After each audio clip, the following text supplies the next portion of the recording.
showdown. And he steps another sweeper. Another try! From Hangzhou to Colombo, 15 nations, 24 teams.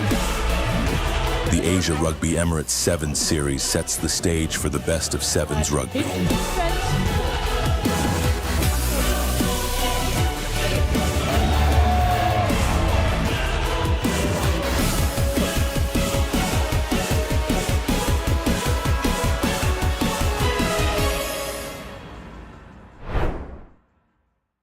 Asia Rugby is more than 500,000 players, coaches, and organizers experiencing the game in this multicultural region. Established in 1968, Asia Rugby has expanded from 8 founding countries to more than 36 member unions, spanning Lebanon in the west to Guam in the east, Kazakhstan in the north, to Indonesia in the south. Home to more than half the world's population and an incredible 80% of its youth, Asia Rugby has grown from holding just 1 tournament every 2 years to running more than 15 international competitions each and every year, culminating in the iconic Asia Rugby Championship and the Asia Rugby 7 Series. Asia Rugby continues to grow the game through initiatives like Get Into Rugby, initiatives that have helped us expand our player base by more than 25% per year, initiatives designed to empower our kids with the knowledge and skills necessary to develop great players and inspire positive social change.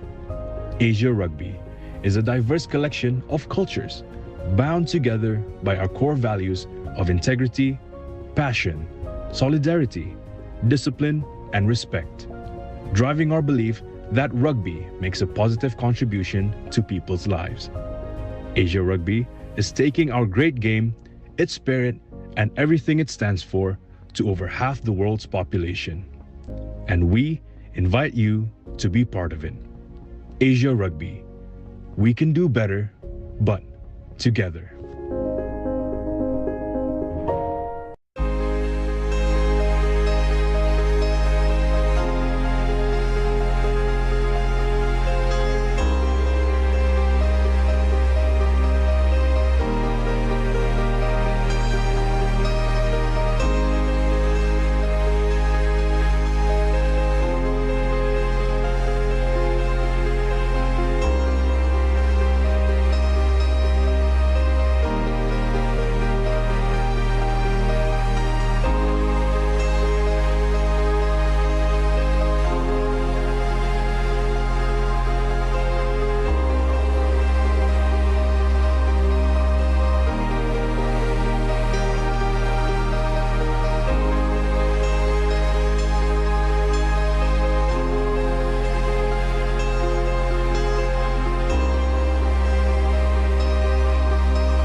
Car boot, container, cones and cones and more cones, belt up, balls pumped, bags in place, whistles, wrestles, warm-ups and listen-ups, the talking, the tackling, the look in their eyes. For us it's the memories, the matches, they grow up so fast. For them it's their friends, the fun, and wow, do you see that pass?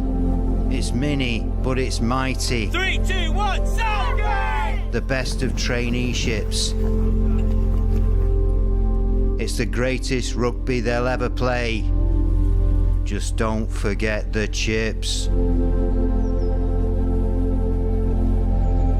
Rhino, where rugby begins.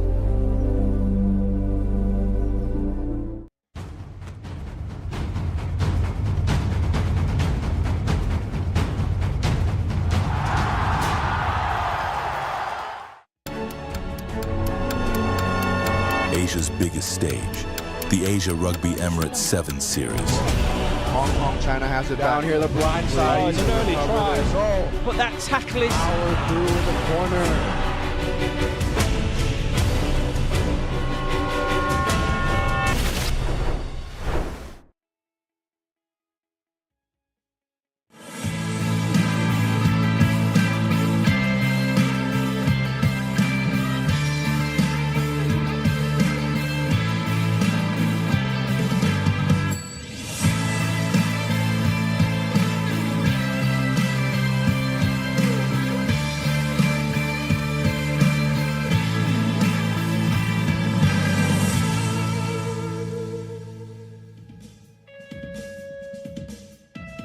We welcome you to the second day of the Asia Rugby Emirates 7 Series 2025, the second leg, brought to you live from the Racecourse Stadium in Colombo.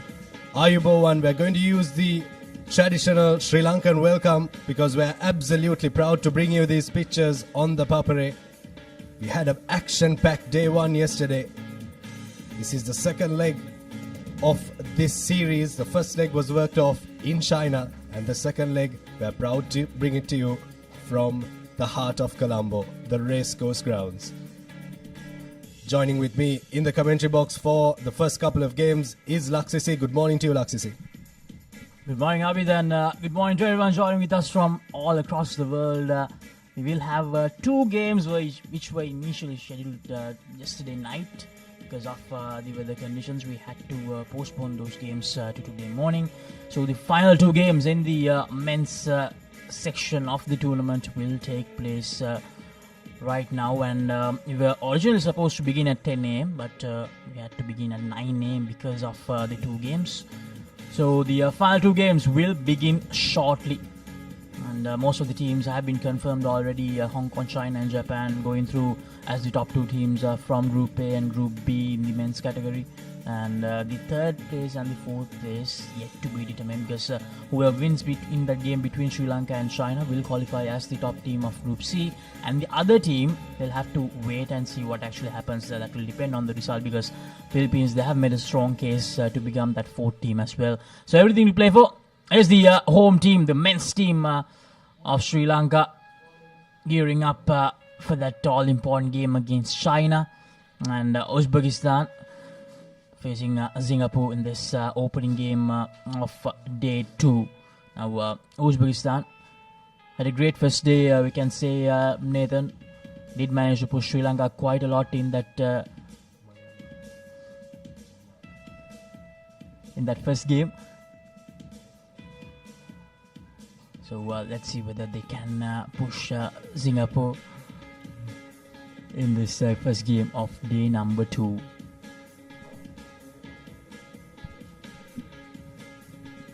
That's the Singaporean team that's warming up for you on your screen there. You'd want to have a look out on the weather for the day. The weather is what stopped play yesterday. It's cloudy right now around the racecourse. Yesterday it was sunny in the morning, Laksisi. There was a lot of sunshine that really dried up the turf, and it was a turf that was filled with water yesterday. When we left the racecourse, it has dried up. The soil has sucked in all of that water, but the sunshine is absolutely essential, because this turf, the racecourse turf, when it does rain, it tends to become very slippery. Exactly. I think it was the right call from everyone, the officials, the organizers, to make sure that the final two games were going to take place today morning, because one of those games, especially the Sri Lanka vs China game, is a very important one. So because of that, I think shifting it to today morning was the right call. And the weather forecast, as you can see, it's going to be cloudy throughout the day. And hopefully, when it comes to the final few games today evening, we won't have rain like we had yesterday. Because, of course, yesterday the games were supposed to go till like 10:15 p.m. But today the final is scheduled to begin at 6:50 p.m. So hopefully there won't be any rain. Now, these are the results from day one and the women's 7th series. India had a great start against UAE, winning that game 17 points to 7. Japan, they have dominated throughout the day. If you can see that graphic, with 73 points to nil, 69 points to nil, and 43 points to nil. And then Kazakhstan beating Malaysia 22 points to 10. Kazakhstan, of course, winning 2 games out of 3. And China winning that group. They managed to beat Kazakhstan in that all-important counter, 22 points to nil. And when it comes to the home team, they had a very disappointing day, we can say. They lost all their games. And Thailand, they are the team to watch out for during the last leg. They missed out on that final, unfortunately. They ended up taking that 3rd place. But they have managed to come here to Sri Lanka and continue that fine form. So they'll be looking to make a case to become one of the finalists in this women's 7th series. Japan seem to be the strongest team in this section. No one has scored past their line so far. No scores against them. They only have points for, no points against. So they are the team to look forward to. And of course, Thailand have made a really strong statement in the games that they've played against Sri Lanka and Singapore. So it'll be interesting to see how it pans out in day 2 in the women's section.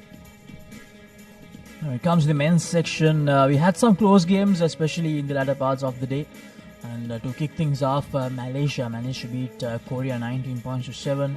And then Hong Kong continuing their domination, 33 points to 12 against Philippines, 50 points to nil against South Korea, and 38 points to 10 against Malaysia. South Korea, they'll be really disappointed because, as we all know, they have been a side just being in the top 3-4 most of the time when it comes to the Asian Rugby 7th circuit. But yesterday they lost all their games and they'll be playing in that 9th place playoff.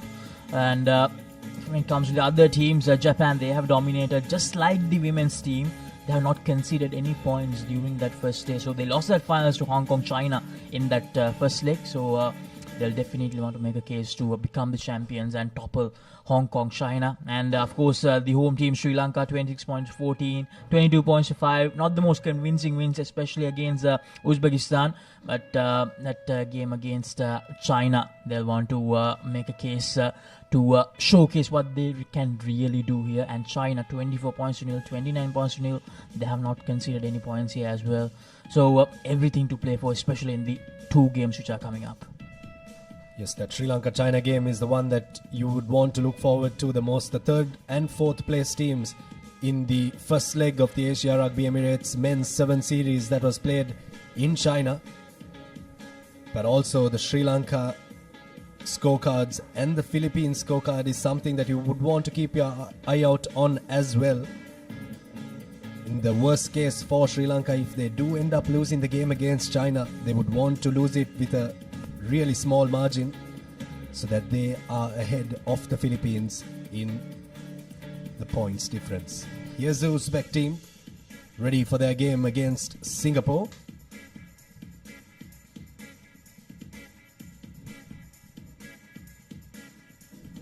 This is the China team who will take on Sri Lanka in that all-important clash.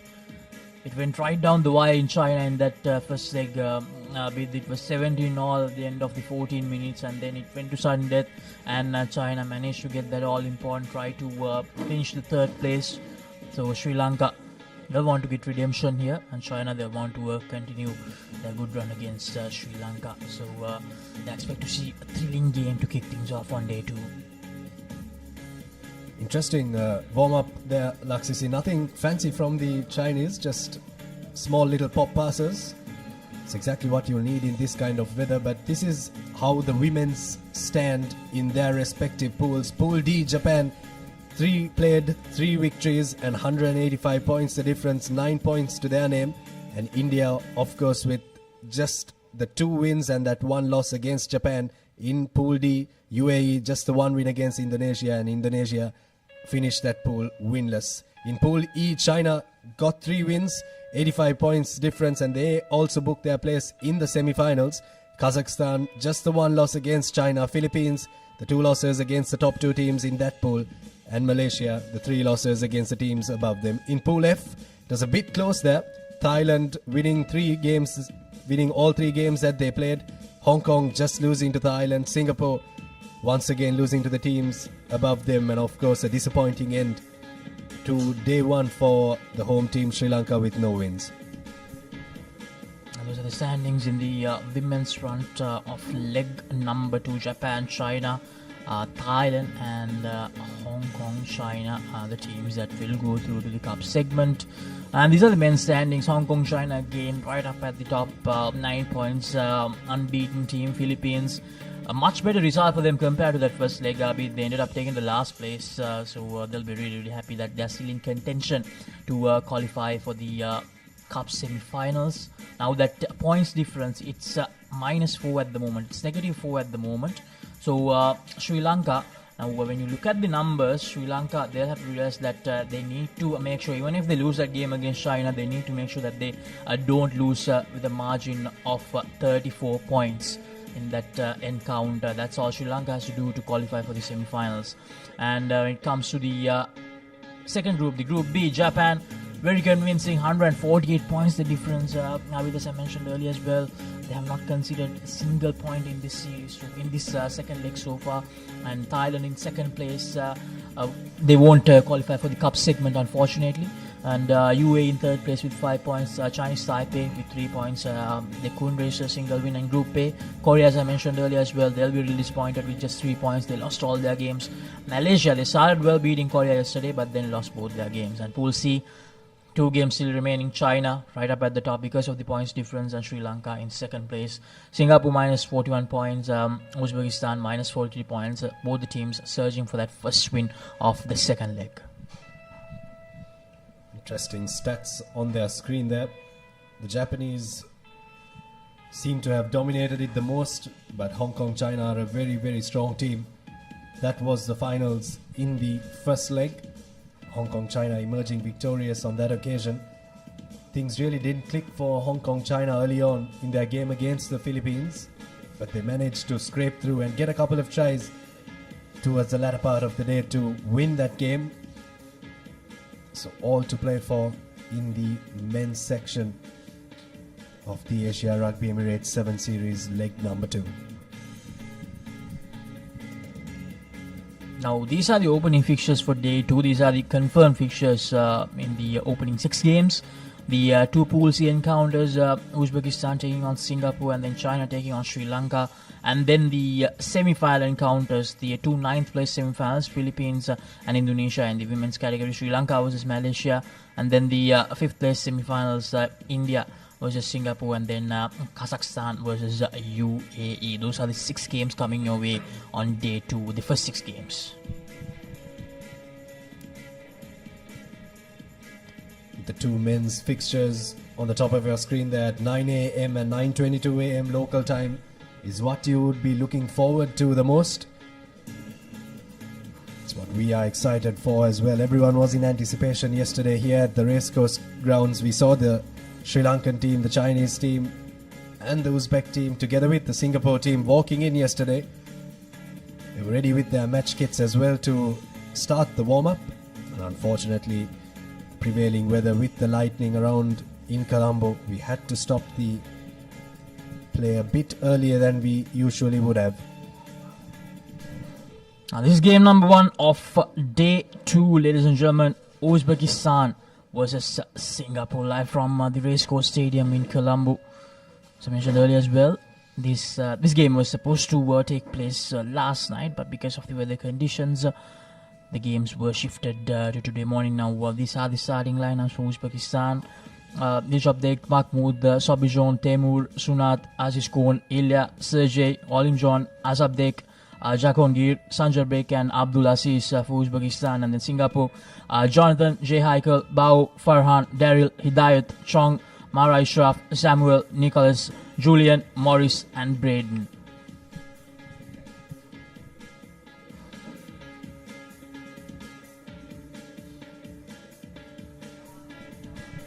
Now, yesterday we did have a decent crowd up, so hopefully on day 2, where all the important games will take place, we will see a lot more people turning up. Especially for the next game, we might see a good crowd Sunday morning, and most of the time the rugby crowd tends to show up quite a lot, especially during the weekend. So let's see now the two teams they come out for game number 1 of day 2 in the second leg of the Asia Rugby Emirates 7 Series 2025. Singapore and Uzbekistan, both the teams searching for that first win of the second leg. Both these teams would not want the wooden spoon in their respective group. This is a Pool C encounter. Thank you. Both teams winless so far, losing games against Sri Lanka and Hong Kong. Referee for this game is Top Dekdani, experienced referee. Got an important job to do in this game, and this is going to be a fixture that these two teams would have been looking forward to. They would have known that the games against Sri Lanka and China would have been tough. So this is the win that they are searching for. Here's the kickoff from Singapore. Uzbekistan looking to spread the ball early on, pumping their legs and trying to get up to the 10-meter mark there. Here's the ball now into the hands of Ibragimov, but it has ricocheted off his hand. Some good defense coming in from Singapore. Little bit of an early meal for all the teams and for the spectators as well. If you can have a look at the underfoot conditions there, not too great. Looks a bit of a skiing track here, but here's Uzbekistan now trying to create some one-on-one opportunities out wide. Nurilev on that occasion for Uzbekistan. And now Ibragimov finds some space on the outside for his man in the number 3 jumper. It's Bakhti Iror who's got the space for Uzbekistan. And unfortunately looking to get the offload in there, but doesn't stick for them. A solid attempt from Uzbekistan to kick things off in this encounter. They won the attack, they won the move from the word go. It to be a bit creative, Uzbekistan. Just like yesterday, they tried to be creative against Sri Lanka and China as well, but unfortunately the execution factor was not there for them. And even today, that last offload just not going according to the plan, and it's going to be a scrum in favor of Singapore.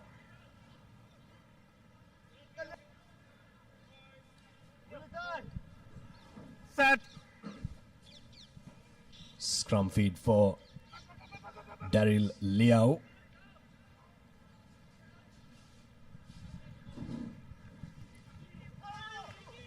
Yes, Singapore from their own 22 through Julian Liao. Takes them out of the 22.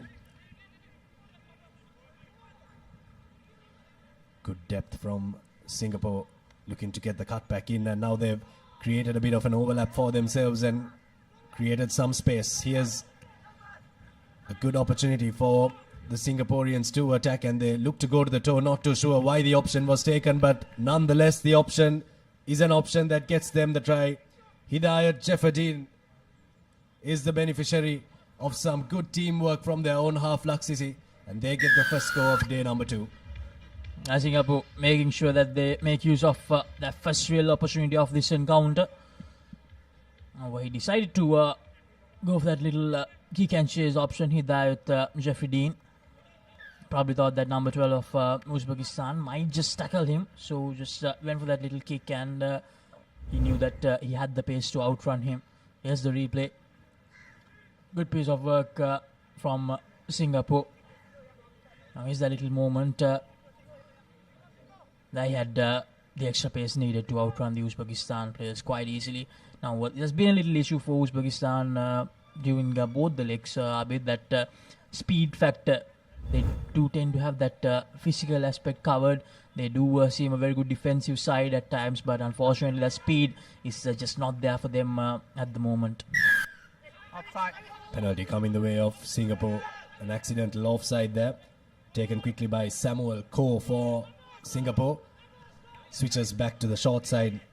Nicholas Yao. Now swinging it from side to side, Singapore. Here's a try scorer, Jefferdine. Looking to spark something once again. He got a kick through, a grubber forward, and this time he's going to get a try for his team. The second one for Singapore. And it comes for Jonathan Wong. A try for Singapore. And the second one that has come through a grubber. Something that these teams that will take part today will want to use, Laksisi. Will want to use the boot a little bit often. Singapore have done that early doors and got 2 tries and 2 conversions as well. Indeed, with making sure that you have that grubber aspect covered is going to play a huge part, a vital part on day number 2 with the underfoot conditions. Now, once again, it's Hidayat who went for that option, and it was a lovely chase from Jonathan Wong. So, Singapore, I think they have identified they do have that extra speed factor with them, and they are making sure that they are working according to that plan, making sure that's their main point of attack. Muhammad Dinov for Uzbekistan takes it forward, but now a little bit of a gap opening in the middle of everything for Sokolov. He's going to sprint his way across and hit back right away for Uzbekistan. Ilyas Sokolov found the gap and pounced right through it. That's a try that will break the shackles and break the duck for Uzbekistan. Uzbekistan doing really well that time. Sokolov identifying that slight gap and running right in between the 2 defenders of Singapore to open the account for Uzbekistan. 14 points to 7. Around 1 minute and 20 seconds remaining in this first half of game number 1 of day 2. Here's that little step from Sokolov. That's all it takes in the game of sevens rugby. Just a moment of, or a lapse in concentration from the defense. Singapore will need to pull their socks up after that one. They played some good rugby so far in the first half. Sokolov has had his game has been taken off early, and the sun is out here at the racecourse. That's a knock forward from Uzbekistan after restart. Or what they wanted after scoring that try, Abid. Unfortunate, a very good contestable kick there from the Uzbeks. Coaches watching on, barking instructions from the sidelines.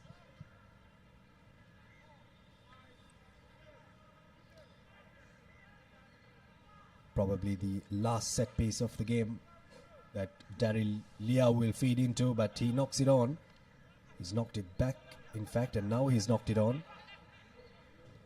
Here's the ball for Uzbekistan, and somehow it comes out for them, even though the passes don't stick.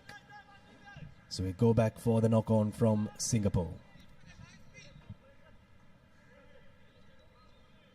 So Uzbekistan, probably the last move of the first half. With an opportunity to attack, to make it all even, going into lemons in this first game.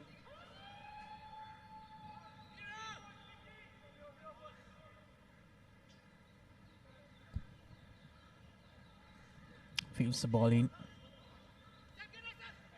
Oh yes, Uzbekistan on the move. Lovely time pass there to the number 10 of Uzbekistan. And it's going to be Sunat Mukhmadinov to score that try. Exactly what they needed, Uzbekistan. Singapore, they managed to strike twice in the early parts of that first half. And Uzbekistan, to end the first half, they have managed to score 2 brilliant tries. Singapore have just taken the foot off the accelerator after scoring those 2 tries. They've not had a lot of possession in their hands. And Mukhmadinov scoring the try for Uzbekistan there. And to convert his own try. Unfortunately, hacks it and doesn't get the conversion. So that'll be half-time here in the first game. A game that was scheduled to be played yesterday, but we are playing it early on today. So at half-time, It's 14 points to 12. Singapore lead Uzbekistan.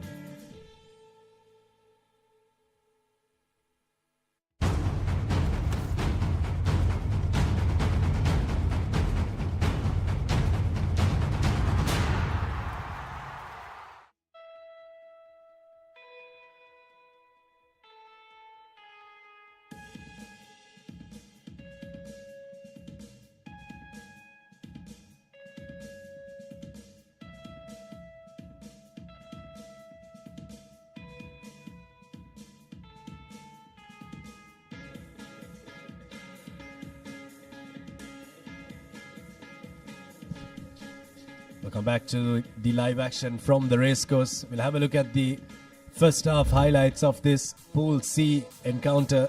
Uzbekistan taking on Singapore. Singapore scored early on through a couple of grubber kicks from Hidayat Jefferdine. One he was the beneficiary of. That is the try that is being played on your screen there on replay. And this is the next try that was scored by Jonathan Wong for Singapore.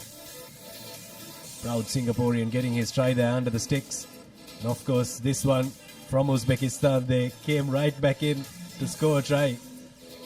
Try that broke their duck. But they didn't just go once, they went bang bang and are now within 2 scores of Singapore.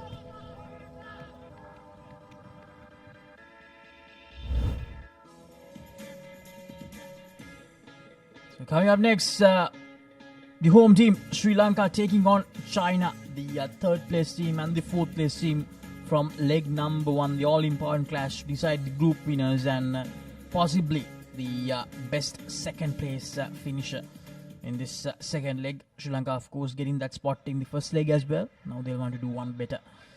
Now here's the first kick off the second half. Now Singapore on the move straight away. Here's the dangerous Jeffrey Dean. Jeffrey Dean tries to evade that tackler. Gives the offload out right on time to his number 8. Here's the ball now once again for Singapore. They didn't have possession of the ball towards the latter parts of the first half. Wong takes it out of the 50-meter line for them. Good physicality there coming in from Uzbekistan. Yeah. Good line speed as well, but now they need to drift across and try to get their defense in. That's where the physicality comes into play there. Look at the Uzbek players just holding them up, and the ball is unplayable.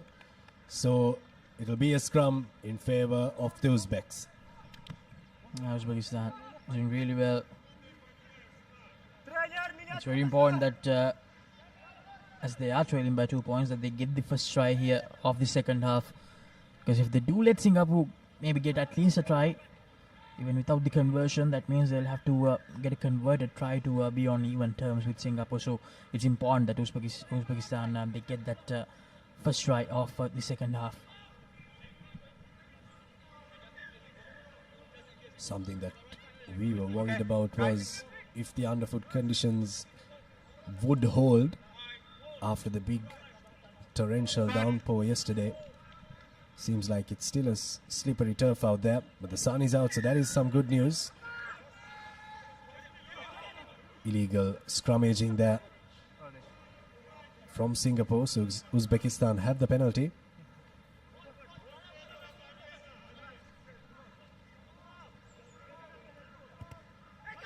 They decide to go for that territory gainer, but messes that up Uzbekistan.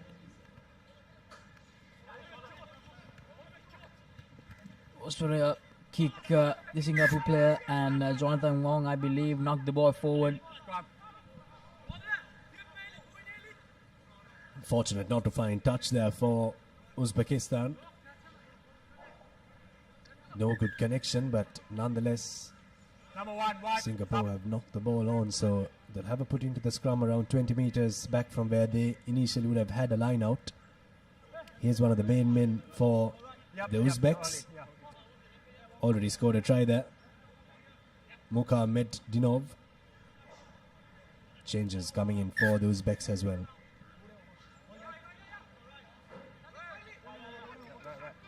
House. Bye. Still a 2-point game here. Ball. Singapore leading Uzbekistan. These teams will either play the 5th place playoff or the 9th place playoff. That is what they are fighting for. The loser of this game will be on the bottom of Pool C, but here's Uzbekistan trying their best not to be the bottom place team in Pool C. Quick ball for the men in green.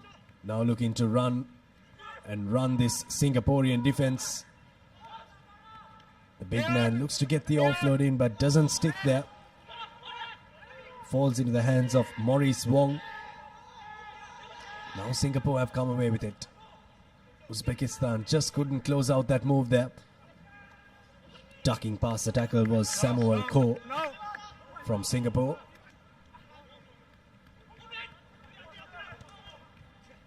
Now Jefferdine goes to the boot. He's got 2 tries already for his team through a boot ahead, and this time he's got his team some very, very good territory. Fantastic kick from Hidayat Jefferdine there. Finding the space at the back. Might have trickled out into touch, but it's a very good territorial gain for his team.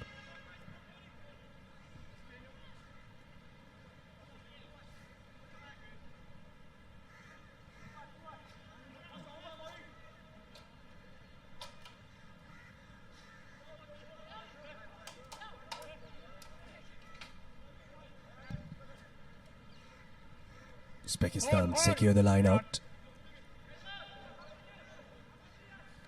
Be interesting to see what their exit strategy would be, and their exit strategy seems to be to run it out of their own 22. Here's pressure coming in from Singapore at ruck time. Looking to use the physical advantage on that occasion. Bakhtiyorov for Uzbekistan. But it's a knock forward from the men in green, so it'll be a scrum for Singapore, and now a really good attacking opportunity. Here's the one for Singapore. It's been a quiet first half. Couple of errors creeping in from both teams, lapses in concentration. But what that has done, it has really set up a really close final 2 minutes, just 2 points separating the two teams. With the scrum to Singapore, 22 meters away from their line. Here's the opportunity to try and get ahead and move away from touching distance from the Uzbeks. He's played a good game there, Samuel Koh. Being called to the bench. Substitutions coming in for Singapore. Now options on either side. They take the option on the right side of the pitch. Taking it forward is Nicholas Yao. 5 meters away from the line now, Singapore. Got an extra man on the outside, Jonathan Wong. Takes it up to the line and gives it to Hidayat Jefferdine, who puts in a bit of razzle-dazzle and gets his team a score. That'll get them 19 points to 12 ahead, and that score is a score that Singapore really, really needed.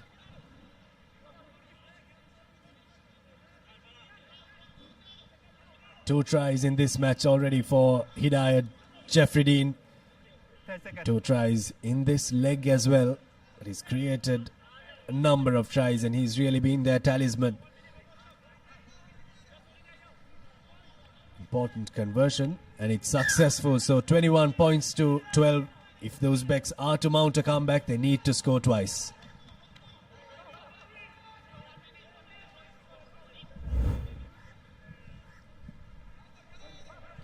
Here's a replay of that try once again. Have a look at the razzle-dazzle, the little step from Hidayat Jefferdine. First fake that he was going on the outside. And then a huge step off his left boot. Singapore have their first go of this half.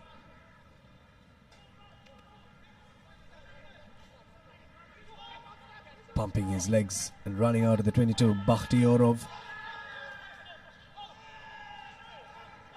Player not supporting body weight. And whoopsie daisy, it's a knock on from Uzbekistan. Now Singapore with that 9-point buffer, they'll feel comfortable, Abid, and They know that they have pulled off the first win already. Uzbekistan, even a converted try, will make them still short of 2 points of Singapore's tally of 21.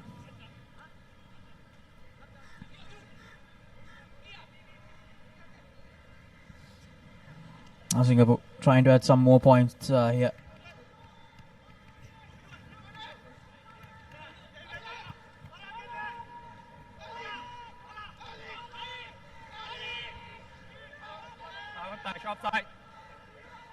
Now Singapore targeting that left flank, and Jonathan Wong just has to step away from that Uzbekistan defender. He will go down to his second try of this encounter, Jonathan Wong. And with that try, Singapore, they have sealed the deal, 26 points to 12, with a straightforward conversion coming up. Now it'll be a bit of a waiting game for Singapore to see if they can get in for the 5th place playoff. Uzbekistan, of course, will be hopeful that they can get in for that 9th place semi-final playoff. But a victory for the Singaporeans. Started off very strong, Singapore, but Uzbekistan mounted a comeback towards the latter parts of the first half. But Singapore just had too much class in that second half. Played territorial and won this game 28 points to 12 against a very physical Uzbek team. Here are the highlights of that game. Hidayat Jeffedine on your screen there has really been the live wire for the Singaporean outfit. And also that man in the number 1 jumper, Jonathan Wong, scoring 2 tries in this game. Really hot stepping here from the Singaporeans.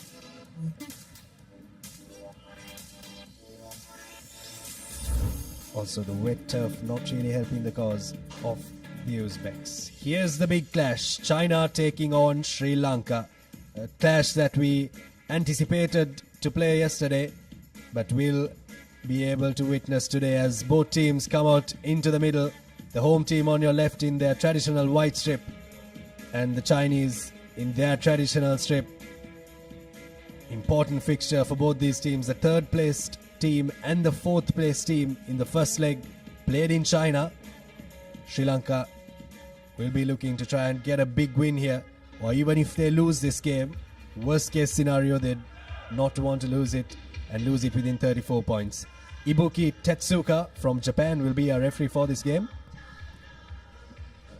A huge moment, a huge game in the second leg of the Asia Rugby Emirates 7 Series 2025. Can Sri Lanka get their win back against China? Or will China make it 2-0 against Sri Lanka in the 7th series for the year 2025? Here's the kickoff. Targets the ill part of the field. Chandra Soiza unable to gather it cleanly. And Sri Lanka with the penalty advantage, taking their time. Takes the tap, Jansen. Gives it to Jayantu Dilshan. Here's Dinal Lekanayaka searching for gaps here. Here's Srinath Suryaband, Akash Madhushankar. Back to Jansen. Chatura Soisa. Skipper Kavindu Pereira goes straight into contact, gives a lovely offload out to Chatura Soisa. Kavindu Pereira. Sri Lanka still inside their 122. Here's Jayantu Dilshan, gives it to Dinal Lekanayaka. Dinal Lekanayaka with a lovely step. Needs to give the offload out. Here's Srinath Suryabandara. Srinath Suryabandara, will he have enough pace to go all the way? Yes, he will. His 4th try of the series. Srinath Suryabandara begins day number 2 with a bang for the home team. Very patient stuff from Sri Lanka in the early stages, really stretching the Chinese defense. Good work, I thought, from Dinal Lekanayaka on this right-hand side flank to step past the tackle and also get the offload in. Srinath Suryabandara gets the first try of the day for the Sri Lankans. And he had to outpace Ma Chong. Sri Lankan Sevens Maestro does it early on for Sri Lanka. Conversion not successful, but it's 5 points today. We'll have a look at a replay of that try there. Janithu Dilshan was right in the middle of everything in that try. Dinar Lekanayaka stepping through Bao Wong's tackle. And then it was a sprint from Srinath Surya Bandara to outpace Ma Chong to score Sri Lanka's first try in this important fixture. A lovely assist from Dinar Lekanayaka to create that try for Sri Lanka. Here's the restart, an important moment. Sri Lanka have not been that good when it comes to the restarts. Very well collected. Now China with an opportunity to attack. Chatura Soisa, the lovely tackle. China on the move. Going from right to left, spots the gap. Janithu Dilshan, Akash Madushanka. Good piece of defending so far from Sri Lanka. Ishan Jansen, Kaundu Pera, the skipper. Not that easy to get that big man down. Kaundu Pera unable to roll away. Akash Madushanka, Srinath Surya Bandara. Good work from Sri Lanka so far, but China, they are keeping the consistency up as well. Spots a little gap. Srinath Surya Bandara. Brilliant tackle.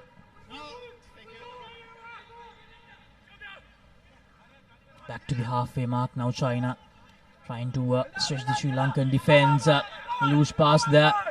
Brilliant, absolutely brilliant. Once again, I believe that's Srinath Surya Bandara again. Tackled into touch. Fantastic defensive effort there from Sri Lanka, really shutting out all the options for China. Ma Chong was trying to create some stuff for them. Have a look at this. Another big tackle coming in. Huge tackle on Yi Ji-wen, who was bundled into touch. So first set piece of this game, already 4 minutes gone. Sri Lanka secure it off the line out. Jansen, Kavindu Pereira almost fumbles it. Needs support here. Ishan Jansen manages to clear things up for Sri Lanka. Very well collected, but Chatura Sois unfortunately just at the last moment fumbles it. It's going to be a scrum. Holding on, penalty there as well. Scrum first. Scrum advantage first, but then China got the penalty and they've gone back to opt for a scrum here. Centre field, so they have options on both sides. Do the Chinese. Just need to get ball in hand and get possession here, China. Got runners that can really create some damage. Here's a ball from Jansen to Chatura Soisa there. Fortunately couldn't hold on to that ball and the Chinese defender was right there. Interesting setup in attack from the Chinese. Here's Ma Chong giving it out to Yi Ji-wen. Here's space on the outside for the Chinese. Offload comes in, but Sri Lankan defense is up to the task. Madushanka over the ball, but over the ball illegally. Had to release that ball here. Need to take it from the mark there, China. Hu Jinye. Anxious Chinese officials watching on.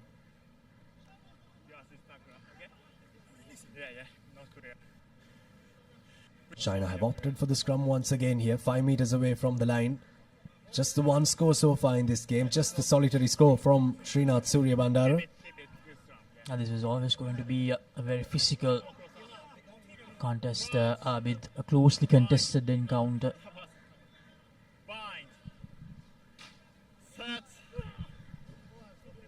With the feed in China, an opportunity for them. Almost thought about using the shorter side. And spots the gap perfectly. The number 17 for China, Shi Wenyi, scoring that opening try for China. And it's 5-all just like that with 40 seconds to go in the first half. String of penalties come in the way of China in the last couple of passages of play there. Important conversion for Ma Chong. Gets it through, so try for Yi Ji-wen for China, and they get a 2-point lead just before halftime against Sri Lanka. Sri Lanka made to defend a lot in the latter part of that passage of play. Here's a try coming in. Good short line run by Yi Jiwen to score the try for his country. The Chinese are on the score sheet.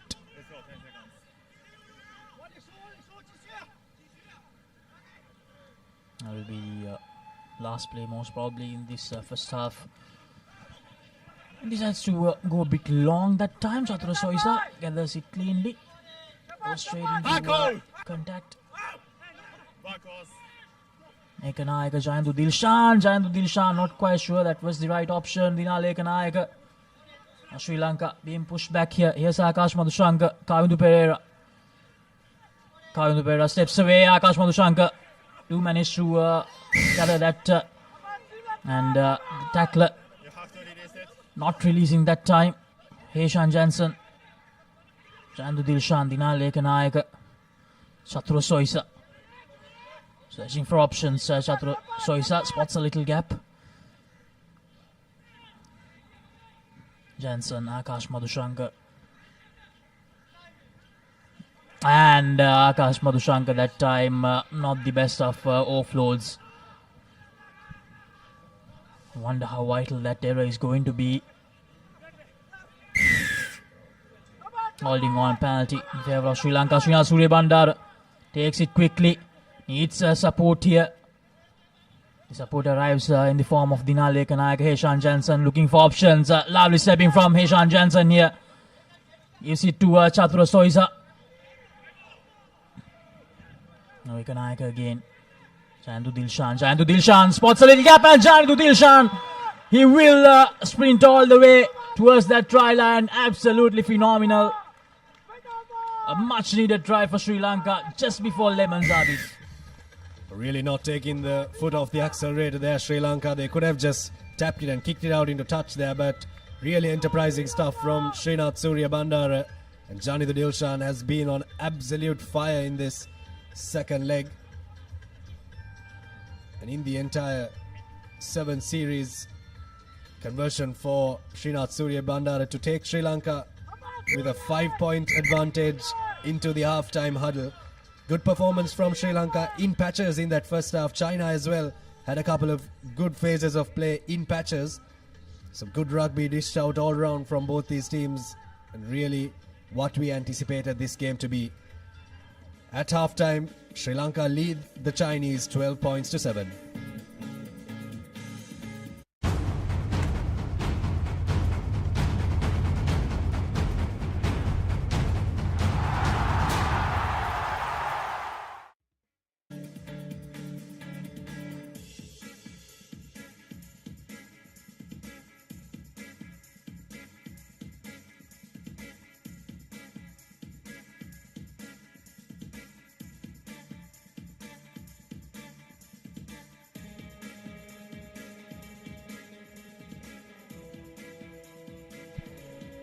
Welcome back to the live action. It's the important final clash in the Pool C of the men's category. Here's the highlights of the first half. Dinale Ekanayaka busting a couple of tackles and stepping past the Chinese defense. Srinath Suryabandara outpacing Ma Chong to score that try, and a try from Yi Jiwen to get the lead for China. But that was only momentarily before Sri Lanka created a try through a quick tap taken by Srinath Suryabandara. And here's Jayantu Dilshan, who really can go from 0 to 100 in absolutely no time. 12 points to 7. It stands at halftime. The home crowd will be very happy with that. And coming up next, we have the women's 9th place semi-final. Number 1, Philippines taking on Indonesia. The two teams who ended up taking the 11th and the 12th places during leg 1.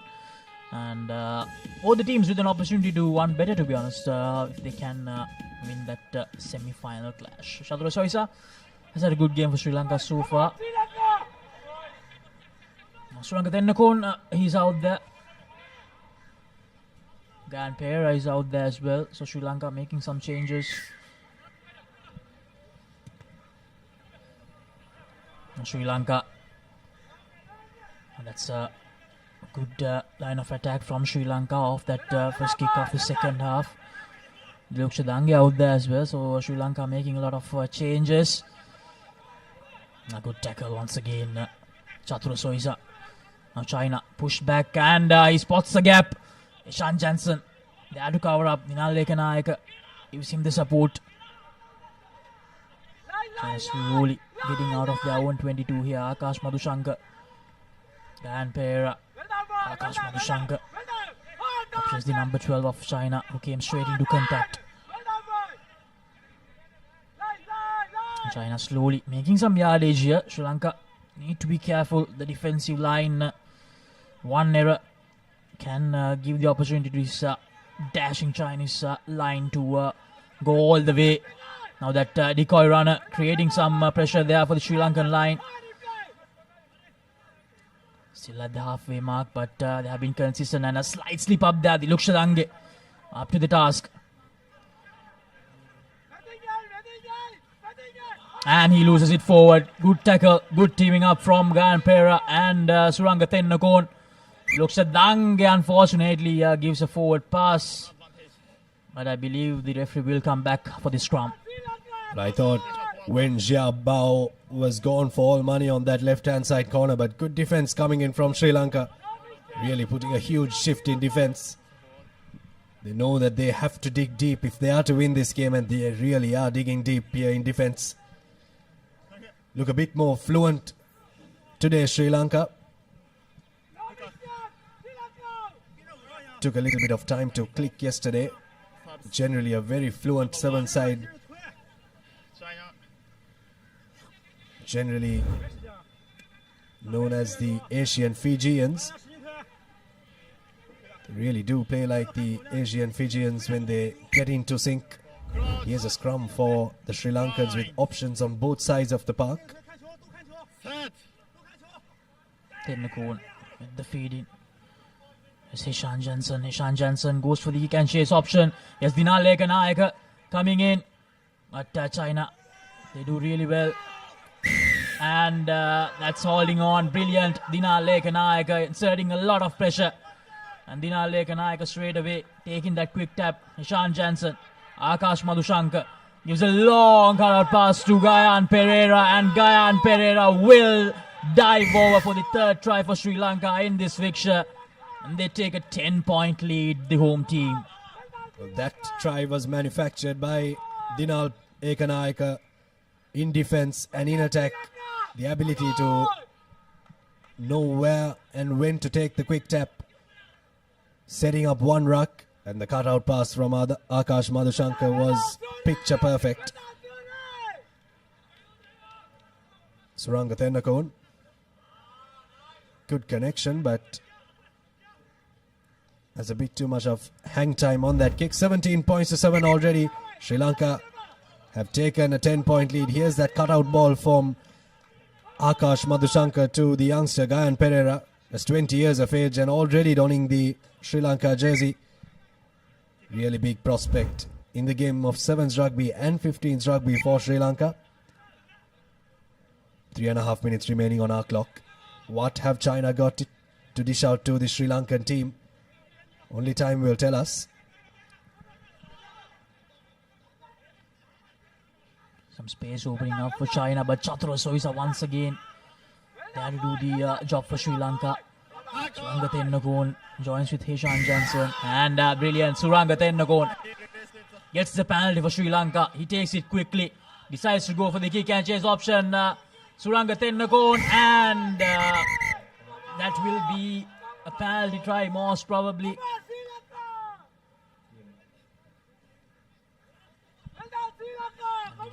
He will take some help from the TMO. Have a listen to what the conversation is from the AR. Red 12. Tackle off the ball. This is prevents a try. Yeah. With a display, probably try. And penalty try for the white and the yellow card, red 12. Good. I think that's the correct decision. The referee will show a yellow card to one of the Chinese players for taking the man out there, Suranga Tennakon, putting the kick ahead, and it's Ma Chong that is shown the yellow card from China. And the referee will go under the sticks. The Japanese referee will raise his hand for a 7-pointer for Sri Lanka. And it's 24 points to 7. Now Sri Lanka a lot more calm, a lot more composed to begin day 2. This is what they missed out. So Rangathennakoon going for that little rubber. We talked about how this is going to be very important, and as you can see the replay, Rangathennakoon was clearly in front. He had all the time in the world to probably attempt another little kick or to make the collection, and that's why the referee went to that decision of a penalty try and a yellow card. Now here's the restart. Now again targeting that little space, Sri Lanka again going deep. A good defensive work again. Good rush defense from Sri Lanka, but the referee believes it was a high shot. I think even Rangathennakoon agreed as well. He went a bit too high. Han Zhenji is the man who was shown the yellow card. Our apologies to Ma Chong. Okay. 24-7 now, Sri Lanka really running away with this one. And if the score does stand like this with just 2 minutes remaining on our clock, Sri Lanka will top Pool C and will make their way into the Cup semi-finals. Once again, a top 4 finish for Sri Lanka on the cards.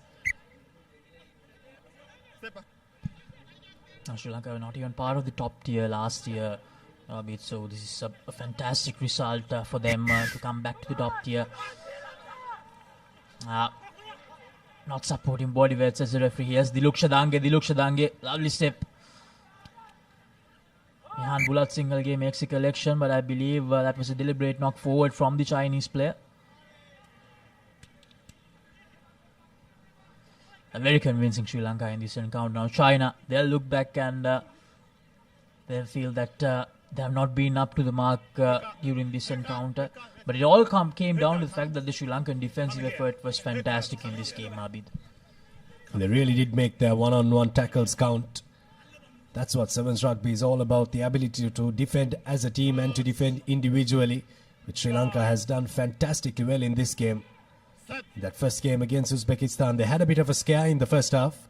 They really pulled one back to try and get the victory there. Here's Dina Lekanayaka with some space on the outside, space to burn. Dina Lekanayaka, razzle-dazzle, try time Sri Lanka. And that will just seal the deal. Have a look at the smile on the faces of the bench from Sri Lanka. 29 points to 7. Sri Lanka well and truly winning this one. Dina Lekanayaka, second try off this leg. I mentioned this earlier as well. He has been an absolute workhorse for Sri Lanka throughout the year, in the 15-side encounters and in the sevens encounters as well. Now, Srinath Surya Bandara is back.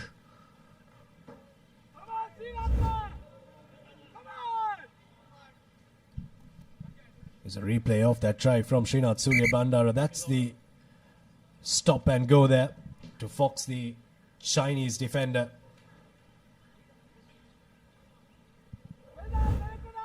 Dina Lekanayaka scoring that try, outpacing Zhen Huanying from China. 29 points to 7. Sri Lanka will be very proud of this performance. And with this performance, they'll know at the back of their minds that they can take on the best in Asia. And they also are one of the best in Asia. So here's the chance for them to maybe win this one at home soil. But this one is done and dusted. They have 2 more games to go. See how it works out for the Sri Lankans. Here's Bulat Singhal again. Another youngster in the Sri Lankan team gives it out to the other youngster. The 2 20-year-olds linking up there. Here's the maestro in sevens rugby for Sri Lanka, giving it to Dina Lekanayaka. And a little too easy this one for the Sri Lankans. Another try. You really have to commend this Sri Lankan performance, Laksisi. Absolutely brilliant from Sri Lanka. 34 points to 7. Dina Lekanayaka with his second try. They absolutely love that combination. The 2 20-year-olds with the more senior statesman of the side. And then Dina Lekanayaka just chipping in. 34 points to 7. Jan Bulat Singhal will try to add 2 more points. Won't be an easy conversion from this angle. But nevertheless, what a performance. Sri Lanka will now face Japan. Ouch, Handbullah Sinhalage is so close. So that's it. 34 points to 7. Sri Lanka. They beat China. They take that win back after losing to them in that third place playoff in the first leg. And now they will face Japan in the semifinals. So it's going to be an interesting clash, Abid. Sri Lankan flag waving proudly there after that magnificent performance here at the historic Racecourse grounds. And a historic scoreline there, 34 points to 7. Sri Lanka beating China, but the job is not done yet. The job may be done in the pool, but the job is not done in the Asia Rugby Emirates 7 Series second leg. Have a look at the highlights of that second half. That was the first try in the second half from Gayan Pereira. Lovely cutout ball from Akash Madhushankar to the youngster. Here's Suranga Thenakon, who put the little chip kick in. Was taken out by Ma Chong. Here's Dina Lekanayaka taking on Zheng Huan Ying in the number 5 jumper for China.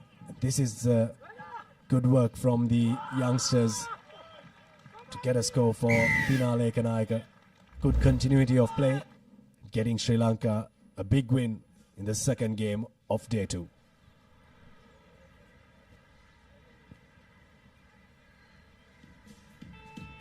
Here are the key stats of this game. Sri Lanka will be very proud of their attacking performance as well as their defensive performance in this one, only allowing the Chinese to cross their line once, and China allowing a team to cross their team for the first time in this game, and they allowed Sri Lanka to cross their line 6 times for 6 tries, 2 conversions from the Sri Lankans.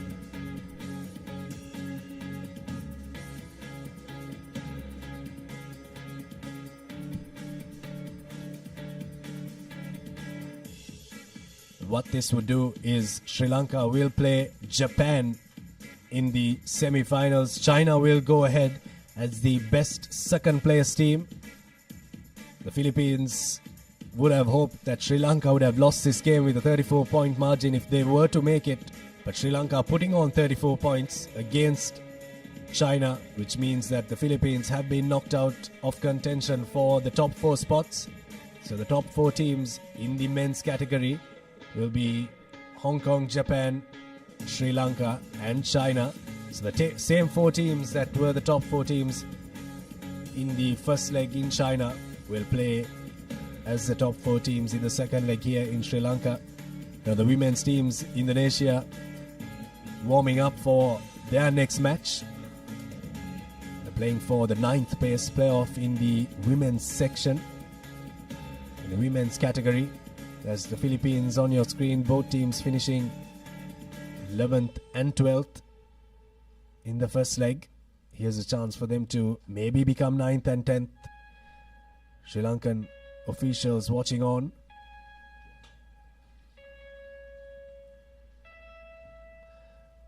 Pavitra Fernando on the corner there. Sri Lanka Rugby president, newly appointed president.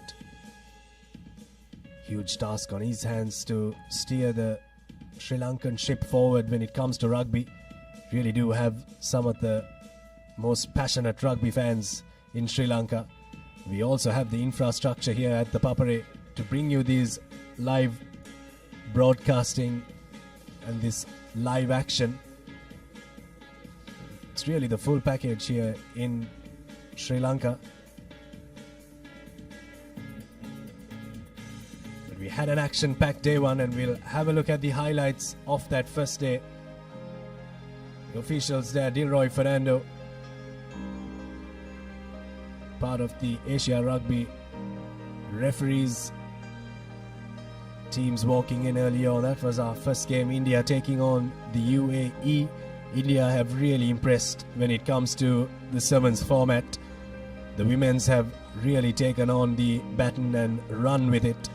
For India, they've invested a lot in their rugby program. They'll be proud that they're able to get some victories there. Former Sri Lanka captain Namal Rajapaksa also coming in to watch the rugby action. That's some fantastic rugby on display yesterday. on the field, off the field. There's a lot of entertainment happening here around the racecourse grounds. Got the cafes right around. You're in the heart of Colombo. You're in Colombo 7 here. So once you've got the matches going, you've also can go to a couple of cafes, grab a coffee, watch the rugby that is on display. Got the spectators having a blast here. The rugby is not happening. Got the spectators having their fun. Japanese team who will feature in the cup segment on your screen there, getting multiple scores. This was the home team for the first time yesterday. Bit of a scare in the first half, but getting ahead and winning that one against Uzbekistan.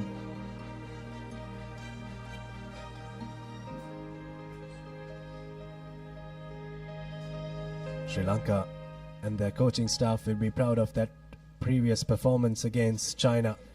They look to try and continue it going on into the next couple of games that are coming up. Potentially 2 games for Sri Lanka. The women's standings after day 1 in the Colombo leg of the Asia Rugby Emirates 7 series. In Pool D, Japan are the top seed. 3 games played, 3 victories, 185 points the difference. Putting on big scores against the teams that they played against for their 185 points, beating India, UAE and Indonesia comprehensively. Indonesia finished winless in the Pool D, so they will play for the 9th place. UAE just getting the 1 win, and India will be very proud of their performance. They were unfortunately grouped with Japan, so it's just the 19 points difference there, but they'll be proud that they are really climbing up the ranks when it comes to women's sevens rugby. In Pool E, China really played some fantastic rugby. They're in contention for the cup with Japan and Thailand, the top seeds of Pool D, E and F, but China really seemed to be the deal in Pool E with victories against Kazakhstan, Philippines and Malaysia. Malaysia winless in that pool. Philippines just the 1 win against Malaysia, and the Kazakhs getting victories against the Philippines and Malaysia. You get 1 point if you lose a game here. That's why you have 3 points for the teams that are in 4th place. If you win a game, you get 3 points. And in Pool F, Thailand also in contention for the cup in the women's standings. In the women's segment rather, with 93 points the difference. 3 victories against Hong Kong, Singapore and Sri Lanka. Hong Kong will not be too happy that they couldn't topple Thailand. A very close game there, but Thailand running away with that one in the latter parts of the game. Towards the end of the day yesterday, Singapore the victory against Sri Lanka, and the home team, Sri Lanka, finished winless. So they'll have to play in the 9th place playoff. So all to play for in the women's section and the women's category rather of the Asia Rugby Emirates 7 series. It's a lovely morning here at the Racecourse grounds in Colombo, the historic Racecourse grounds where we played rugby for over 100 years. Sri Lanka, a proud rugby playing nation. We're really honored to open our arms to all of our international rugby playing friends in the Asia Rugby region to play some rugby with us and to play some rugby on our soil. Fixtures that are coming your way: the 9th place semi-final playoffs. Philippines taking on Indonesia. Both teams finished right at the bottom in the standings in the first leg. Philippines and Indonesia finishing 11th and 12th, so they'll play against each other at 10 a.m. That's the next match that you would want to look forward to. Sri Lanka taking on Malaysia at 10:22 a.m. Another 9th place semi-final. That's the second one of them. Sri Lanka yet searching for a victory in this leg and in their home leg of the Asia Rugby 7 Series 2025. The 5th place semi-final number 1. The mighty impressive India take on Singapore, who have also dished out some really electric rugby in attack and in defense. So they'll play at 10:44, and Kazakhstan will take on the United Arab Emirates at 11:05 a.m. for the 5th place semi-final number 2. So you've got plenty of rugby action coming your way, and it's only going to get better here. Slowly getting into the business end of the competition. We're finished with the 9th place semi-finals. We'll have the 5th place semi-finals. Then we'll have the cup semi-finals. So it's a lot to look forward to in terms of rugby action.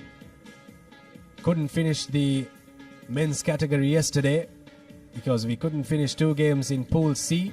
But now we have the final men's standings after the first round in the Colombo leg of the Asia Rugby 7 Series. Hong Kong, the champions of the first leg, comprehensively winning their pool. That's Pool A. Victories against the Philippines, Malaysia and Korea. Very good victories for Hong Kong. They'll be not too proud of the points difference because they're a really better team than that. But they really did click towards the latter part of the day. So they'll look to take that forward. That game against Korea was just one-way traffic here in Colombo. So Hong Kong will only look to go from strength to strength as they will play China in that semi-finals. In Pool B, it was Japan who really dominated proceedings. The Japanese 148 points against no points when it comes to points given. Thailand just losing that game against Japan. The UAE losing to Thailand and Japan. Chinese Taipei finishing winless. Couple of years back, Chinese Taipei were really the team to look out for, and a team that Sri Lanka dreaded playing against or loved playing against because it was always a close tussle. But Chinese Taipei just dropping to 4th position in that pool, and they will also have to play for the 9th place in the Colombo leg. In Pool C, Sri Lanka topping that pool. They'll be very proud of their performance there. 3 games played, 3 victories. The first win wasn't the most convincing. The next win, they really improved on their performances, and they really peaked when it came to that Chinese game with an all-round performance in both defense and in attack.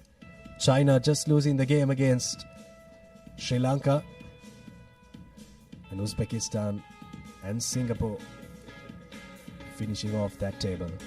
The next game coming your way is the 9th place semi-final number 1. It's the Philippines taking on Indonesia.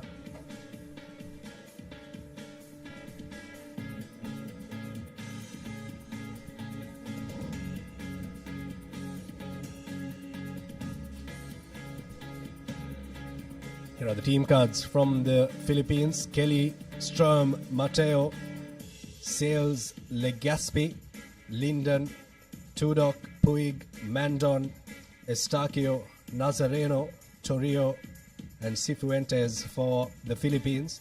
And for Indonesia, you have Indira in the number 2 jumper, Nadia, Audiska, Sheila, Dinda, Wardana, Nurul, Judith, Monique, Sabrina, Rahma and Shalza.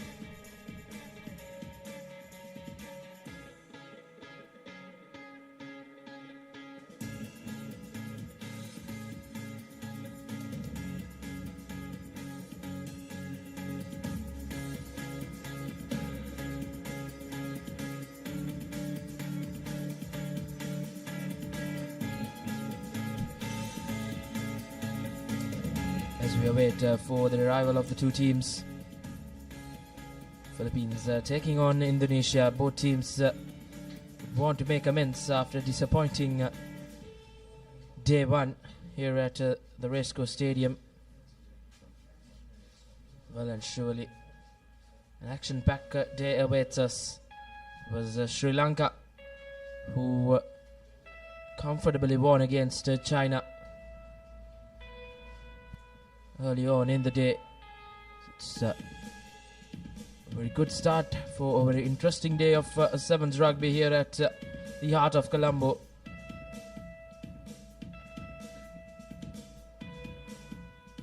Scheduled play to kick off at 10 a.m. The Philippines and the Indonesian games.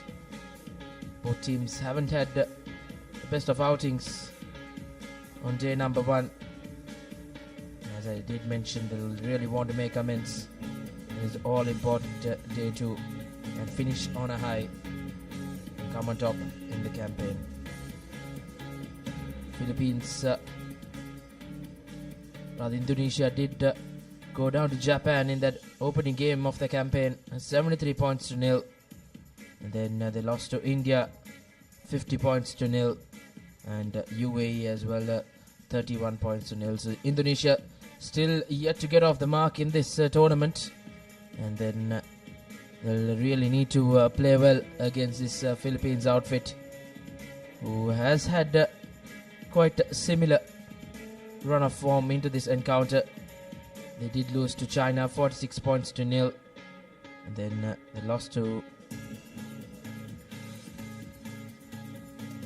Malaysia as well in a closely contested affair. Nevertheless, they actually won that game against Malaysia 12 points to 10. So really coming into this game with a lot of positives will be Philippines, and the referee to officiate things in this 9th place semi-final one will be referee Shankar Bekun from Sri Lanka.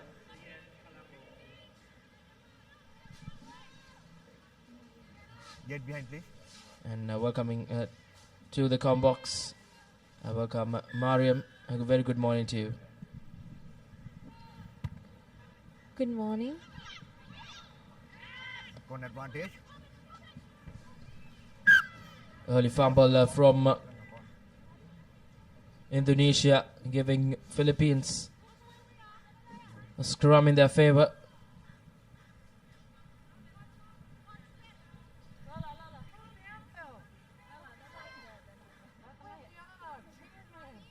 Crouch.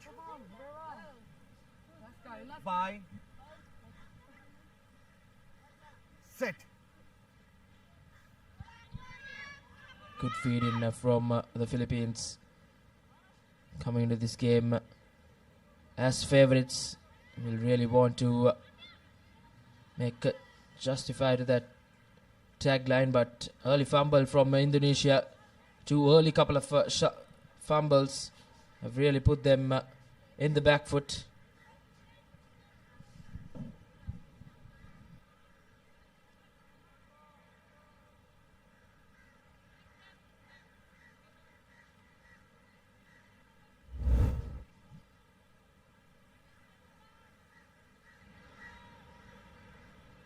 Let's take yet another look at that replay. Surface can be quite tricky. We had plenty of showers later on yesterday. Conditions will surely come into play as the day goes on. Now Philippines looking to run at this Indonesian defense.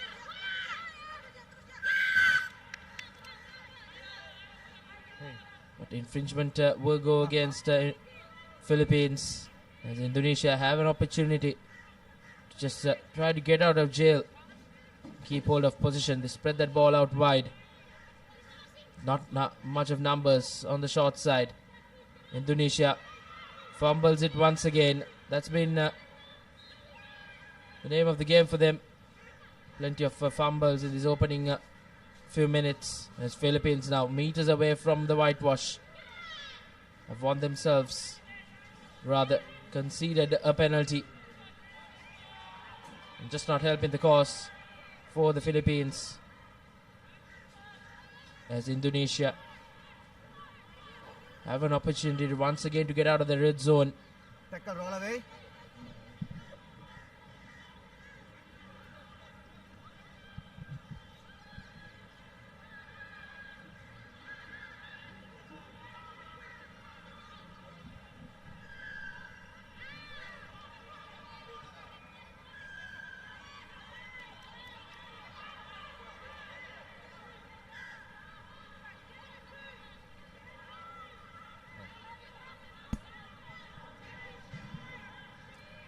Indonesia taking ball forward.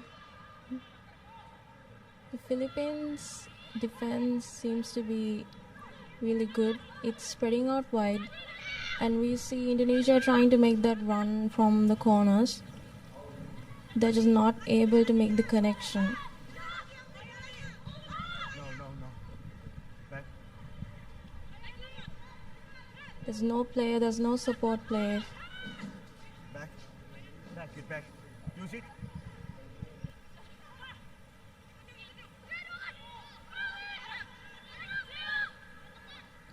Seems to be no depth in the Indonesian line as Philippines try to defend.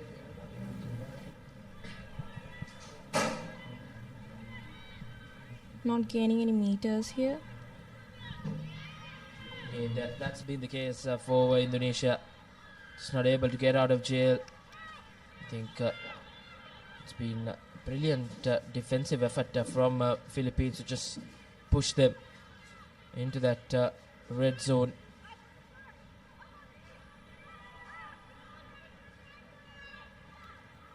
And now Indonesia looking to run from their own half. With not much to play with. Spreads the ball out wide. Good up defense coming in from the Philippines. Now Indonesia once again just held up. That will be a penalty coming Philippines' way. Indonesia have done well to just keep Philippines at bay, but can they do enough to just see this first half off? Indonesia just haven't been able to really play more rugby in the opposition half. They've had position in their own red zone, which can really come back to bite them. Nevertheless, Philippines with the feed in.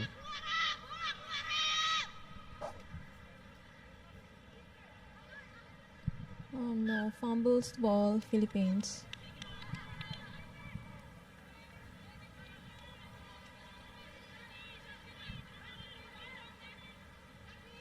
Surely those conditions will come to play. It will be quite slippery, the ball, because of those heavy showers we had later on yesterday. And some early changes in this first half.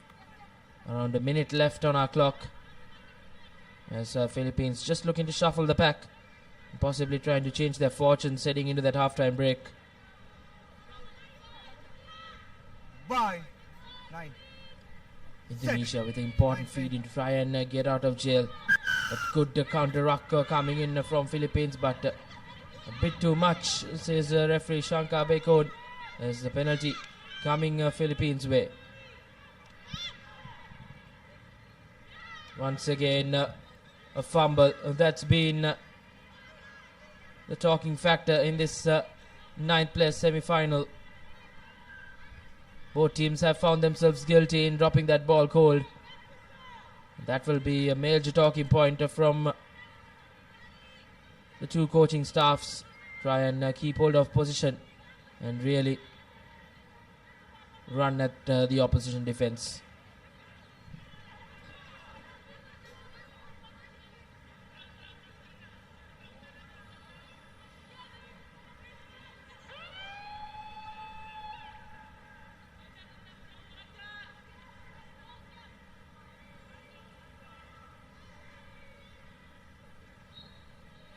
Once again, good feed in, but brilliant counter-ruck work coming in from Philippines.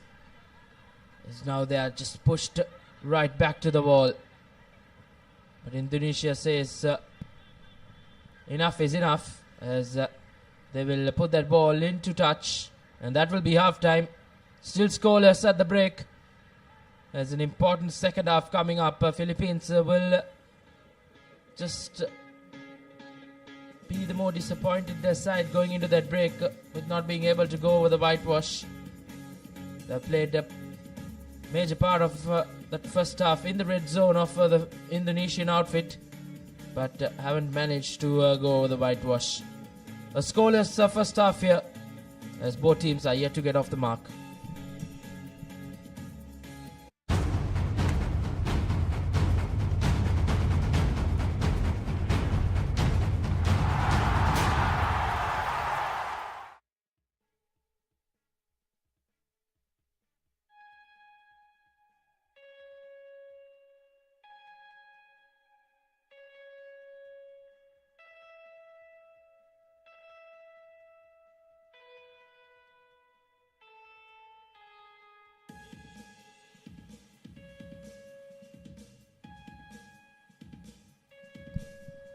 Welcome back.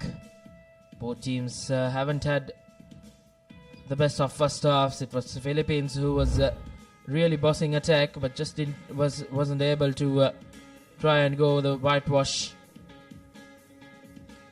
They were inches close, but those cardinal errors of fumbling that rugby ball have really not helped both sides. Next game coming up. It's yet another women's game in the 9th place semi-final. It's host Sri Lanka taking on Malaysia. The 9th place side, Sri Lanka, who finished 9th in China, will take on Malaysia, who finished 8th. And that will well and surely be a very interesting matchup. A Sri Lankan outfit failed to register any wins yesterday, but they well and surely hope that their fortunes may change on day 2 here. They'll really want to impress the home crowd and try and salvage a win and make amends after yesterday's defeats. Philippines being bundled into touch by Indonesian defense. We saw them spending most of the time in the first half in Indonesia's red zone, just weren't able to score that try, that much needed try.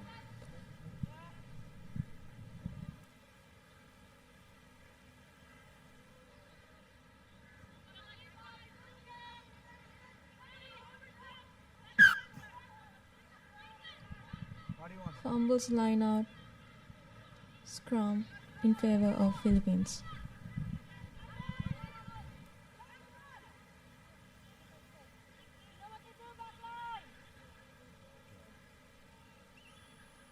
Crouch. 5.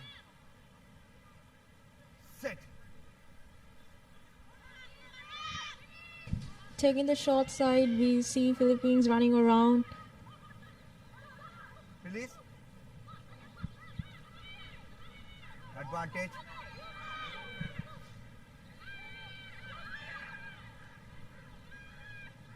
Using the physical advantage. Are they able to score? No, they aren't.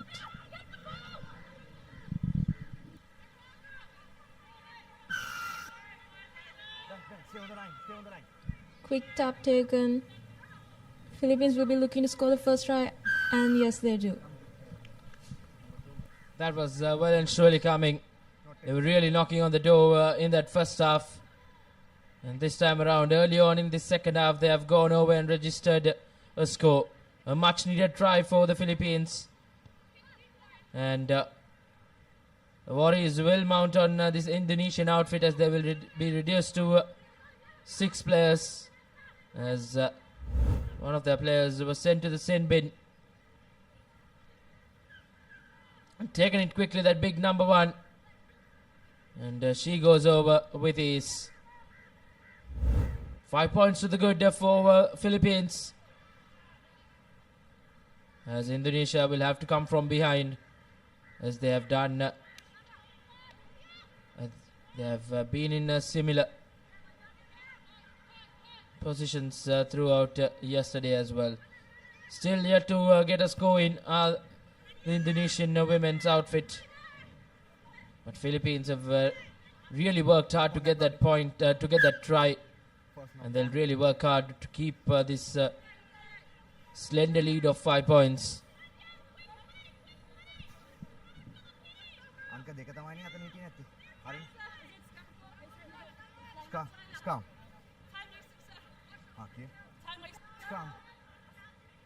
Concerning looking Philippines dugout coming into this game, they were well and surely the front runners to win it. And currently leading the game 5 points to 0 with around 3.5 minutes more in the game. A decent feed in from Indonesia. And a fumble once again.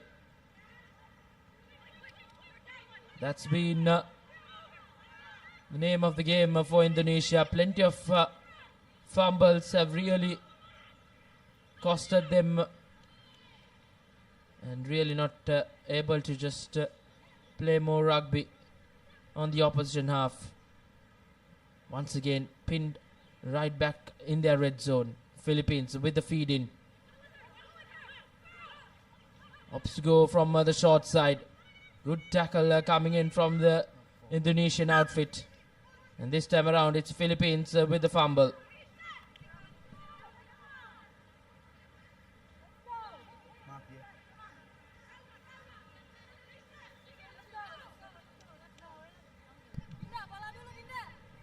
We see Indonesia not being able to move past their half.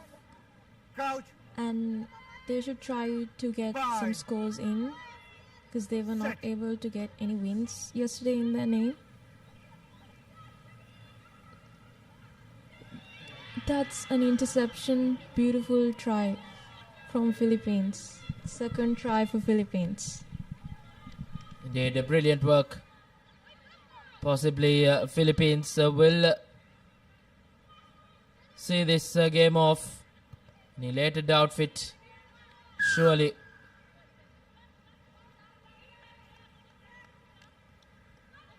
£10 to the good. As you take a look at the replay, once again a brilliant interception, and she managed to hold on to it and go over.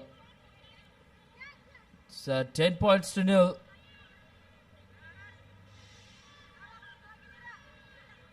Conversion has been missed. Rather, conversion has been converted. It's 12 to 0. As Indonesia making some changes. It's been a tough campaign for them out here in Colombo. Yet to get a score win. They've conceded many points as well. I need clean gap.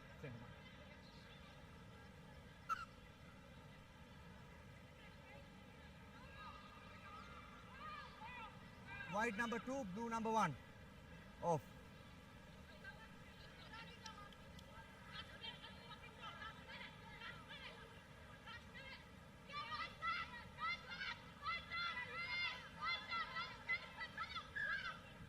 Time off. Still time off. Here, get back. Time back on. Play on.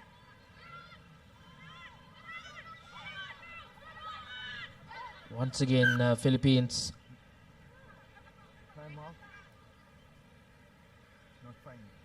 Blue. Referee Shankar Abekon having a word with his assistant. Not 5 meter. Back. A short arm penalty for the Philippines. At the brink of full time. Can the Philippines go in for yet another score? Fends off one. Gives out the offload well.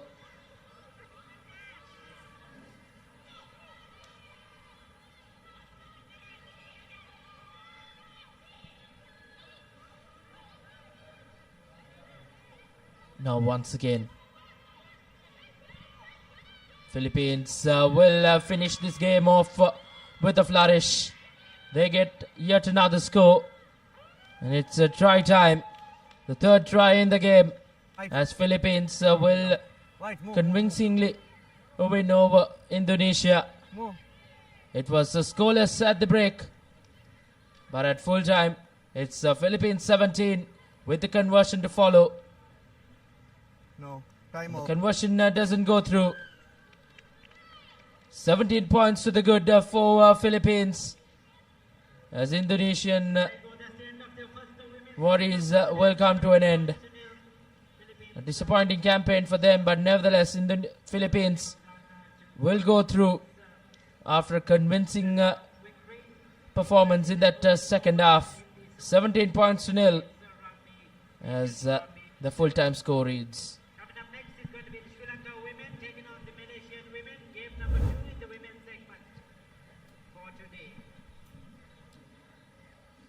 It was Philippines who really had to work hard. Went into the break scoreless, but they really came out all guns blazing in that second half and really put on a good performance to clinch a convincing win over Indonesia. 17 points to nil. And these are your key stats from that game. 3 tries and just the 1 converted try. Indonesia, nothing to speak of. Philippines win 17 points to nil.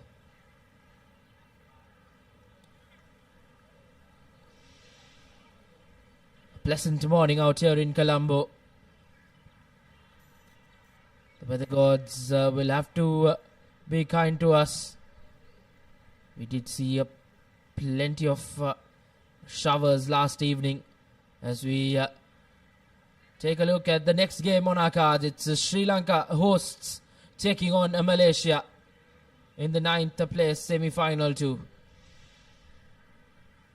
And the home side will be captained by Randika Sanjeevani, Jayanti, Shanika, Kanchana, Dilki, Charni Lienege, Kanchana Dilini, Sarni Nanakar, Heshani, NM Jayasingh, 2 Jayasingh sisters.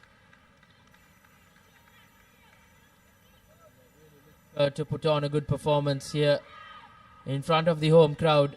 And this Sri Lanka women's outfit will be quite motivated to turn things around on day number 2. They did finish in the losing side in all 3 games they played out yesterday.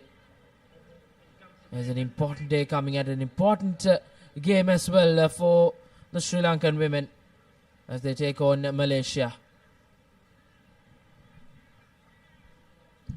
Sri Lanka trying to get that really important win today.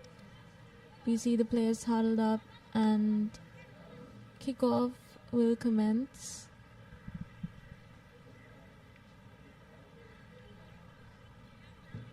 Ready, Captain.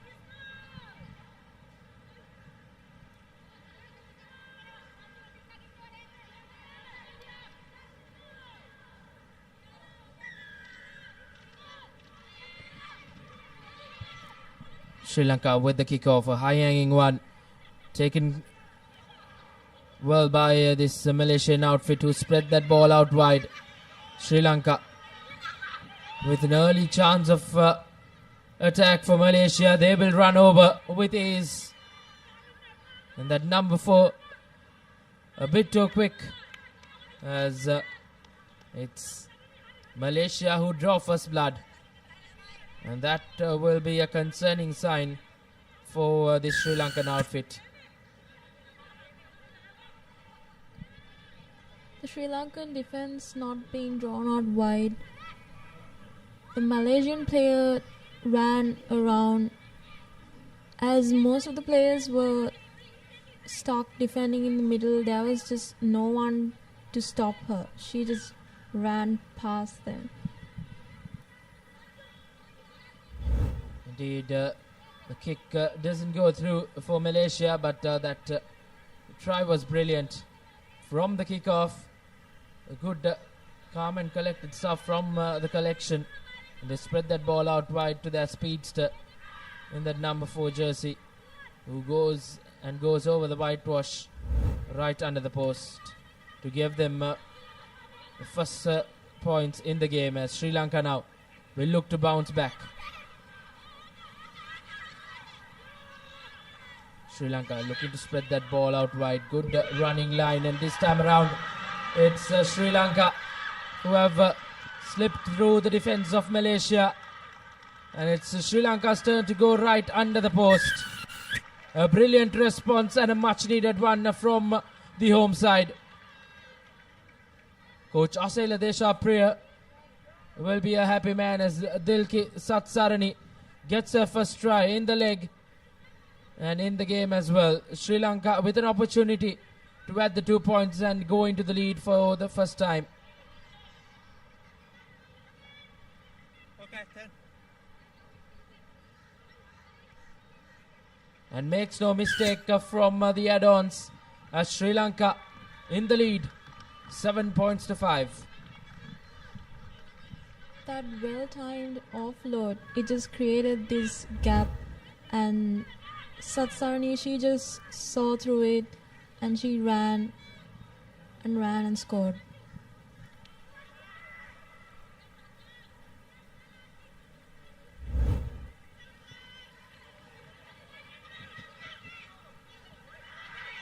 Once again, a good collection from the restart for Malaysia.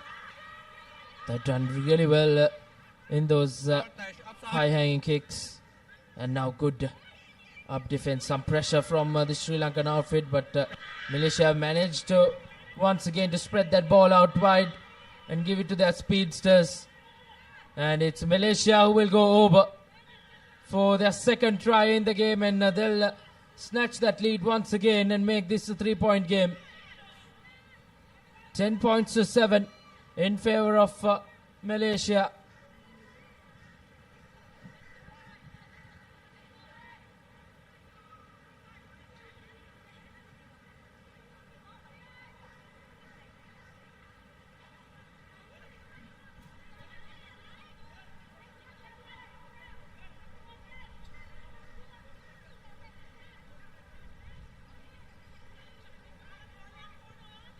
Malaysia failed to add the 2 points once again. Still with a slender lead of 3 points. Malaysia will really look to try and keep hold of a good defensive effort to try and keep Sri Lanka at bay. Sri Lanka really did well to respond after Malaysia scoring quite early on in the game.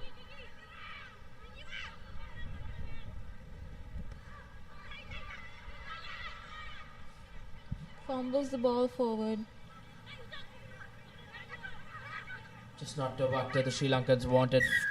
But this time around, a brilliant tackle as Malaysia dropped that ball. It will be a scrum in favor of Sri Lanka coming up, and they'll really look to run at this Malaysian outfit once again to try and go over.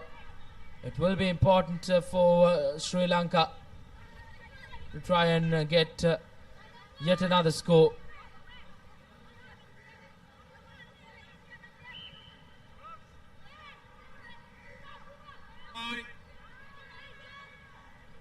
Sri Lanka with the feed in.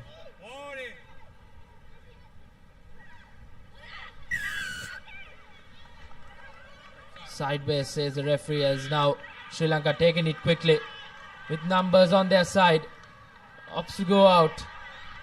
Sri Lanka fends off one,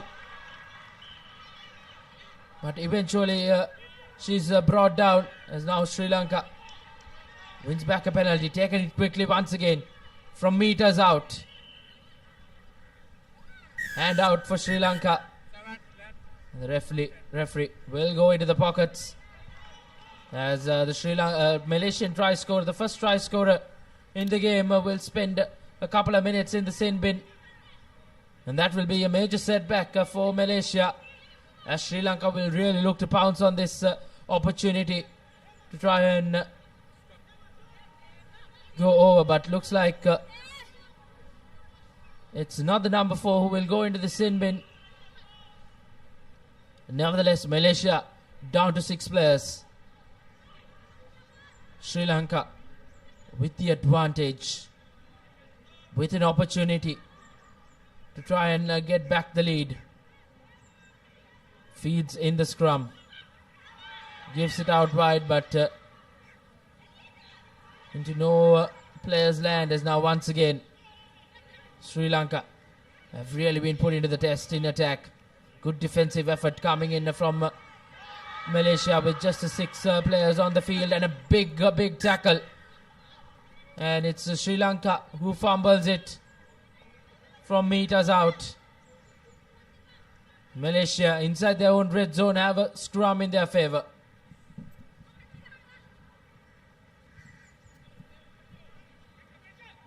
Coach Asai Ladeshapriya having a close eye on proceedings.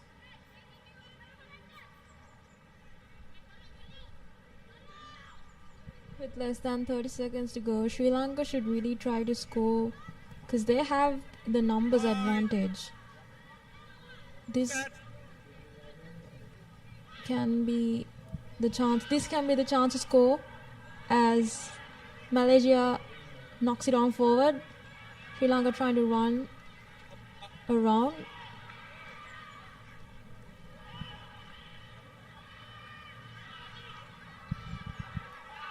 Working the ball to the corners. And yes, do we see Hemakumari scoring? Yes, we do. Sri Lanka for their second try. Indeed, a brilliant work from Sri Lanka. And some smiles in the dugout as well. Sri Lanka at the brink of half-time will get the lead. And just a 2-point difference between the two sides in that first half. A closely contested first half nevertheless.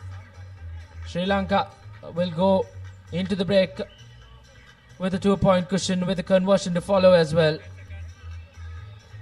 Hemakumari gets a second try in the leg. And the conversion doesn't go through. It's 12 points to 10 as Sri Lanka snatch back the lead at the brink of half-time. Half-time score confirmation. Sri Lanka 12, Malaysia 10.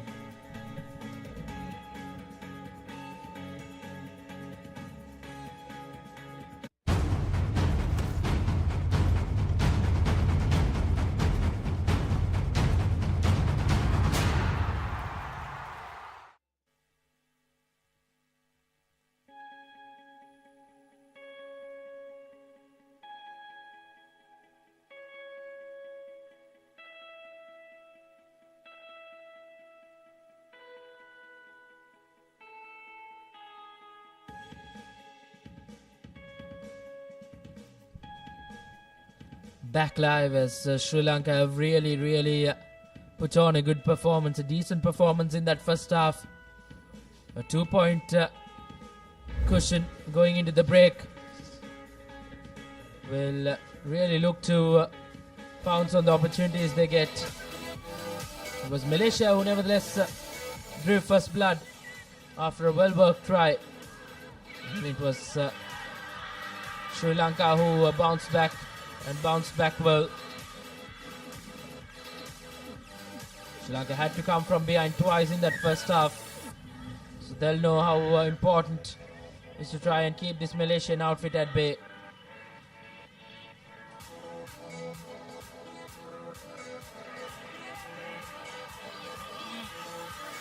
That was the try at the brink of half-time.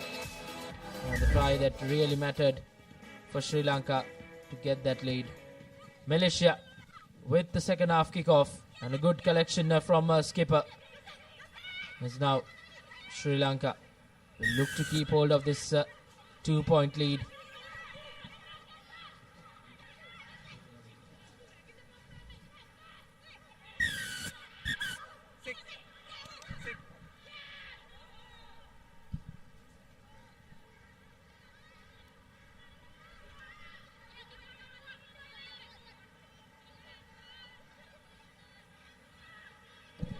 Yellow card for Sri Lanka's try scorer. Malaysia using that as an opportunity to score.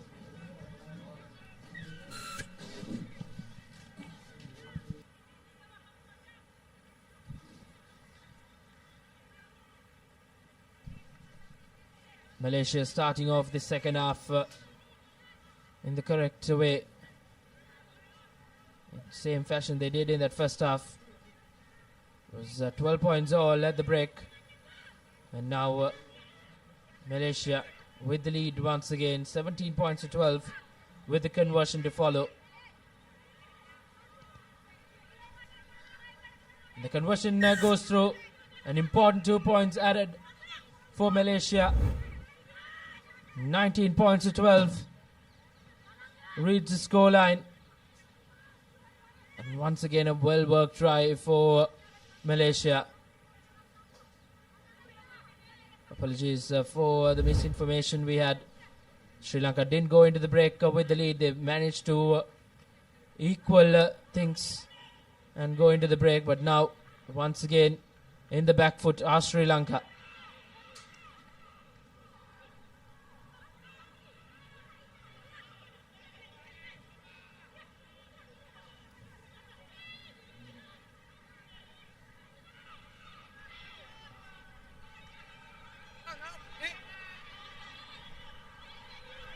Sri Lanka now once again under a lot of pressure.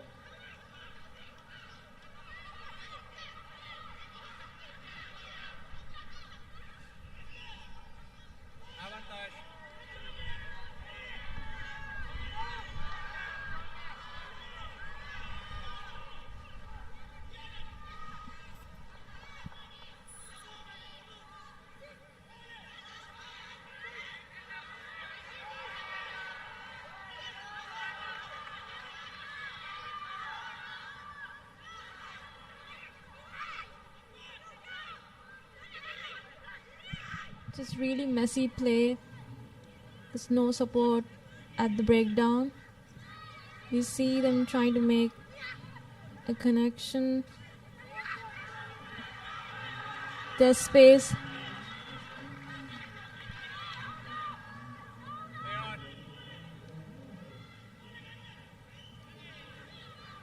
Just really scrappy play overall.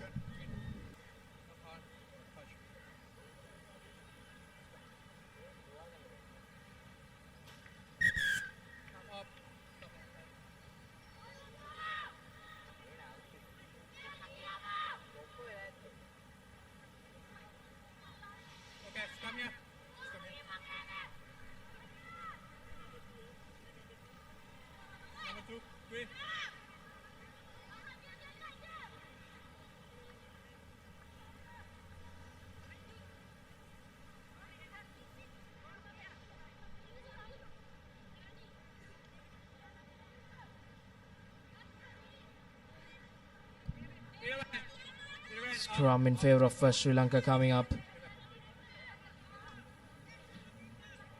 will be important for Sri Lanka to get things right from this scrum. They'll have to score and convert to once again just to equalize to Malaysia's 19 points.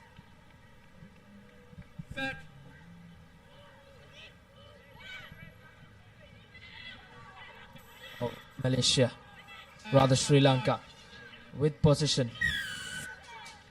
Much not to work with because brilliant defense coming in from this Malaysian outfit. Taking it quickly for Sri Lanka. She goes through the defense and goes over to make it a 2-point game with the conversion to follow. A tough conversion coming up for Sri Lanka, but nevertheless, well and surely in the game now.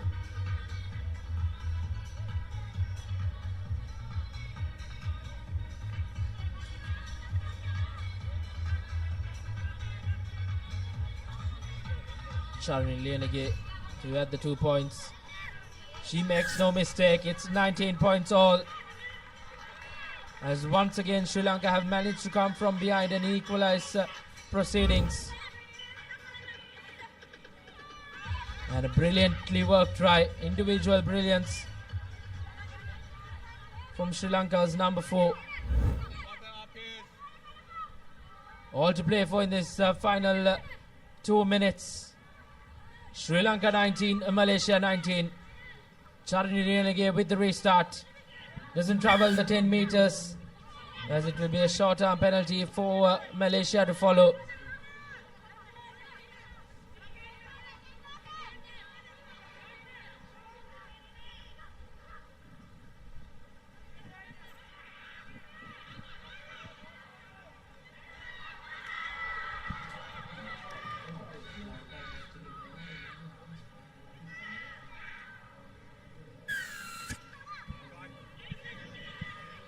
It's Malaysia who have responded well.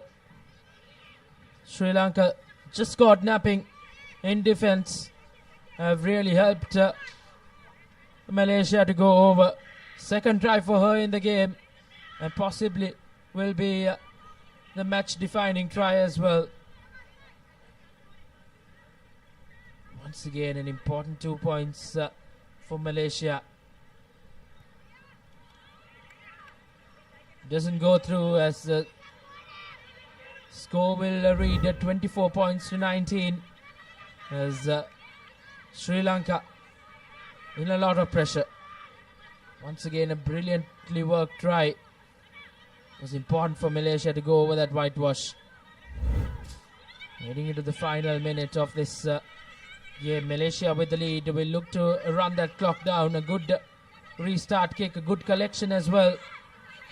As now Sri Lanka want to spread that ball out wide, but knock back, says the referee. As Sri Lanka now looking to respond, and if Sri Lanka manage to go on and score and convert, they might finish on the winning side now. But Sri Lanka have really been pushed back by this Malaysian defence.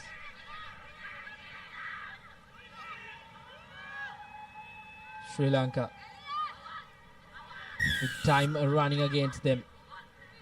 Our clock has run out as Malaysia win themselves a penalty.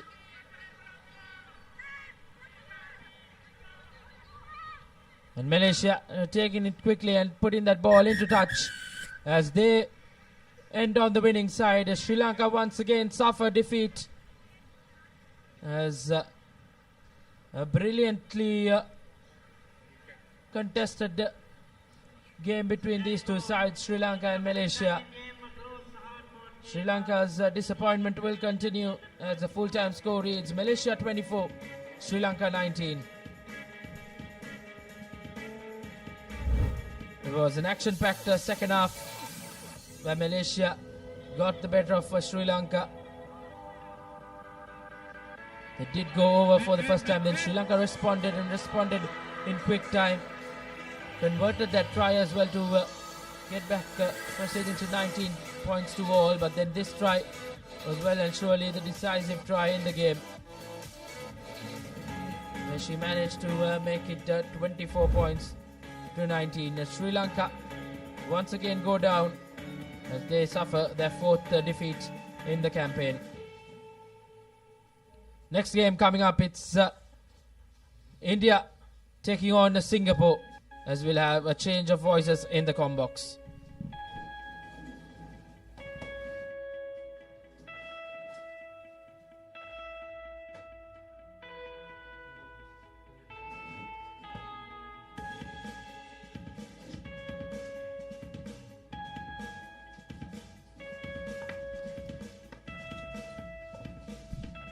So we're into the fifth place playoff segment now, as we have India taking on Singapore in the women's category. India, I thought, are really unlucky to be playing in this fifth place playoff, considering the brand of rugby that they played yesterday. Unfortunately, they were grouped together with Japan and had to settle for second place in their respective pool. And take a look at the team cards up on your screen, as well as I welcome Denan Ranavira into the commentary box. Very good morning. Good morning, Nathan. Yes, that team India played really well yesterday. As you did mention, suffered the defeats in the hands of Japan.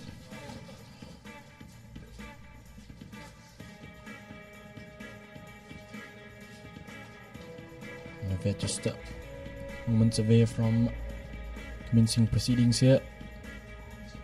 Slight overcast conditions as well. We'll surely be expecting a bit of rain later today.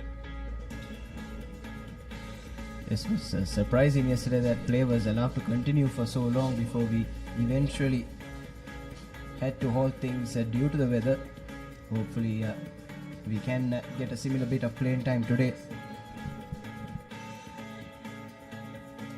Support teams in their final hurdles before this all-important fifth place playoff for them. And the man under pressure in the middle will be Ayman Gigi from Saudi Arabia.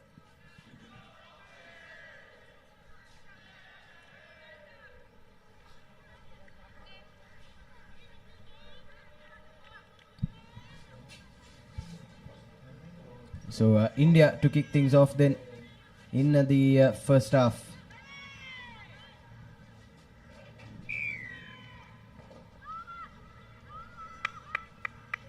It's a high hanging kick collected well by Singapore. And now we're looking to work it out of their own 22. Just running it straight away to the lateral spaces. Good cover tackle coming there by India. Straight away Singapore wasting no time maneuvering the ball straight across field, trying to exploit those big spaces in the far corners. They with some face momentum. They are coming up in defense. Singapore now switch of play, cutting back inside, takes the 2 players, that 3 to bring her down. Now with the definite overlap in the corner, Singapore not collecting in first time. Nevertheless, will use the short side advantage. Couldn't sneak past the final defender. So India doing pretty well in defensive. Singapore forced to boot the ball, but not the ideal kick. So it's India now with an opportunity straight inside the opponent's half. Dummy pass goes straight through the defense, and it'll be India going over for the first try of this game. Yes, that's a deserved try for India, you have to say. Did really well despite not having much of the ball in the first 1.5 minutes. Pinned Singapore back inside their own 22. And Shika Yadav goes over for her 3rd try of the tournament. But like I was saying, pinned Singapore back, forced them to go with the kicking option. And eventually had someone sweep in to collect that and go through uncontested. And the conversion is through as well. So early advantage to India. So waited for the opportunity and capitalized the maximum. You can see Singapore forced to kick the ball to boot. Just a slight dummy of play and straight through the Singaporean defense with ease. There's Yadav going underneath the post. No. Singapore has gathered the restart. Bad pass coming in there, but nevertheless it's an offside advantage for them.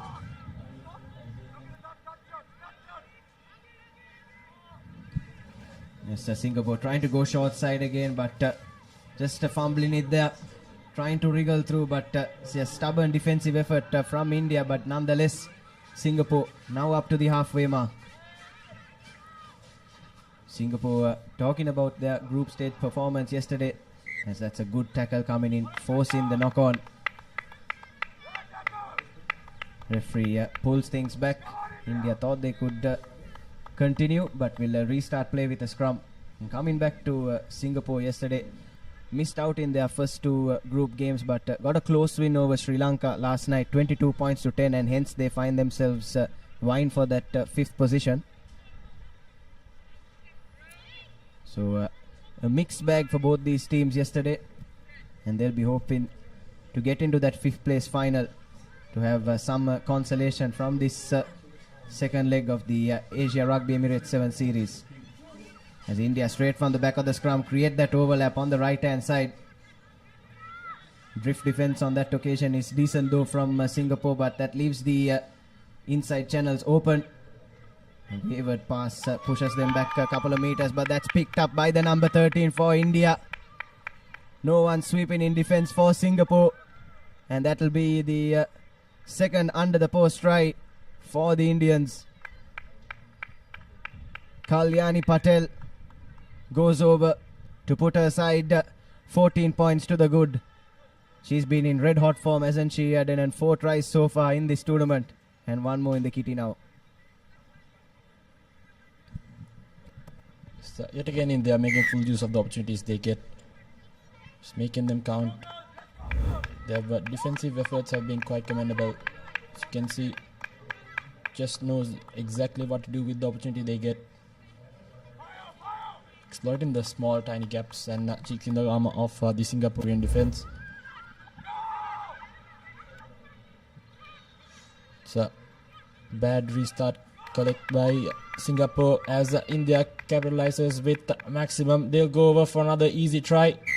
It's the number 4, Atikumari, who will go over.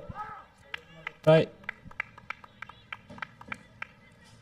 Yes, this time straight from kickoff, Artikumari gets her first try in this leg, and it's going from bad to worse for Singapore, isn't it, Denon? It's indeed not the restart they would have hoped for. If they were to keep this game alive for themselves, they'll need to at least get the next one right and continue from there onwards. But for Team India, conversion attempt not the best, but nevertheless it's a 19-point buffer between them and their opponents. Let's have a look at the replay. It's the pressure brought in by the defense which has ultimately won them that goal.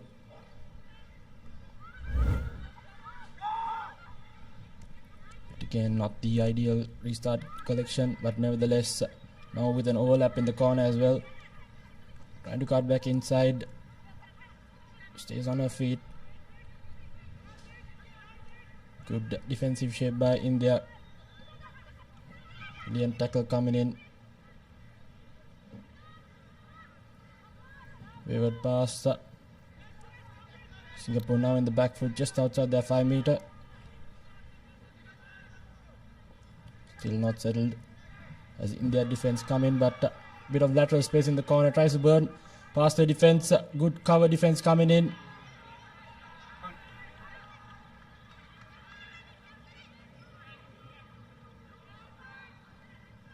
Now Singapore moving the ball yet again. Finds the overlap. Bad pass, but nevertheless still has position.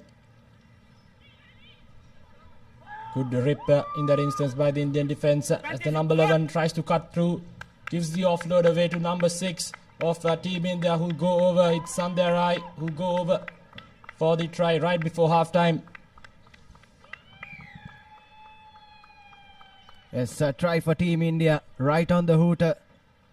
And yet again, it's a 4th try that has that they've scored in this first half, and the 4th try that they've got as a result of their mounds of defensive pressure that they've applied on Singapore. Singapore, in this entire first 7 minutes, have really failed to come out of their own 22. Conversion is good as well. So it's 26 unanswered points to Team India in this first half.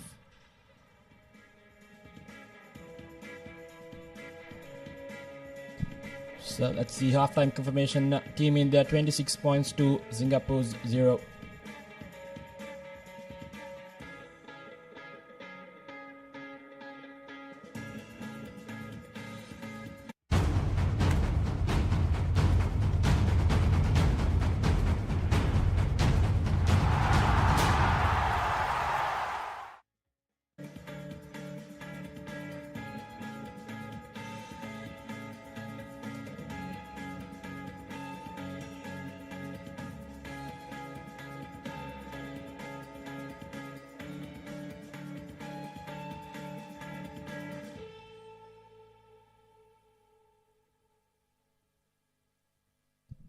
Yes, so welcome back for the second half of this first semi-final in the 5th place playoff for the women's segment. Taking a look at the highlights just before the break, we are talking about how good India were defensively.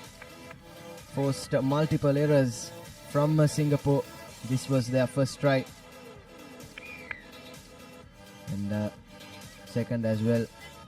Ball was loose from Hong Kong. From Singapore rather. Forced the knock on, and a second under the post try, and then this one straight from kickoff. No one back in defense for Singapore, and India went over for their 3rd in the corner, and then this one right on the hooter. Ripped the ball at the breakdown. That's a brilliant individual effort from the number 11, and a good supporting line as well that ensured India take a 26 points to nil advantage into the break. Now Singapore to restart proceedings in this second half. Not the restart they'd hoped for as well. So it will be a free kick from centre field for Team India.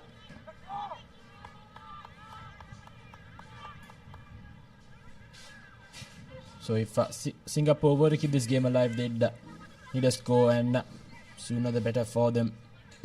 So Team India tend to tap and go for it. Switching directions. They have a small overlap in the corner. Cutting back inside is that number 13, the try scorer. Singapore trying to apply some pressure. They're trying to use the linear channels. This time overlap in the corner as Team India runs artillery. Here we go. Number 6, final defender to beat. Good cover tackle coming in. It's a knock forward. So Singapore can see they're pumped up with that defensive effort. Hopefully now, with a bit of momentum in their hands, they'll get a score in. It's a tall mountain to climb for Singapore, isn't it? Just 5.5 minutes or so left on the clock, but finally managing to pull their socks up in defense. And winning a scrum as well, and there you have the Singapore men's team cheering on their counterparts. Point. Set. Hold. Slowly but surely filling up the racecourse here in Colombo on day 2 of this Asia Rugby Emirates 7 series. And now here comes Singapore creating that overlap in the corner. But again, good drift defense from India. Defending has been on point for them so far in this game. This time though, half space opening up, but just managed to get that ankle tap in. And Singapore now with the ball on the right hand side. One man to beat. Opts for the inside pass. And now up to halfway. This is much better from Singapore attacking. And now goes straight down the middle. Does the number 2. But again, good cover tackle coming in from India. Making Singapore go through the phases. Advantage for offside coming their way as well. Have an extra man out wide on the left. Does she have the gas? Yes, she does. She'll run right round. Will Jane Chanjinyi, who'll touchdown for Singapore's first try in this clash. Singapore did quite well there. Had the continuity of play, kept the offloads going, didn't let the Indian defense settle. The scramble Indian defense just couldn't find themselves the right positions, couldn't recover on time. And for the first time, Singapore has crept out their defense. So it's 5 points with a conversion to come for Singapore. All started with that good defensive effort, as I mentioned earlier. Go, please.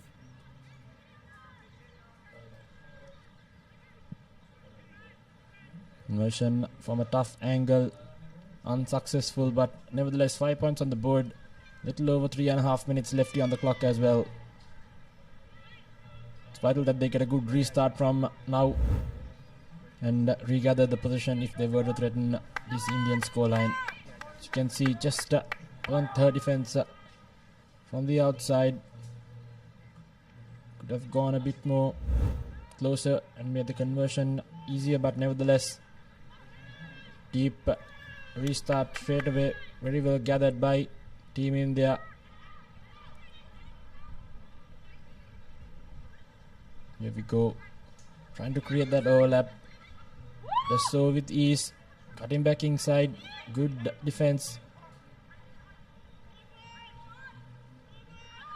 Straight away, spotting the gap, the number 4. Trying to go past, but it closed as she moved closer. Nevertheless, again, Team India now. The good face movement. Trying to change directions and use the short side. Singapore holding on in defense. Ball squirts out, but very well regathered by Team India. The number 2 breaking through the defense. Has the try line at her distance. Will accelerate and go underneath the post. So yet another try coming in for Team India. That's Yadav who go over for yet another try. It's a second in the game as well. So brilliant stuff. Good efforts by Team India, identifying the small gaps and creeping past the defense with ease. Yes, Shika Yadav, what a game she's having both defensively and in attack. Goes right through for her second. But I thought where Singapore faltered there was then, and they went for a deep restart straight after scoring. And when you're chasing a game, that's never the best option, considering the pace and the skill that this Indian side have in their attack as well, allowing them this much possession. It was only a matter of time before this happened. Went straight through the gap, did Yadav. No one sweeping for Singapore. And easy as you like, untouched over the try line for India's 5th try. So as you can see, good restart by Team India, kicking it deep, trying to get that territorial advantage. And yet again, good juggling work as well. So they've won over the penalty.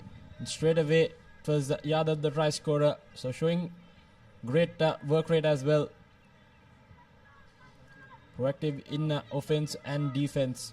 Now Team India has opted for a scrum in prime position.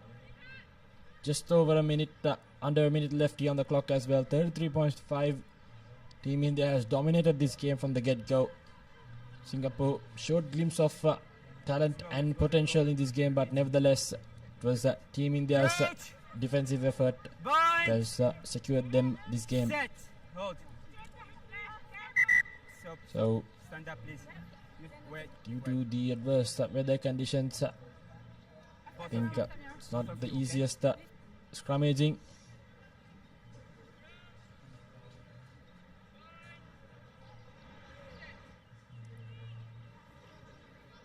Wouldn't India love to top this one off with a score? Goes on the blind side, creates that overlap on the left, chooses to cut back in, needs support now.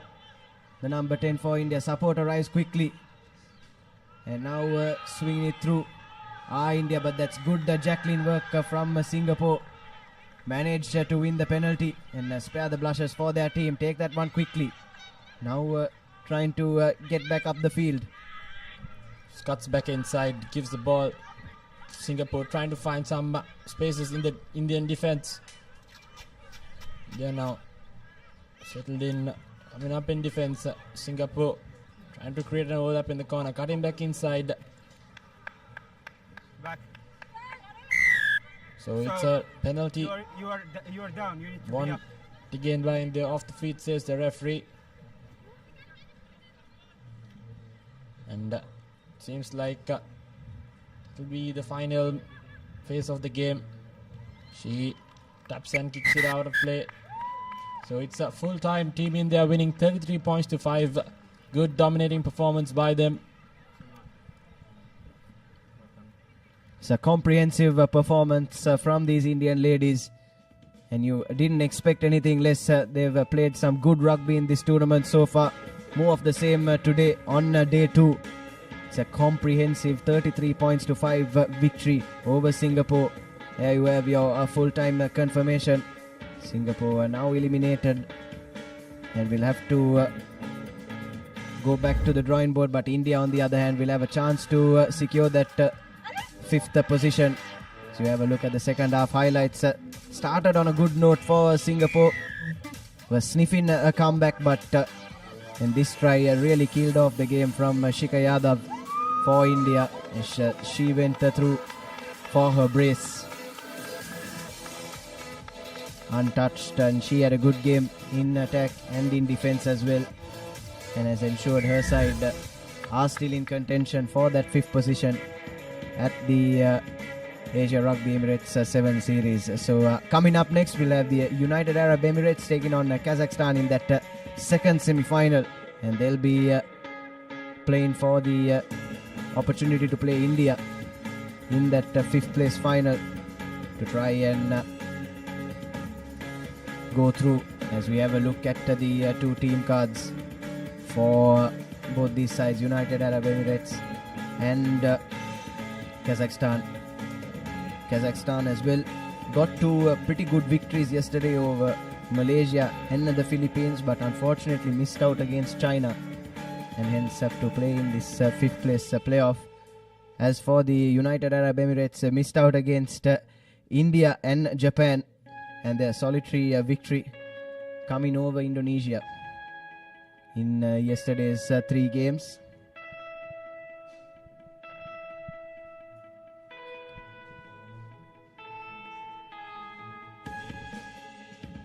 Kazakhstan, very physical outfit, aren't they, Denan? And perhaps the conditions as well here at the racecourse might favour them. Yes, and in the UAE ranks as well, we have Madison Georgia, Barber, Hannah. They've had a good day one, and they'll be hoping to be the key players for the UAE.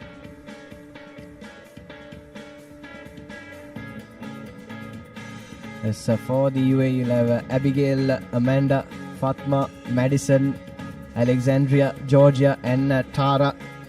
For Kazakhstan, Veronica, Alyona, Yekaterina, Amina, Irina, Anna, and Eva Becker. And the finishers as well. Hannah, Jessica, Sophie, Jade, Kira, and Catherine will be the finishers for UAE.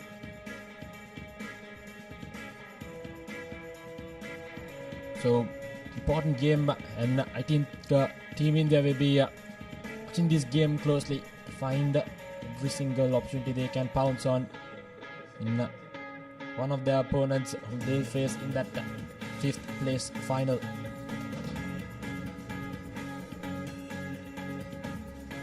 So there you have the UAE ladies. Probably Kazakhstan come into this game as favourites, don't they, with 2 wins in their group fixtures. UAE with just the solitary win, blown away by both India and Japan. And our referee for this game, Christabel Lim.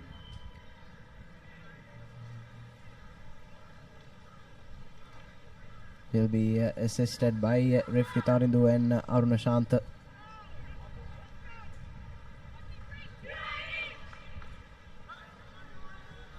So it will be UAE from the right of your screen against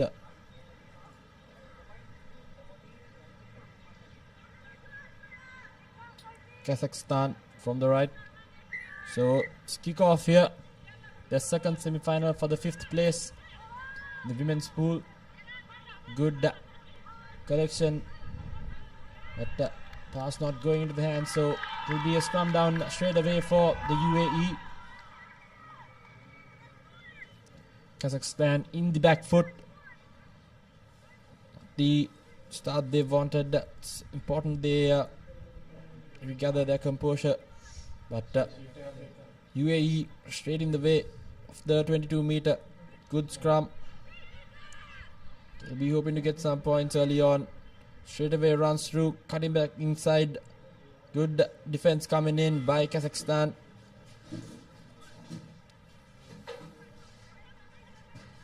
Again, moving through the linear gaps is the team UAE. Now maneuvering the ball to the far corners. Good Russian defense coming in by Kazakhstan. Keeps the team at bay. UAE now building some faces, trying to find the gaps. Again, good defense. Tries to keep the game alive, but good defense coming in by Kazakhstan. And good ruck time as well. Gives the pass away. Good cover defense yet again. And it's been battled into touch, so Kazakhstan holds on in their defense. Recovered very well after that fumble early on. So it will be their opportunity to throw in and move away from their yellow zone. Yes, that's a big let-off for Kazakhstan after making that cardinal error straight from kickoff, spilling it. Good cover defense from them, drifting to the touchline, bundling their man out, and now have the line out, but it's overthrown by Kazakhstan, and now UAE with another opportunity.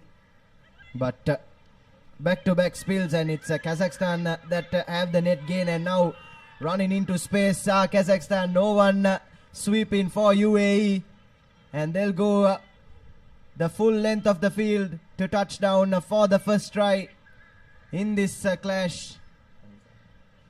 Number 5, Irina Taichina for Kazakhstan, puts her side ahead and right under the post as well.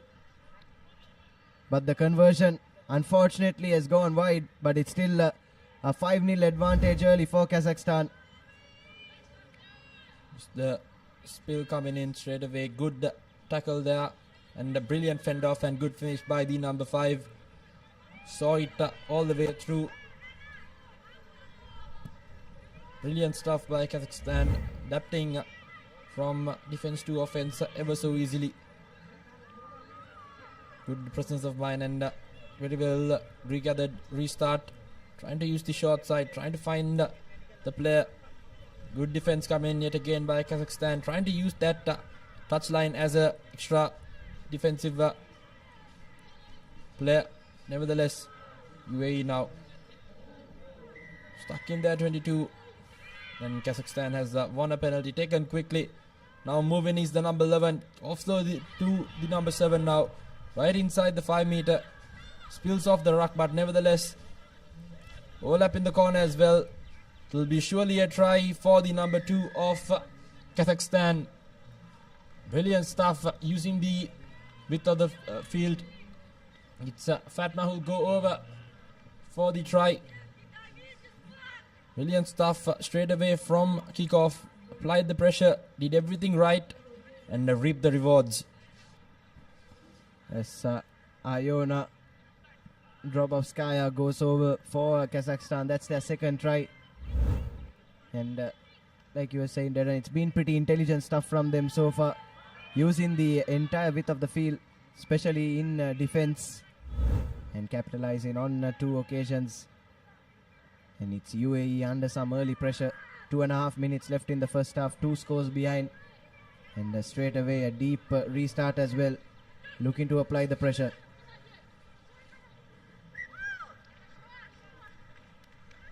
UAE not helping themselves. It's been lost forward yet again.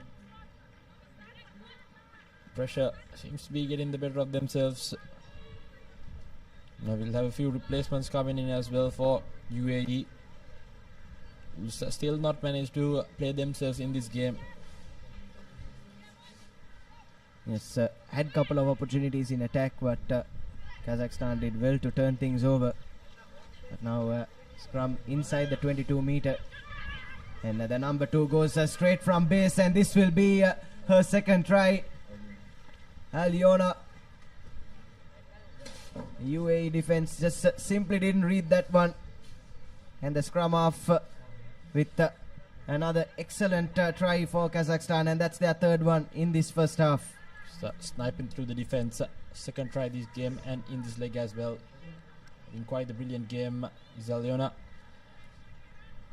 sniped her way through, finding the gap.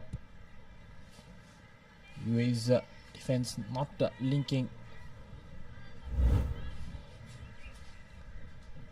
Has spotted the gap straight away, sees it and snipes through. Brilliant stuff and good individual performance there.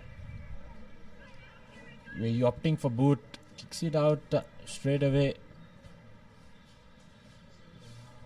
Not the kick she'd hoped for, but nevertheless, it's yet again now Kazakhstan with another opportunity. UAE needs to get possession of the ball if they were to at least get a score in before half time. Yes, you can tell the pressure has gotten to the UAE though, can't you, Dylan? Especially when chasing a game, I don't think going to boot was the right option. You would want to keep ball at hand, and goes short from the line out this time. That's the double try scorer, Aliona. And now trying to create that overlap, but unfortunately just got stuck in the turf. Their conditions as well playing their part. Good counter-rucking by UAE. Kazakhstan barely holding on to the position. Luck in her favor in that instance for the number 11 of Kazakhstan. Everything going right their way at the moment. It's Oksana who will go over for another try. Brilliant stuff. And things are going your way. They just seem to fit right in place, isn't it, Nathan? Yes, sir, certainly, Adenan. But the idea was right. There was no one sweeping back, and Oksana Shadrina had all the rights to go for that grubber. And the conversion is good as well. 24 points to nothing as the referee blows for halftime. Take a look at that. Idea was right. Execution not the best, but luckily for her, she had the rub of the green in her favor. Fell nicely back into her breadbasket. And she went over under the post for the 4th try in this first half for Kazakhstan. So there you have it, your halftime confirmation. UAE have really failed to come to the party so far. So it's 24 points to nothing in favor of the Kazakhs.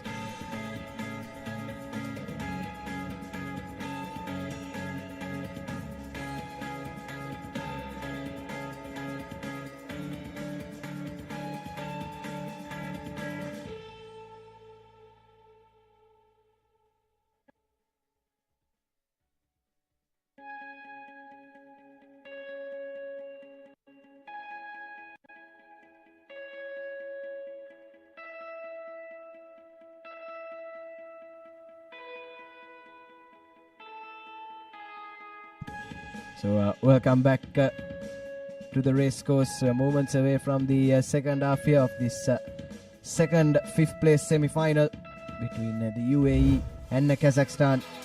And what a performance it was for the Kazakhs in that first half. This was their first try, ran nearly the entire length of the field. They dot down right under the post. And then here again, the ball was loose from UAE, and the Kazakh players were there to pounce and use the width of the field to their advantage. And then this moment of individual brilliance from their scrum half. Spotted no one covering that 10 channel for UAE. She went through, and there was another try. Courtesy a lucky kick falling into the hands that ensured the Kazakhs took a 24-0 advantage into the break. It's a good restart it again by Kazakhstan. UAE managing to hold on to position. It's the ball bounce. You can see straight away the defense is right up there. UAE trying to find the direction they want to opt for. Uses the fire and to get good defense coming in by Kazakhstan, not letting. And here we go, overlap in the corner, beats the first man, has to sweep at a beat, trying to step past the defense and does so brilliantly. The number 4 for UAE straight away. We will go over for yet another try for them, the first one in this game. It's Madison Melish who will go over for the try. Brilliant stuff there. It's brilliant stuff from UAE. This is exactly the start they would have wanted. Within 1 minute after the restart, Madison Melish goes over for her 4th try in this leg. She's been in red hot try scoring form as well. And the conversion is good, so UAE managed to pull one back and pull one back early in this second half. Just have a look at the replay there. Found the space in the corner. Did brilliantly to step past the final defense. So good acceleration and finished by the UAE player. They've just kept back in this game. So it's important that they move on with this momentum they've just gathered. Now Kazakhstan trying to get the reply in. Tries to show and go. Does brilliantly. Gives to offload. Overlap in the corner. Brilliant stuff. Good reply by Kazakhstan. Sweeper trying to get the defense in, but nevertheless it will be another try for the number 4 for Kazakhstan. It's Amina who will go over for the try. What a reply straight away after conceding a try, Nathan. Yes, that's exactly what you want to do after conceding one. Amina Tulajinova goes over for her first try in this second leg to restore that 4-score cushion between the two sides. And the conversion is a brilliant one as well from a tough angle. So Kazakhstan, after conceding, have walked back with all 7. Tatiana with the conversion as we take a look at the replay of that try. Desperate effort from the lady sweeping for the UAE. But Amina had the pace on her to go through. Now UAE have to play from far behind yet again. Away from restart, good defense coming in by Kazakhstan. Here we go, trying to find the spaces, switching in play, finds a gap straight away through the middle, looking for options, steps past the defense, gives it to the try scorer.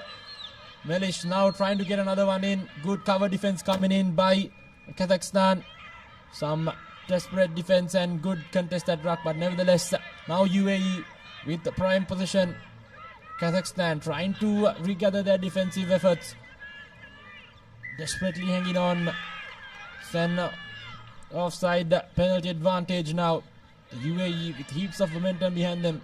Kazakhstan now in the back foot, switch in momentum as UAE now moves into the 22-meter of Kazakhstan, switching in direction yet again. Fends out the first one, finds the gap, the number 2. She tries to beat it, but good defense, some desperate defense coming in by Kazakhstan. Sniping through the linear fringes. UAE now looking for yet another try, trying to keep the game alive for themselves. Just less than a minute left, 2 minutes left here on the clock.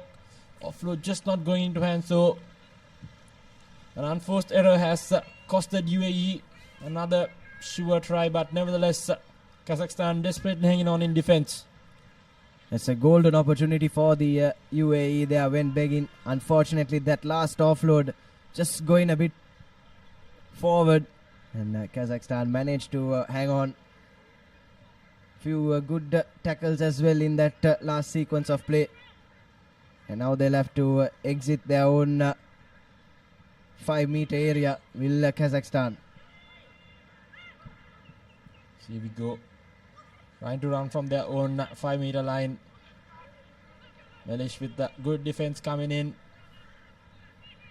Kazakhstan now in the back foot. Balls backs against the wall. Good defense yet again. Brilliant stuff by the UAE defense. They'll win 5-meter scrum right outside.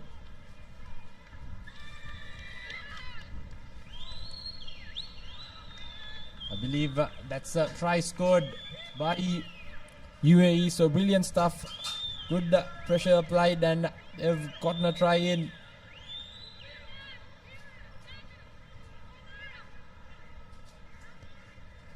Conversion not successful, but nevertheless it's 12 points to 31. Less than 90 seconds left here on the clock as well. Have a look at that replay. Good defense coming in by the number 2 for UAE. She's done it brilliantly. It was Amanda who did it. Brilliant stuff. Has gotten the try in for UAE. Important restart coming in for them.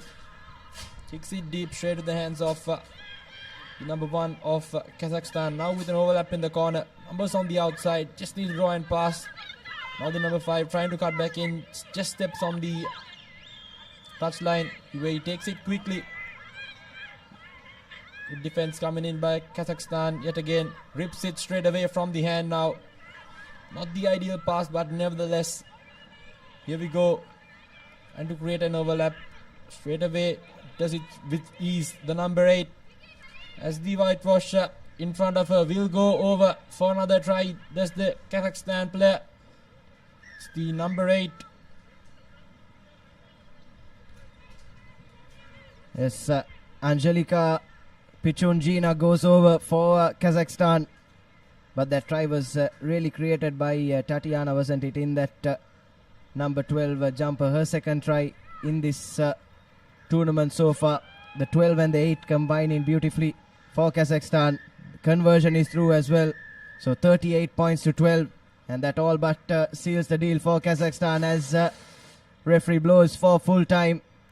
So it will be Kazakhstan that take on India in that playoff for the 5th place position here at the Asia Emirates Rugby 7 series. Your full-time confirmation then 38 points to 12. A comprehensive victory in favor of Kazakhstan. Let's have a look at the highlights from that second half. UAE did brilliantly to score first, but just not enough. Melson Melish there, a bit of individual brilliance for them. Straight away it was Kazakhstan which gave a brilliant reply. Brilliant try coming in yet again. Everyone in that team contributing with scoring and defensive efforts. Yet again it was Amanda for UAE.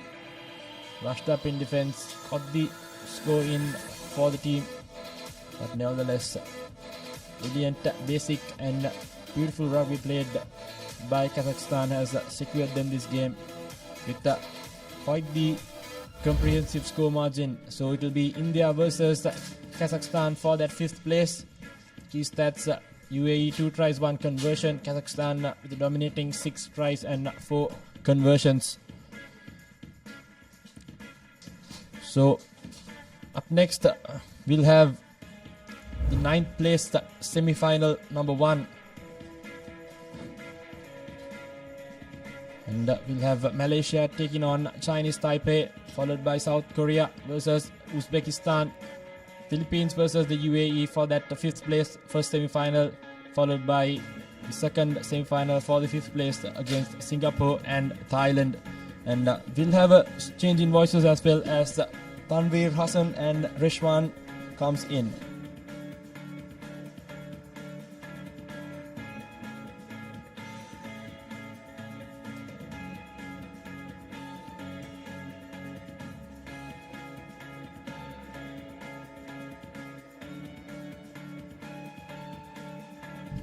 Thank you, Dylan. The next game on our cards, Malaysia taking on Chinese Taipei here at the Asia Rugby Emirates 7 Series 2025. The Sri Lankan leg live from the Racecourse Stadium here in Colombo.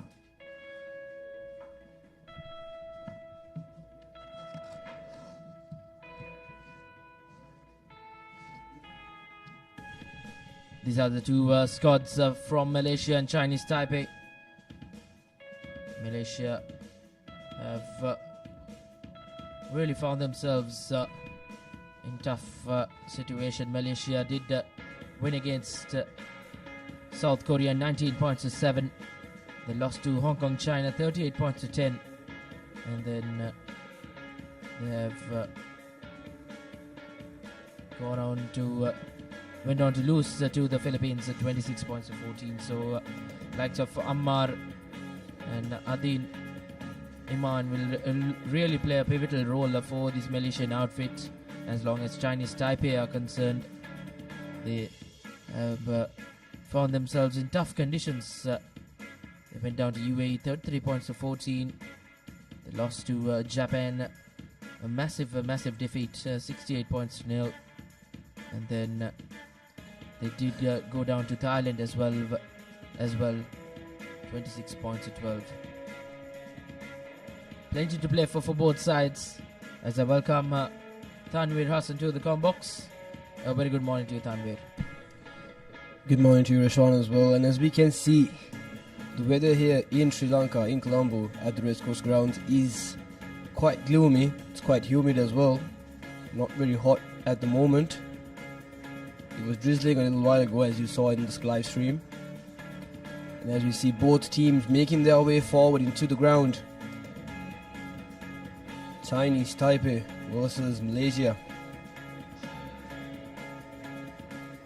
We're hoping for a good game of rugby from both these teams.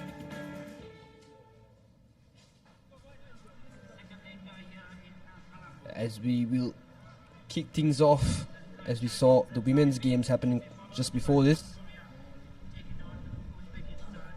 And the official for the match, Francisco Camisa, will be the official in this game as we start the 9th place semi-final 1.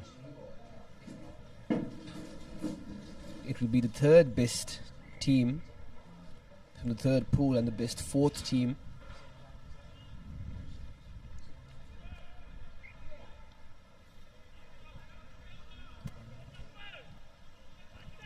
Chinese Taipei will be the team to kick things off here in Colombo as we start the proceedings. A deep kick inside the 22. Singapore connecting cleanly, sending it to the middle of the field. The big number 11 fending off one defender and sending it out wide. The number 11 cuts back in, sending the ball to the other side now. The number 4 of Singapore sends it to the corner once again. Working those corners, Rashwal, properly, as should in a sevens tournament. But unfortunately not being able to move forward. Having space outside, having overlap as well, goes to the corner. He should cut back in, but unfortunately he's taken out by the Chinese Taipei defense. Indeed, that will be the areas Malaysia will target to try go through those wings. Spread their ball out wide will be important. This Chinese Taipei outfit really can hurt you with the pace. Line out in favor of Chinese Taipei as a slight drizzle does come down here in Colombo. Yesterday around this time the sun was beating down. But today it's been drastically changed. Gloomy conditions out here in Colombo. As long as the rain stay away, these are tailor-made conditions for some quality sevens rugby. Now once again, now Chinese Taipei spreading that ball out wide. Not much to play with now. Number 11 will look to put his ears back and run, but he's eventually bundled into touch. It's good defensive tackle coming in from Malaysia. That was Yuan Wu with the ball. He should have cut back in, going past that 5 meter line mark. Unfortunately, the Malaysian defense puts him out on the line out. So it'll be a line out in the favor for the Malaysians. Just a small overthrow. There's a Chinese Taipei regain position of the ball, sending it to the center. Now to the corner to the number 11. Tries to cut in and cut out, but is short on the 5 meter. Offloads it, but intercepted by the Malaysian team once again. But they have knocked it on, so Chinese Taipei will be playing with a knock-on advantage in their favor. Scrum off, sending it to his number 2. Back to the corner to his number 1, spotting that gap. Sidesteps and cuts back in, but unfortunately the pass isn't collected cleanly, so it will be a knock on. So Malaysia once again still in the danger zone, but this time they will have a scrum in their favor. And as we see the Malaysian coach looking to see what he can do from the bench. Crouch! Malaysia not showing promise in the attack so far, but their defense has been up to standard. Hoping to see for a set piece move from here. Scrum off. Cuts back in and receives the ball once again. Sends it out open all the way from the corner. Can the number 14 of Malaysia make his way through? Yes, he has. Ammar Siamim has done it. And he has made it over the line for the Singaporean team, and that will be the first try of the game. Malaysia leading by 5 points. Indeed, that was surely expected. Malaysia, the more threatening side to go on and score in this first half, and they have really done that. Chinese Taipei really haven't had any chance of attack. They've done the bulk of defensive work. The conversion doesn't go through. Nevertheless, Malaysia with a 5-point lead as we approach the final 2.5 minutes of this first half. Definitely, Rashwan. As we can see the replay as well, the set piece move that did right and tricked the Chinese Taipei defense. As we saw Malaysia in the first time in this game playing in the red zone, making their way into the red zone of the Chinese Taipei team, and does well to do so as well. So Malaysia once again will kick things off. Goes for a contestable kick, a high-hanging kick. Can the number 3 unfortunately not collect the ball, but had a decent tackle to put the player down. So Chinese Taipei now attacking from their own danger zone, sending the ball from side to side, but he's taken down in the middle. Switches direction, not the best of passes. Now over the try line. They will want to make a bit of a distance from here, as the pressure is applied from the Malaysian defense. Will that be a penalty? Referee says release, and he does so. So Chinese Taipei once again in the attack, trying to send the ball to the corner, having space and having extra man there, but unfortunately does not pass the ball. And will that be a penalty for the Malaysian team? Yes, it is. Taking the quick tap, the number 4 has numbers on the outside, should have sent it out the first time, but unfortunately does not do so. Spotting that gap in the center, the number 10. Can he make it all the way? Yes, he does. Once again, Ammar from Malaysia scores the second try for his country. Indeed, brilliant from Malaysia. They look to run away with it now. 10 points to 0. Ammar gets his second try in the leg and first in the game. With the conversion to follow, Malaysia have an opportunity to add the 2 points, and quite a regulation 2-pointer as well. Makes no mistake, as Malaysia Heading into that half-time break, around 30 seconds left on our clock. Will be with a 12-point cushion. Goes right under the post to make the kicker's life a lot more easy as well. Definitely, Rishwan, as the vision from that number 10, spotting that big gap there and going right through it just to make his way right under the post. Ammar doing well there with his sight. So it'll be Malaysia once again with the kickoff. This time changing direction from the kickoff. Not collected cleanly from the Chinese Taipei team. Referee says it has been knocked back, so position will be with Chinese Taipei still attacking from their red zone now. Trying to run around the Malaysian defense. Not supporting the body weight is the call. So courtesy of the Malaysians, Chinese Taipei has been awarded a penalty in their favour. But as we can see, the time has run out on our clock. And they go for touch this time. Trying to reduce their pressure from attacking in their own red zone. But unfortunately, does not make the proper distance that they really truly wanted. So it will be a line out in the favour of the Chinese Taipei team. Right inside their 22. As we can see, the big lad number 5 of Chinese Taipei cleanly collects the line out, having space on that corner. Malaysia defends its top 6, so there will be one man in the back. Chinese Taipei doing well to beat them, goes for a small punt there, but the Malaysian number 10 collects it cleanly and just ends the first half proceedings, kicking the ball to touch. So that will be the halftime score. Indeed, it's a first half performance where Malaysia can really be proud of. They haven't let Chinese Taipei really settle into this game.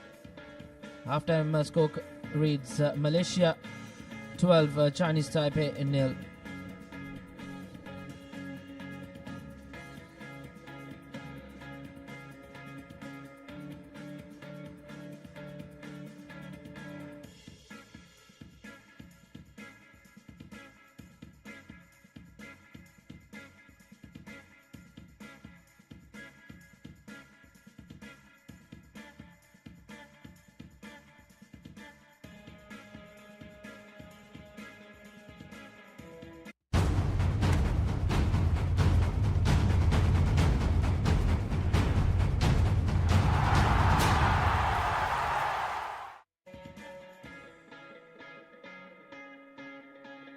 And we're back live here in Colombo. Once again, this will be the first semi-final for the 9th place position. The highlights of the first half. This was the first try scored by the Malaysian team, an 80-meter sprint. Ammar scores the first try, and then once again the other Ammar spotting that gap and making his way right under the post to score the second try for the Malaysian team. So the points will stand 12 points to 0. And coming up next will be the 9th place semi-final 2, where South Korea will be facing against Uzbekistan. An interesting game of rugby we'll be looking forward to.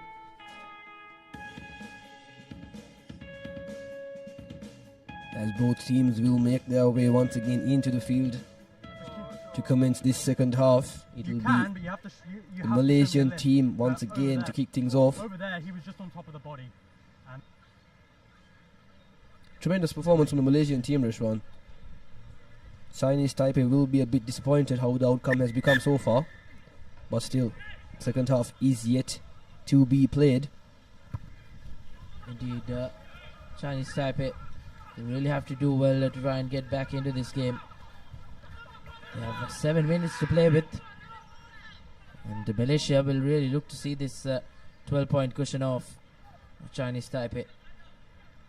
They have to run a full length now if they are to go and score. Malaysia have really done well to turn over. And it's Malaysia now just picking up from where they left off in that first half. They go over and they get their first goal in the second half and the third in the game. Wonderful performance there, and the vision in that corner almost touched that line, but he does well to keep the ball in play.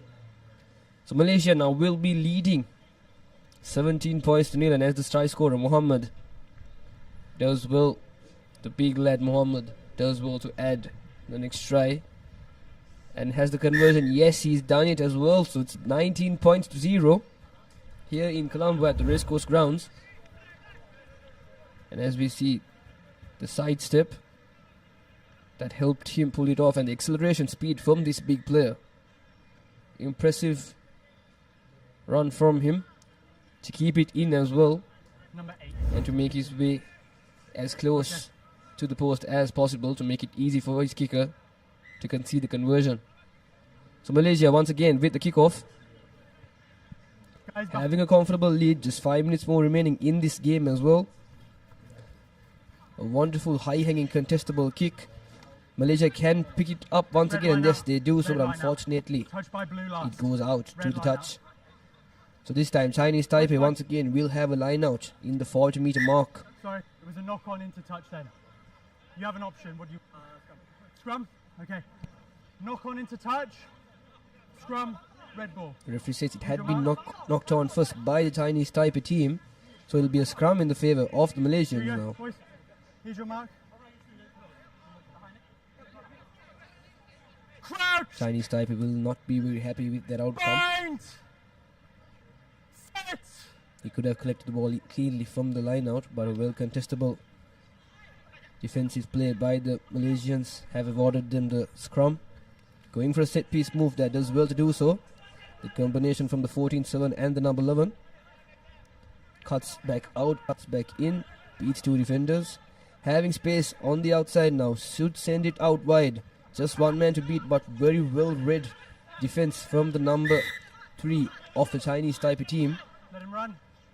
But they have considered a penalty, so Malaysia once again with the quick tap. Should have worked the ball to the wide. Having an extra lad in the corner, optimizing from the space. He tries to cut back in, but unfortunately his assistant player did not read that very well. So Malaysia once again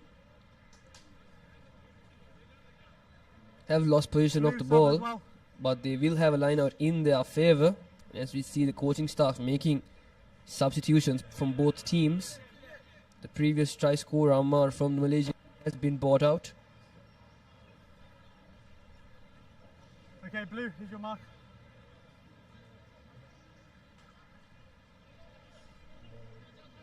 Still 3 minutes remaining on a clock rush run. Anything can go down. Just 19 points.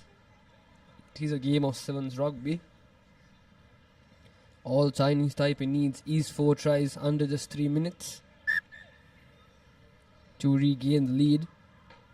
But a line out in the favour of the Malaysians. It will be crooked. The Chinese Taipei once again will have possession of the ball from the set piece. Chinese Taipei will really have to capitalize on moments like this. It's not been easy going for this Chinese Taipei outfit. Malaysia have really brought their A game here. It's a matter of just one good move for Chinese Taipei to try and go over the whitewash and just get off the mark in this game. Feeds in that scrum, Chinese Taipei. Works that line well. Good defensive tackle coming in from Malaysia. Now Malaysia once again opting to go on his own. But he's really put in under brilliant defensive effort from Malaysia. Chinese Taipei spread that ball out wide to the far end. Just one man to beat, but once again Malaysia have done well and won themselves a penalty as well in the process. A wonderful turnover by the Malaysian team. Putting his hands in the ruck legally as well, doing very well to do so in that moment. It's Malaysia now with the penalty in favour for them. Let's go. It looks like they will be kicking to touch.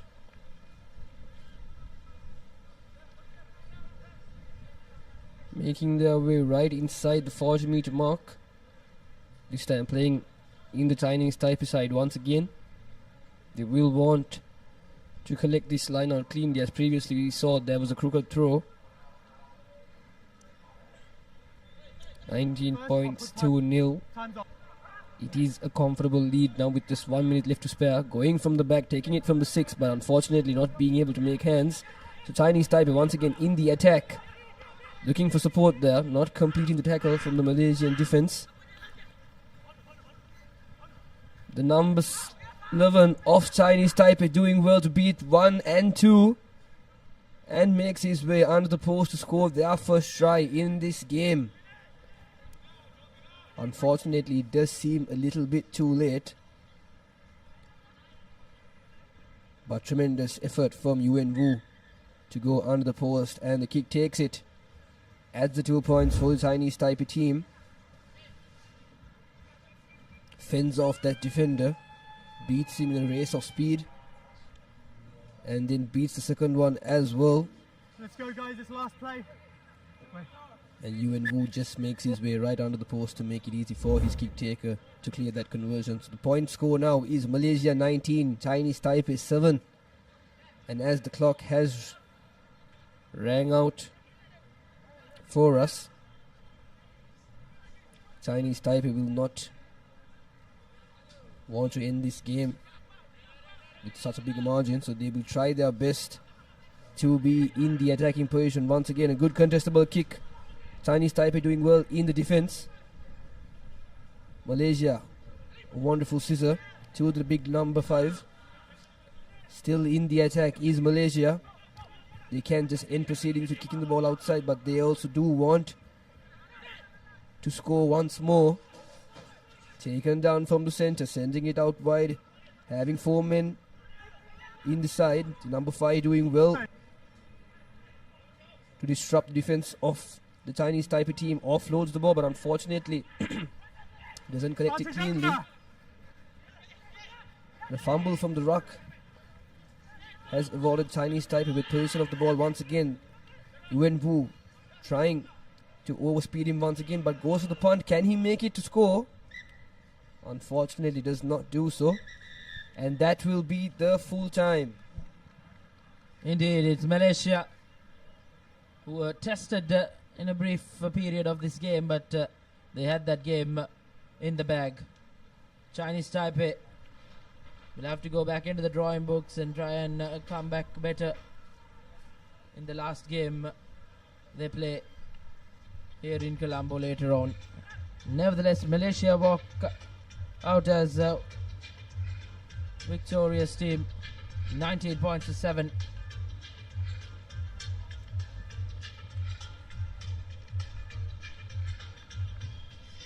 Convincing win at the end for Malaysia. That's the full-time score reads, and Malaysia 19, Chinese Taipei 7.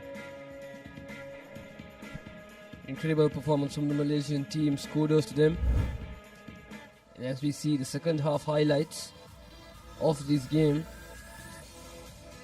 the big number 8 of Malaysia doing very well to score.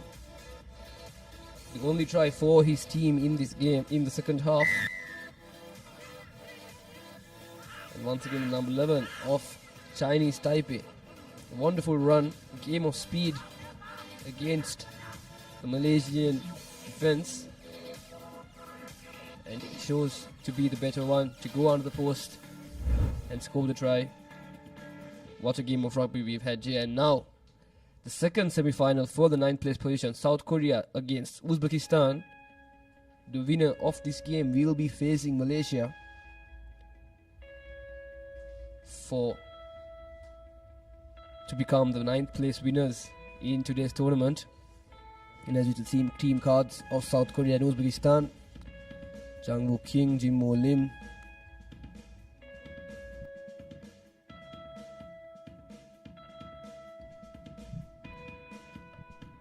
Indeed, South Korea will really have to pick up well if they are to try and make amends from yesterday's disappointing performance. Looks a very good the Sevens outfit, but things didn't go their way yesterday. And an opportunity for South Korea to do better today. South Korea did go around the Philippines in quite a close encounter, 24 points to 19. Then it was tough going for South Korea throughout the day. They did lose to Malaysia as well, 19 points to 7. And then they met with a massive defeat to Hong Kong, China, 50 points to 0. Good restart from South Korea. They pushed Uzbekistan inside their own red zone now. But now it's Uzbekistan who are running at the South Korean defense. Manages to keep the ball alive. A long cutout pass. There's support. The Uzbekistan team now opts to go in that inside line, but fumbles that ball as South Korea now will look to pounce on that mistake by Uzbekistan. South Korea once again in the attacking position, playing on their own half. They will want to come forward, and the big number 18 of their team try to keep possession of the ball, but unfortunately loses it. So Uzbekistan having the opportunity to make something from this. Does not collect it cleanly, and no arms in that tackle is the call from the referee. So it will be a penalty in the favour of the Uzbekistani team. Kicks for touch. Does not make the distance that they must have wanted, but nonetheless right outside the 22 they have a line out in their favour. As we saw the Uzbekistan's women's team beat the UAE team moments earlier, they will want to follow in their footsteps as well. This Uzbekistan team collects it cleanly from the line now, sends it out wide. Just one man to beat for the number 11. A wonderful offload back inside. Can he make it over the line? Yes, he does. The number 5 of the Uzbekistan team as the first points in this game. It's Abdullah Aziz to score the first try for the Uzbekistan team. Drawing first blood. They did play a game early in the morning.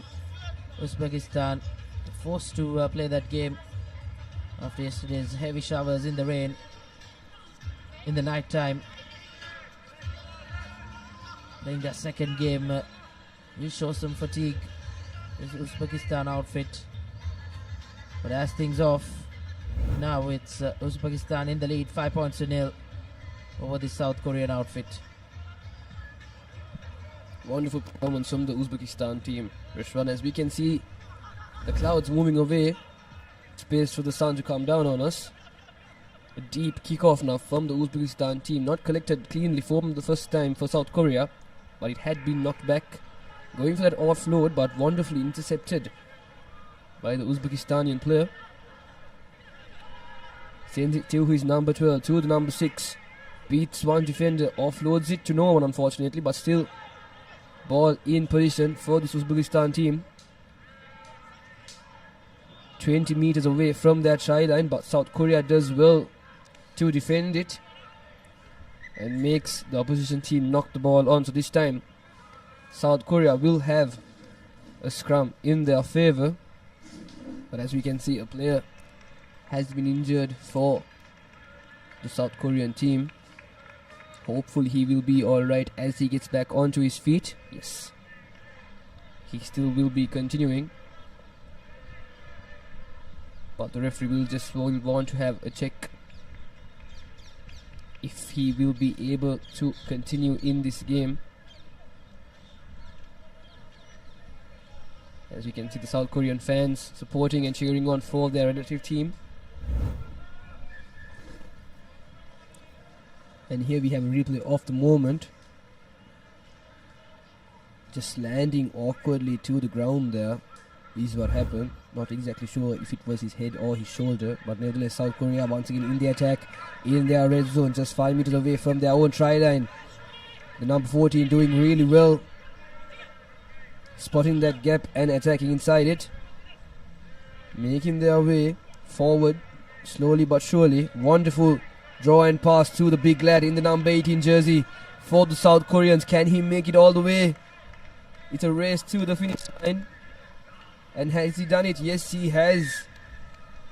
Not the landing he would have wanted there, but a well-deserved try from the number 18 of South Korea. Imosi Labati is the lad to score the first try for his team. Indeed, Tanvir, they really had to work hard to go over and score that try to equalize the score here. With the conversion to follow, South Korea with an opportunity to get the lead for the first time in this game.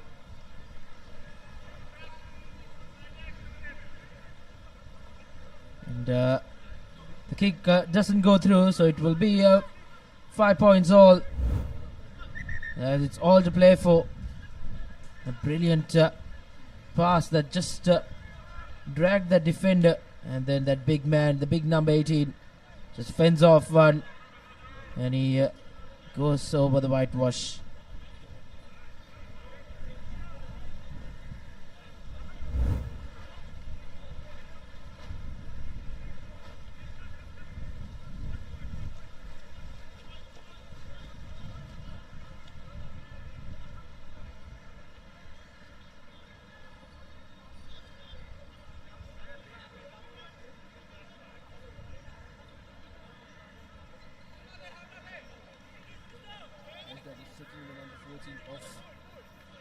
Team to see what exactly is wrong and if he will be able to continue a wonderful run we saw from him just moments earlier.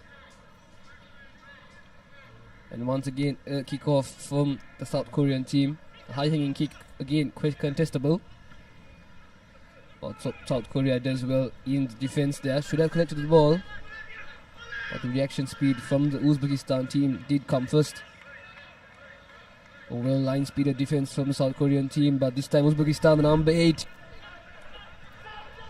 spots that gap and runs away, but unfortunately is taken down with a well defended from the number 14 of South Korea, and they have regained position of the ball, running circles around the players and his own teammates, but still South Korea running forward now with passion. The big number 1 for South Korea doing well to gain a couple of meters. Still in the attack, making their way forward slowly and yet steadily, but this time brought down by his own feet. Still in the attacks, the South Korean team. Not the best of clean rugby, but the referee will bring it back to the knock-on from the Uzbekistan team. So South Korea will have a scrum in their favour in the dying moments of this first half. They will want to go over the line one more time to just add to the score and to regain the lead in this game. As you see a replay of that moment.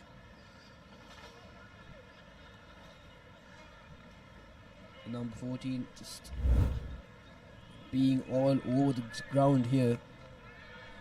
The South Korean number 14 doing well to do so. Yoon Tik Wang once again from the corner. South Korea with the scrum, but unfortunately fumbles the ball forward to Uzbekistan, capitalizing from that mistake. Should have made a better, cleanlier pass to the number 11, looking for his options there, but sends the ball back once again. But as he can see, his supporting players not aligning backwards with him, so he just runs into contact. They should form a bit more deeper Ashram, the Uzbekistan team. Not the best of formations in the attacking position, making it easy for the South Korean team to defend them. Referee says release the ball as the Uzbekistan player has found his knees on the ground. Still in the attack, the Uzbekistan team just offloading it everywhere. Running into the referees, number 14. He has been running around this game tremendously, but has that been a knock-on? Yes, it will be. And that should be the first half of this game. The score is tied.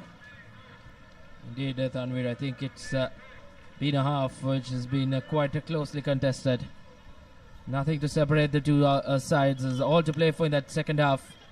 And sun just creeping through the clouds. That's good news from Colombo, as long as the rain stay away. Half-time scorecard reads 5 points all between South Korea and Uzbekistan.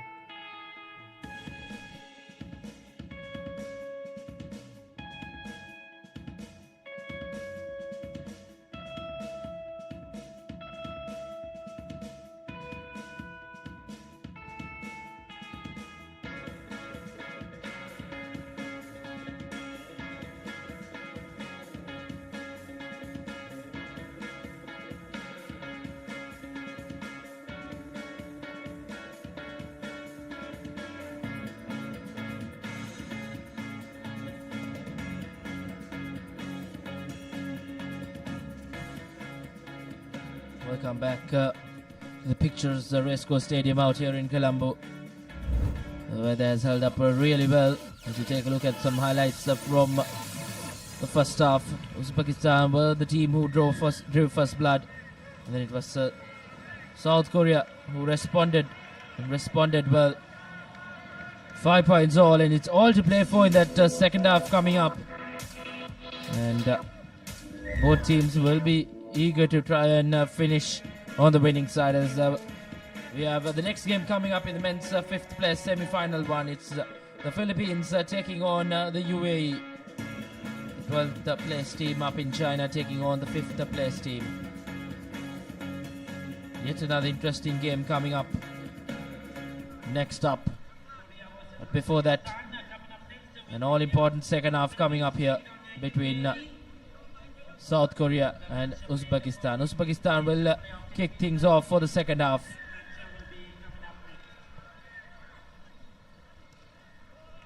Not the best of restarts for South Korea. Straight off the kickoff, he fumbles it, and that will be an early setback for them, as Uzbekistan will have a scrum in their favor.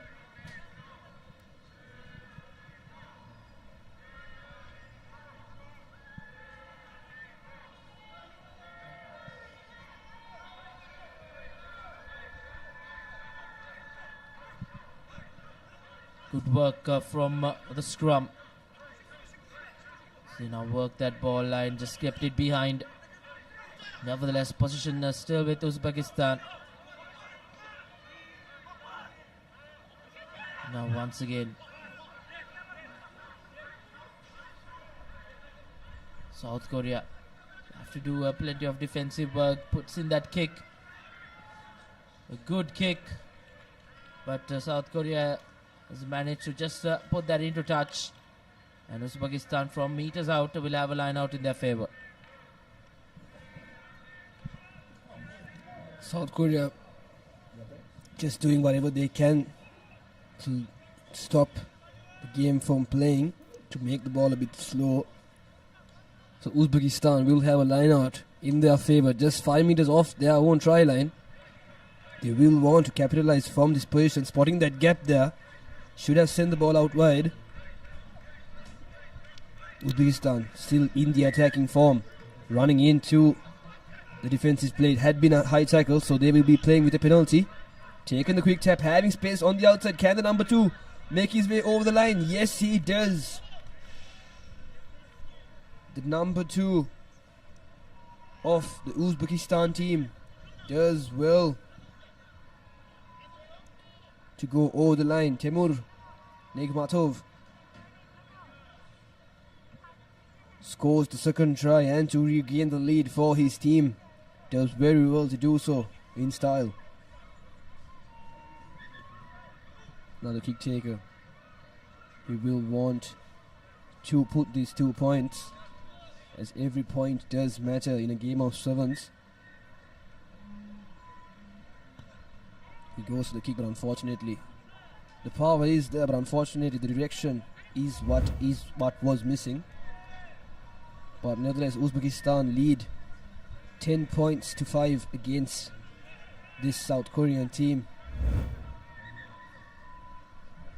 Once again with the kickoff, South Korea still in this game, having just 4 minutes and 17 seconds left on our clock.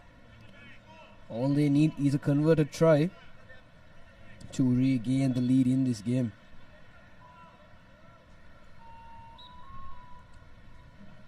South Korea just making a few substitutions. Referee just awaiting for confirmation of the 7 players. And that is the start of whistle once again. Going for a high hanging kick, making its way right outside the 22 to the hands of the big number 18, our previous try scorer. The only try scorer for the South Korean team so far in this game. Having space on the outside, they should send it wide. At the moment they could, but unfortunately he cuts back in to defense, but a tremendous offload from him, having numbers on the outside, but that will be a penalty for sure. Collecting the ball from the front. Promising attack from the South Korean team. Had space on the outside, just passing the ball through the corner. Could have awarded them the try that they crucially needed at this moment. But a well-defended display from the Uzbekistan team had regained the ball from the scrum.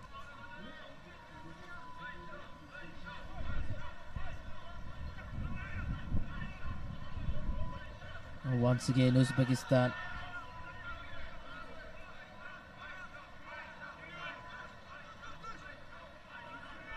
Now once again,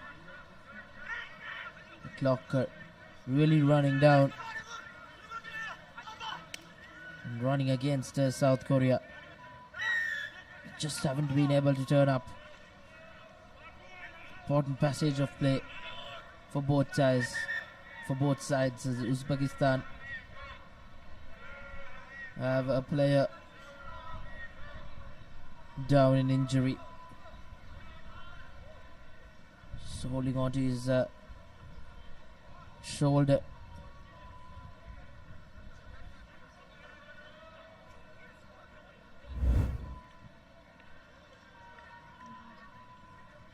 As you see that incident, he was tackled by 2 South Korean players, and I'm sure that won't feel good.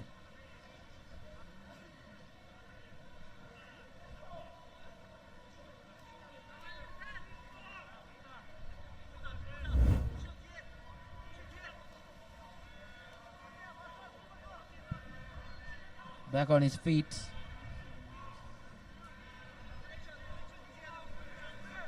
Uzbekistan will have to really work hard to keep the South Korean attack at bay. They opt to put that ball into touch.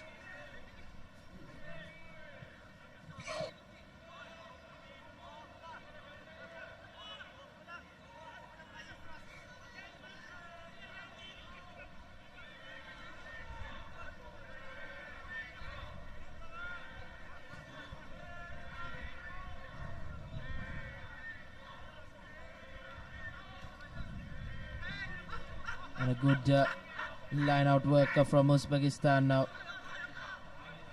Really keeping hold of position.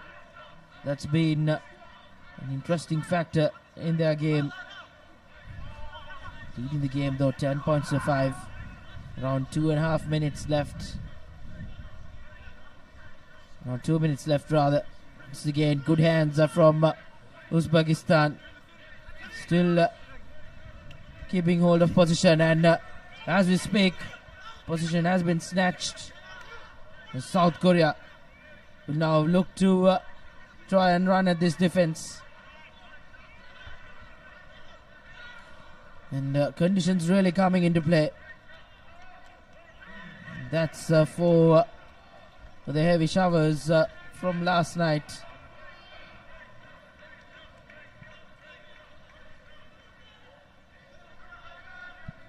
As we see a legendary All Black Sevens player on the bench there.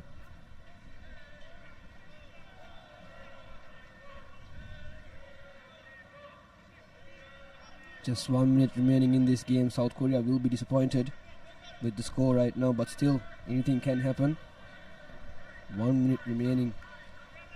Just a 5-point margin. All they need is a converted try to regain the lead in this game. Taken cleanly from the line of Uzbekistan, still at hand. But referee says not letting the player count to the ground. So a penalty has been awarded to the Uzbekistani team. And opted to kick the ball into touch. Making their way once again into the half of the South Korean team. Just 20 seconds more.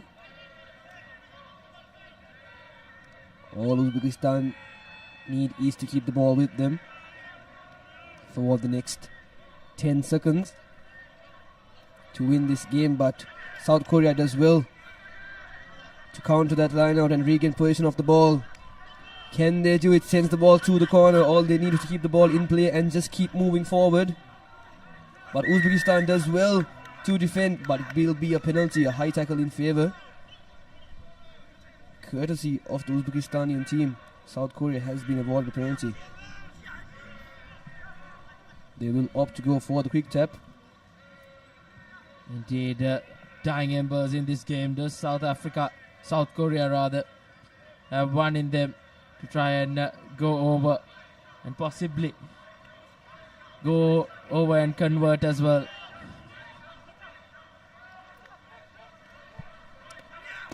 South Korea still in the attacking position. The number 13 spotting that gap, beating two defenders, looking for support on the outside, making his way into the 22. South Korea attacking well with determination, but unfortunately the number 16 of South Korea knocks the ball on, and that will be the game, Reshwan. Uzbekistan emerges victorious, 10 points to 5. Historic win for Uzbekistan. A game that they had to really work hard to salvage the win. And they have done that brilliantly well. As you see the full-time score confirmation, Uzbekistan faithful will be joyful as they have beaten South Korea 10 points to 5. And South Korea will be quite disappointed how things have turned out here in Colombo for them. That was the match-winning try for Uzbekistan. A brilliant game for them, as we have yet another game coming up as the Philippines take on the UAE. And we'll have a change of voices in the comm box.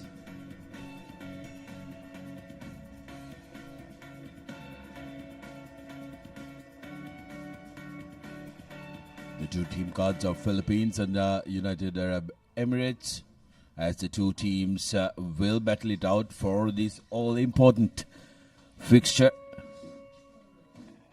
which will decide the 5th place a team that will book their spot in the 5th place playoff.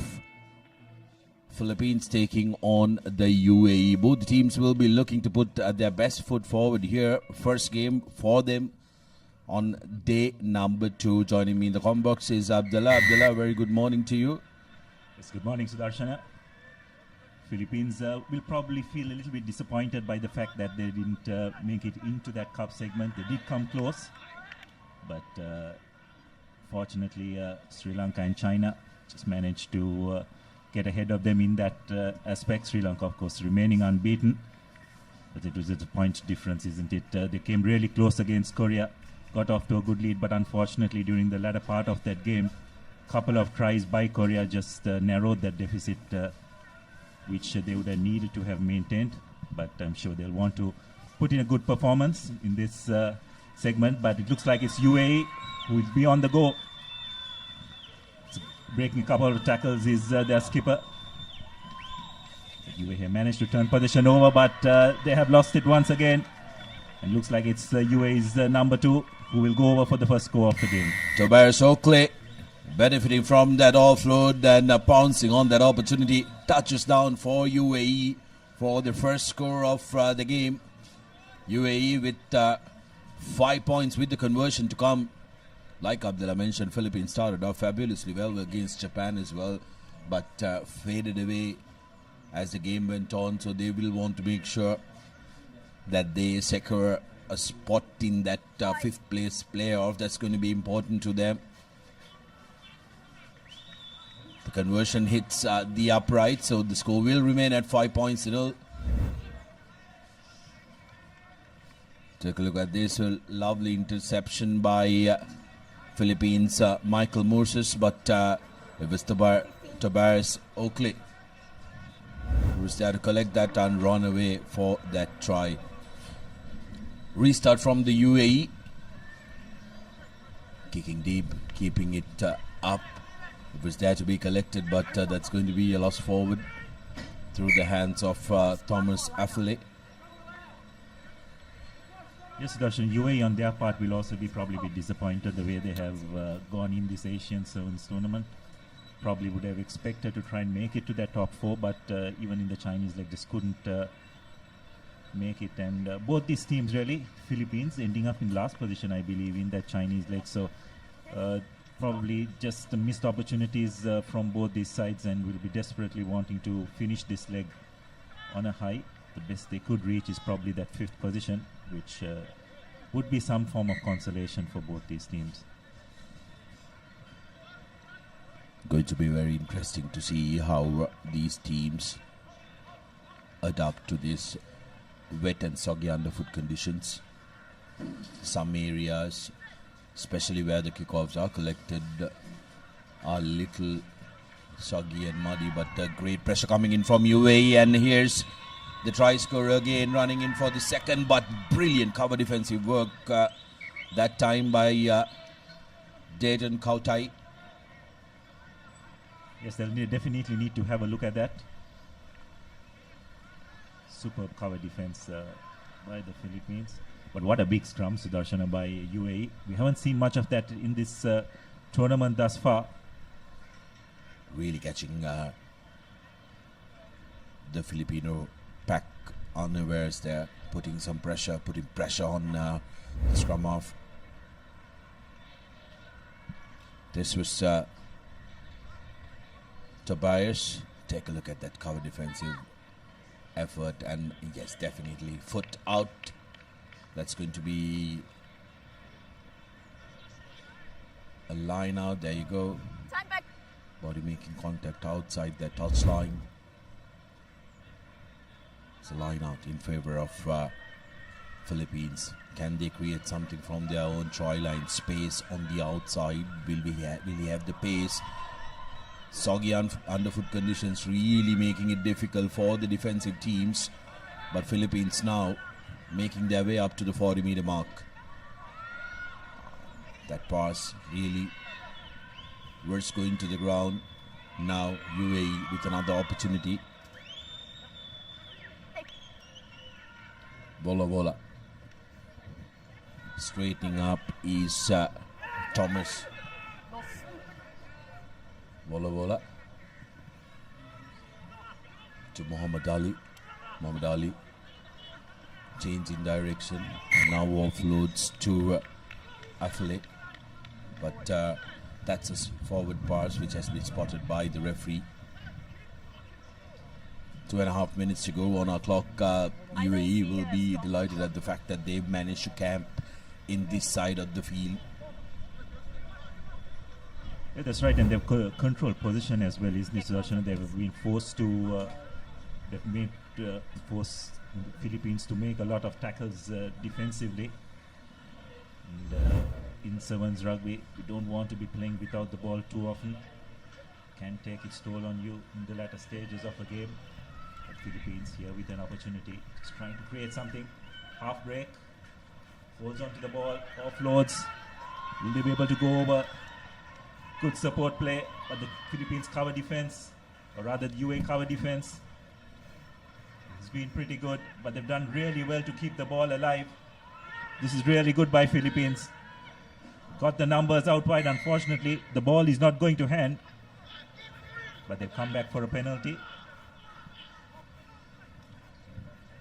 Philippines team really need to score from here. It's absolutely imperative that they score, because they will want to go into half-time with scores level or possibly in front as well.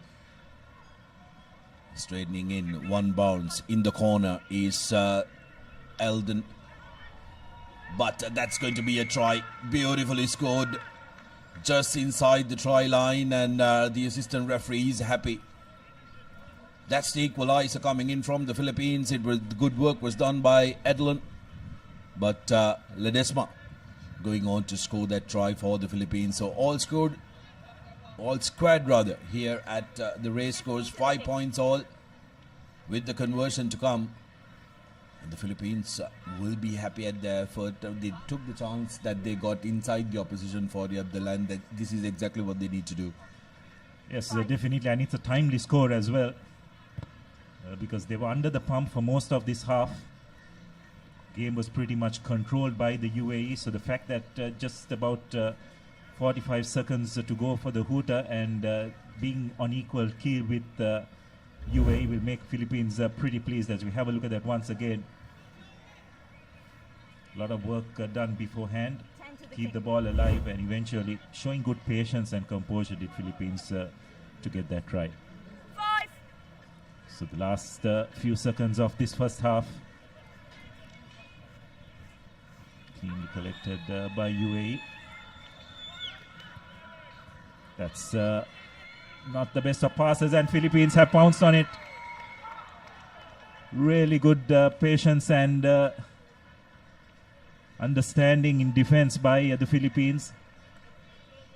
Brilliant work by Kautai, who tracked that ball. Where's that lost forward? We will have to wait and see as the referees have a little chit chat, but the try has been awarded. So 10 points to 5, Philippines in front. And this is brilliant, isn't it, Abdullah? After being the pump for almost 80% of this first half, they managed to take in a 5-point lead into half-time. Yes, well, it just shows in this game of sevens rugby, you just cannot relax even for a moment. Probably of those 7 minutes, 5 minutes were dominated by the UAE, but it's Philippines in the final couple of minutes coming up with 2 tries, find themselves in the lead, 10 points to 5. Halftime confirmation, 10 points to 5, Philippines in the lead.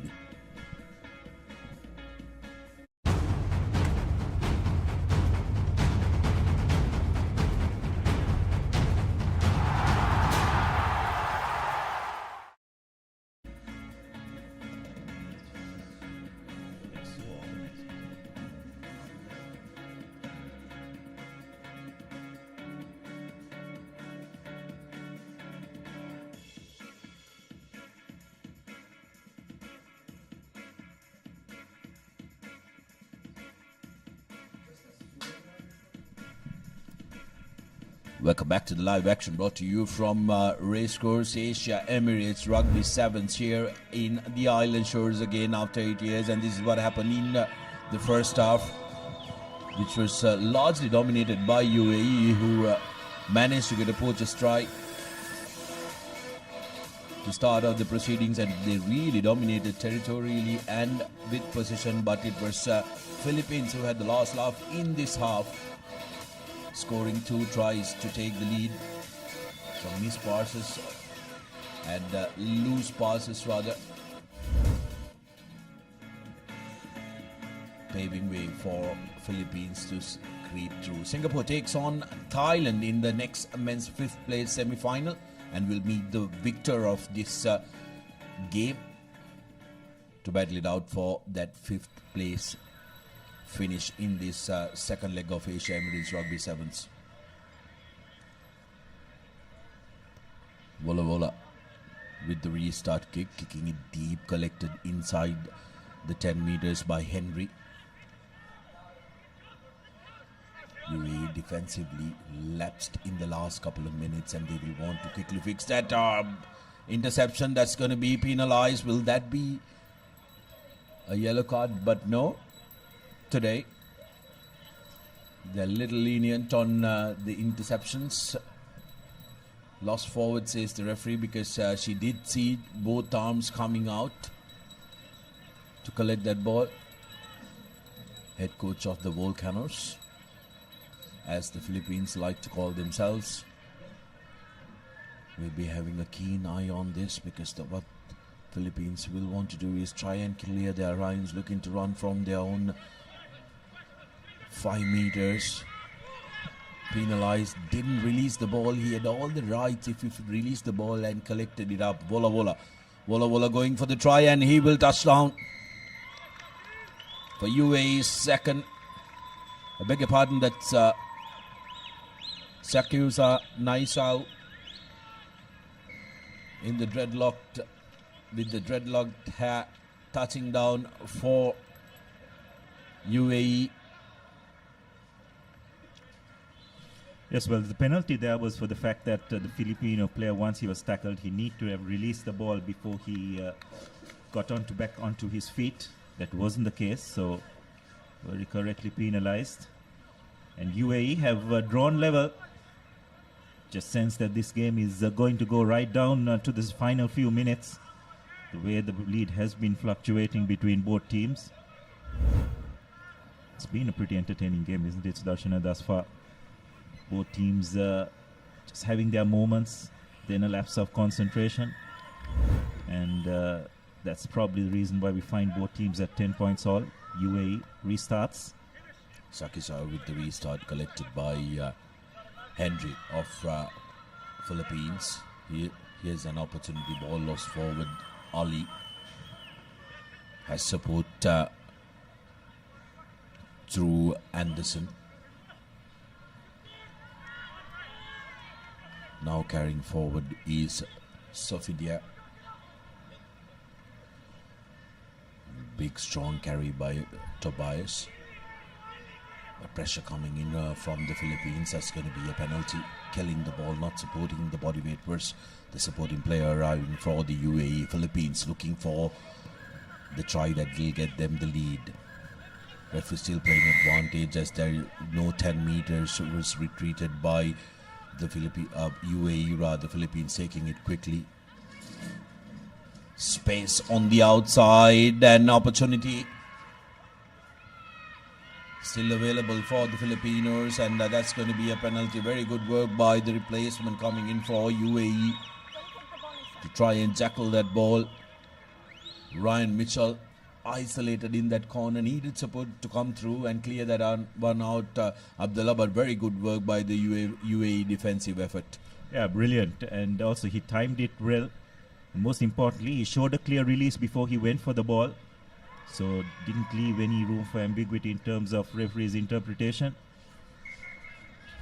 Great technique at the breakdown. You can have a look at that once again.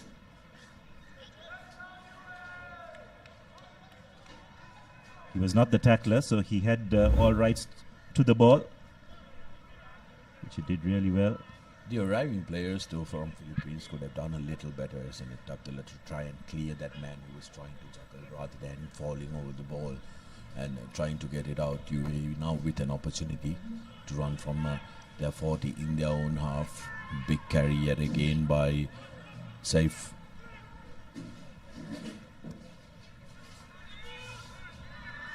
Sakyusa with a long range deep kick, collected, tracked back by Moses rather, Ali. Now UAE on the counter fully to Anderson.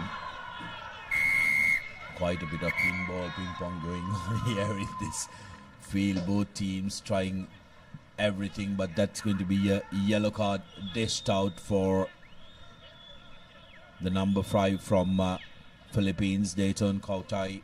Very important player for them. This might hurt them. 2 minutes to go, and to play half that with one player down deep in your own half is going to be a little bit of a trouble. Yes, most definitely, and I think the call came for the fact that it was a cynical tackle, isn't it? It was very much in the red zone. Filipino player there in your screen coming from an offside position to make that tackle. So this could prove costly. Straight away, UAE opting for a scrum, which will freeze up 3 people, but they drop it cold. Lost forward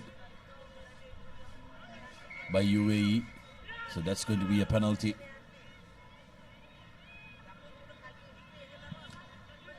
So UAE decided to take a short tap. Interestingly, they managed to get over that first line of defense.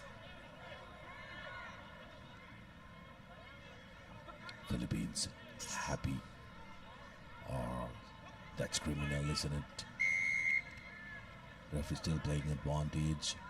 Intentional knock-on is the call. Philippines so far doing very well to try and manage with 6 players on the pitch. Now they've scored. Now they've called for a scrum. Interesting tactic, Abdullah, because when it comes to UAE, they're going to have an extra man they can use to defend. Yes, it'll be interesting to see what they're going to do from this scrum. Key fact is they'll just have 2 players out in the line. So have a look at that once again.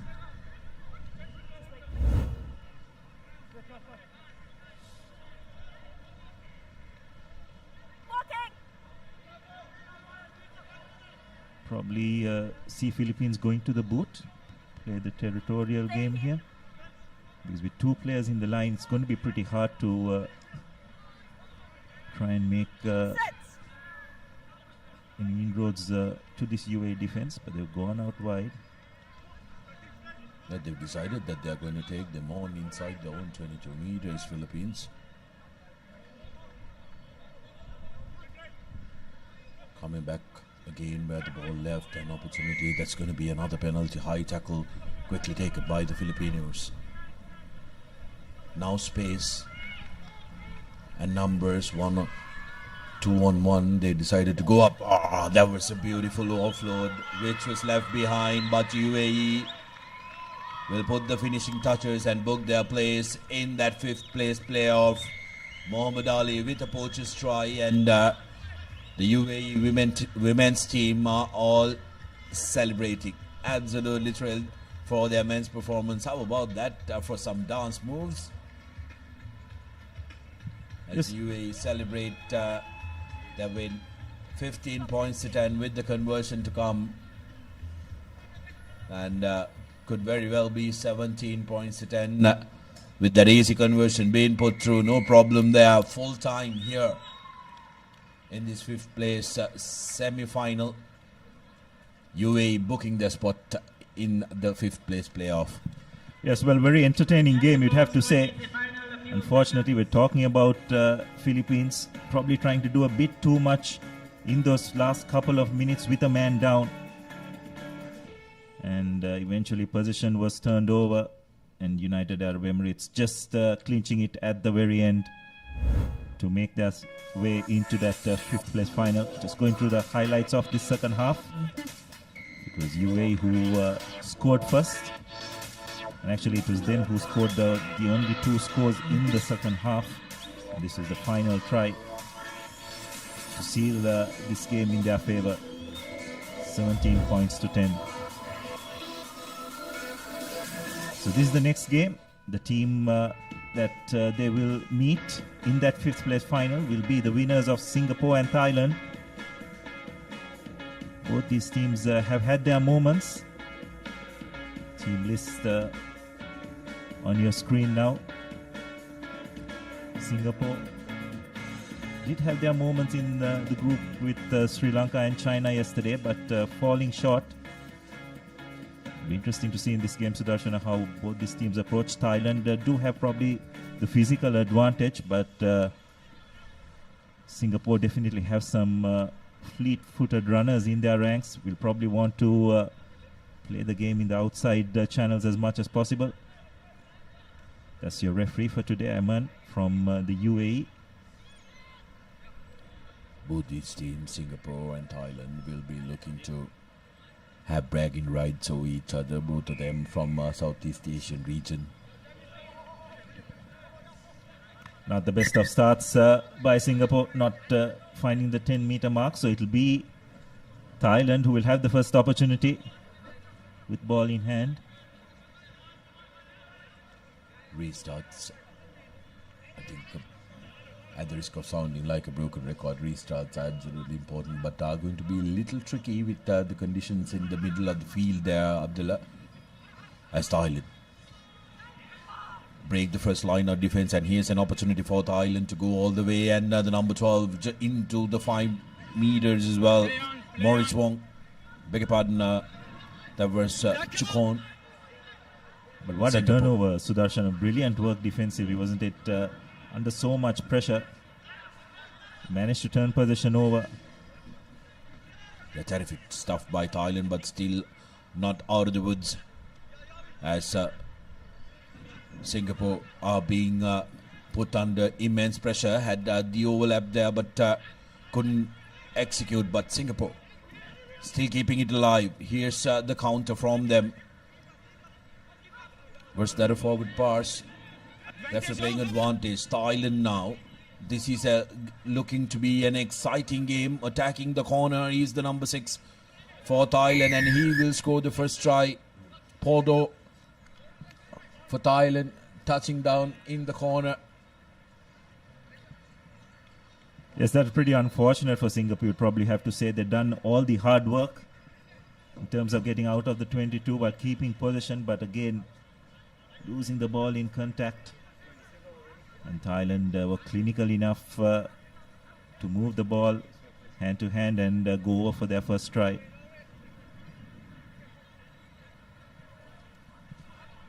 Pirapol Chukon in that number 12 jersey is going to be a very, very important character in the Thai team. Abdullah, he's been very influential throughout the group stage games, and will look to put his foot down. But here's the score from Porto. Recognized that there was space on the outside, and a big no argue to get away from the cover defensive tackler.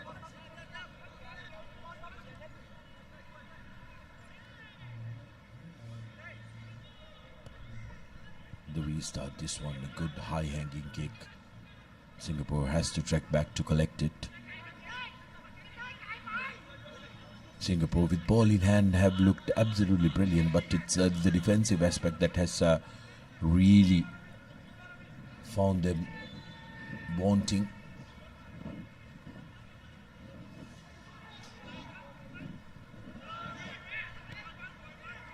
Good tackle coming in there, putting pressure on Braden Yu.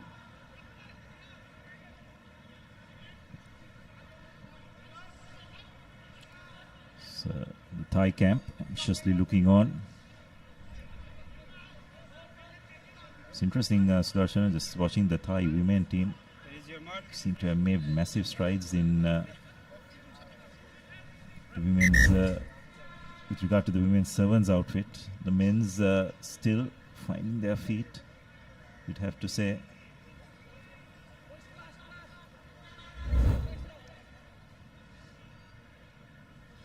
Just sense the rivalry between both these teams, isn't it? Feel that they definitely lifted their performance when compared to yesterday. But regional rivalry, don't want to give anything away. Bragging rights. Yeah, both these teams, both these countries rather, when it comes to football, are massive rivals in the Asian and the Southeast Asian circuit, who take football very, very seriously. But like you mentioned, regional rivalries really putting a little bit more fire into this game. And both teams are playing absolutely brilliantly so far. Good open, fast rugby. How about that? Everything happening here, but Thailand has been the ones who are benefiting from this, running away for the second score. It's jersey number 3, that is Nopasit from Thailand, touching down for the second try for Thailand. 10 points to nil with the conversion to come, and Thailand are looking very, very dangerous every time they pounce on the ball. They may not have prolonged possession, Abdullah, but they are very good at turning defense into attack. Exactly, Sudarshan. I think both their tries coming from turnover possession. They were very clinical when they do that in terms of the execution, running against an unstructured defense. So conversion is not successful, but Thailand won to a 10-0 lead, which means Singapore will need to score twice within the next couple of minutes if they are to get back into this game. As we have a look at the replay once again. The error was committed just before that replay commenced. Not quite sure what that Singapore player was thinking there. Well, Pirapul will touch down for fun there, letting the ball bounce, and the Thailand coach says, "You have got in their head now. Let's steer away. Let's enjoy our game." Because that conversion, none of the Singaporeans looked like they wanted to catch that one. Pirapul looking to convert his own try.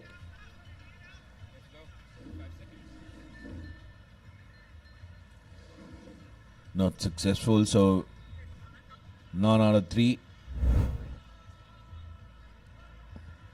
Nobody wanted that, and thank you very much, says Pirapul, the same person who took the kickoff. Touches down for Thailand, who are in a very commanding lead here in this 5th place semi-final. Yes, and they will go on to meet the UAE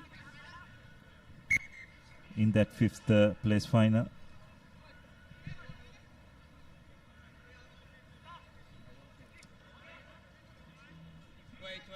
Singapore, though, yet have another half to make it up, but they'll definitely have their work cut out.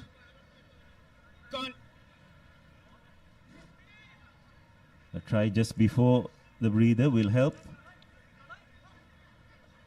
That's a well executed line out.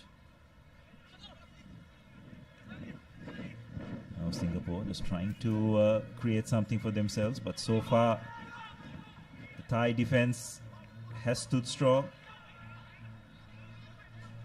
They recycle possession well.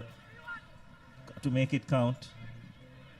Pass not going to hand, but no harm done. It's just a matter of trying to find that bit of space. But Thailand have got hold of possession. Brilliant work at the breakdown. They'll just boot the ball into touch and go into the breather. A brilliant half for the Thais. Executed really well. Made maximum use of the opportunities that presented themselves in terms of Singapore losing possession more than a few occasions.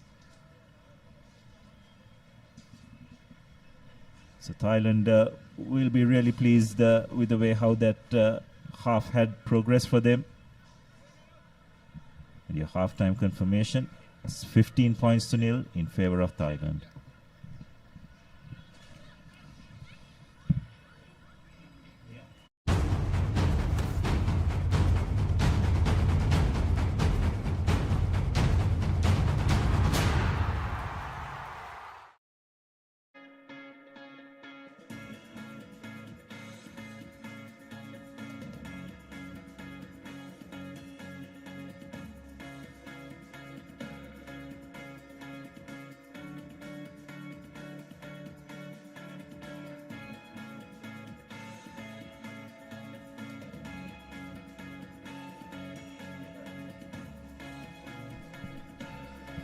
Welcome back to the live action from Racecourse. 5th place semi-final number 2 taking place here.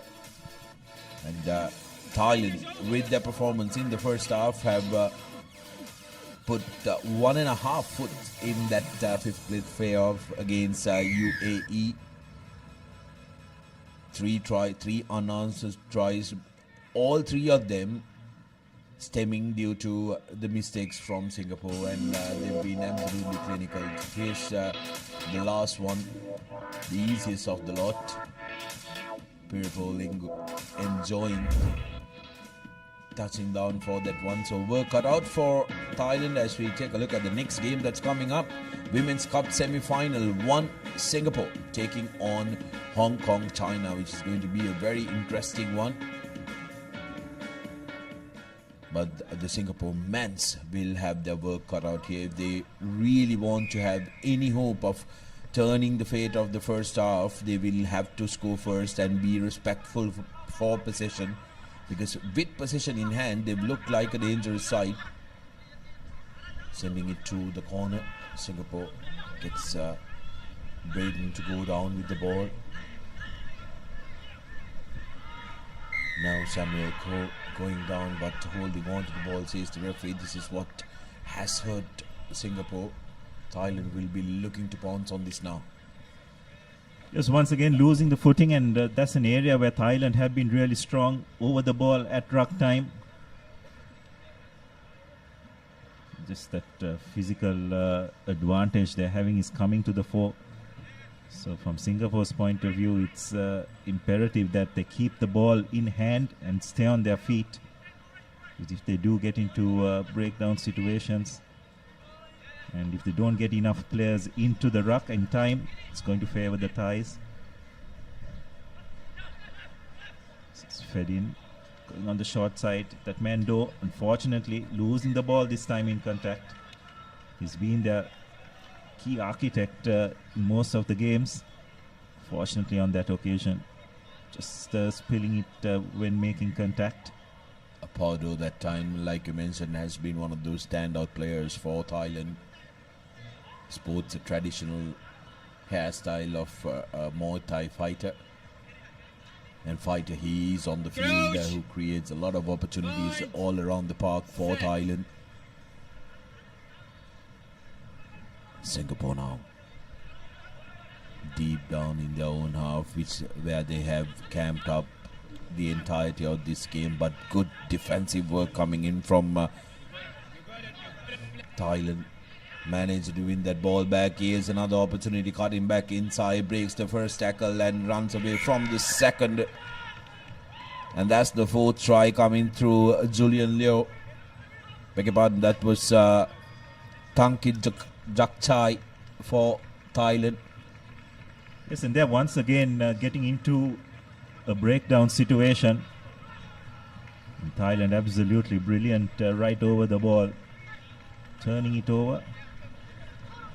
And again, off turnaround position is where Thailand have thrived in this game. From broken play, they've looked absolutely menacing.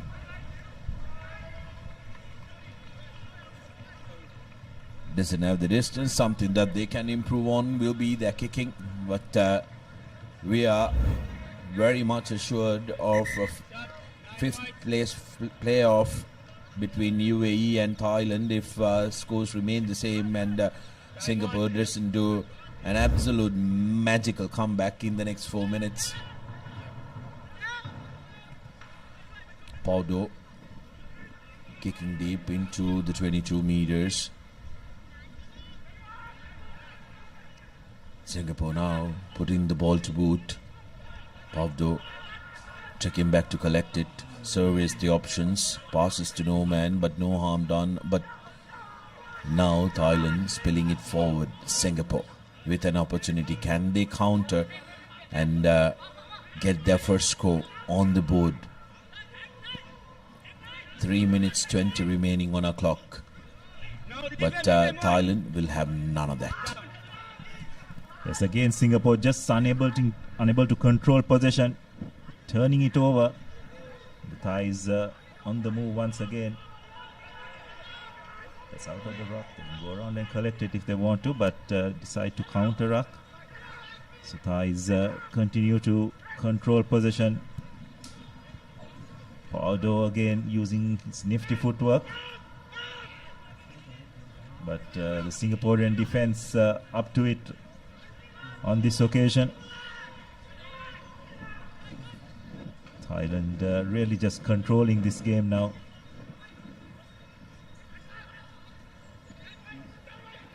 Pass seems slightly forward, but referee says go on, and Thailand evading a couple of tackles is their number 8. Sarjanda that time touching down. That will be the 5th try in favour of the Thais.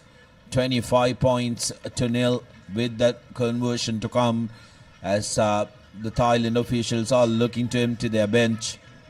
They know they have the game in the bag. They will want to make sure that their ace starters are given the rest that they deserve.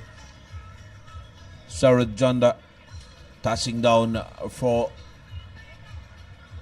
Thailand. Singapore not being able to really take control of the game. They started off really well yesterday against Sri Lanka.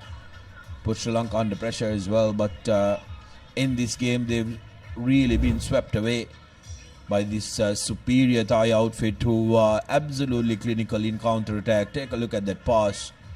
And Zonda collecting it. Big no argue, and he says, I'll go all the way. Get my name on the score sheet. And once he does that, the team decides that he's done enough. Yes, well, at the start of the game, we are talking about the physical advantage this Thai team will have over the Singaporeans. And it has proved to be the case, especially at the breakdowns. Now, interestingly, Thailand going deep. Saw previously Sri Lanka using that tactic as well at kickoff time, forcing the opposition to run from their own 22, which on this occasion Singapore have done well. That's a really nice offload. Will they be able to go all the way? But looks like Thailand once again done brilliantly well to turn possession over. The technique over the ball when it comes to contact have been absolutely sublime, isn't it, Abdullah? They've really showcased to the referee that they're releasing the man, clear daylight shown, and then tackling the ball without putting their arms on the ground.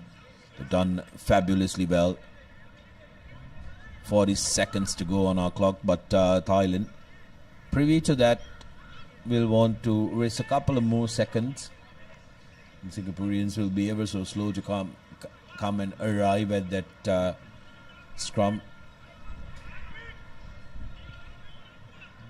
Some of these fresh legs who will come onto the field will want to showcase to the coaching staff as well. They are ready when the call comes. They will not want to just bow down despite having a 25-point lead.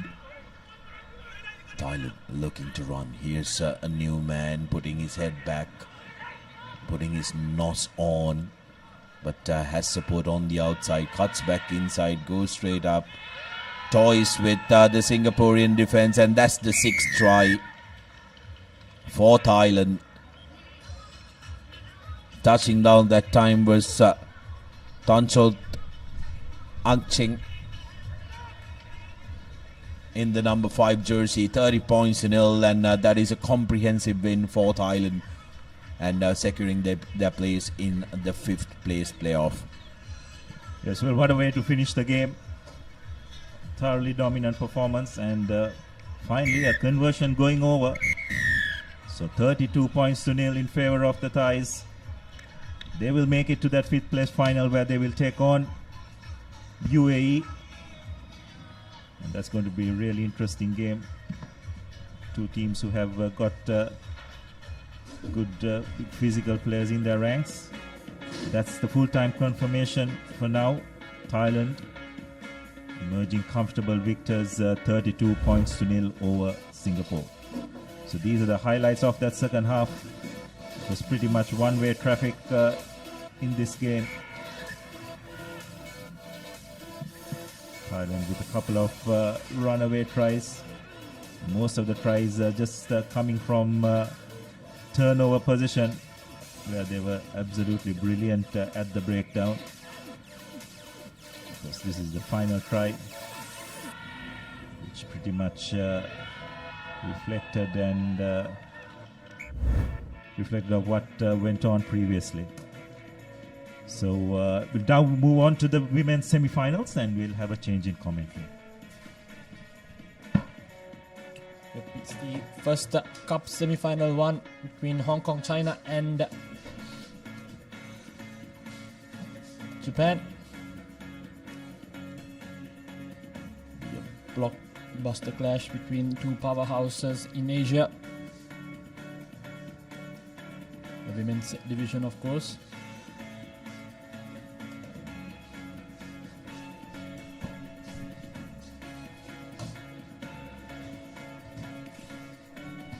To watch out for in Japan ranks, it's All of them play quite brilliantly. Very, very glued and blended team.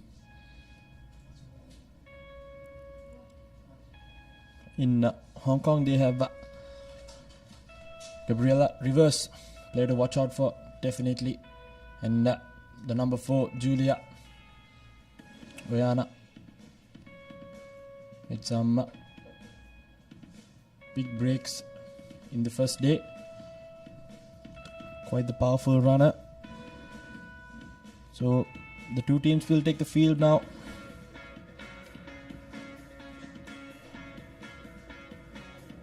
And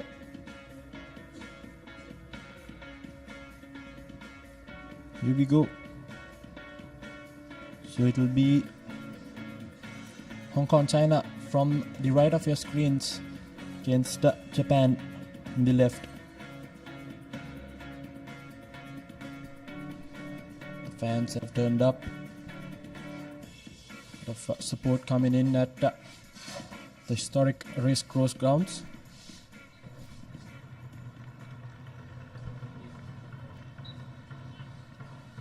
It will be Q Shengang who will be the referee. The man in the middle, the official, the first Women's Cup semi-finals.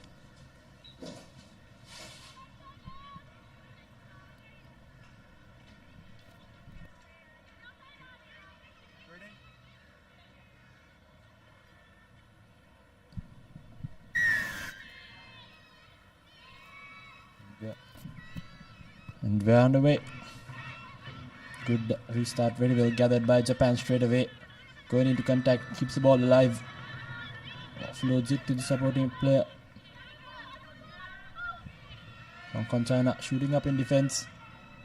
Trying to step out the defense. Takes 2 players to bring her down. So now overlap in the corner there. Again attacking the linear fringes. Very well turned over by Hong Kong, China. Throws the big shoe and go. So Japan has lost position. Now Hong Kong, China with the prime position inside the opponent's half. Here we go, trying to move the ball to the far corners. Now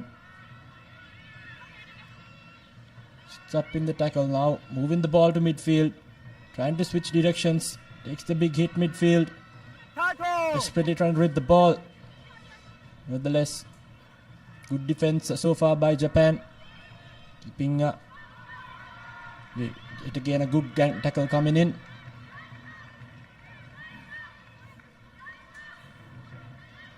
And here we go.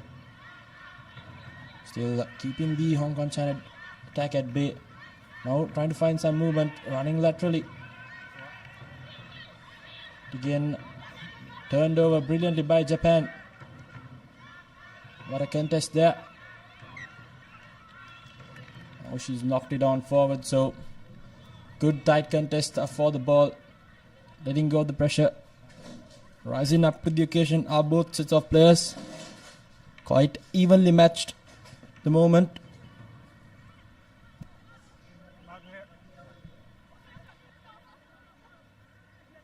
Crouch. Bye. Hong Kong, China with the ball, feeding the scrum. And she opts to go for the run. Passes out. Offloads it. And she knocks it forward. So I think the number 11 did brilliantly there for Hong Kong, China. Sniping through the defense, but unfortunately couldn't see the move through. So Japan holds on their try line. So they'll have a chance to get out of jail here. Right on the 5-meter line. So missed opportunity for Hong Kong, China, but nevertheless it's Japan's opportunity now to get out of jail. And some breathing room. Again, Japan now opting to run. Good step off. Now with an overlap in the corner. Ample of space there for her to run. Will she go all the way? Cover defense coming in, but won't catch her. As the number 10 for Japan will go over for the first try in this semi-final. It's Sakura who will go over for that first try. Japan straight away striking back. The first scrum down in their favor, running from coast to coast, scoring a try when it matters the most. Did Sakura.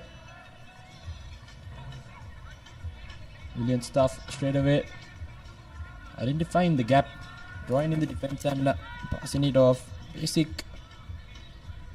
rugby, but executed in the highest honor. Take a look at that. Sucked in the defense, stepped off one. Brilliant stuff. Easy does it. All the winger had to do is finish it. Good effort there by the finishers, and again brilliant restart. Good high hanging kick, but there's not a fair contest. So taken quickly by Hong Kong. China loses the ball, but nevertheless still has position. Fortunately has knocked the ball forward. So Hong Kong China now in the back foot. Japan right on top of them. These are few unforced errors coming in by Hong Kong China early on. They need to regroup and adapt as soon as possible. Cross. Fine. Side. Offside.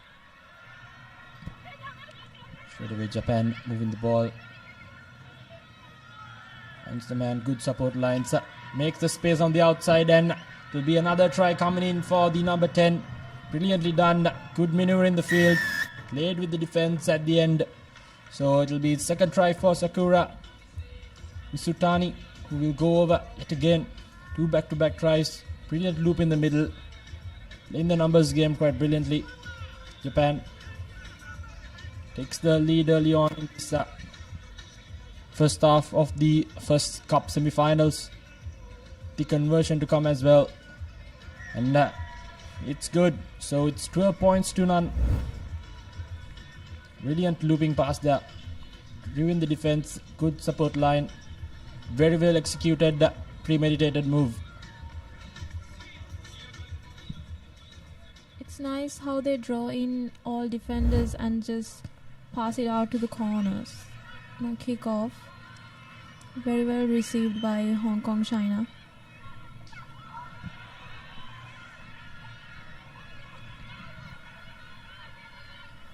Now Hong Kong China, just over a minute left here on this first half. Desperate for a score, keep the game alive for themselves. Unfortunately, Rudy Non says the referee taken from the wrong mark, so she'll have to come back. But nevertheless, Japan has dominated this first half. These have settled in quite brilliantly. Had a few unforced errors early on, but after that first try, they've been up there with the marks, finding us why they were the leaderboards in the points table as well. Side. So be scrum down just outside the halfway mark. Japan engaging in the defenders, drawing them in, moving the ball to the far corners. Quite a simple but brilliant game plan. The try scorer now trying to sneak past another one. Desperate defense coming in yet again, attacking those linear fringes, creating the space in the corners. And here we go, another overlap in the corner. The number 9 now trying to step past. Good pass back inside, and yet again to be another try. The third one coming in for Japan with absolute ease. Brilliant stuff yet again. Playing basic but sublime rugby.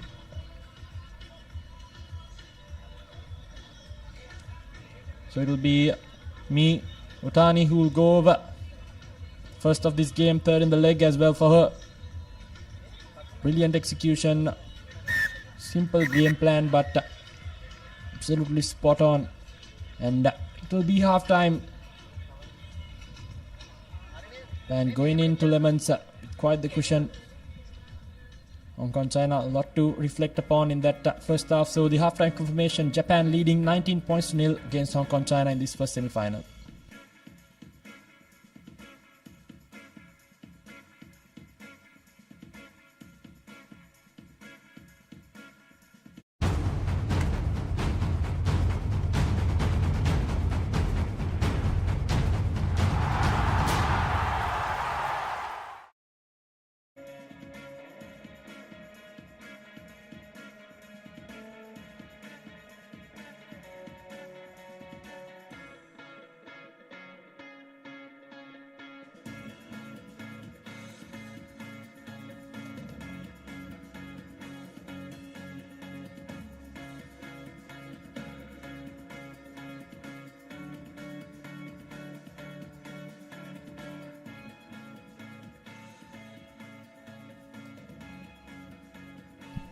And welcome back to the live action from the historic Racecourse grounds. It's the first cup semi-final in the women's division. With the first half highlights. Good work done by the Japan centers and in three quarters. Good combination. The backs. Maneuvering the ball very well, moving the ball to the right places. Basic but yet quite efficient execution and play.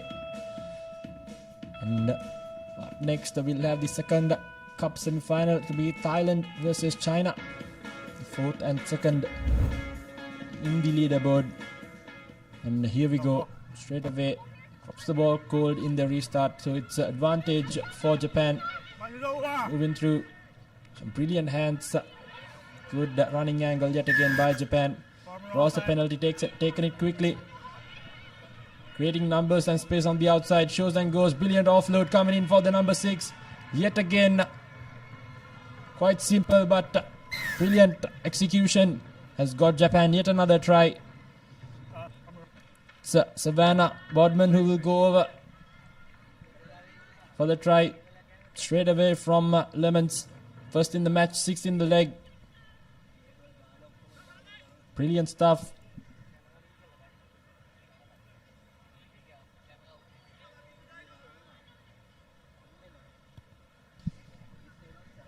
The conversion is through as well, so it will be 26 points to 0.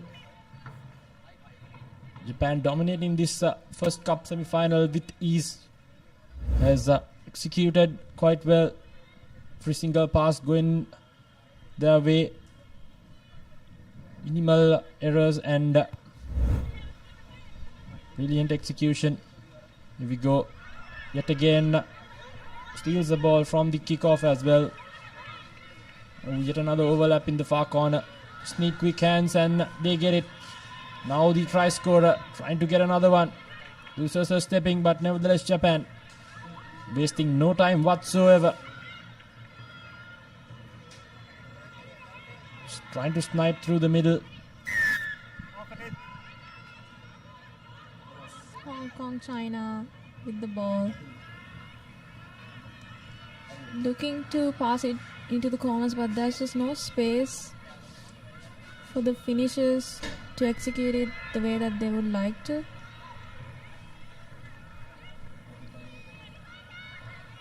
Japan's rush defense is really good.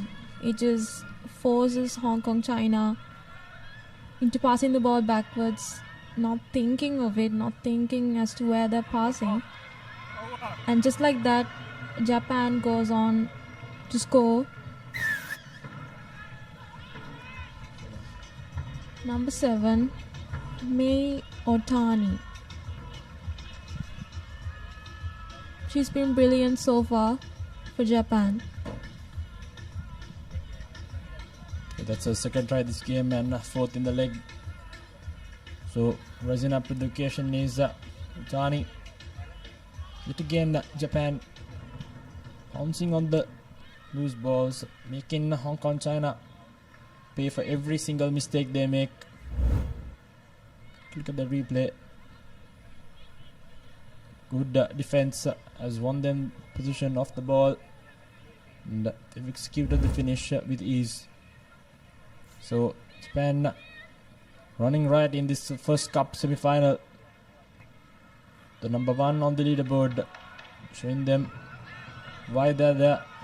Yet again, not the best of restart collections by Hong Kong, China.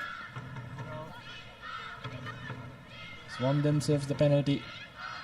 Our first time attacking in this half. Trying to find the gaps, trying to snipe through. Defense only from Japan. Hong Kong, China hoping for some continuity. Goes to the boot. A nothing kick rather. So ball just funnels almost into touch. Kept inside play by Japan. Wayward pass not going into hands. Overlap in the far corner. They'll look to draw and pass as usual. Almost lost their foot in there, but Japan still with position. Keeping the ball alive, trying to snipe through the middle. gives it back to the number 10. Number 11 rather. Waiting for support to arrive. Good counter-rucking by Hong Kong. China has turned over position now. They will want to use that overlap in the corner. Sniping through is the number 13, trying to fend off. But Japan number 11 hanging in a good tackle. Japan now scrambling in defense.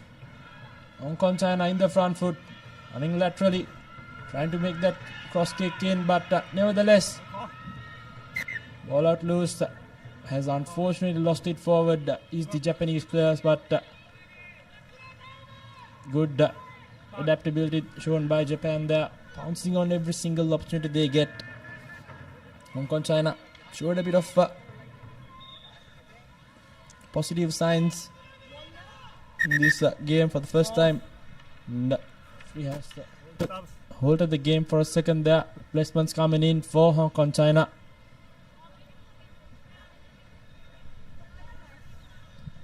Hong Kong China has the momentum but is finding it difficult to just execute and get that scoring. And with just less than 2 minutes in, they should find a way to score and reduce that gap.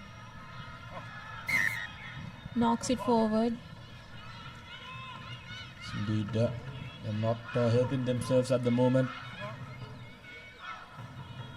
Japan making easy work of Hong Kong China, making a few unforced errors, which has costed them this game.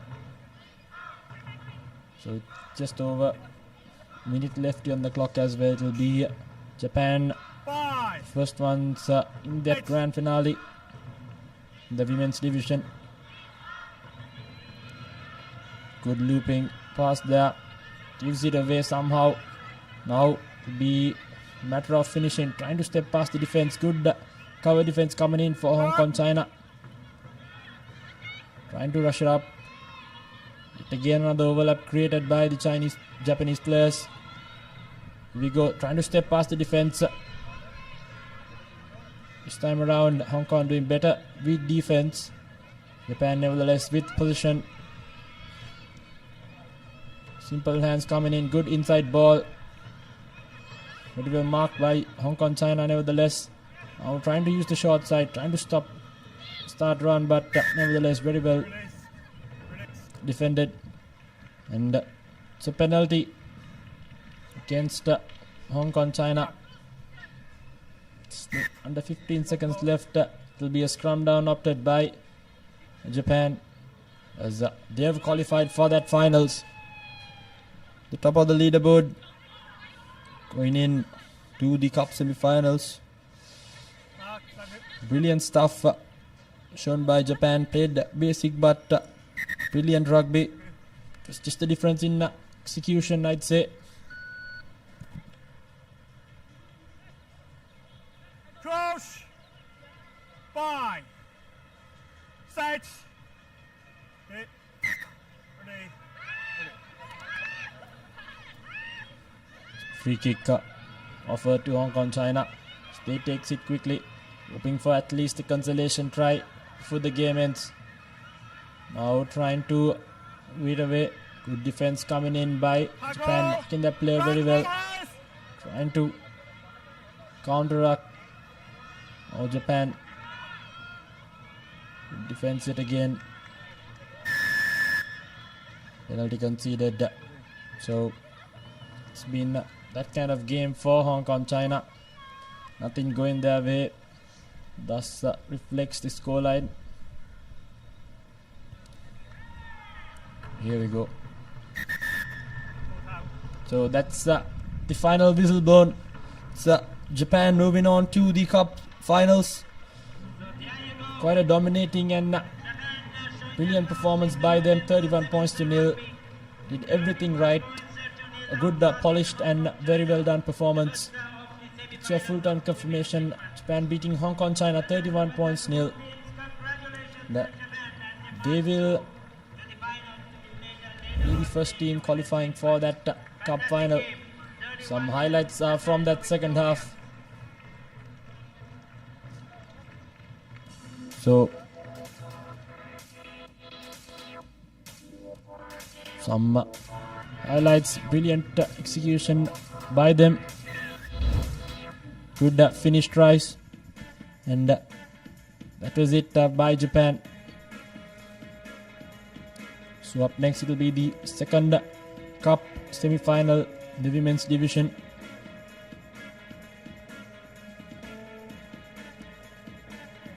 And so it will be Thailand versus China, that second cup semi-final, the women's division. And let's see, Japan will definitely be having a close eye on this game, analyzing mistakes from both teams, trying to prepare for that all-important cup final as well.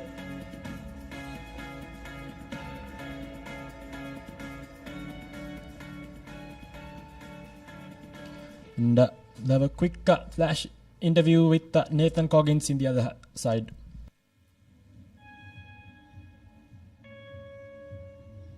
Hello, good afternoon everyone. And we're here with Mr. Hassan Singamansha, the tournament director and the point of contact for Asia Rugby for this 7th series. So sir, can you tell us a bit more about the organizing process of a tournament of this scale with 24 teams from 15 nations in Sri Lanka after a very long lapse? Good afternoon, Papare. Welcome. Thank you for giving the opportunity. Actually, Sri Lanka Rugby, after 6 long years, is conducting this huge event. Because 24 teams in 15 nations, men and women. This is after a lapse of 6 years since 2019. And if you take Sri Lanka Rugby in the last 3 years, we have been under sanction from Ministry of Sports and World Rugby. So we were restricted in participating at international events. But come last year, with the Malaysia Challenge match Sri Lanka won, we have come a far away. Without the elected body, we have raised sponsorship with a team of volunteers who have rallied round to conduct this mega event. So we as Sri Lanka Rugby fraternity proud to conduct a tournament of this event. And we kindly, today Sri Lanka also is performing well. Now they are coming to the semi-final to meet Japan in the first semi-final in the evening. Last time in the first leg, Sri Lanka was placed 4th. This time we have a good chance to become number 2 or 3. So my team of members with Sports Council Chairman Priyantha Ekanayaka, Rohan Abekon, supported by my volunteer team, Group Captain Nalindi Silva, Imti Marika, Rear Admiral Uday Attiarachi, Romari De Silva, Uday Jayasundra, and Ravindi Silva team formed to make this event a mega success. Thank you very much, Papare, for covering this event live. We, as partners with Papare, we have come a long way. Thank you. Thank you so much for your time. Go the second cup semi-final between China and Thailand. Fumbles it forward advantage now for Thailand as they'll go over for the first opening try in this cup semi-final. Number 2. Good execution and finish. Pouncing on that loose ball. Did the Thailand player. See number 5 going over.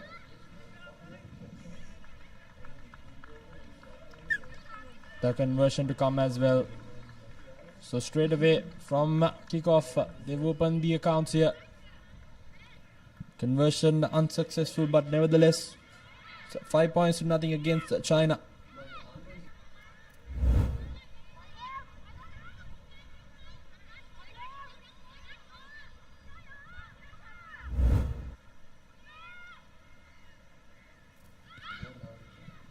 So Thailand to restart things.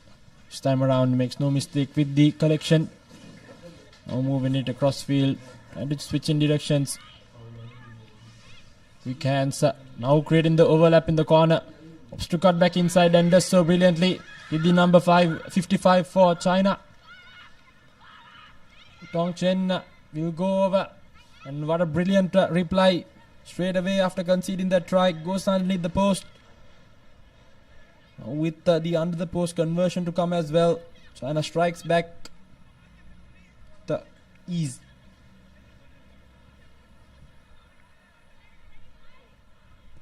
And conversion successful, so it's 7 points to 5, 2 point difference between the two teams.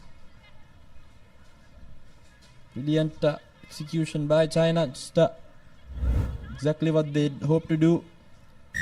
Just maneuvered the ball left to right, found the space in the middle. Good finish by the number 55. And we have a game on our hands here.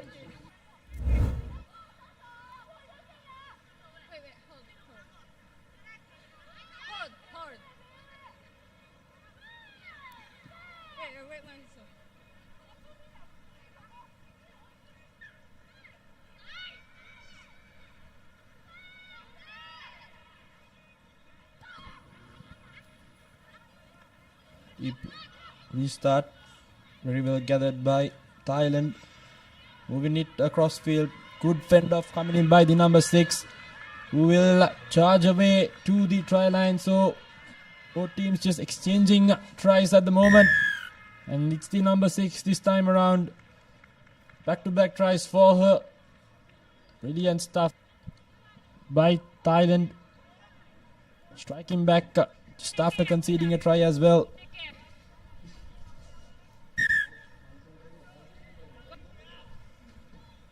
Going to be a difficult angle.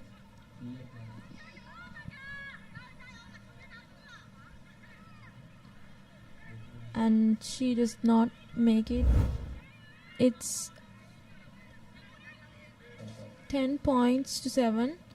Thailand with a 3-point lead. China will try to shorten that gap. So important restart coming up next for both teams. Just the 3 points separating the two. And be a line out in favor of China. So it will be their opportunity now with the ball to get in a score in. Less than 3 minutes left on the clock as well. Important line out coming in. Overshoots it, gathered by Thailand, who will straight away try to use that crossfield. Cutting back inside. Here we go, the try scorer. Good offload in, keeps the ball alive. Almost lost position there, but nevertheless, good rush defense coming in by China. Trying desperate to stay on her feet there. China now in the front foot. Thailand tracking back. Good defense coming in yet again. Still with position, however.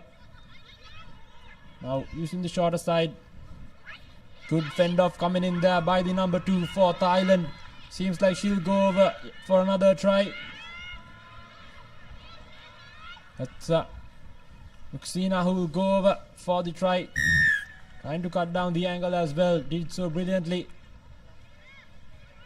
So Thailand with back-to-back tries. Third in this half. With the conversion to come as well. Easy work whatsoever at the moment. First in this game, 6th in the leg as well. So she's been quite the servant for her nation. 17 points to 7. 10-point difference. 2 try different. Have a look at that fend off. Did so brilliantly. Was the teammate which drew the defense. She saw the move through. So it's 17 points to 7. Thailand in the lead.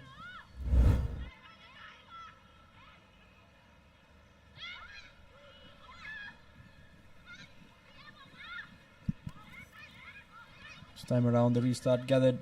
Running laterally. Now changing in directions as well. Well up in the corner. Moves the ball straight away. Keeps the ball alive to the number 65. Trying to get out of jail now. Just outside that 22 meter is China. Stepping back inside is the try scorer. Now with an overlap in the corner. Trying to draw and pass. Gives the long cutout pass. Skipping numbers. Staying on her feet. Brilliant run. But nevertheless, still good defense coming in by Thailand.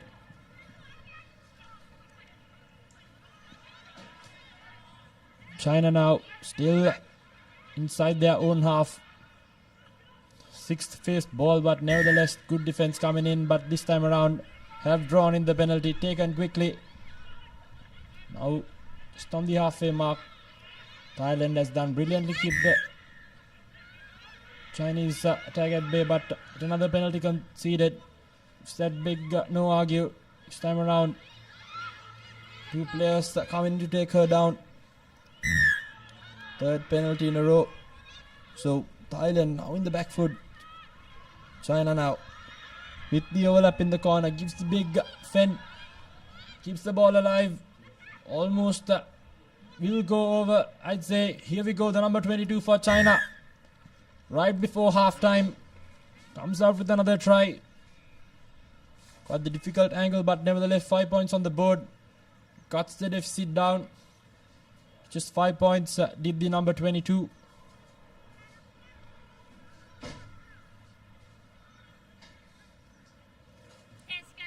So China right before half time cutting the deficit down to just 5 points with the conversion to come as well. Thailand conceding back-to-back penalties at the end, conceding that try, which was a long time coming. So it's half time here at Racecourse. 17 points to 12. Just a 5 point difference between the two teams. Thailand going in with just 5 point lead.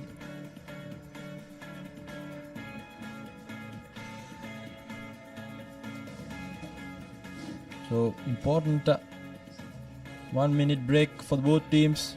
There we go, 17 points to 12. Thailand with a 5 point lead going into lemons.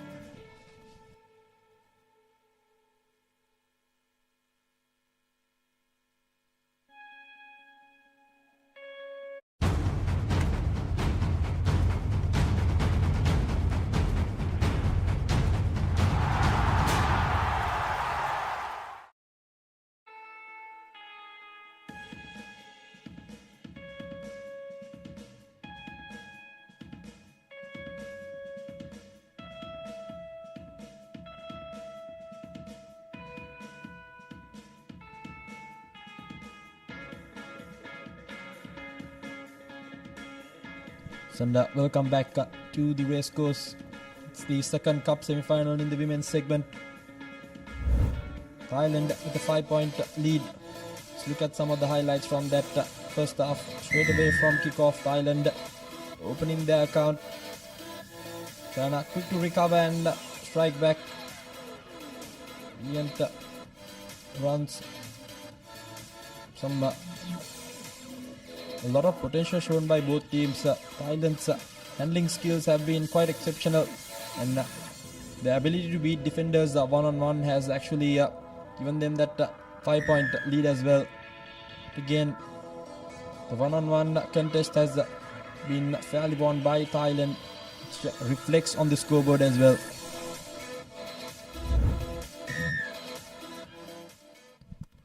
Here we go. Thailand, good restart collection there. Now running laterally, switching directions.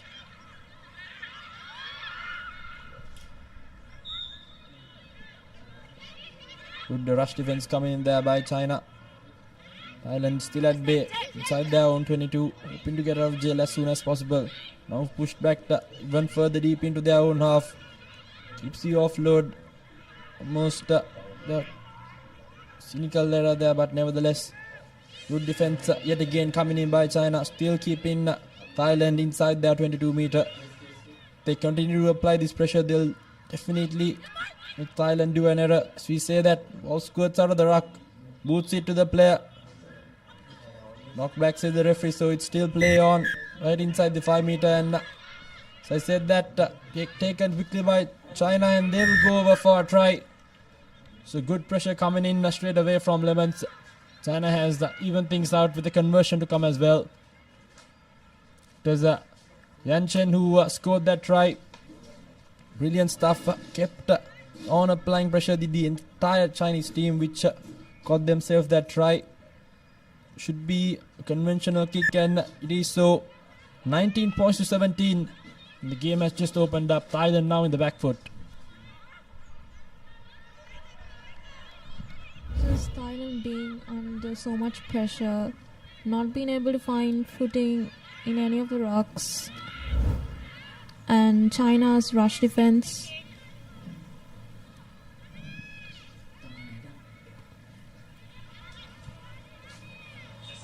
Now a deep kick coming in by China. Thailand inside their 22 yet again. Now just lateral space in the corner. Good. Trying to fend off the defender. Keeps the ball alive. Penalty conceded now. So Thailand with an opportunity to get out of jail. Taken quickly. Trying to. Good skip pass. Not gathered cleanly. But nevertheless still has possession. Good cover defense coming in by China. Thailand still stuck inside their own 22. Trying to switch directions. Cutting back inside. Ball squirts out of the ruck. And yet again penalty conceded. It's an accidental obstruction, says the referee. So China with possession yet again. Now with the upper hand in this second cup semi-final. A scrum right on the 22-meter line. They'll be hoping for another try to seal this game. Just over 4 minutes lefty on the clock as well. Thailand have lost all momentum they had in that first half. Seems like the think tank of China spotted some cheeks in the armory of that Thailand line. And,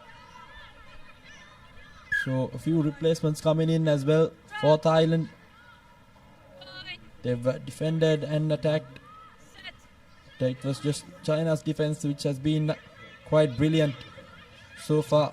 Straight away from the scrum goes the number 54. Running laterally, cutting back inside now. Good Jacqueline work by Thailand has won themselves a penalty taken from the wrong mark. So it brings back play again quickly yet again. Thailand now using the shorter side and to keep the ball alive.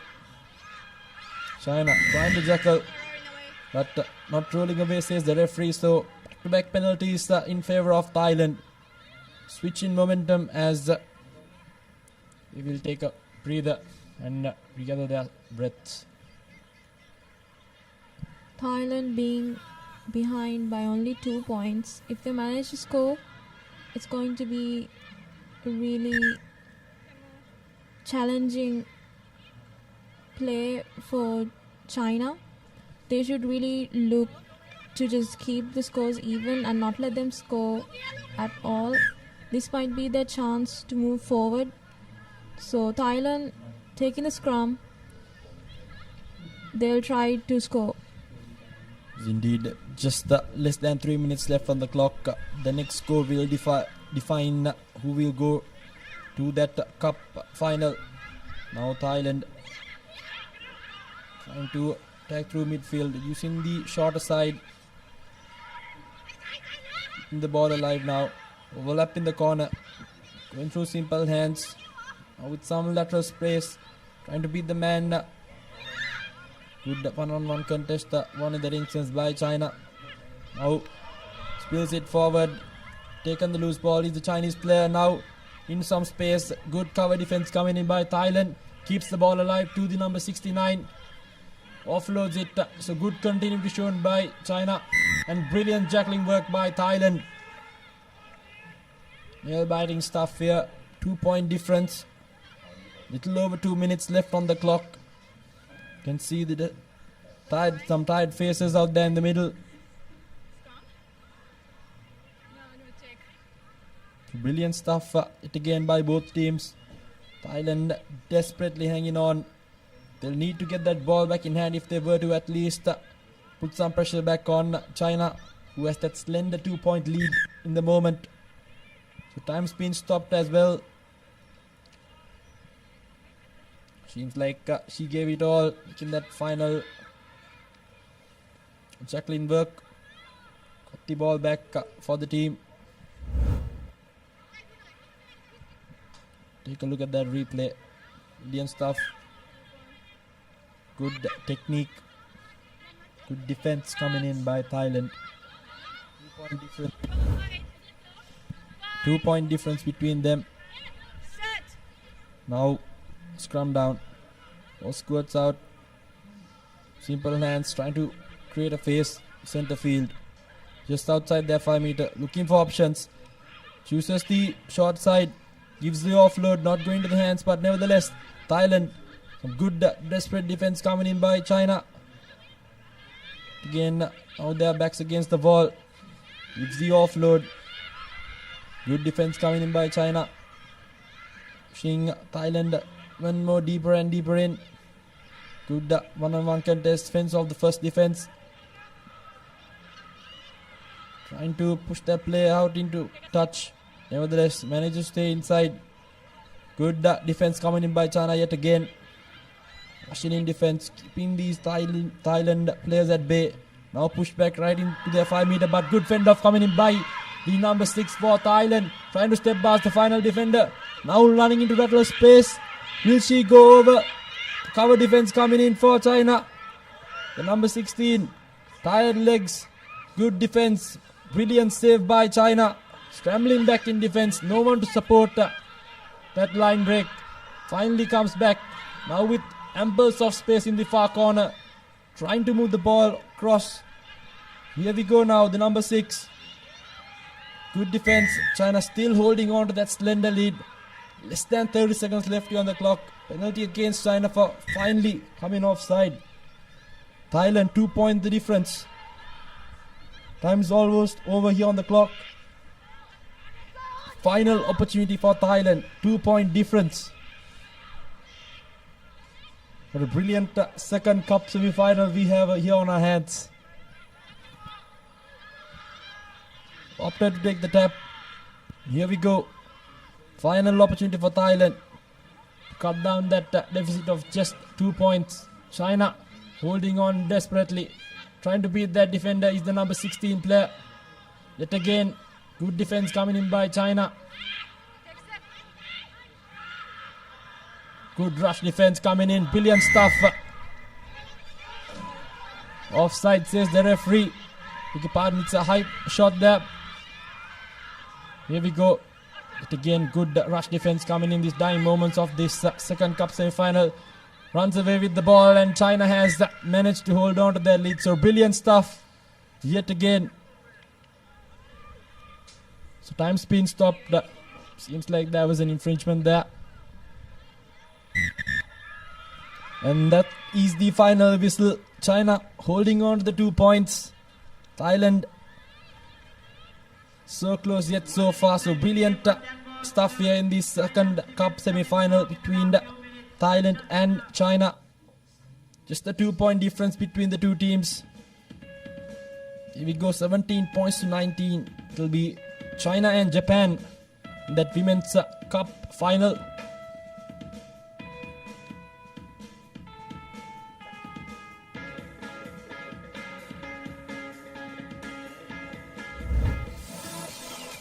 See some of the highlights from that second half. China. That was the match defining moment. The under the post try. Conversion. The difference between the two teams. And up next we'll have Hong Kong China versus China. And we'll have a change in voices as well. It will be Sudarshana Piris and Laksisi De Silva.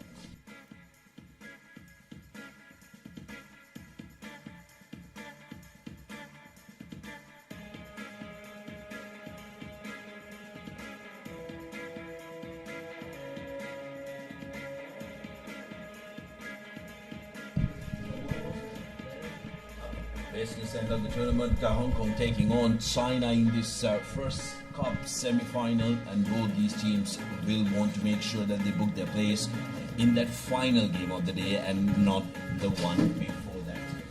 Hong Kong have been absolutely fabulous throughout the tournament. They are extreme favourites to take the title, but China will be looking to bounce back from the heavy defeat that they had suffered at the hands of the host. Exactly, Sudarshana. Hong Kong, China. Of course, the favourites coming into this encounter. Yuki Tetsuka from Japan. He'll be the official for this first semi-final, the cup segment. China targeting that left-hand side of the field of Hong Kong, and they do manage to win the ball from the kickoff. But Hong Kong China defense just pushing them backwards, and a high shot, says the referee. They take it quickly, China. The number 12, good offload out to the number 5. Now here's China on the attack, on the move. Just few meters short now. Ma yet again. Now through to the number 14, China doing absolutely well to keep the ball alive. We're ever so close to that touch line. Clinical precision there. But the pass going astray. Hong Kong now with an opportunity. And they are dangerous in counter. Here's Julian. But the ball has been lost forward by Hong Kong. China making sure that they don't let Hong Kong China run away with it. It was a very good passage of play for China. Chong Ma and Sheng. Some lovely piece of work to get them very close to the whitewash Sudarshana. But Hong Kong China made sure that their defensive work was enough. But now again with an opportunity. Yeah, for the Chinese, a score there would have been absolutely fabulous, isn't it? They would have started believing that they can go ahead and do this and unsettle the Hong Kong team. Hong Kong team, of course, plenty of experience in their ranks. Combs, Phillips, Burren, and also Brienne, who's been fabulous in the last leg as well for Hong Kong. Who have a very good program that runs in that territory.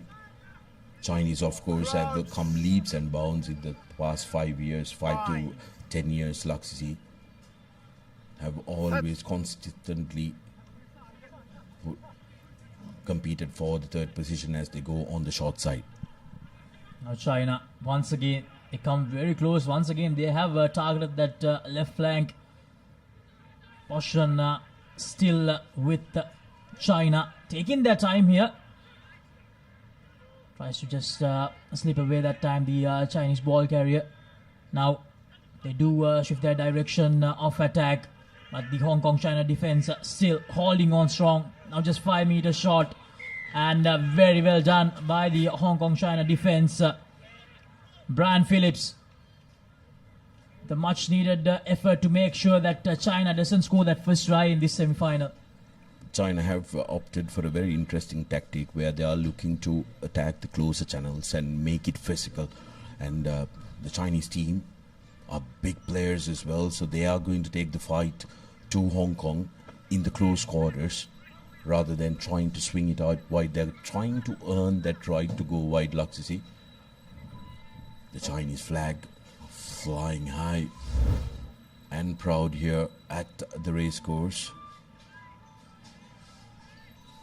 China, they'll be actually really happy about this start, Sudarshana. Now, especially Sheng and Chong Ma, the two players, they have shined quite a lot in the first 3 minutes of this game. And from the line out, Hong Kong, they something unexpected when it comes to China. And they do have the ball now from their own 22. How will they handle this situation, Hong Kong, China? Probably under a bit of pressure for the first time in this leg here in Sri Lanka. Not Hong Kong on the move. Some lovely offloads out, but that is a forward pass, I believe. Yes, it is. Yeah, Hong Kong showcasing what they're capable of, why they are the red-hot favourites to clinch the title. The continuity is absolutely incredible for Hong Kong.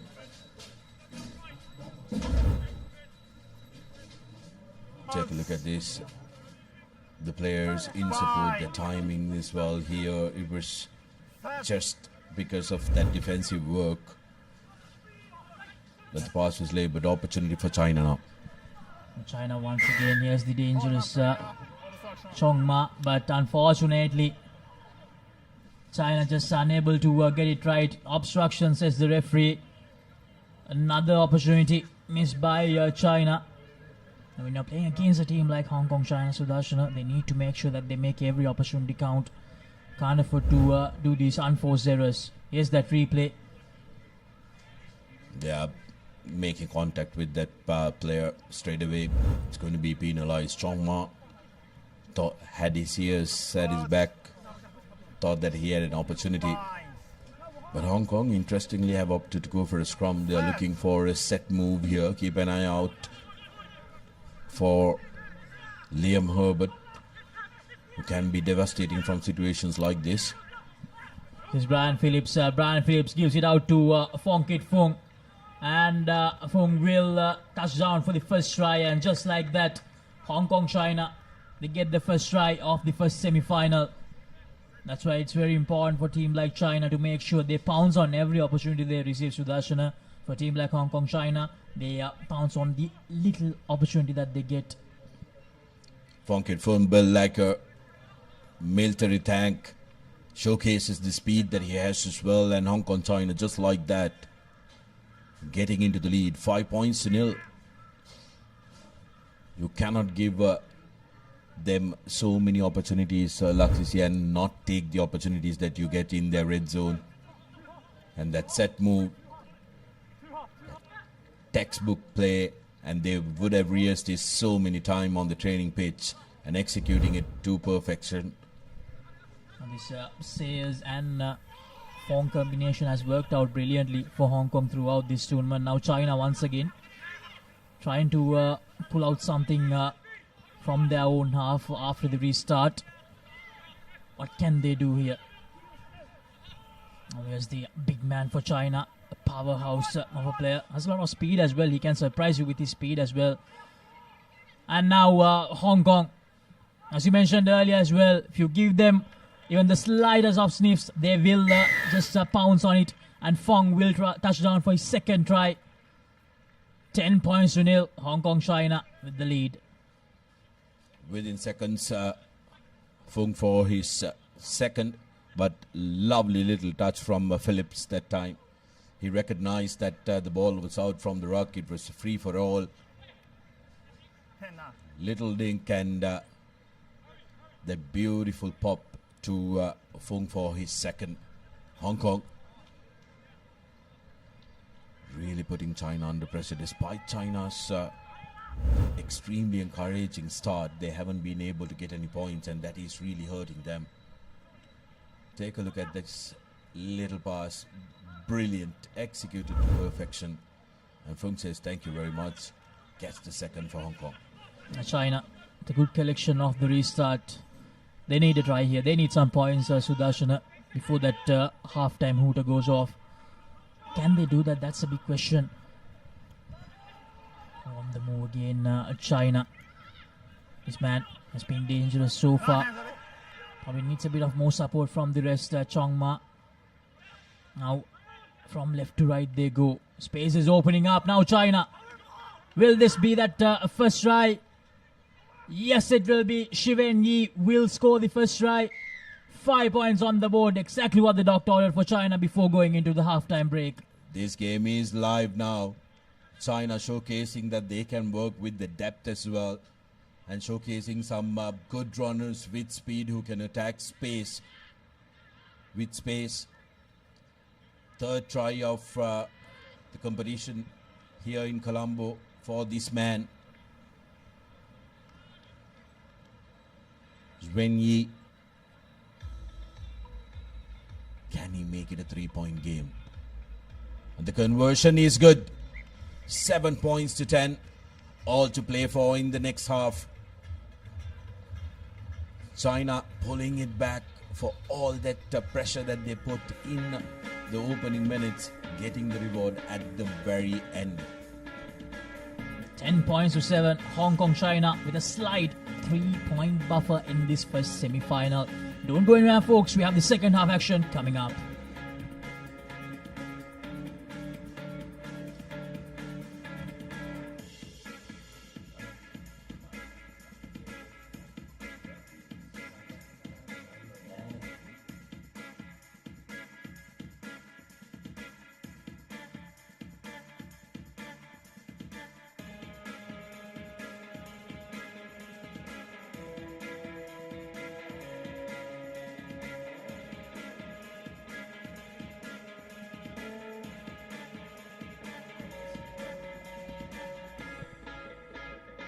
Back live here at the Racecourse International Grounds in Sri Lanka. We are into the last few games of this second leg. The highlights from that first half, Hong Kong, China. They had to defend quite a lot in the opening exchanges of that first half. But then Fong managed to score that first try. And then Brian Phillips combining with Fong to create that second try. Both the tries were not converted. And then China had a lot of opportunities to begin. Finally had their moment in that first half right at the end when Shi Wen-Yi scored the try. And that conversion, how much of a difference will that conversion make, Sudarshan? It will be interesting to see. And coming up next, the second Men's Cup semi-final. The home team, Sri Lanka, taking on Japan. That will be another mouth-watering clash, Sudarshan. Yeah, the business end of the tournament is here. The host taking on the Japanese contenders. It's going to be a crack-a-lacking affair. But first, we have an entire half of very, very interesting rugby. Hong Kong know that the China are on their tail. 7 points to 10. Just 3 points differentiating the two teams if China can score first here. But how about that restart? China unfortunately losing the ball forward. Hong Kong, China inserting a lot of pressure. They know they are under the pump for the first time. And they'll definitely want to create some sort of a bigger separation here. 3 points won't be enough for them to breathe a little easier. I think what Hong Kong has in their ranks is experience. Most of these players have played in a lot of competitions, so they will believe up until the final whistle they are in with an opportunity to try and dominate this game. Hong Kong, China, what a pass, and it will be James Christie who will go over to start the second half in style for Hong Kong, China. Absolutely brilliant from Hong Kong, showcasing all their class. Well, it may be James Christie that get the try under his name, but it was Harry Sayers who created that. How about that for a pass from the big man wearing that number 5 jersey? Long cutout pass, recognized the space, and Christie says thank you very much with the speed that he has. Conversion still not successful. 15 points to 7. China, though, will believe they're still in striking distance. Beautifully lofted pass to Christie, who attacks the corner channel and touches down with ease. There's the restart, and from the restart straight away, Liam Herbert. Hong Kong, China touching down for the 4th time. Unfortunately for China, they just can't get these restarts right, Sudarshan. Yeah, interesting, because in the morning Sri Lanka used the tactic of kicking deep, and here, while having very tall players, they are struggling with the restarts which are going high and short. So China have to take a long, hard look at receiving the restarts, as Hong Kong now sail away with a comfortable distance, rather. 22 points to 7. Take a look at that. That lift, I thought, was maybe unnecessary, Laksisi, because they didn't have the timing right. Would have been better for one of those players who were in the vicinity to try and collect that ball. And this is the separation that Hong Kong, China wanted to create very early in the second half, and this time goes the other way around, and he loses the ball forward. Had a golden opportunity, and Hong Kong on the attack again. Scored a third back-to-back try in this second half. Penalized to that time, the number 2 for Hong Kong. When, beg your pardon, that was Nardoni.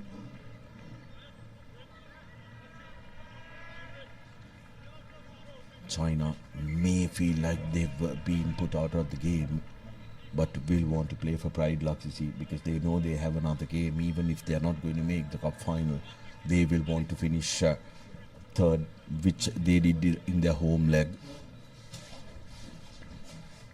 Opportunity for Sri Lanka, though, in the next game to finish higher, to secure a finish higher than they have.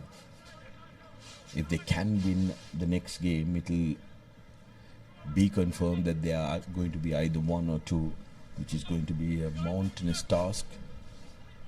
But we'll need their best foot forward to beat Japan. China trying to pull out something out of the hat here, but almost look like Hong Kong China may have just turned things around, but a knock forward gives China the opportunity. At ruck time, probably needs to be a bit quicker. China now from left to right they go. Is that long pass out? Tries to just squeeze through the defenders, and it's going to be a knock forward. Loses the ball forward, unfortunately for China. The number 9, Ding Yao Gao. Well, the score of 10 points to 7 now feels like eternity. Well, actually, it was so very close. It was 10 points to 7. But Hong Kong steering away, using all their experience and also being clinical with possession in hand. And those restarts, they absolutely executed to perfection. China's restart troubles, putting them under pressure 2 games in a row. They will want to fix that in a hurry before that third playoff game if the score remains the same.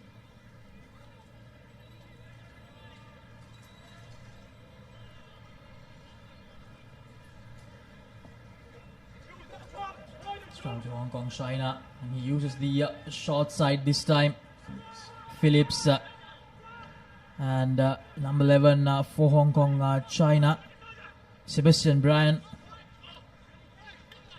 Now here's Christie, who scored that opening try of the second half.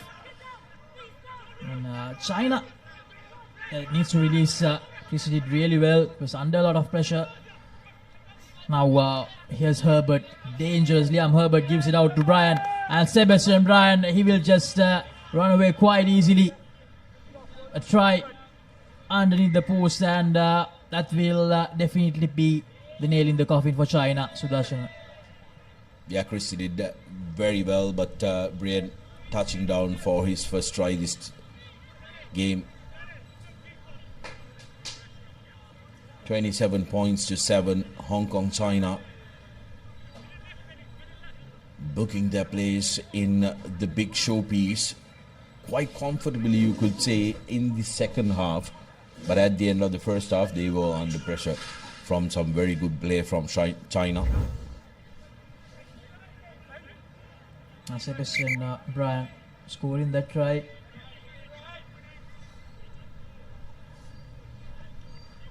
Now Hong Kong China, once again, they will end up as the champions or the runner-ups in this leg as well, after winning that first leg quite convincingly, Sudarshan. Now China, this time a lot better.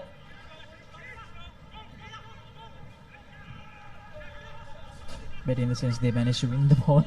So China won the attack. Try to maybe just have some sort of consolation in this cup semi-final, and we lost the ball forward, unfortunately. They won the attack, but just couldn't hang on to it. Now Sebastian Bryan gives it out, and here's Max Denmark, the skipper.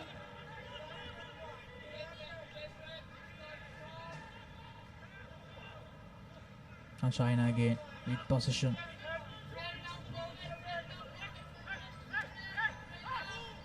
Hong Kong China, although they know that the result will end up in their favor, they're still defending and not letting China get more points here that easily. 29 to 7. Use that inside pass.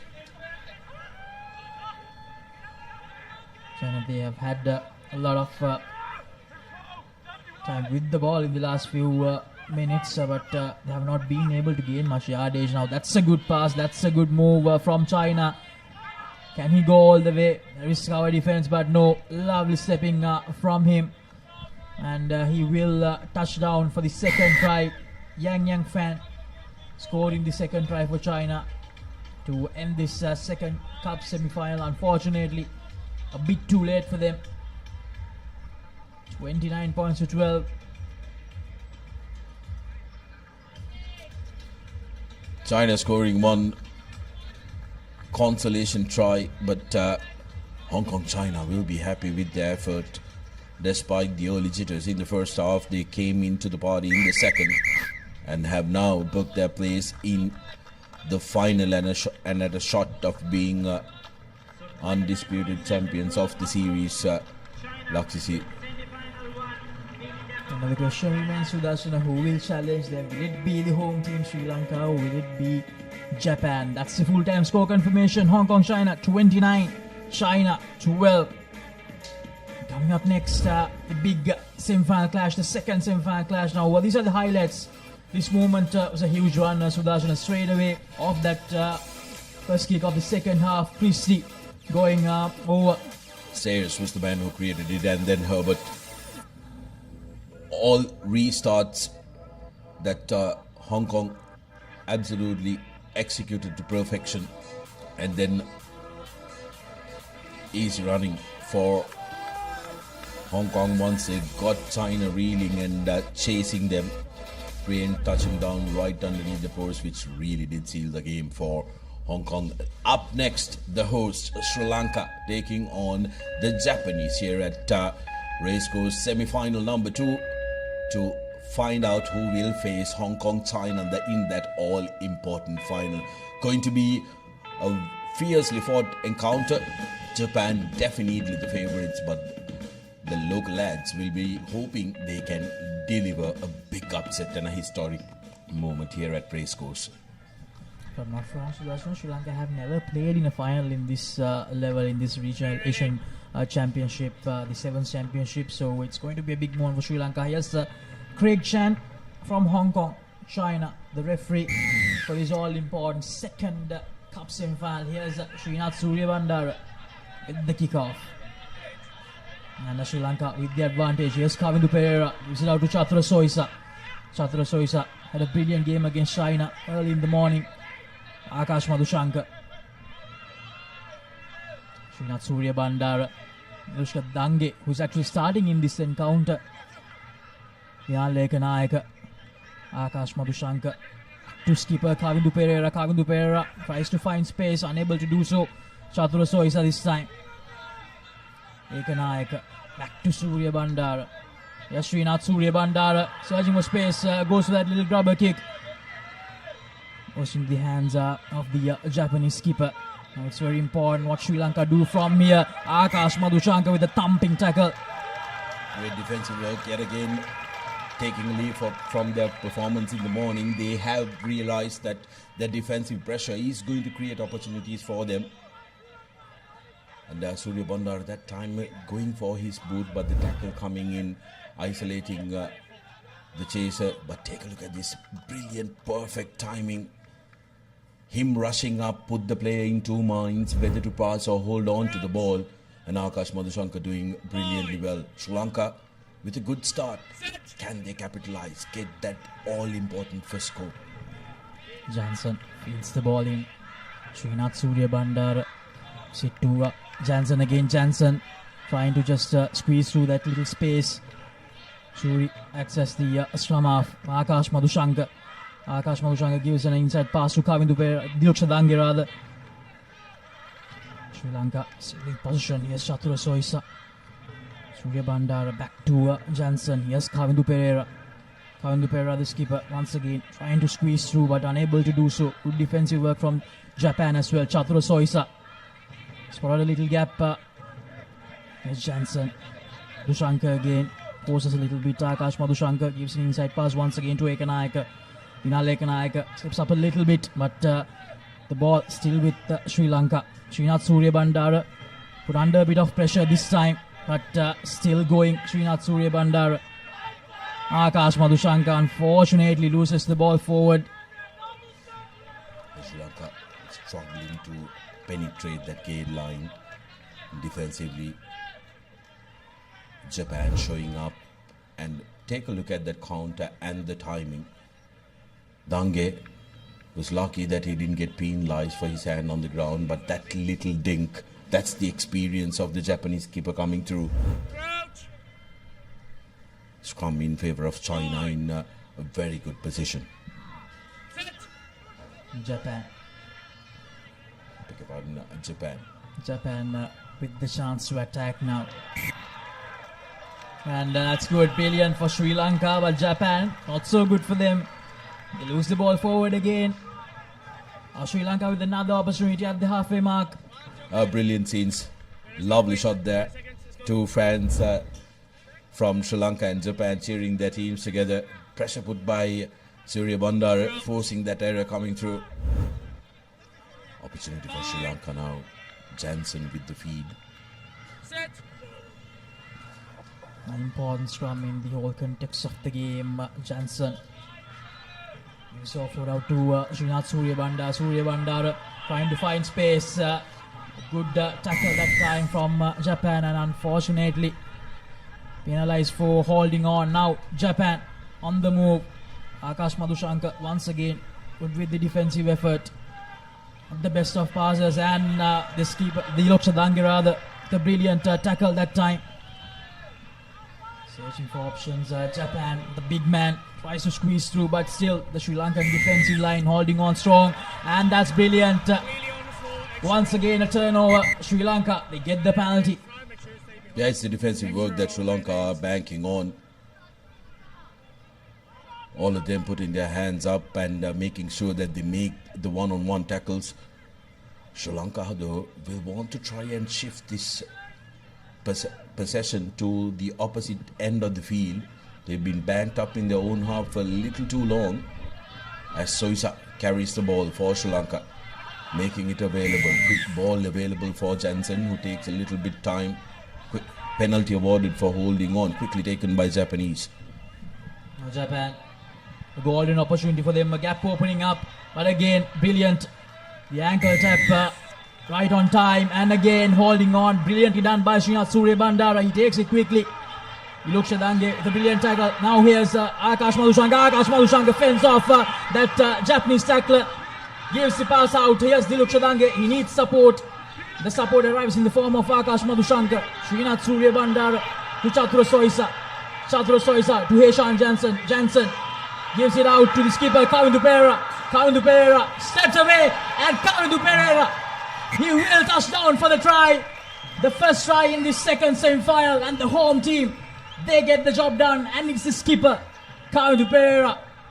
What a time to score his first try in this second leg, Sudarshan. Yeah, captain comes on to the party when it's absolutely important to offer him first try of the leg and first try of the game. This first score is always going to be important. Can Sri Lanka hold on to it and also try and double it before half time? We will have to wait and see with just seconds remaining. But Japan will be shaking their head because they had an opportunity, but the counter from it. Hushan Jansen that time really boshing the kick. 5 points in a is the score. The horse will be the happier lot. Take a look at the replay. Surya Bandara spreading it out wide. Good work was done by Jansen, straightening things up, and that pass to Kavindu Pereira, who is an out-and-out winger, cuts back inside, easy as you like.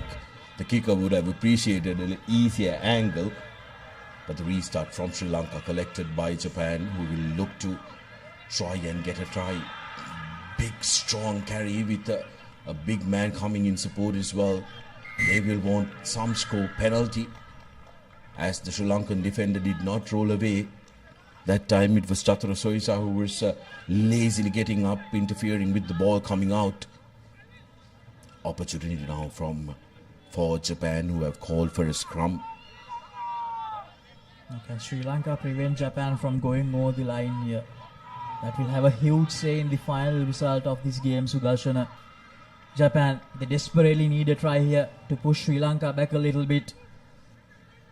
Sri Lanka's defensive effort has been top-notch so far. Can they change that, Japan? In the past 20 to 30 minutes, sun has really come out here in Colombo after about 4 to 5 days. Like to see. Now here's an opportunity at the halfback for Japan. Space now. in the corner, and they will go all the way, the Japanese, to Suka, touching down for Japan for the equalizer. With the buzzer already gone, Japanese equalizing and making sure there is nothing separating the host team and them going into the second half. They can start afresh. Can they go into the lead with the conversion to come? But it was a very well executed move. That's why they wanted to go for the scrum. Luckily, everybody knew what was coming, and the halfback really making work difficult. Good attempt, but doesn't find the direction, Japan. So the scores will remain at 5 points all at half time, and all to play for in the second.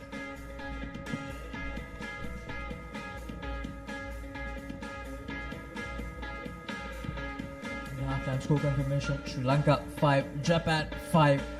Nothing there to separate the two sides. We'll be back with the second half action. Don't go anywhere.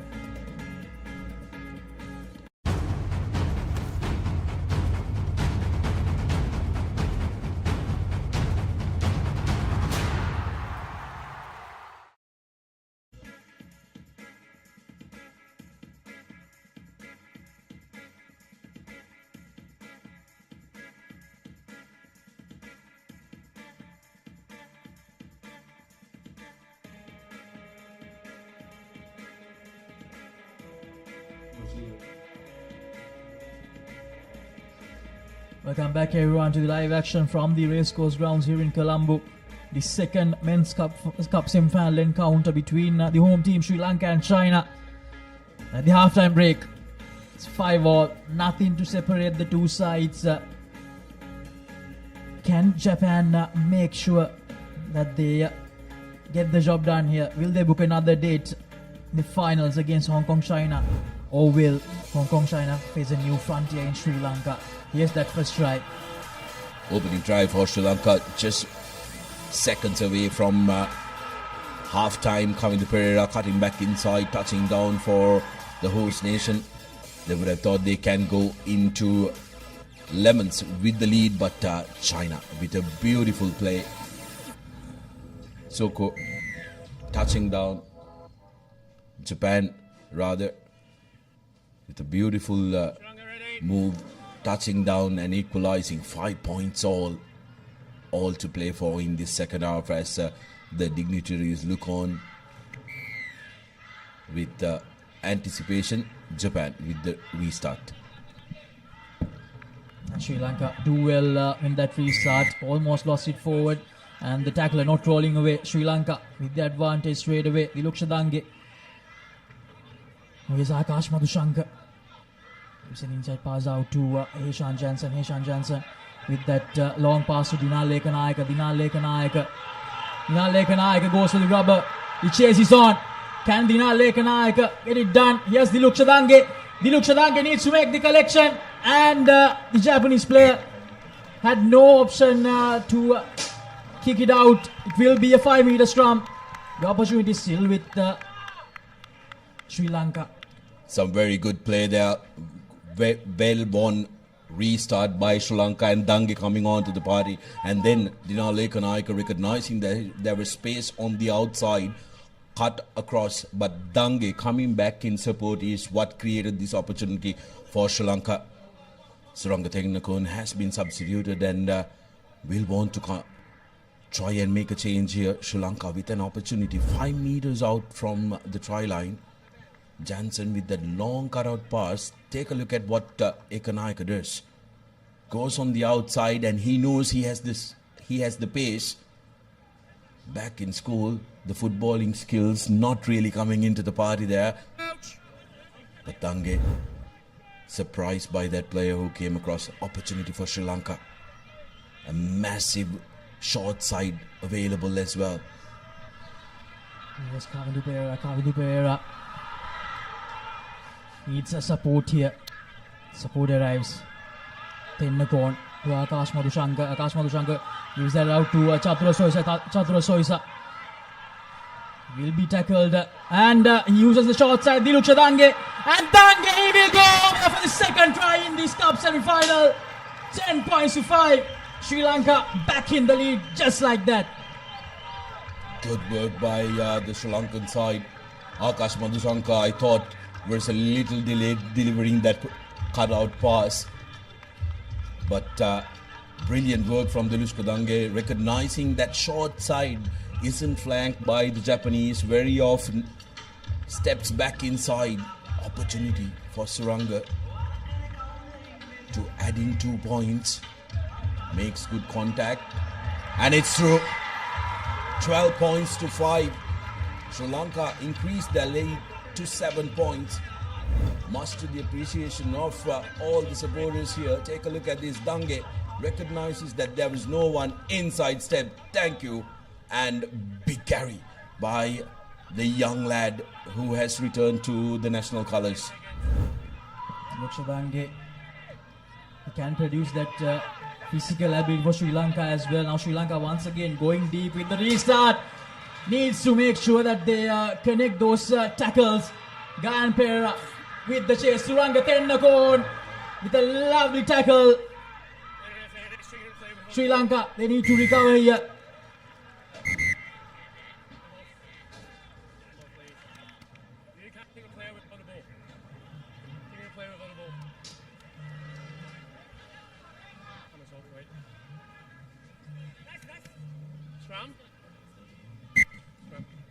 And unfortunate for Sri Lanka, a yellow card to Gayan Pereira, and they'll have to play the next minute with just 6 men on the park.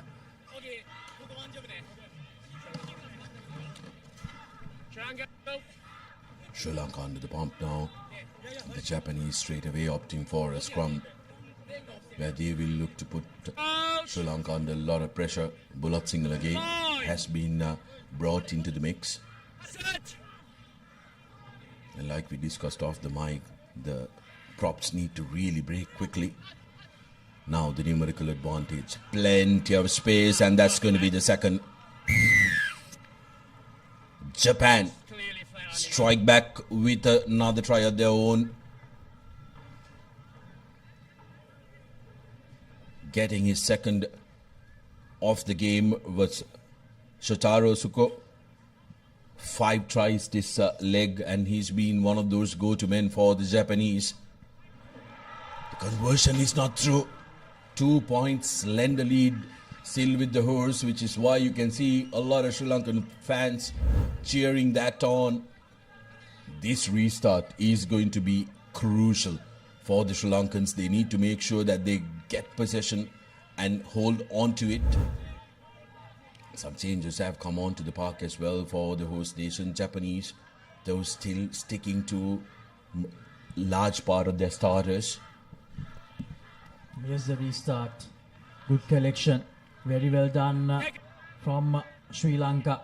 Needs to release. Putting a lot of pressure. Japan, Akash Madhusanka. Lovely fend off there. Rahan Bulat Singhal again. Pulls it out. And that little opportunity to grab and unfortunately Bulat Singhal again needs to release the ball a lot quicker. Now Japan with the chance. Very well done Sri Lanka. And now the numbers disadvantage again will play a huge part. Unfortunate for Sri Lanka, and that will be another try for Japan. Yeah, the hat-trick for Shotaro Tsuko.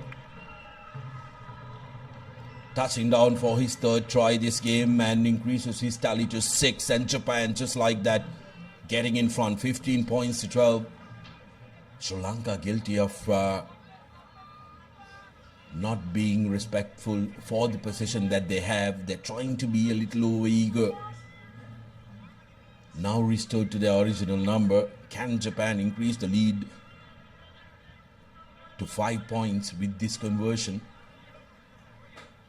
A difficult one for them. And the conversion is not successful as well, so 3 points. Difference between the two sides as we take a look at the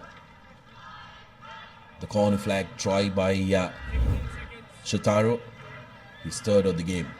Japan scoring 2 tries in that little moment where Sri Lanka had to play with the numbers disadvantage. Very well gathered again. Sri Lanka brilliant in the restarts. Yes, Ihan Blood Sinhalage. Suranga Tennakon. Again, goes a little grubber, goes for the kick and chase option. Needs to insert pressure here. Sri Lanka do insert pressure. And advantage in favor of Japan. Will this be the moment that decides the fate of this game? Will he go for a 4th try? Srinath Suryabandara, the brilliant tackle, and Sri Lanka, they do get the penalty for holding on. Srinath Suryabandara, take above. What a moment in this game. What a chase, Sudarshan. The oldest man in the Sri Lankan outfit giving chase, not giving up. A lad who has scored 3 tries already, being caught by Srinath Suryabandara. Here's Akash Madhushankar. This could be the last roll of the dice for Sri Lanka. Chature Soisa going in. Dahabre has come onto the field. Suryabandara dropping it cold that time. And that is full time, says the referee. There's still 1 minute left on the clock. Not quite sure if that's the right decision from the referee.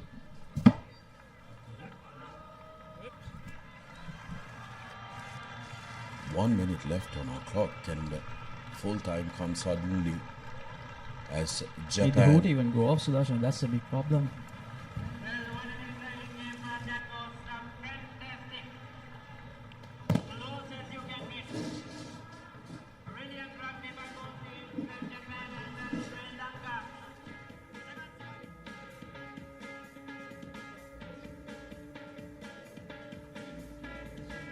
That's the full-time score confirmation. Japan 15, Sri Lanka 12.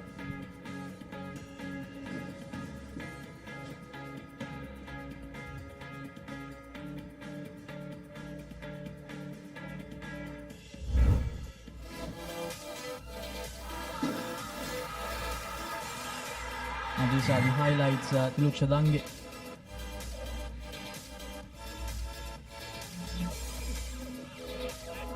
And then Japan making use of that opportunity to score 2 tries with the numbers advantage.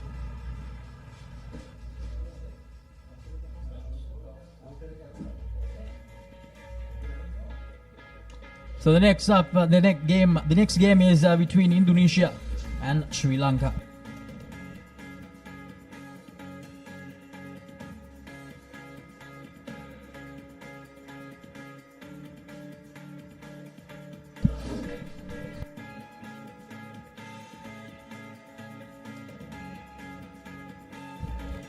That's Sri Lanka taking on Indonesia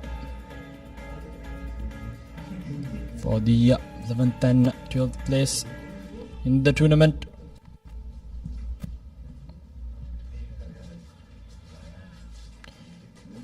So quite a brilliant finish to that second cup semi-final. Sri Lanka going down in the hands of Japan. So it will be the cup finals in the men's division. Hong Kong, China versus Japan.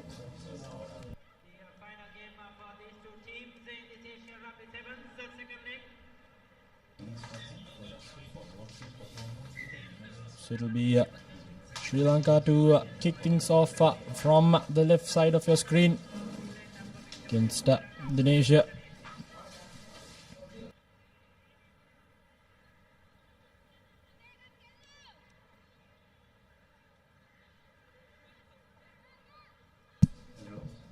Sri Lanka side, final game for them. It's been a tournament to forget. They can end this 7th series on a high with a victory over Indonesia. They also been another team still winless in this tournament. It's yet to find their mark in the tournament. Both these teams playing for the 11th and 12th place.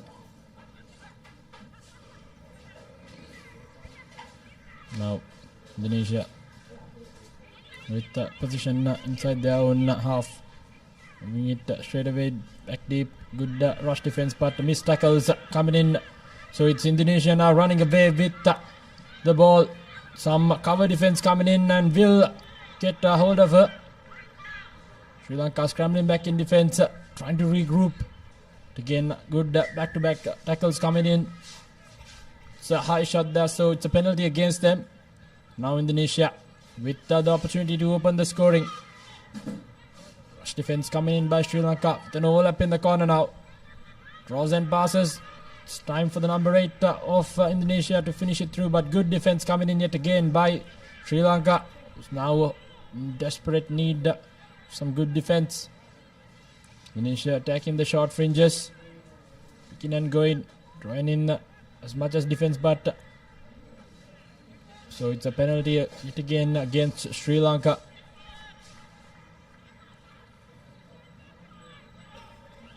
Indonesia now inside the 22-meter, right outside the 5-meter line of Sri Lanka, desperately trying to defend their lines. Indonesia trying to draw and pass. Now inside the 5-meter line, trying to attack in those linear gaps, and they have gone over for the first try of this encounter. It's a great start for Indonesia, finding their mark with a try early on. Sri Lanka needs to come back strong. Just conceding in the first 2 minutes.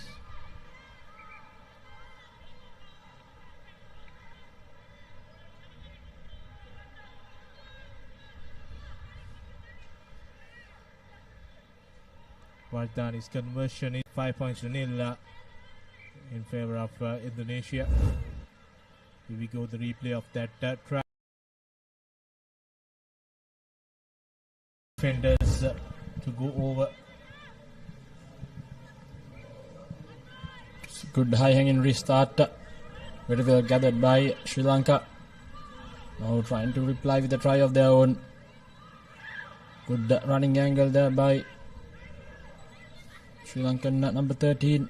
Now with an overlap in the corner. Moves it across field. Cutting back inside. Good defense coming in by Indonesia, using that line out as an extra man. Now they'll have another opportunity to score. It's very important that Sri Lanka can make inroads quickly into this game. They're coming off a close game against Malaysia. Indonesia taking this early lead. Chasing right to hit the ball, but unfortunately couldn't. And then Indonesia making that error in collection of the ball there and handing Sri Lanka opportunity.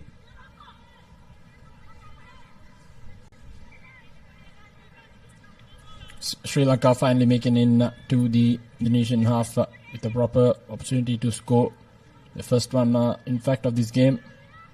We're hoping to some, as we say that it's a free kick, rather penalty taken quickly by Sri Lanka, and will go over for the first strike. Good spot. She spotted that gap quite brilliantly, cutting down the distance as well, making the angle much better for the converter.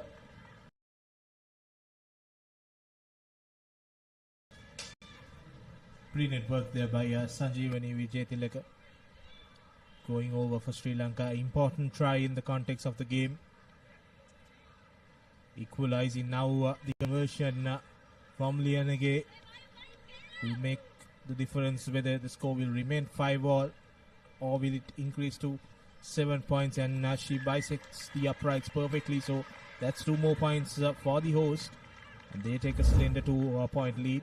This is a replay of that Vijayatilaka running around that last Indonesian defender, easily going over to score the first try.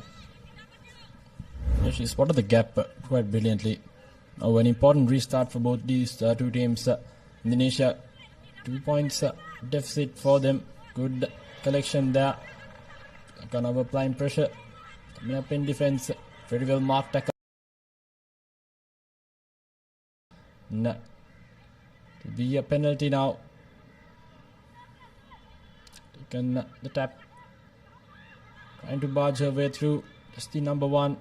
It's the offload. Almost lost possession of the ball. In fact, it's a penalty now for Sri Lanka. Taken quickly by number 7, Charan Leenage, who will draw and pass and give it to the try scorer. She'll go over for her second. Brilliant stuff by Sri Lanka. Pouncing on their opportunity with absolute ease.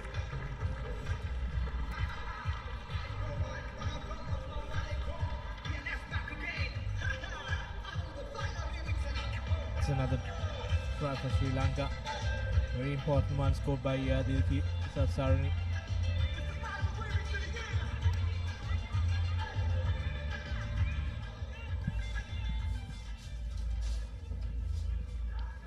The conversion is good also, so the score will go on to 14 points.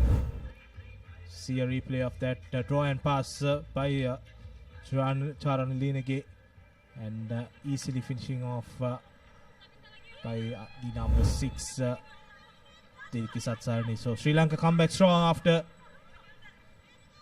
the two after giving away an early try. They've got 2 converted tries to their tally now, 14-5. We are in the last few minutes of the first half. Did manage to get the ball from that restart, but turned over well by Indonesia, who's now trying to get out of their own 22. It's a 12, about 9-point deficit as well.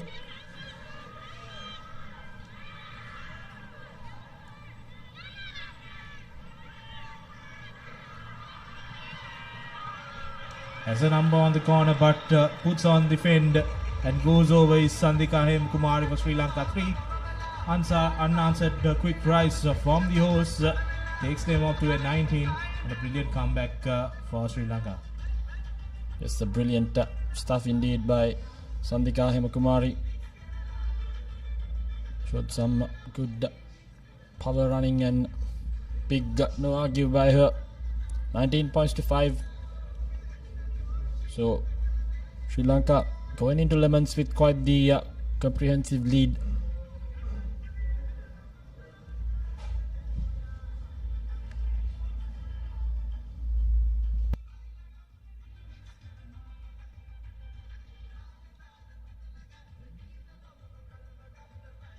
Conversion is not successful, so the score will remain at 90-5 as we head into half time.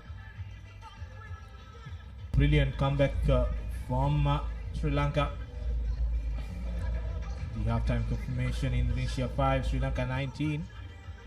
And we'll come back with the second half action.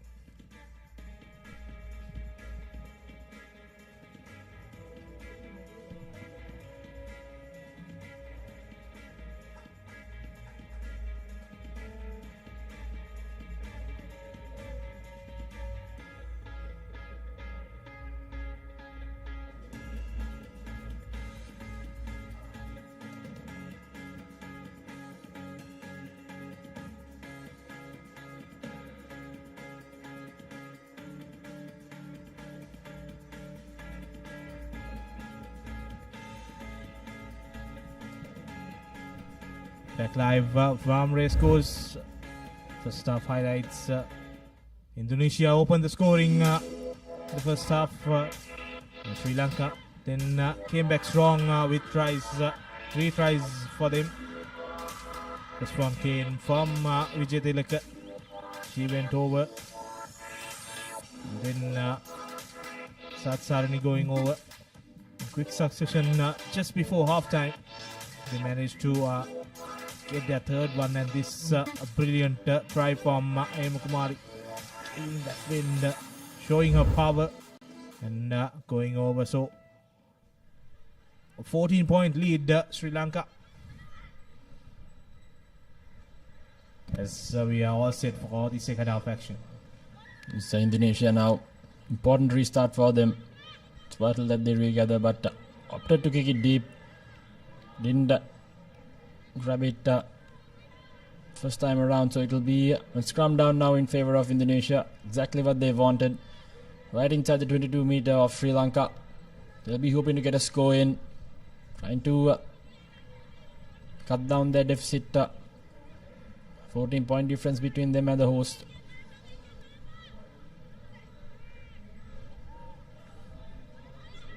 Here we go. Indonesia now trying to create some space in the far corner. Does the number 8 with ease, just burns past the defense. Straight away goes over for the try. So good comeback from Indonesia in this second half.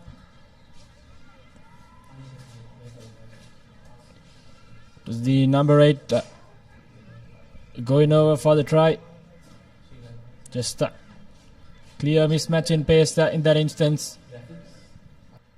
Yeah, beginning the second half on the right note, Indonesia just wanted to score and stay in the game, and they have done that through their number 8, and the conversion is no good, but 10 points to 19, still in the hunt. As you see the replay of that right, she had the pace to outrun the Sri Lankan defender there and easily going over for the second try for Indonesia. 10 points to 19. Deep restart collected by Sri Lanka. Now Sri Lanka on the attack. Goes to one, offload is good. And Sri Lanka making inroads into the 22 meter mark.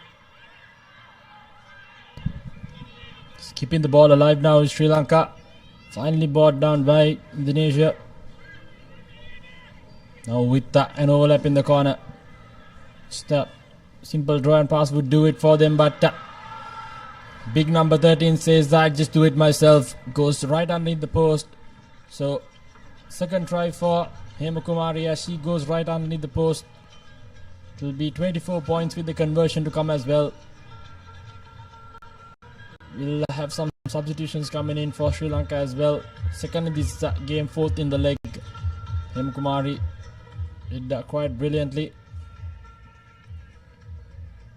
The overlap was there for Sri Lanka to exploit it, and Kumari had another player for her support, but just didn't need it as Sri Lanka converts a try. Here we go, another replay of that, giving the ball to Kumari and going through that gap, and no one will catch her as she dodges down the ball under the stick. So good reply from Sri Lanka. 7 points with that conversion. 26 to 10.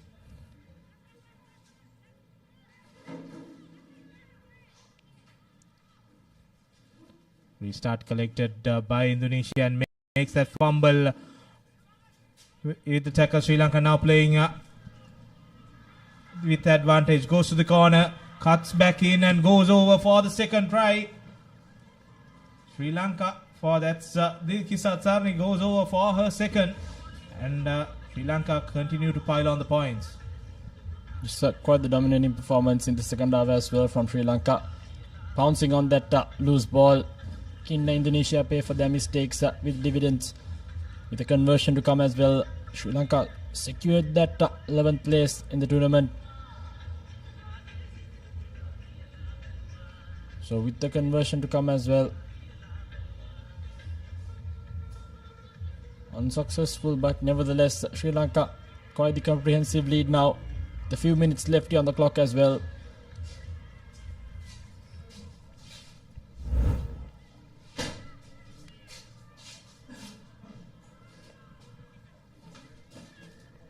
The replay of that try, Satsarni scoring.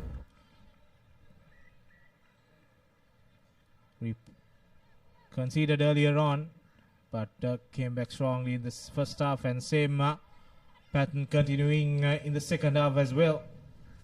10 points to 31, commanding win for Sri Lanka. 2 more minutes more for them to end this tournament on a high. They were 9th in China, but this time have to settle in 11th place after that narrow defeat for Malaysia. Now Indonesia making strides, still going strong. She's brought down near the 40 meter mark. Sri Lanka trying to make a counteract, but no good, and she's isolated with 3 Sri Lankan defenders, but still they managed to take the ball out. And now there was 3 against 2, and Indonesia comes back with a scrum as Sri Lanka makes a knock forward in that ruck. It's a bit of a scrappy passage of play in that instance, but nevertheless, Indonesia now with an opportunity to get out of jail, get some consolation points at least on the board. They started this second half as well as they did in that first half, but just couldn't hold on to position. Sri Lankan's natural power and strength just couldn't be maintained and controlled. Nevertheless, Indonesia now with an opportunity to find a gap. Sri Lankans piling on that player. Still on her feet is the big number 1 for Indonesia. Some tight competition for that ball. Offloads it to the supporting player, and it will be Charan Linage who will dive over for another try for Sri Lanka. 36 points to 10. The conversion to come, and a little over 30 seconds left on the clock here as well. So Sri Lanka well and truly secured that 11th position. A brilliant supporting run by Charan Linage, and rewarded with that pop pass, and she just needed to dot down the ball. So that's the 6th try for Sri Lanka. Conversion looks good, and that goes through, so that's 2 more points, and we'll have a restart as the clock comes down, and this could be the last move of the game. Yes, indeed. So time's run out here on our clock, so could be the last move of the game. Final restart perhaps, and it'll be Sri Lanka to get things underway. Indonesia with some last minute replacements, hoping for some consolation points.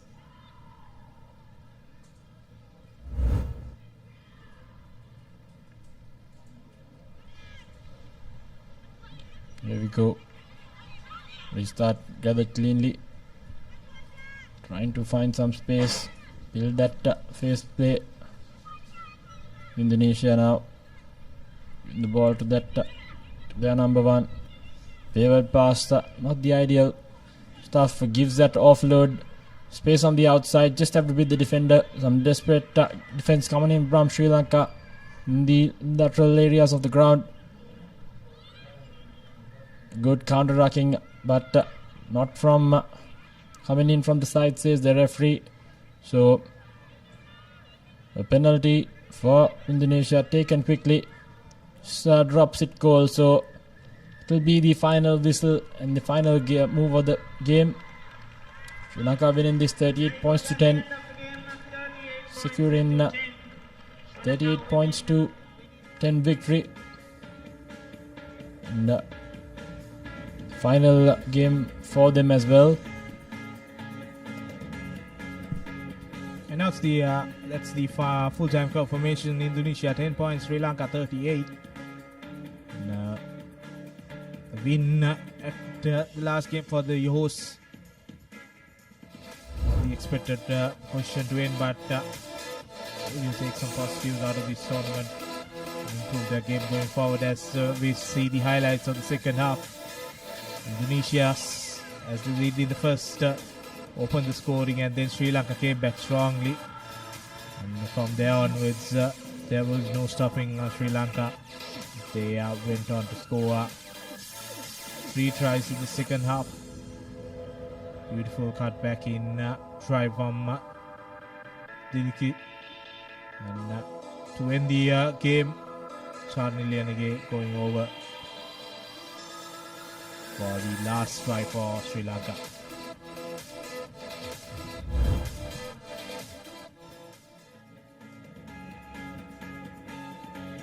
Coming up next, Philippines taking on Malaysia. The night plays final. Two teams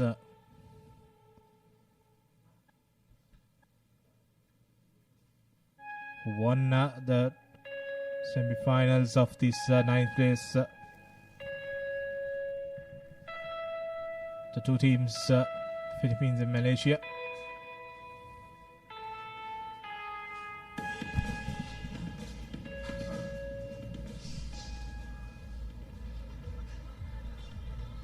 So the 9th and 10th place playoff, and it's Shankar Bekun to officiate this game.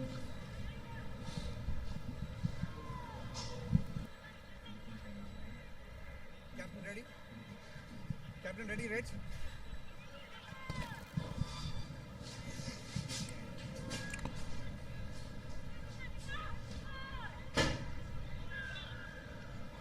So we're moments away from kicking things off. Philippines not finding 10 meters in that kickoff, so it'll be a free kick straight away for Malaysia. Good opportunity for them. They can quickly and to find some space there in the corner. Found the overlap, couldn't give the pass away. Now Philippines now came in from feeling the penalty as well. Taken quickly, running straight into the gap. Good offload away. Now with some space in front of her, cut it back inside is the number 11. Good offload away to the number 1 of the Philippines. Good defense coming in. Some desperate defense. Some coming in for the Malaysia, but nevertheless it's Philippines who scored the try.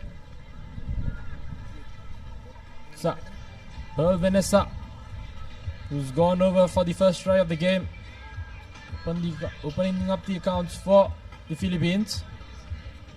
When she began this attack for the Philippines, and then managed to end that as well. See, just too powerful for that Malaysian defender. Vanessa May scoring the opening try, and it's crucial now that the Philippines get this restart on point. Last time they just gave away possession back to Malaysia. It was important restart for both teams. More vital for Malaysia as they gather the restart cleanly. Now wasting no time whatsoever. Spots a gap in the middle. Overlap in the corner. Chose to throw the dummy and run, and does so brilliantly is the number 7, Nura, who will now touch down. Great reply by Malaysia. Straight away coming back with points. Spotting that defense, burning that defense straight away outside the corner. Accelerating and seeing it through. So brilliant stuff by Malaysia. Good response. They needed a response, and they have come back strong. That's Nuralia scoring the first try of the game for Malaysia, and his second in this leg. Important conversion coming from Nur Azua. Goes wide, so it will be a 5-point each deadlock. Crucial that Malaysia came to see a replay of that try. Just cutting back in and finding space, and then offloading it and going around that last defender to score for Nuralia. Some brilliant work from Kajon Jenzin that allowed Nuralia to go over. Now the restart collected well by Philippines now. Looking for a gap, sends the ball out, and the interception goes. She tried to make the interception, but unfortunately she gets a yellow card for an intentional knock-on. The try scorer trying to create another miracle for Malaysia. Sticks her hand out, but the ball just doesn't stick on her hand. So she'll be sitting out for the next 2 minutes, and Malaysia will be down a player. So Philippines find themselves in quite the favourable position as well. As you can see, just couldn't hold on to the ball. Now Philippines with the numbers advantage on their side. Number 15 trying to get the big fend off. Good defense coming in. Trying to use that touch line as another advantage. Referee says otherwise, so it's a penalty now. Taken quickly by the Philippines. All up in the corner. Trying to find some space. Referee will bring back play. Advantage now being turned over to Malaysia. Playing with a man down. Spots the gap straight through. Goes the number 1. Brilliant stuff by the number 1 of Malaysia, who'll dot down for another try. Yeah, that's Siti Tajuddin going over for Malaysia, and it all started with a decoy run going wrong for the Philippines, and they got that penalty for obstruction, and then quick tap sending it to Tajuddin, and she went over for Malaysia. So they have come back strong after conceding earlier on. 2 tries and with 1 player in the bin, they would definitely will like what they have done, and the conversion goes through. So 2 more points for the Malaysian outfit. Just being a player down as well, not giving up, showing that grit and brilliant finish whatsoever by them, and give it up to them, and finding that gap straight through, creeping past and making a full advantage of the opponent's mistake, the Malaysian team. With a restart, very well gathered by Philippines. It's now down to 7 points. Who just fends off the defense is the number 15, trying to run around Malaysia, tracking back in defense, running laterally, ample of space, trying to beat that final defender. Brought down finally. Now with an hole up in the corner, attacking the fringes, there's the number 11. Ample of space out wide, deciding to use the short side. Some desperate defense yet again by Malaysia, trying to stay in this game. Now Sivo up in the corner. Heaps of lateral space, but cutting back inside is the number 13, who will go over for another try straight underneath the post. Does the Lauren of the Philippines, cutting back that deficit. It's just 2-point difference with the conversion to come as well. 30 seconds left on the clock. Brilliant reply by the Philippines, using that advantage to their best fit. Here we go, the conversion now goes through, so it's a stalemate. 12 points all, as we just have a couple of seconds here left on the clock. It's a brilliant move started by the number 15 Vanessa, and now easily sending the ball towards Lorien, and she just cuts back in and goes through that gap to go over under the post, and she added the conversion herself also. So we have a deadlock at 12 all again now. Malaysia. High tackle spotted that quickly there by the referee, and then when she tries to evade that defender, fumbles the ball. So that will be half time in this 9th place final. It's been a close tussle so far. 2 tries each with 1 conversion. And the teams will look to continue this momentum going in to the second half. And the halftime confirmation, Philippines 12, Malaysia 12.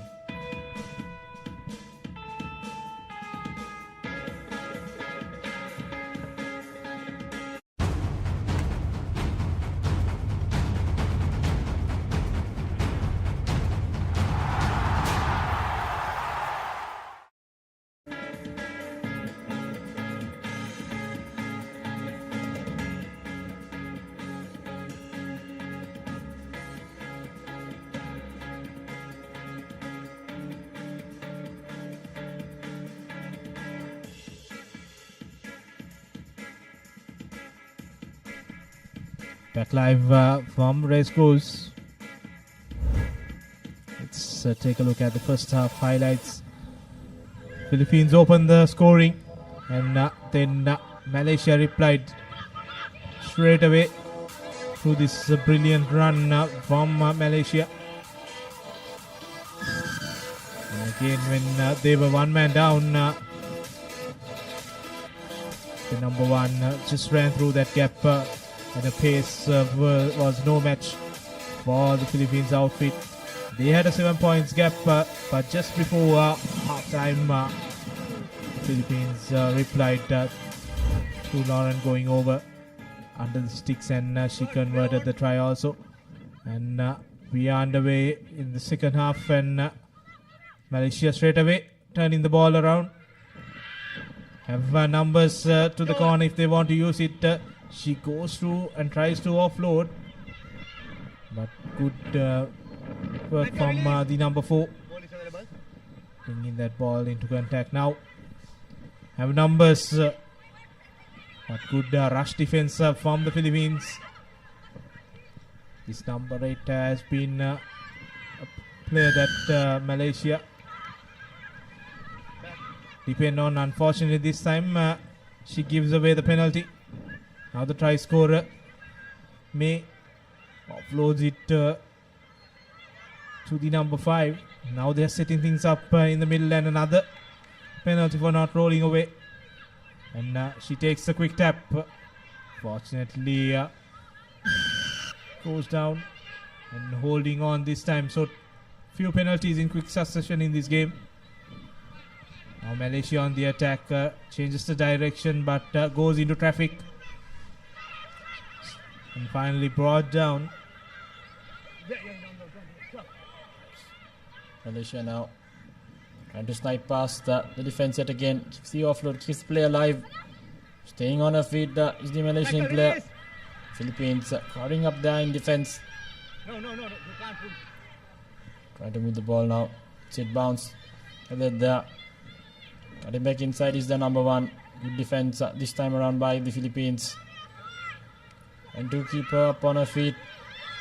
Does so well, and brilliant work there by the Philippines. Ganging up in that tackle. Keeping the player off her feet. So Number 16, white. now the Philippines are bringing in some replacements as well. Less than 5 minutes left here on the clock. Game here on our hands for the 9th place. 2 points all quite evenly matched outfits, Philippines and Malaysia. 5. There's still no score in the second half. We are into the 3rd minute of play. All at a deadlock at 12 points each. 5. Set. Now Malaysia on the attack just outside the halfway mark. Getting that free kick. Referee calling her back to the initial mark. Just slowing things up for the Philippines.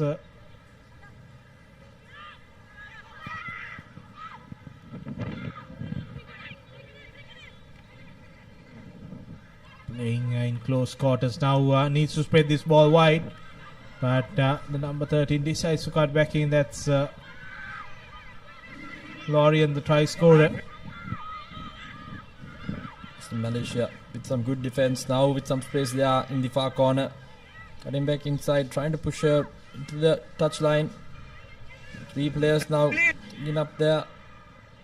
She manages to stay inside play. Coming up in defense does the Malaysians. Trying to offload. Good no-look pass. Still alive. So now the Philippines breaking past the first tackle. Desperate defense coming in by Malaysia. And Philippines have come up there with the position of the ball. So brilliant stuff. Penalty now in fact taken quickly by Malaysia. So the referee will bring back play because it wasn't taken from the correct mark. But nevertheless, some good defense coming in by Malaysia. A little over 3 minutes left here on the clock as well. Yeah, that's some brilliant work there by the Malaysian number 8 Noor Azua scored a try, and to see another replay. in that desperate tackle.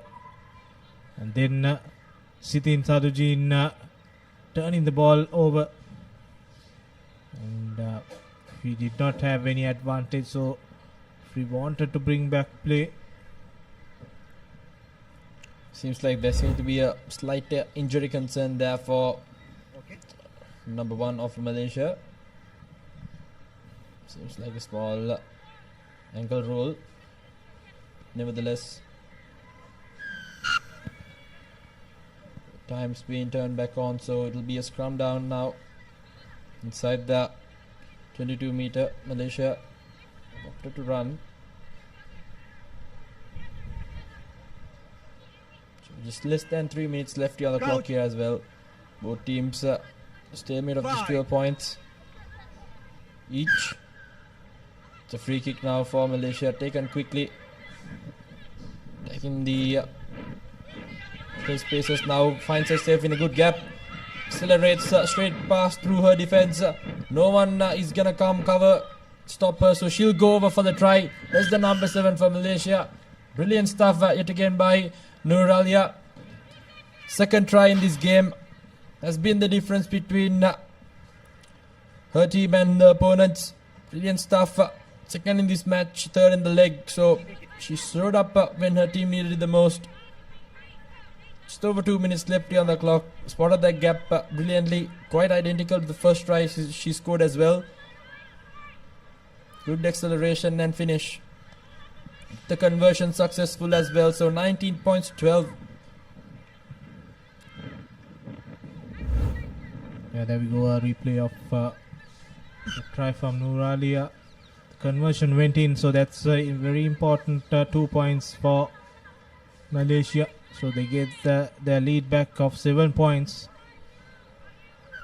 And just 95 seconds remaining in the clock. And the restart is crucial. Hanging kick, no one is there to collect it. The Philippines will have a line out. The Philippines are now chasing the game with somewhere around 70 seconds left on the clock as well. They'll be hoping to at least get a converted try and draw the game and force in an extra time game. Here we go. And traveling the 5 meters. Nevertheless, Malaysia now with position. Good counter ruck coming in there by Malaysia. Free kick awarded for them, taken quickly. Now with an all up in the corner. Will she replicate another try? This time around gives it back, cutting back inside. Good defense coming in by Philippines. Trying to hold on. Concedes another penalty as well and barges her way through is the number 6 for Malaysia. Brilliant stuff, and seems like they've secured this game with his Nur Iza, who is the lady who has gone over for the try. First in the game, third in the leg. So Malaysia has just secured that 9th position in this overall points table for Malaysia. Brilliant performance by them. Capitalized on every single mistake the Philippines made. And they've walked away with quite the comprehensive victory. 24 points to with the conversion to come as well. Unsuccessful, but nevertheless. So the 9th place winner is Team Malaysia, 24 points to 12. Brilliant performance by them.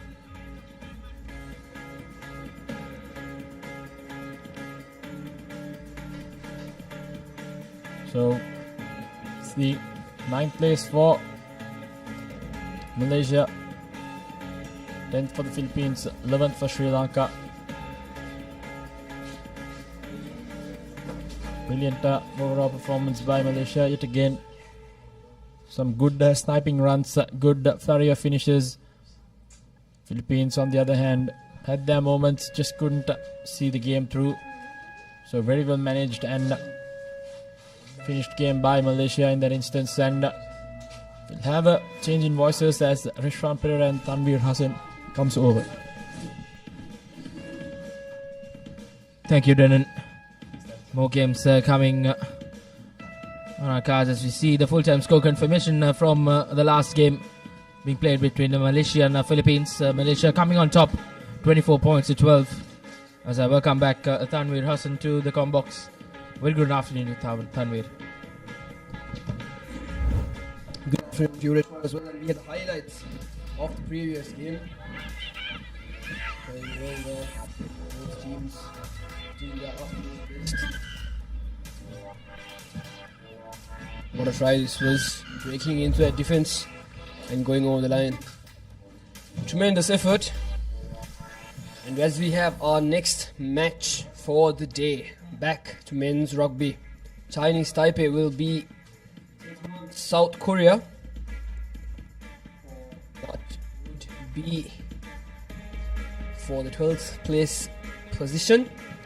And as you can see, the team cards of both respective teams, Chinese Taipei and South Korea, doing very best, but unfortunately was not enough to emerge victorious in the previous games. But hopefully both teams can manage a victory here in Colombo today. Both teams playing with whatever pride they have to do their utmost best for their respective countries as well. But it's an interesting day here in Colombo as well, Restaurant, the weather conditions. And as you can see, the referee, the official for this game will be Tetsuya Hirakawa. And as I said, Restaurant, the weather conditions here in Sri Lanka, it was a bit humid and a bit cloudy as well moments earlier, and the sun managed to rise upon us. But once again, the clouds have taken over. No raindrops sighted here yet, and there is the kickoff. Indeed, Tanveer. The weather has held up well as South Korea looking to make amends. They haven't had the best of campaigns out here in Colombo, playing for that 11th place spot. They well and surely want to put on a show here.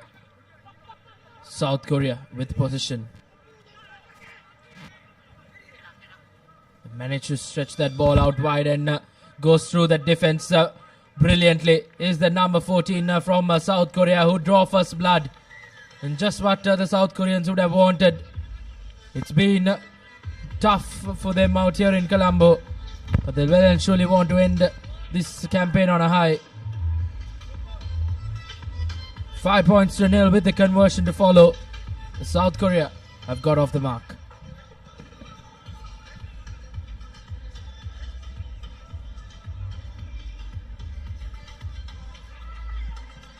And converted cleanly.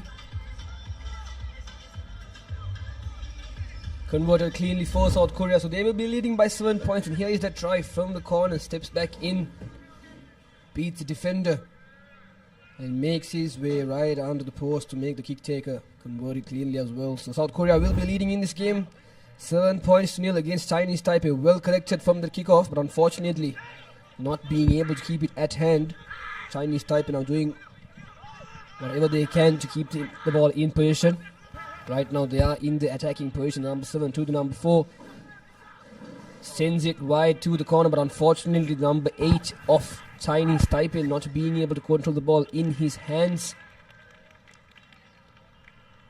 The referee has made a decision. Will it be a knock-on? Yes, it will.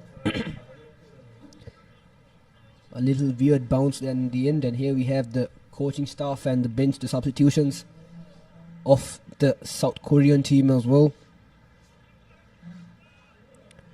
Interesting game of rugby played here, Rishwan, today. Indeed, surely all games have been good affairs. Now once again South Korea manages to keep hold of position. Almost fumbling that ball, but done well. All the South Koreans now. And once again the number 14 cuts back in, and he goes through the defense of this Chinese Taipei outfit. And that's South Korea, who get back-to-back tries in quick time, and will put the Chinese Taipei under a lot of pressure. Definitely, Restaurant, if I am not mistaken, that was Yoon Tae Kwang to score the first and second try for his country. Now South Korea will be leading by 12, hoping for this conversion to convert, but unfortunately the accuracy of it wasn't really best that he would have wanted. But nevertheless, South Korea lead this game 12 points to 0. As you see the tremendous effort from the number 14, Huang, once again cutting back in and going over the line to score the second try of this game. So South Korea will kick things off once again, this time switching directions, going for that contestable kick.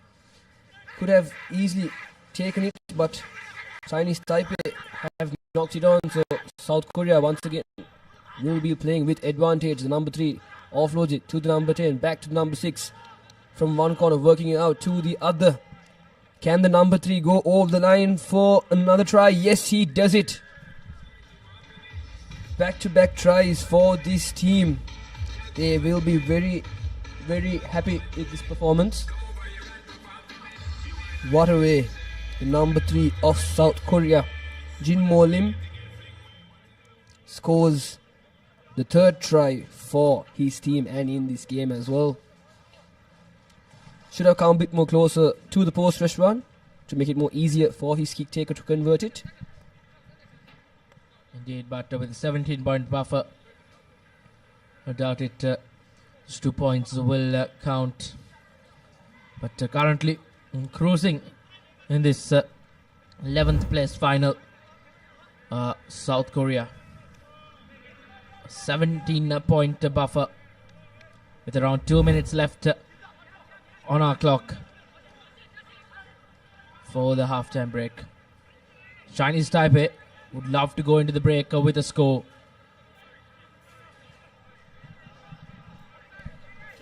Definitely Reshwan, Chinese Taipei now in the attacking position, something we haven't seen yet in this game.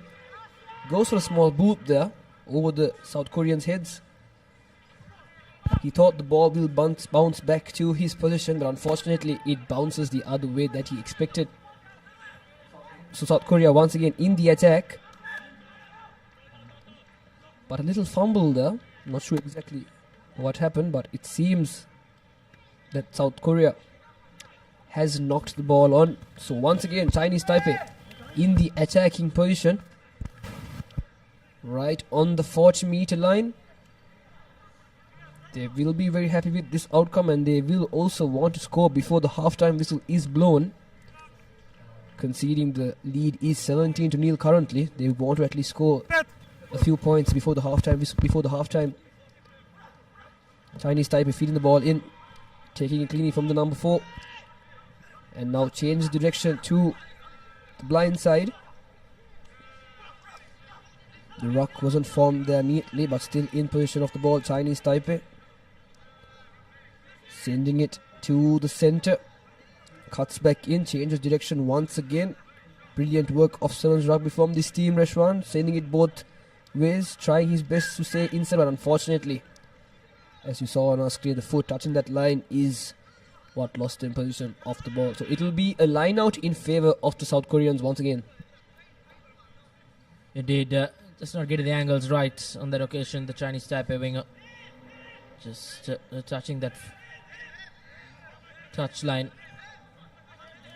Would have been a good attacking threat for the Chinese Taipei. That was not the case now. Once again, South Korea will look to put this one into touch and go into lemons with a 17-point buffer.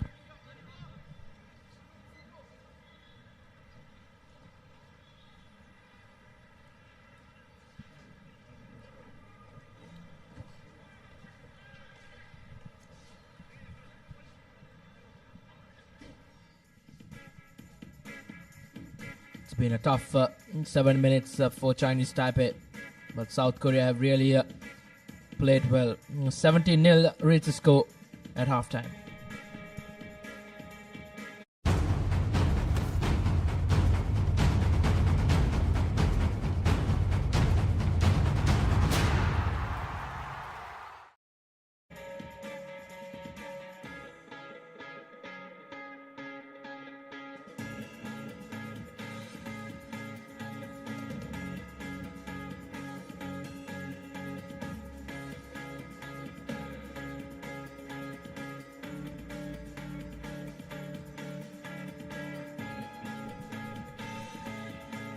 come back.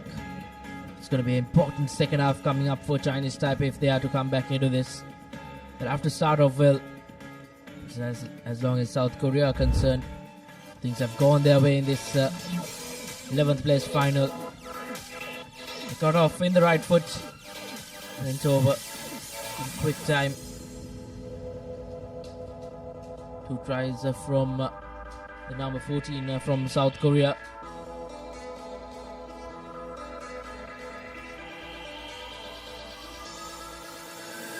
Being best of campaigns for the South Koreans. They look to finish on a high as the next game coming up, the men's 9th place final, Malaysia taking on Uzbekistan. Yes, Reshwan, it will be the last game for both these teams respectively, South Korea versus Chinese Taipei. The winner will finish this tournament in the 11th place position, and the loser will be finishing on the 12th place position, so both teams will want the victory to come on top in the leaderboard. But nevertheless, South Korea with the kickoff, but unfortunately not making the 10 meters, so Chinese Taipei will be awarded a free kick at the center of the field once again. Going for a scissor at the center. Dummies through one. Passes to the second man, having that overlap advantage. Sends it to the corner. Takes it back and sends it back to who is number 12. Goes for a little boot there, reading that space in the corner, but unfortunately couldn't connect it cleanly, so that will be a knock forward.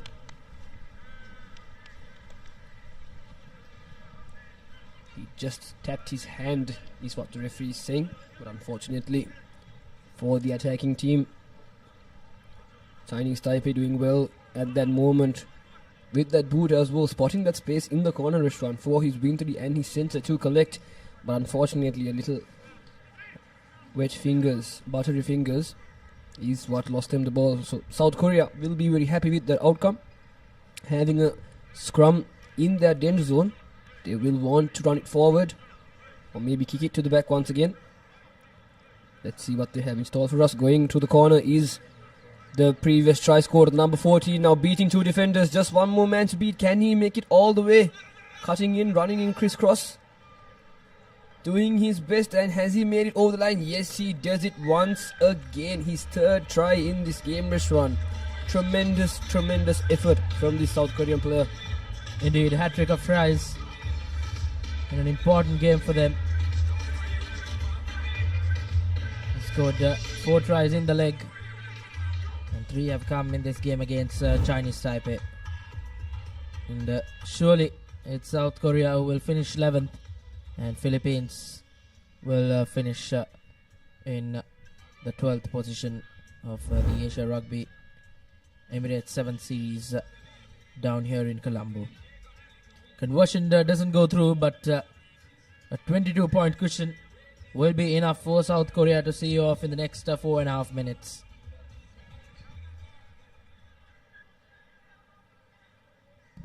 Definitely, Rish.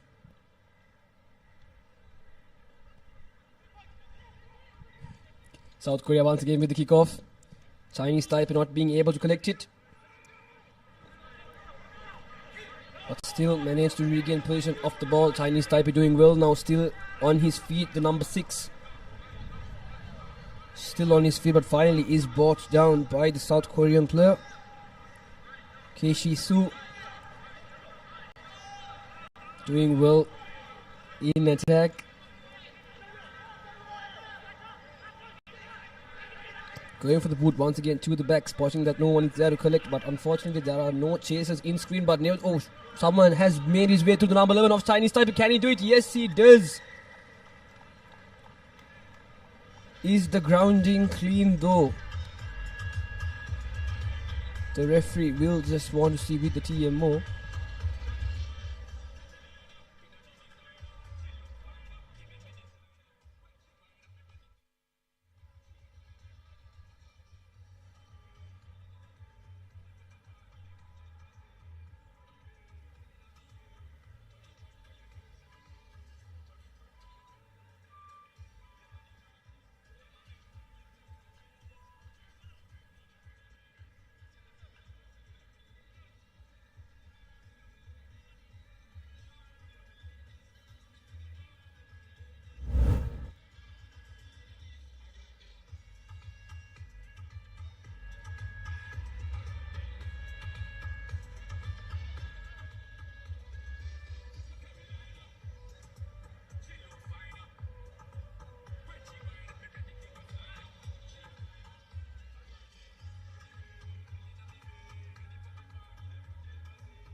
So the referee has made his decision and it will be a try.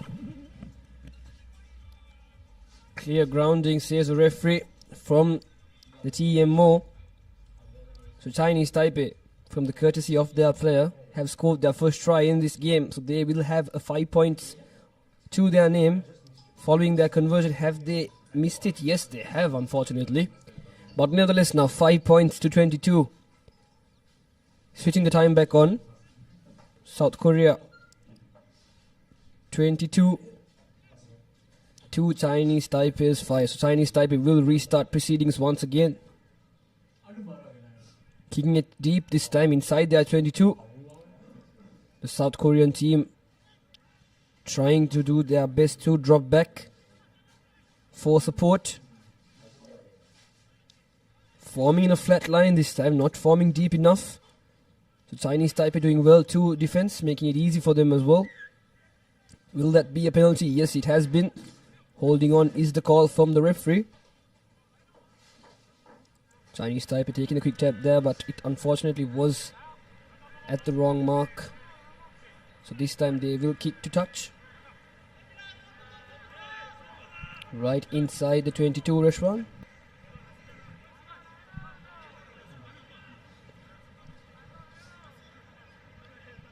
Line out in favor of Chinese Taipei.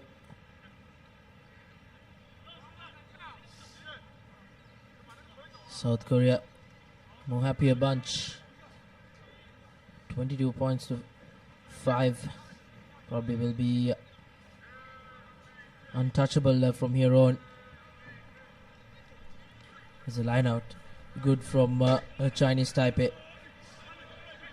Don't see this in a game of sevens rugby quite often. But still gaining some meters and conceding a penalty. Chinese Taipei. South Korea have really done well to turn over things. And an opportunity for them to just get out of jail.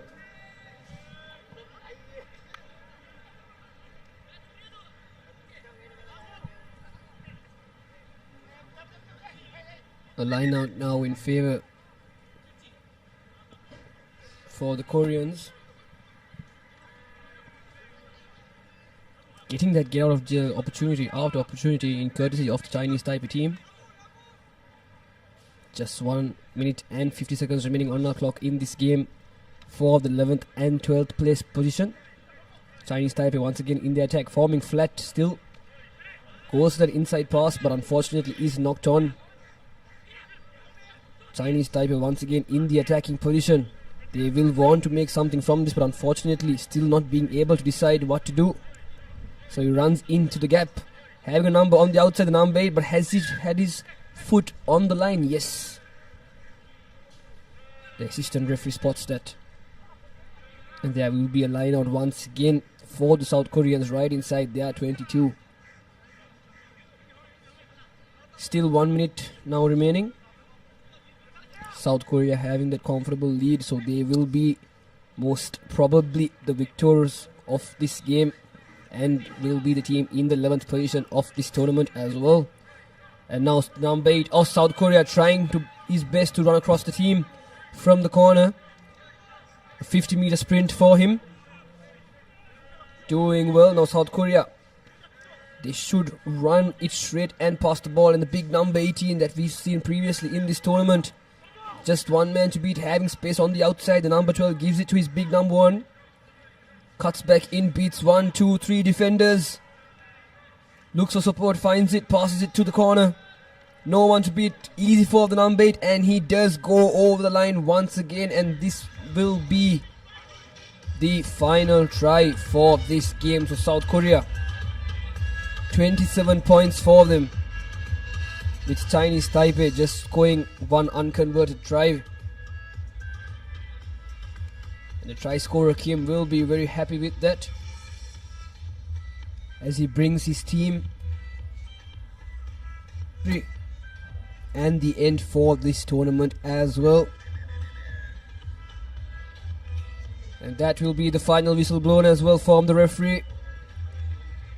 South Korea in the 11th position of this game, and Chinese Taipei will be in the 12th position of this tournament. And this is full-time confirmation. South Korea 27 points to Chinese Taipei's 5.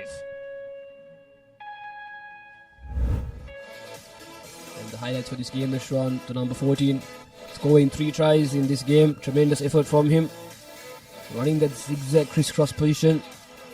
Should have gone under the post, but the defender from the Chinese Taipei didn't allow it, and this was the try that was awarded from the referee. And the final try of the game to seal the victory for South Korea. And this will be the key stats. Once again, South Korea 27 points, Chinese Taipei with 1 unconverted try. South Korea scoring 5 tries, only considering 1 conversion. This is the view we have today here in Colombo of the Racecourse grounds. But coming up next, Malaysia will be taking on Uzbekistan for the 9th and 10th position of this tournament, live here at the Racecourse grounds in Colombo. The team card of both teams, Malaysia, the last game for the tournament for both these teams. They will want all the glory they can take back home with. Some brilliant performing rugby players from both these countries that we've seen for the past 2 days, Reshwan. Indeed, Tanvir, likes of Ammar from Malaysia, he's really been in the thick of things whenever they do something good.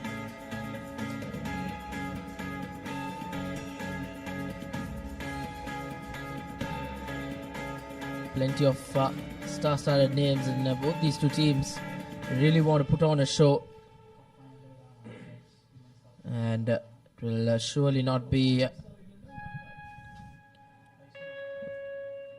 an easy task for both teams. Both teams will fight hard to finish in that 9th position. The loser will finish in the 10th position. All these games coming up are to be played 4 places, and as we approach the business end of the tournament down here in Sri Lanka, the conditions have just been brilliant. The rains have stayed away, and everyone will hope that it does continue to stay away, because whenever the rains do come down, it's not the easiest of playing fields out here at the Racecourse Stadium in Colombo. Definitely, Reshwan. As you can see, some mud patches on the ground, but the view here in Colombo is tremendous. Spectators were here a few minutes ago but have left their ground for their lunch break. But what a day of rugby we've had here today in Colombo, Reshwan.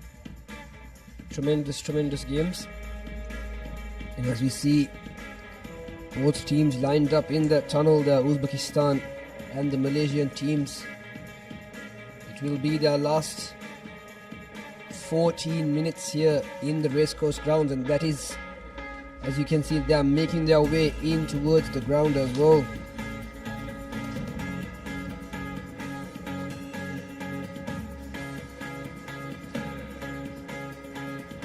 The big lads from Malaysia desperately will want this victory. Uzbekistan, the other team that wouldn't say otherwise, and also want all the glory that they can take with them when they go back home.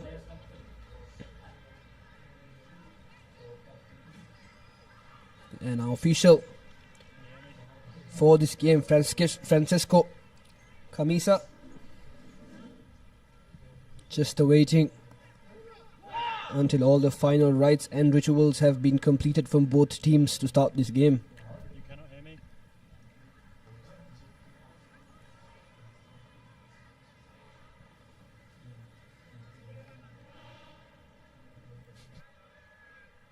Malaysia will be the team to kick off proceedings, and that's the initial whistle. And Malaysia with the kickoff, a high hanging kick. Right outside the 22, could have contested it. Was that ball knocked on? Nope. The referee says tackler had not released the player. So just within 10 seconds of this game, Uzbekistan have a penalty in their favour and they will kick to touch, as we have seen previously in this tournament as well that they have done. They will bring the game back to the halfway point in a line out in their favour.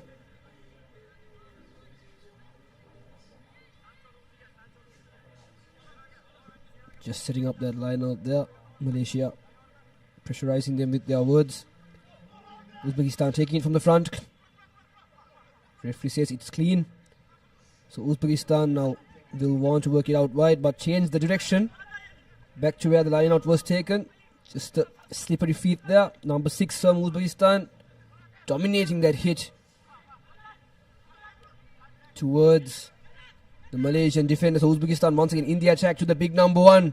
Trying to beat the defense line, but a wonderful offload to the number 12. Sends it to the corner. Open space in the corner flag there. Can he make it? Has he scored that try? Referee will want to have a check on the TMO once again. The grounding was not a problem. Rishwan was just to see whether he has touched the line out or not. Because grounding wise, I think it was alright.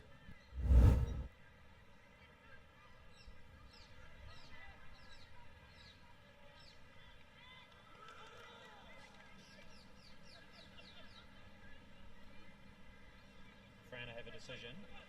You may award the try.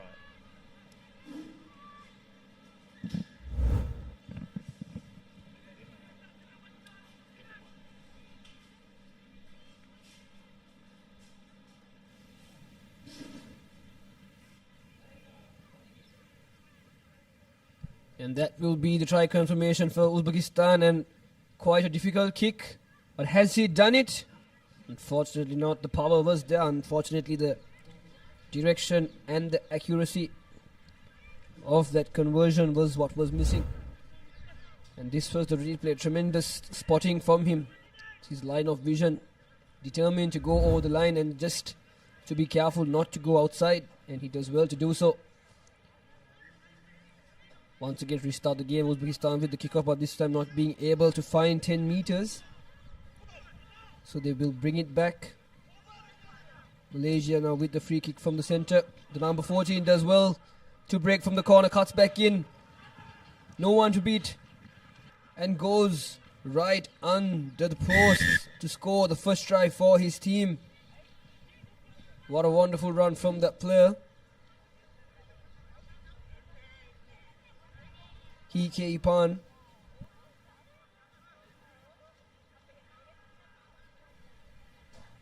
Does very well to score that try for the Malaysians, and a clean, easy conversion for his kick taker.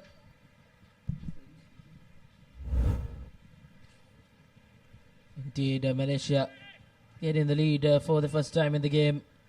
Once again responded well after conceding.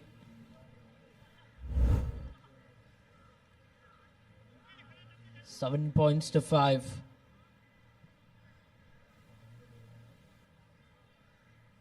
Malaysia with the restart.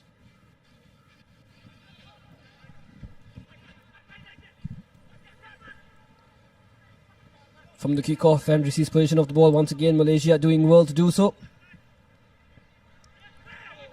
Once again, number 4 switching the direction of the game and finding that gap in the center. Just one man to beat the number 6, but is taken down, but offloads it right before. Still in the attacking position, the Malaysians right behind the 20, right outside their own 22. And yellow card.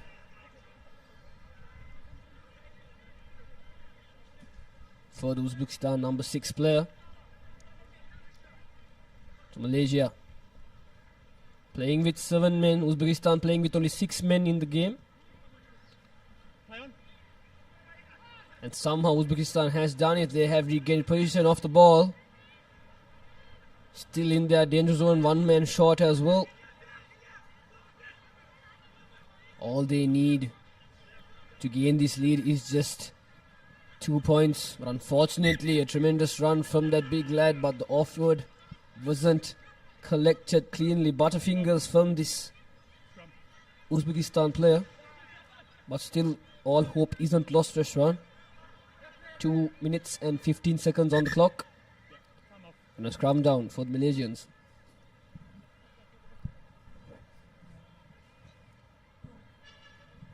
Indeed, Malaysia will look to pounce on this mistake.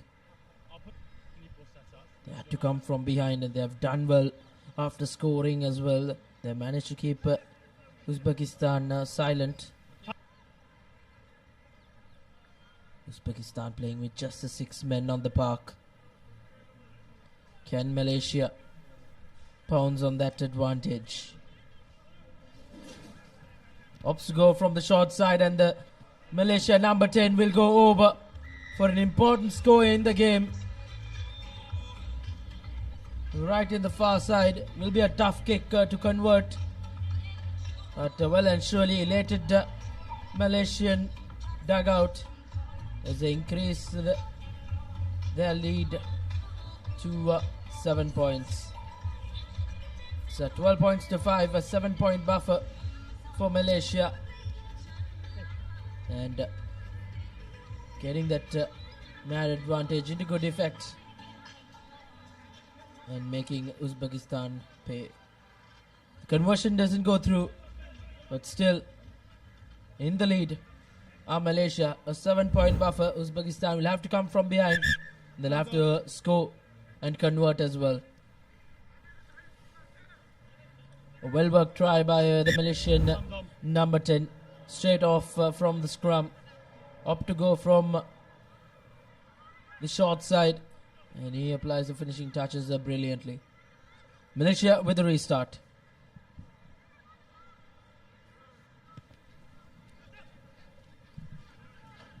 Contestable kick for Malaysia, and Uzbekistan not being able to hold on to the ball. Malaysia doing well to regain the ball. Leading now by 7 points. Malaysia doing well. The number 14 once again. A beautiful step from the outside and scores right under the post. It will be Hike Ipan once again to score the try for his team. Well deserved applause from his teammates as well for his performance in this game.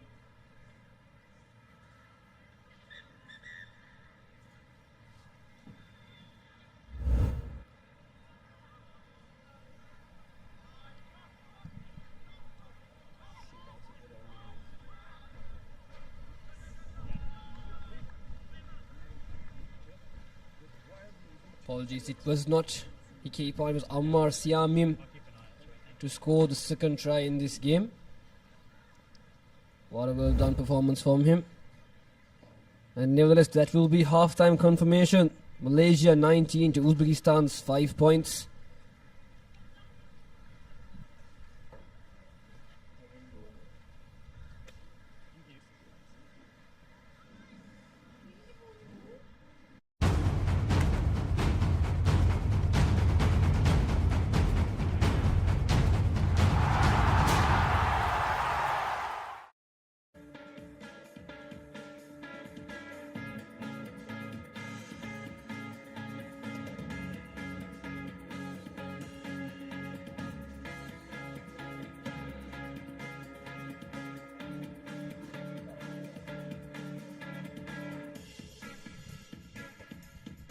Back live here at the Colombo Racecourse.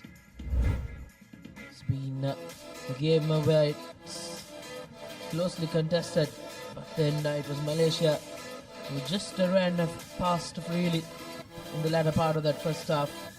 In Uzbekistan, the yellow card really did pay them a lot. It's 19 points to 5 at the break. And Malaysia will really look to say things off from here on. There was that final try, that long cutout pass. And then it was just bread and butter stuff for the Malaysian number 14.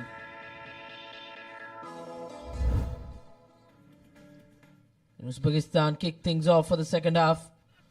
Kick well negotiated by Uzbekistan. It's their position. They need to score. They need to score quickly. They're back to their initial number of 7 players as well. And now Malaysia have won themselves a penalty. Takes it quickly.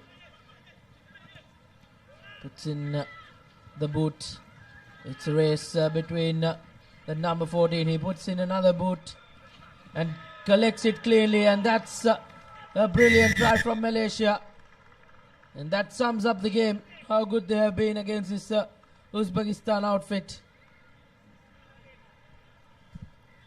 Tiami scoring his 3rd try in this game. What a performance from this number 14, doing well for his country and his team. Just increasing the lead. 15-point lead, adding 15 points in this 24. What a round of applause he deserves.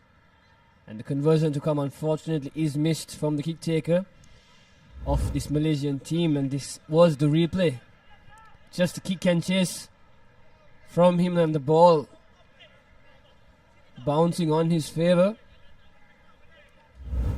for a clean pickup and to go over the line to add his 3rd try. A hat-trick of tries for him. Now Malaysia once again with the kickoff.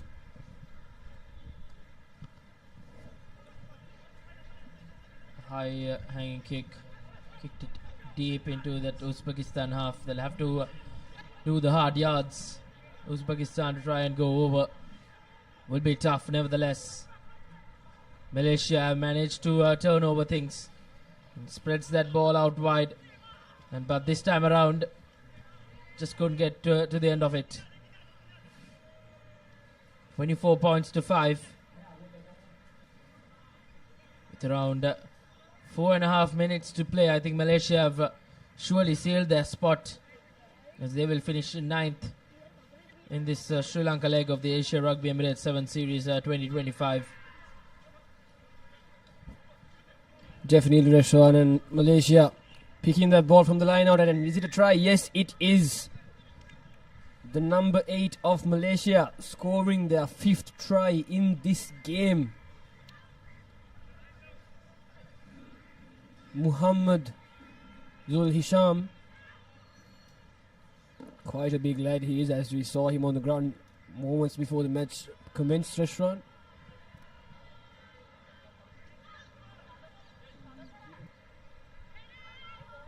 It's just the conversion to come. Is it clean? Yes, it is. So quite a lead we have here in Colombo for the 9th and 10th place position in this tournament.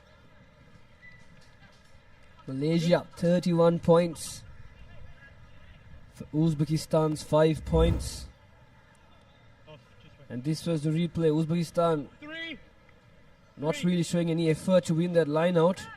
Falls right into the hands of the number 8 of Malaysia to go under the post.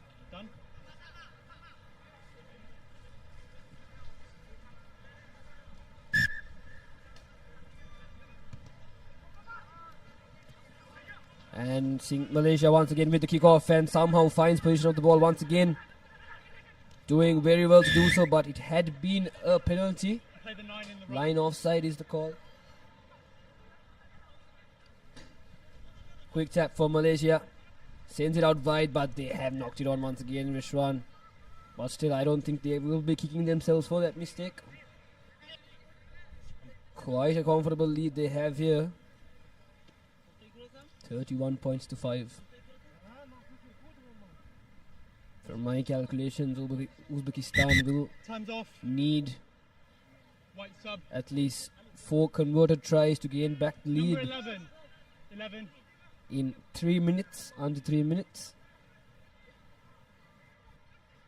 So Malaysia will be leading in this game and will be the team that will be victorious and will also hold the 9th place position in this Asia Rugby Emirates 7th tournament. Second leg. Crouch! Bind! Uzbekistan now once again with the ball.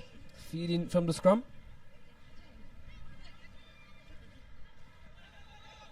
The scrum half takes it and tries to go from the blind side, but switches his direction and sends it to the line who was inside.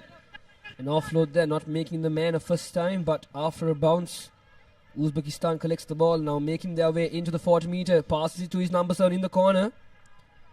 Almost dropped it. What an incredible offload that was, but unfortunately knocks the ball on. Play on! Malaysia now kick the ball into their own. They just have to make the line there, but late tackle, and referee says it was all right. It was legal, but Malaysian players will not be very happy with that. So it will be a 22 meter dropout for the Uzbekistan team.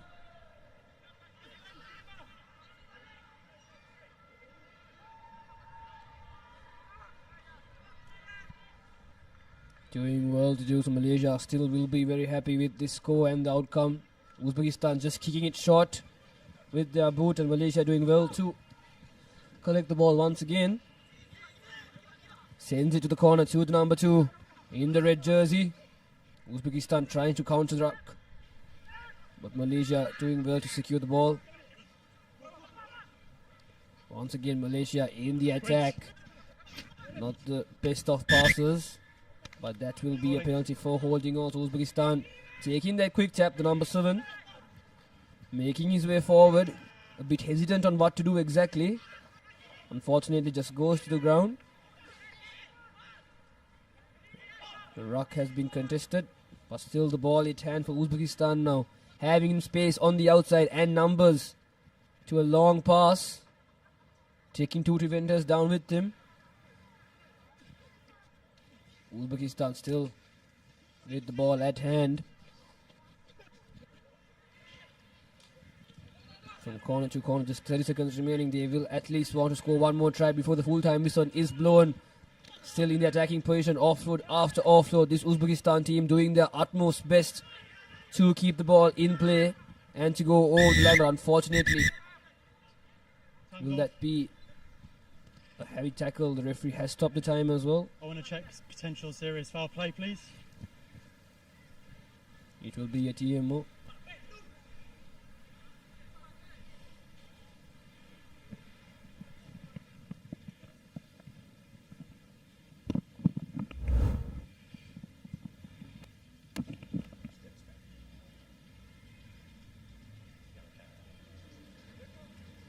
Decision. There's foul play by Malaysia 2. Yep. There's mitigation, so yellow card. Okay, thank you. 2, Malaysia. Head contact, but mitigation, yellow card. Scrum. A yellow card for the Malaysians for a high tackle there. Good decision made by the referee.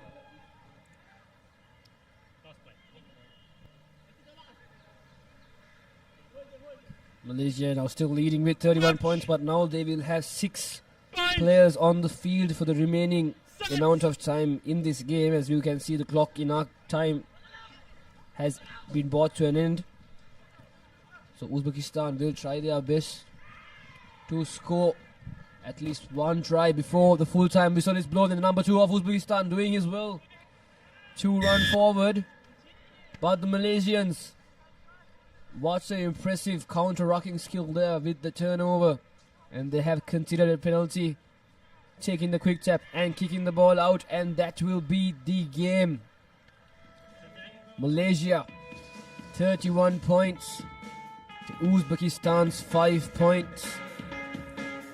Malaysia will be the team to end the game in the 9th position, while Uzbekistan will be the team to end in the 10th position of this tournament. And here is full-time confirmation. Malaysia 31 to Uzbekistan's 5. And Rishwan, this is the highlight graphic. Indeed, It was a convincing win for Malaysia. They did concede first, but they had to come from behind, and didn't they just continue in their merry way. Brilliant game for Malaysia. And next up, it's the women's segment, where Singapore and UAE will battle it out for the 7th spot in this year's Asia Rugby Emirates 7 Series second leg.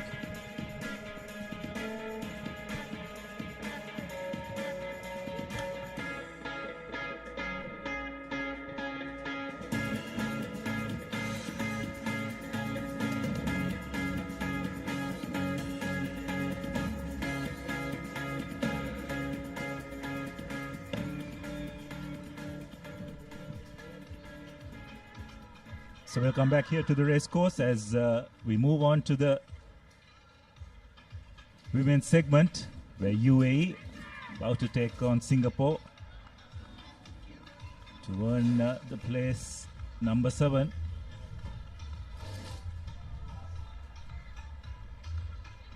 Probably have to say that UAE will go in as slight favourites into this game. Joining me in commentary is Neil Hunt.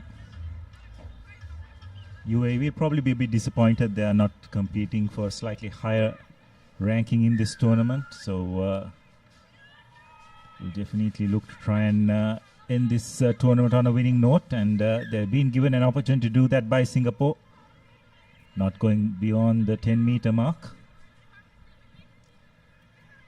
Yes, they've been very unfortunate to lose the game in the morning also, and didn't have, as expected, good day in the first day yesterday, and now 7th place finish will be the maximum that they can take from this second leg in Colombo.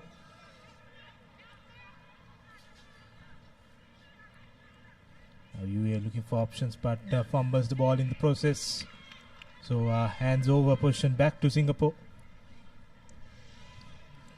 For Singapore, they will take this second leg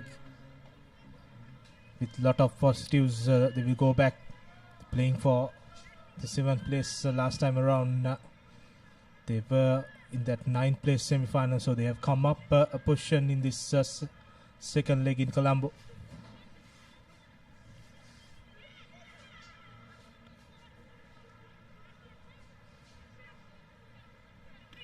Singapore moving the ball across. Nice switch, but the UAE defense up to it. Recycled position. Unfortunately, the ball is knocked on. So come back for a scrum. There's always a risk when formed so wide, isn't it? And there's a lot of hang time when the ball is passed. The defense gives much more time for the defense to come up on you. Especially the wind has also picked up at the racecourse, so that will come in as another factor in those passes. We've seen few handling errors in this first 2 minutes or so. Game has not moved from this halfway mark. Now UAE spreading to the corner, tries to run, offloads.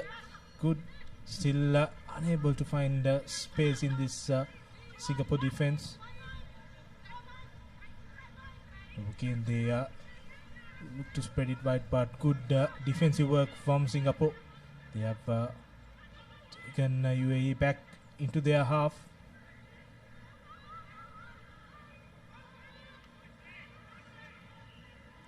Good pressure on the ruck, but the number 5 breaks through and looks for her support, and the offload goes into the hand, but finally the fumble ball is dot down by UAE, and they open the scoring in this 7th place final.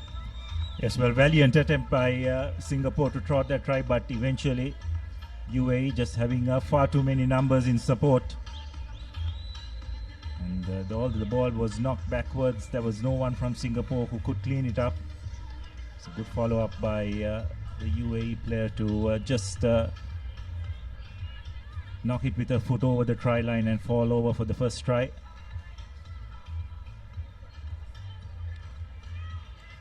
Conversion is successful, so UAE will go to a 7-0 lead as we are halfway through this first half. The ball was knocked back, as you could see, and good presence of mind by that UAE player to just kick the ball ahead and dot it down.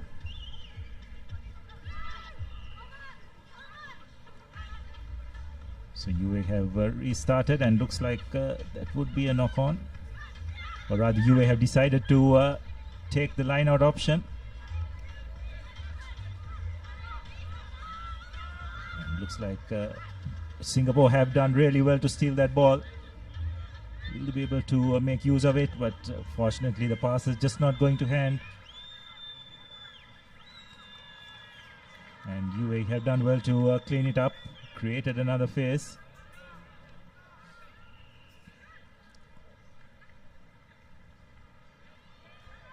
Again, both teams just unable to get over that first line of defense regularly enough.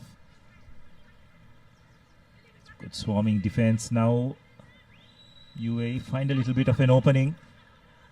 Oh, lovely inside pass. Could this be the second try?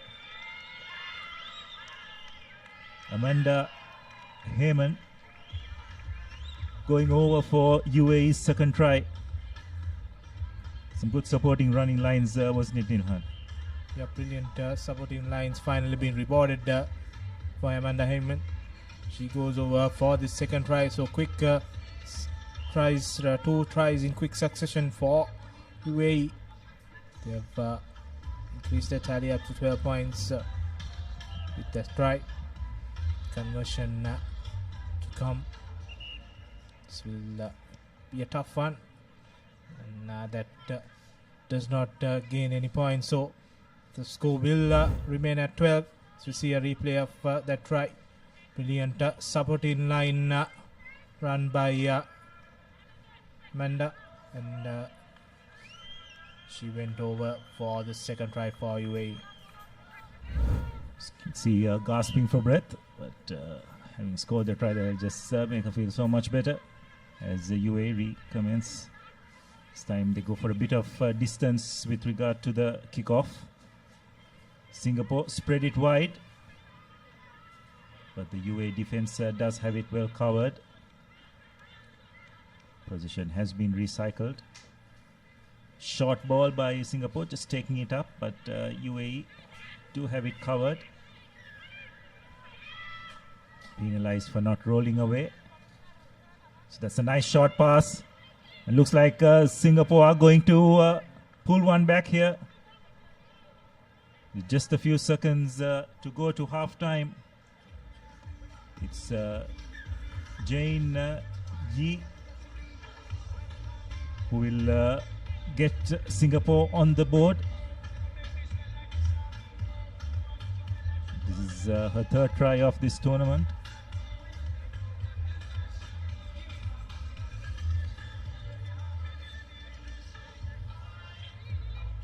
To convert it in herself, which she does successfully. So it's a 5-point game as we go into half time.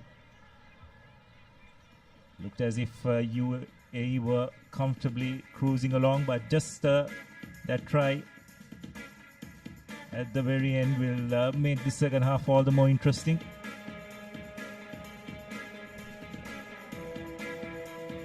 That's the half-time confirmation. Singapore 7 points and UAE 12 points. 5-point game going into the second half.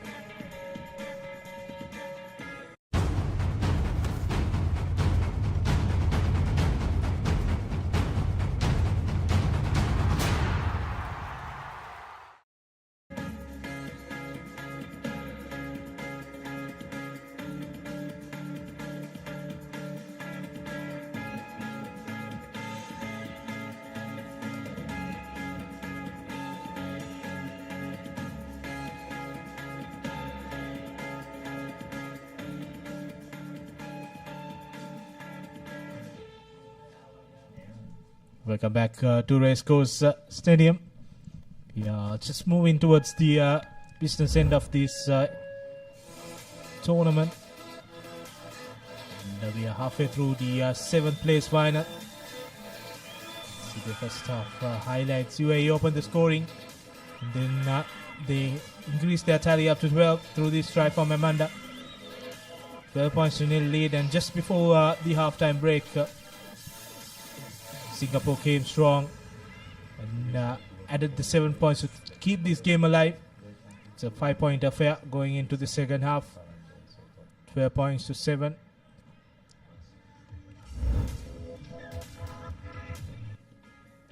Coming up next, India will take on Kazakhstan in this 5th place final. India finishing second in that group against Japan, but not able to finish the best second team, so they fell into that 5th place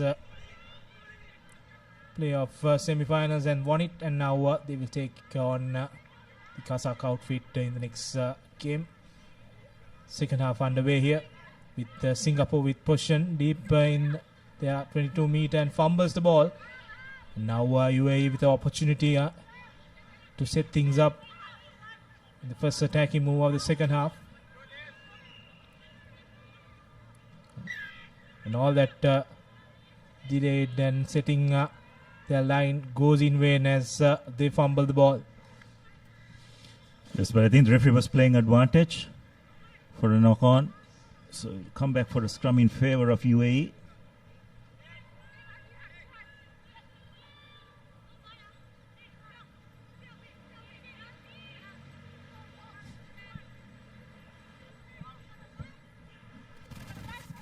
Bye.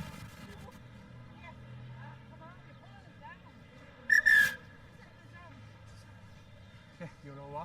You're up. Okay, one more. Crouch. Bye. So UAE with the feet. Set.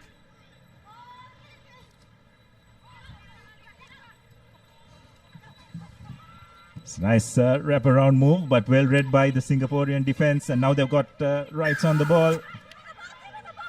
It's been deemed as holding on, so good work by the Singapore defense.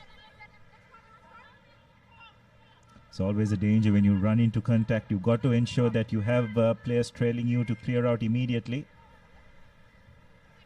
If not, it's, you're putting yourself in a vulnerable position defensively. Because if position is turned over, it gives the opposition a chance to run against unstructured defense. But on this occasion, the penalty was called, so Singapore have opted for a scrum. 1 meter, 1 meter. Going on the short side. Given a bit of a difficult pass to collect. It has been knocked on, so it will be advantage in favor of UAE.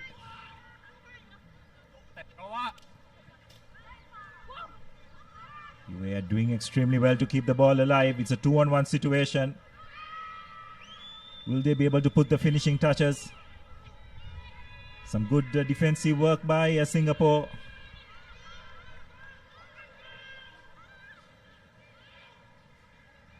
Did extremely well to get into a good position and play the ball.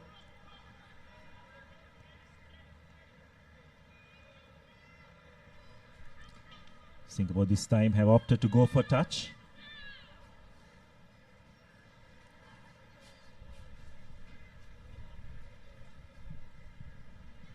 Yeah, they gave away that knock forward, and they've redeemed themselves with that penalty. Still in their half, opted for that line out, and that third spell. Just need to spread it wide and find some space in this UAE defensive line. She tries to run around, but 3 defenders there, stopping them now. Changing the directions to the other side. Pass does not go into hand, but still position with Singapore, an advantage for a high tackle, and the penalty given by the referee. Not taking that tap from that initial mark, and Try to come back to that mark. This time, not going for a scrum, taking the tap penalty. Changing the direction, tries to run and finds a gap. He's the number 12 for Singapore. And she will go down to score the second try, Jane Yi. She scored the first one for Singapore, and now with this try, the points will be at 12 all. An important conversion to come. Yes, that's just Singapore playing to their strengths, isn't it? All this while they were going into contact, but now just using their pace out wide.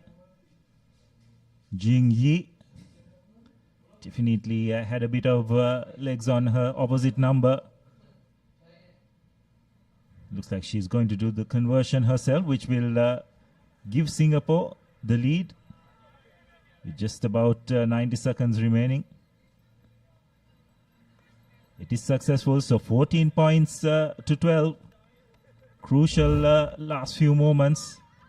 We'll have to say the team that scores next will probably take this game. They were patient in that build up to that try. They spreaded the ball to the left and then came back again to the right. In the next phase, they found that space to run around, and Jianyi just went through that gap to score. Hands up! Now UAE with possession. They need to come back, but the pass is not good. Finally in the corner, the number 15 collects it, but not rolling away and giving away a penalty. Quick tap taken by the UAE. Unfortunately, they have knocked the ball in the process, so giving away a possession to Singapore. Few seconds remaining, and this could possibly be the final move of the game. Yes, Singapore, just interesting to see how they're going to control this. Could look to run the clock down. Okay.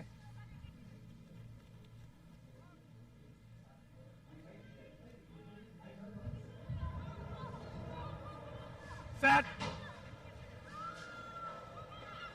So that's the hooter gone. Will they look to put it into touch? And unfortunately, they're given away a penalty. The hooter had just gone.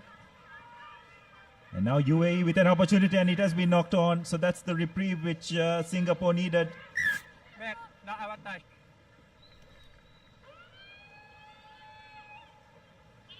And it looks like referee has said that we will have one final play.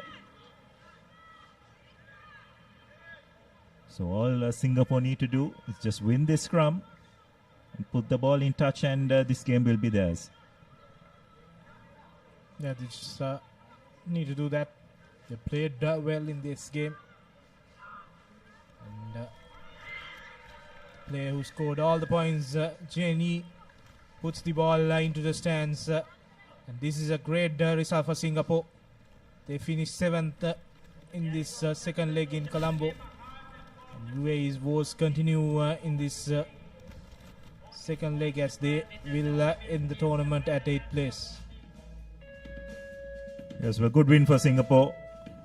They're under a lot of pressure in that first half, but they hung in there, waited for the opportunities, used their speed to good effect against probably a physically superior UAE outfit to clinch this 7th place playoff. And that's the final score for you: Singapore 14 to UAE 12. Highlights of the second half. Jenny went through the gap. This was the match-winning drive for Singapore. They were trailing.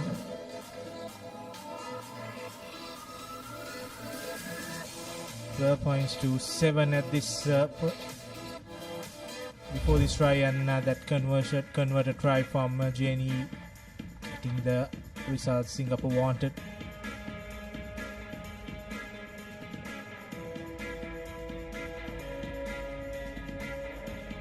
Coming up next, India takes on Kazakhstan in the 5th place final. Two teams that finished second in the group. Lock-ons in this game. For India, we got Patel, Yadev, Ramdas, Kumari, Shukla Rai, Amandeep, Naik, Marandi, Nirmala, Kumari, Tudu and Patil. And for Kazakhstan, Veronica Elena, Kamnikova, Amina Irina and Becker, Popwich, Kim, Oksana, Tatiana and Tiana, completing the 13 for Kazakhstan. Yes, well, what impressive showing it's been by the Indian women's team, Nilhan. They've really shown a lot of skill. To give a lot of credit to their program in women's rugby. They really put on a good show and given some of the top teams in the Asian circuit a real run for their money. Obviously, a lot of investment and planning has gone into the rugby as a whole. And we're seeing the benefits of that now. So I'm sure they'll dearly love to end this tournament in 5th place. But they'll be coming up against a very experienced and seasoned Kazakhstan women's outfit.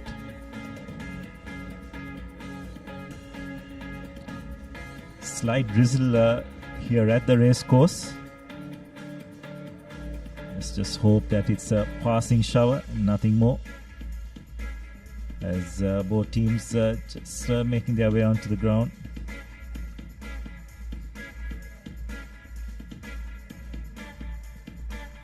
We had few passing showers throughout the day. It's the time of the day that rain gets heavier in Colombo in the past few weeks.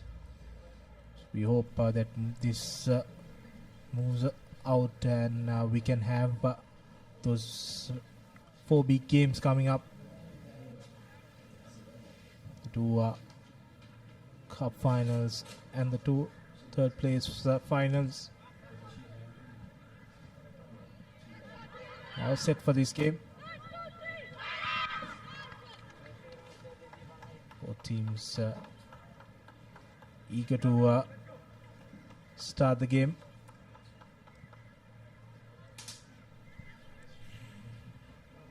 Christabel Lim from Singapore will officiate this game. And we are ready to kick off as India puts the ball high and doesn't go the 10 meters. So straight away ball back to the Kazakh outfit. It's not the start India would have wanted. So Kazakhstan will have the first opportunity to launch an attack in this game.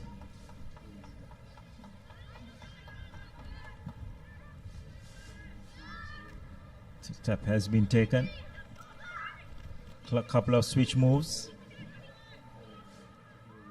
But that's really well done by the Indian jackler. Brilliant work at the breakdown. Just identified the opportunity and went for it. They managed to win a penalty as a result.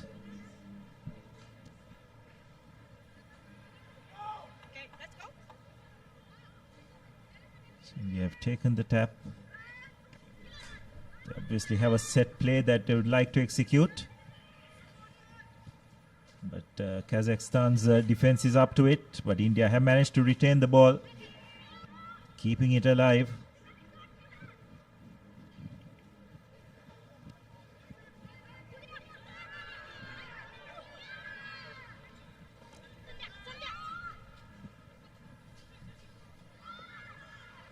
Again, ball retained.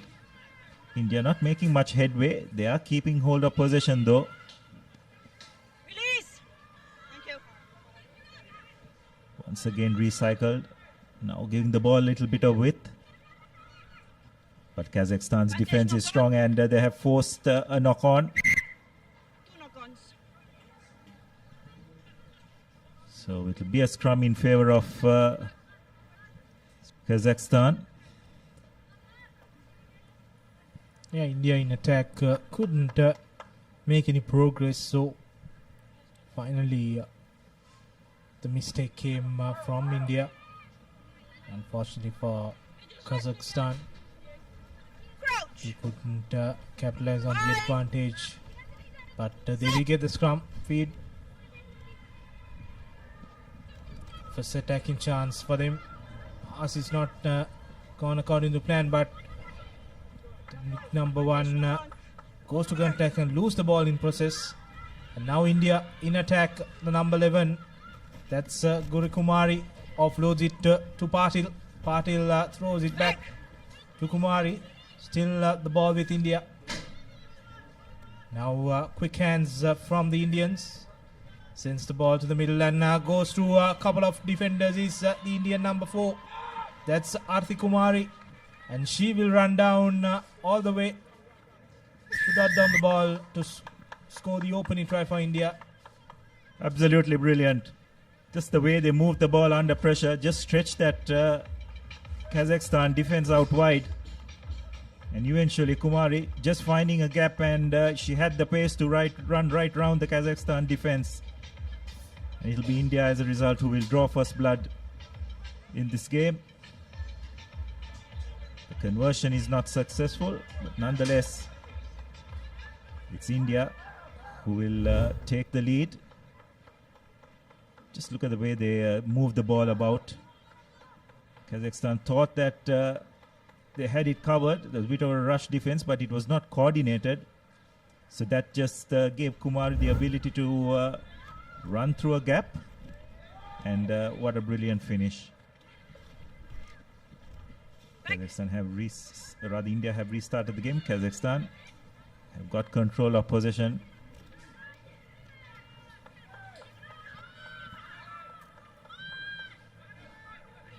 Now spreading the ball out wide.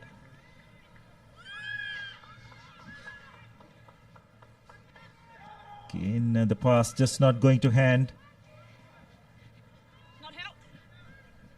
Kazakhstan just trying to find a way through this Indian defense. They managed to win a penalty. Kazakhstan have taken a tap. Now they look to try and spread the ball out wide. It's a good pass, but again Indian defense has come around well to nullify that attack.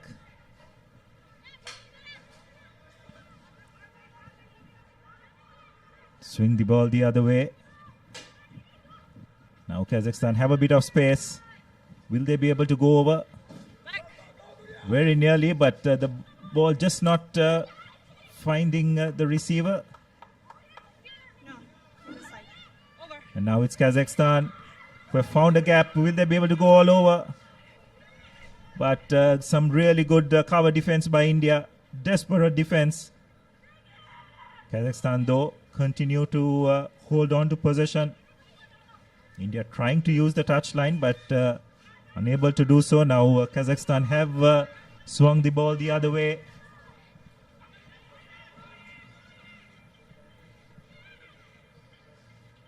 This is really good by Kazakhstan. Good control of possession. They're really testing this Indian defensive line. Looks like pulling off the hair was spotted. So India will lose a player to the bench. It's an opportunity for the Kazakhs to make use of it. Taken the tap, but India just hanging in there.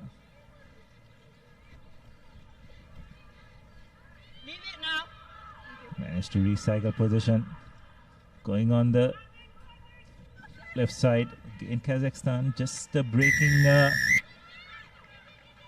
in and eventually being isolated. Brilliant defensive work, you'd have to say, by the Indians. Down a player. I think the problem Kazakhstan is facing in Ilhan is that they just don't have the required pace out wide, isn't it? So they're forced to always go into contact. Yeah, that has been what they've been searching for throughout this game. From Indian perspective, they've stayed patiently despite giving away a very unwanted yellow card. And Kazakh always depend on their power. And Indian defense not giving them an easy path. And now India on the brink of half time, just need to kick this out and go into the break. Kazakh's pressure from the scrum, but giving away the penalty. Going up the scrum. Straight away India taking their own time, knowing that one of their teammates in the bin for 2 minutes. Just taking the time and kicking the ball out. That will be the half time in this game. India with that solitary try from Kumari get into the lead. Half-time confirmation, India 5 points nil against Kazakhstan, and we'll come back with the second half action.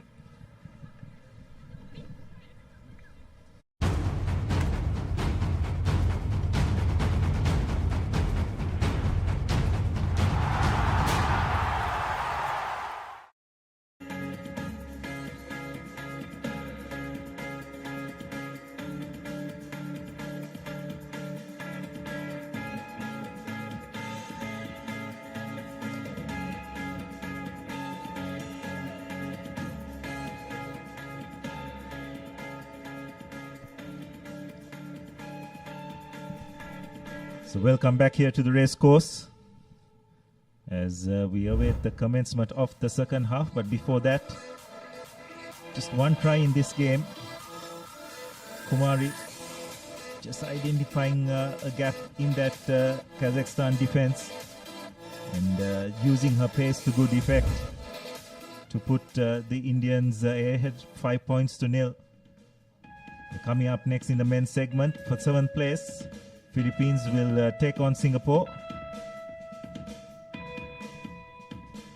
So it will be an improvement for both teams who ended up in 12th and 10th place respectively.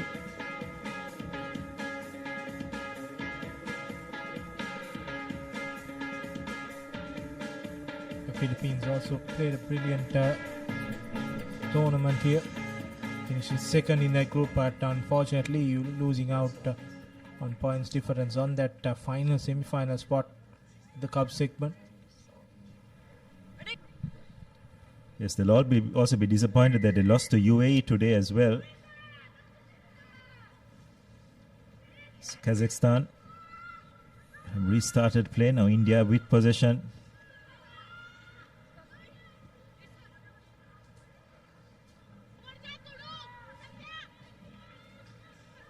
We are just trying to get through that gap, but Kazakhstan have done well to close it out.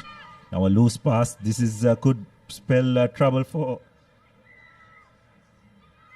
Kazakhstan, but or rather for India. But fortunately for them, player not rolling away, so a penalty has been won.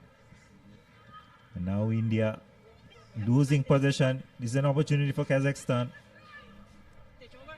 Will they be able to spread the ball out wide? They have numbers. Someone's got to straighten out. But running across is not going to help. And brilliant defensive work by India, you'd have to say. The number 4, couple of desperate tackles. But Kazakhstan yet having possession of the ball. This is some brilliant defense. You'd have to say they've driven them behind the 22. This time Kazakhstan deciding to kick ahead. And number 11 does brilliantly well to collect her own kick to touchdown for the Kazakhstan. It's Oksana Shadrina who scores first for Kazakhstan. That's her second try of this tournament, but have to say probably the more important one.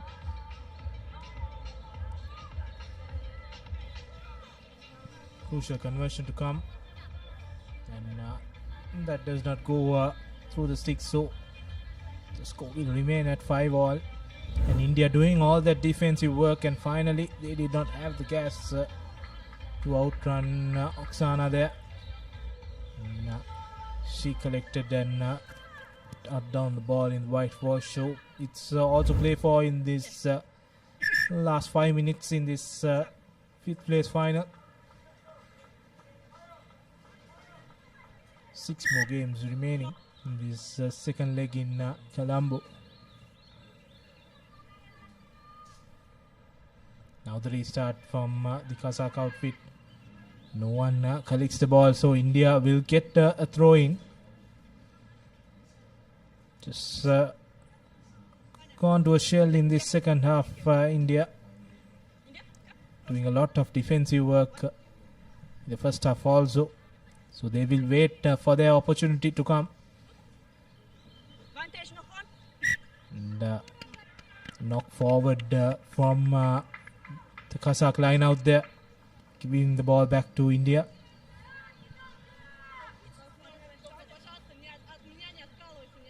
India with the feed in. The good news here, Nilhan, is the skies have cleared up a bit. So all the viewers in and around Colombo, great if you could make it down here to the racecourse. Sri Lanka will be competing for that third place position at 6 o'clock, followed by the final between traditional powerhouses Japan and Hong Kong. And of course, we'll have the women's finals before that as well, so a lot of good rugby to witness. Kazakhstan on the move. Retained possession. Just 3 minutes remaining. That was a risky pass, but fortunately for Kazakhstan, going to hand. Recycled ball once again. Just offloading at the correct moment. Kazakhstan are doing really well here to hold on to possession. They're really stretching this Indian defense.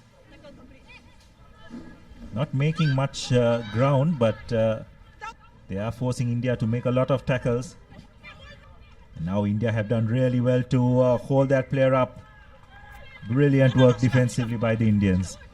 Defensive work throughout this half and brilliant work there by India. Doing a lot of defense in this second half. They kept the game alive. It shows that they're making the substitutions, that a lot of their players have put on a lot effort in defense. Just need to get that attacking move sorted. They've not clicked in the second half. Bit of a stop and start affair. And held up in play.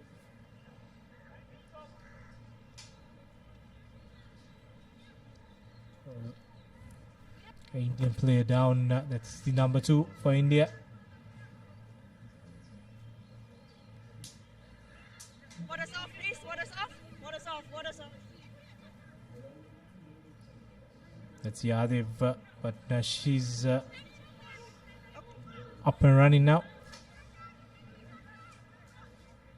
Very important passage of play. Just 2 minutes remaining, and India with the possession.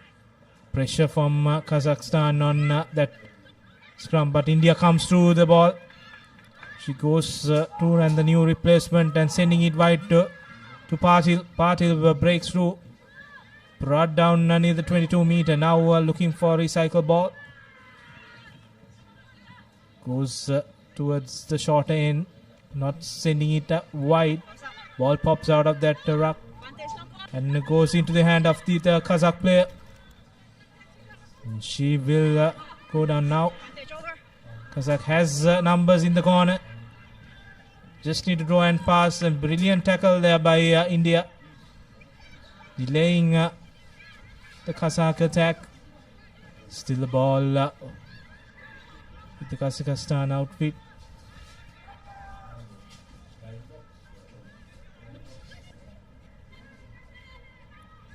Still going strong. India defense tested. And a brilliant pass to the corner to the number 4, and she will run down in the wing and will come around to score near the post, and that could be the game for Kazakhstan. Really well worked, you'd have to say. That final pass, how well it was drawn and given to Amina Tuleginova. who put the finishing touches. So just the final few seconds in this game. Conversion attempt is not successful. And looks like that's the game. So it will be the Kazakhstan ladies who will take 5th position in a hard-fought contest, you'd have to say. Going right down to the wire, and with the very last move of the game, Kazakhstan just managing to clinch it. So that's your full-time score, 5 points to 10 in favor of Kazakhstan, and they will take the 5th place spot. So these are the highlights of the second half. India were leading 5-0 at halftime, and Kazakhstan managing to get 2 tries. This was really well executed. Threw the last defender well and passed it on to Amina, who had enough pace to get over the line and give Kazakhstan the win. So those are the key stats. It's 2 tries to 1, and it's Kazakhstan with those 2 tries in the second half who eventually managed to clinch it.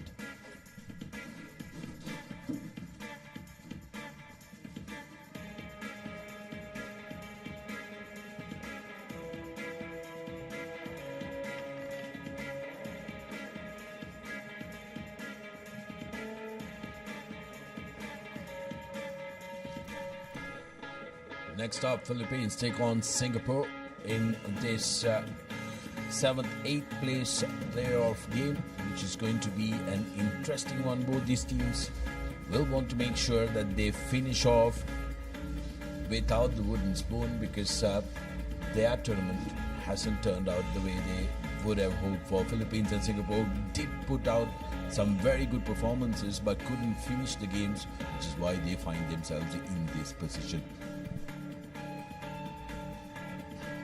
Yes, indeed. They played quite a bit of quality rugby, but nevertheless find themselves in this 7th, 8th place finisher. Well, before the game, we'll go in for a quick commercial break, and when we come back, we will have the action of the 7th, 8th place playoff game.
Welcome back to the Racecourse Stadium here in Sri Lanka. Asia Emirates Rugby Sevens Series second leg, and we are at the business end of the tournament. Philippines taking on Singapore here live from the Racecourse Stadium, who will compete for the 7th, 8th place playoff. Both the teams will be looking to make sure that they finish the season with series with a win. Definitely they'll be hoping to finish it off in a high note. The two team cards are of Philippines and Singapore. Philippines, fondly known as the Volcanoes, have a very good memory here at the racecourse, where they managed to dominate and beat the host as well on the previous travels, but this time around haven't had the best of outings here in Colombo. Indeed, Singapore as well, I think, could have played better rugby. Few unforced errors here and there. I think the adaptability to the conditions in Sri Lanka, while we had a bit of rain as well, might have played a part in their shortcomings, but nevertheless, important game up for them. Starting them very young, be lovely shot of a little one be brought in to support the fans and enjoy their rugby.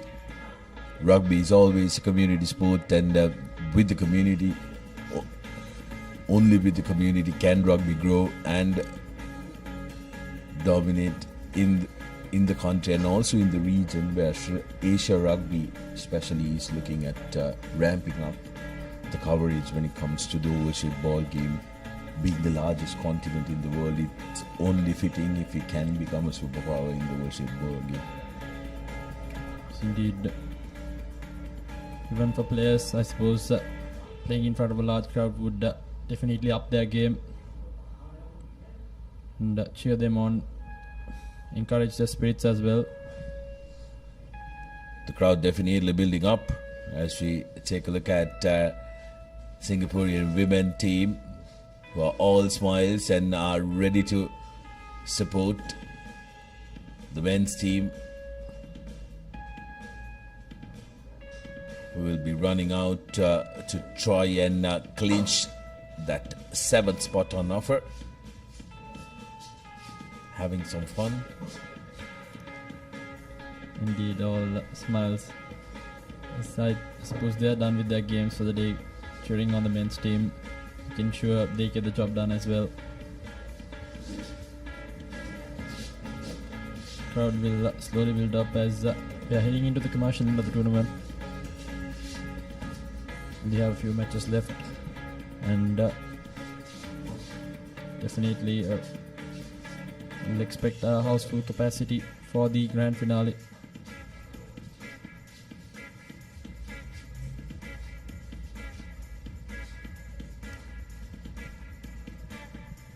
Well, after a little bit of landscaping that had to be done on the pitch, we are ready to go with the game. Singapore will be kicking off from right to the left of your screens in their white kits, and the Volcanoes or the Philippines in the blue kits from left to the right.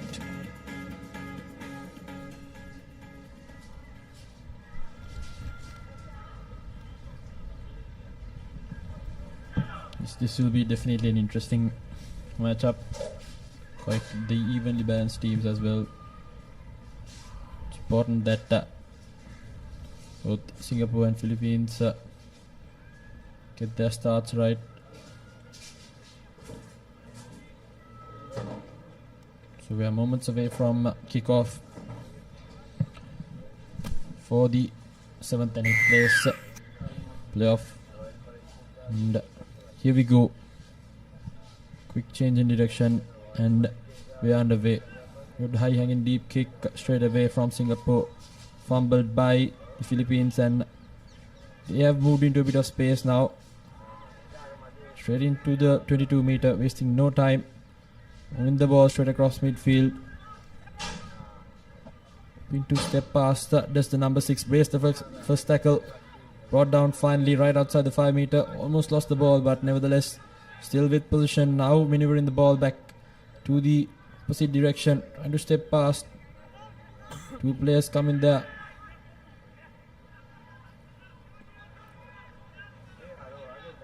Now moves it away to the left side. Cutting back inside. That man ready there waiting for him. Still, Philippine defense have kept them at bay. It's only a matter of time until they find a gap. We go still good defense yet again from the Philippines, pushing them back out of their 22, holding on to the territory. Singapore still not managing to find a cheek in the arm of this Philippine defense. What Singapore have done brilliantly well is holding on to possession and looking to create opportunities. That kick though, not very well thought. Philippines equal to the task, win back possession. And here's Philippines looking to run from their own 22 but decides against it, putting the ball behind the defensive line, and that's a very good territorial kick. Despite Singapore not getting headway, it's always jittery, nervy when you start a game to be bogged down in your own 40. Quickly taken by Singapore. Here's the number 1 making it available, not releasing the man, so penalty in favor of Singapore. Quickly taken by Liao. Now to the corner, straightening it up is Yao. Yao through the defense and has the try line at his mercy. First try of the game. Once he touches down, that's Nicholas Yao. Brilliant break and had the pace to finish it off as well. Singapore draw first blood, 5 points with the conversion to come. Just some brilliant individual effort there. Did quite well to break through the first line of defense and just had the try line at his mercy, as you mentioned, and the conversion is good as well. So 7 points up. Singapore thought they gave it away while after they kicked the position when they were inside their opponent's half, but good thinking to take that line out quickly and take advantage when the Philippines were scrapping in defense. Philippines would have thought that they got some resolve after getting out of their own 40, but because they're benefiting from that quick line out. Here's the restart from Singapore. Philippines looking to run and taking it forward with a brilliant hit and a break is Kautai. Kautai on the foot race, changes direction but will not be stopped. Dayton Kautai touching down straight away, equalizer for Philippines on lines of tries, but can they convert this and make it even keel? Seems like he's dislocated, done something to his shoulder. Hopefully nothing serious, because a very, very important player for the Philippine team, the Volcanoes. I think it was that bump off which has damaged his shoulder, but nevertheless it was a massive hit on that collision, and straight away he just had to run over to the try line. Look at that replay. Just bumped off his opposite number, just ran straight away, nursing the injury after scoring the try. So nevertheless Philippines have strike back. There while grounding, I think that's where his left shoulder started bothering him. Philippines women's team, all cheers for that try. Just under 3 to go on our clock. As Philippines look to restart, referee not happy with something. A bit over eager, I guess, didn't wait for the referee to get there.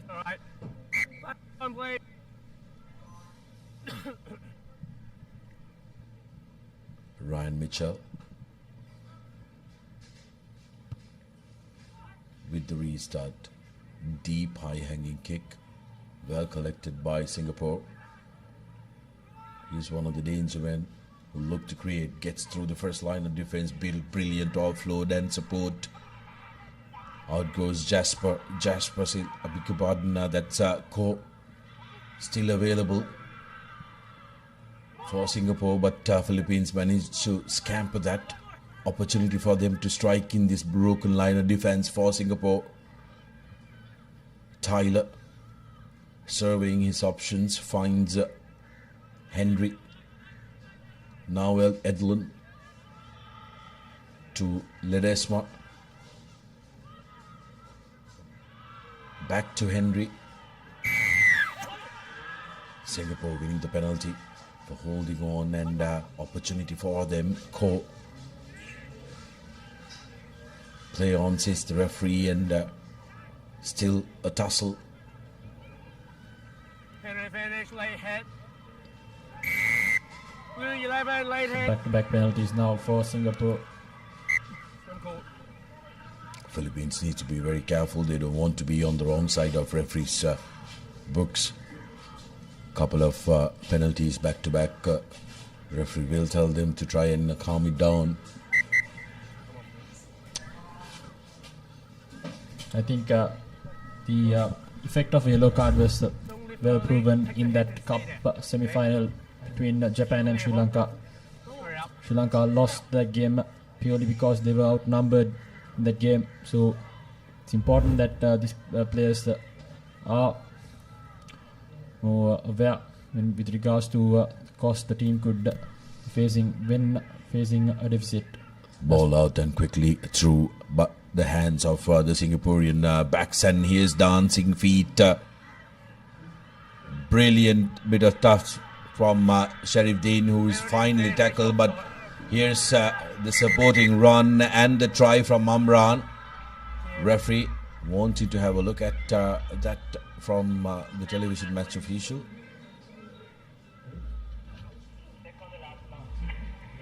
It's referred it to the top. Great. We can't check run pass under our protocol. Can you watch big screen? I'm then gonna get the red. Can you play one more time?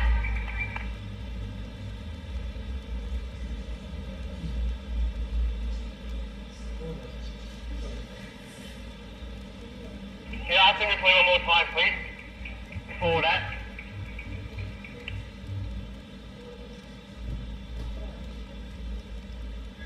Can you show us last pass?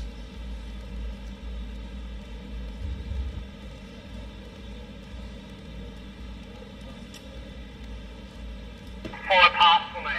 I got no try.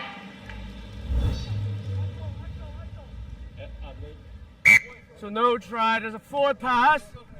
Swim blue. The last offload has been adjudicated as a forward pass after the referral from the referee. So Philippines will be a big sigh of relief. Singapore, on the other hand, they will look to put pressure on this scrum, especially because the Filipinos are deep down in their own half. So Singapore still has that territorial advantage. It's important that they don't let the Philippines take the exit, as we say that. Philippines managing to get it out through the hands of their centre, the number 4 jumper. Here's an opportunity. Brilliant bit of handling, and out goes Henry. Still on the run, offload collected by Jonier. And here's Ethan Tyler to Mitchell. So his options are 2 men running at him, and opts for a Ledis Mouse with a dancing run. How about that offload to Ethan Tyler? Ethan Tyler goes underneath the purse, and just like that, Philippines get on to the lead, 10 points to 7 at the stroke of half time, and could very well make it 12. Ethan Tyler, the man touching down for Philippines, but very good work by Ryan Mitchell, creating that try, and the extra sided as well. 12 points to 7 as the referee blows for half time. Philippines coming at the death of the first half and clinching that lead.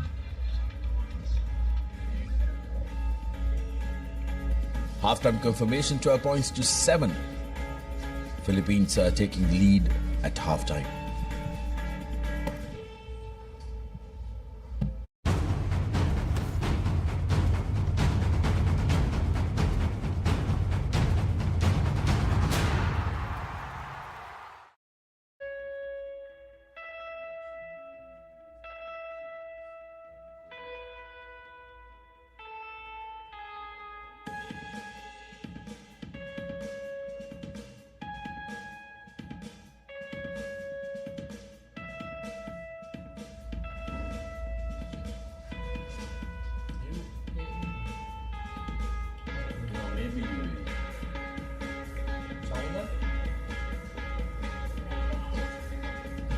Yep, and we're back. The second half action. Philippines scoring right at the beat of half time. Some highlights from that first half. In Singapore did quite brilliantly in the beginning of the game. Found Philippines snapping right after that clearance kick. But some good individual performances have brought Philippines back into this game. The last try in particular kept the game alive, had the continuity, and reaped the rewards right before lemons.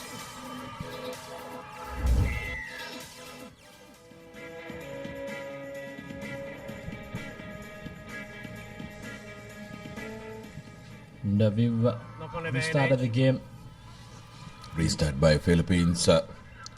Singapore managing to get hold of possession now with a wraparound. Referee though has blown the whistle for a loss forward by Philippines, deeming that there is no advantage being played for Singapore.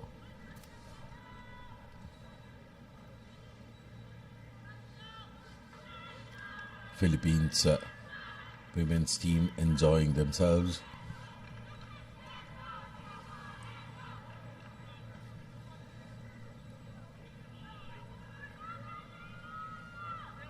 So it's Singapore to feed in the scrum.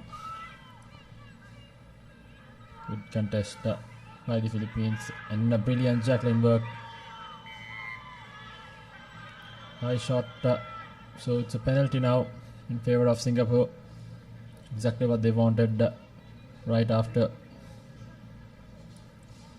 half time now.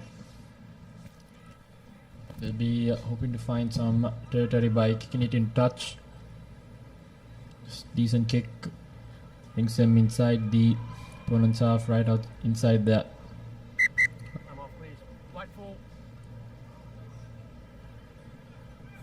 So important passage of play now for Singapore.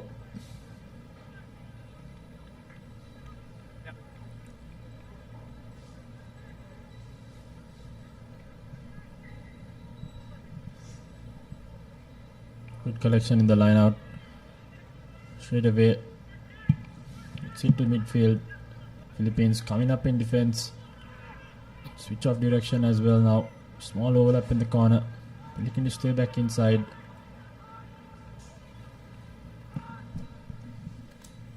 Singapore, this is what they have done brilliantly well in the start of the first half as well. Holding on to position. Here's a break coming through. Needed support. Players overshooting him. That was Ko in that number 10 jersey. Singapore looking for the outside route. There was a penalty. It could very well turn out to be a card here. Yes. Playing the player without the ball. Nicholas Yao creating opportunity for Singapore. Now can really take this game. 6 against 7. Singaporean team becoming loud. They know they have a real opportunity. Chong Yong Teng looking to offload, but the player was held. That was Ethan Tyler. Made that cardinal error. So Singapore now, the numbers advantage. A scrum inside the 22 meter. Brilliant opportunity. Numerical advantage with them as well. Singapore with the feed in. Here's the halfback trying to snipe through, creating space. Brings in a fend off, and running around is Daryl Leao. Gets the try, but referee wants to have a look. Singapore have already gotten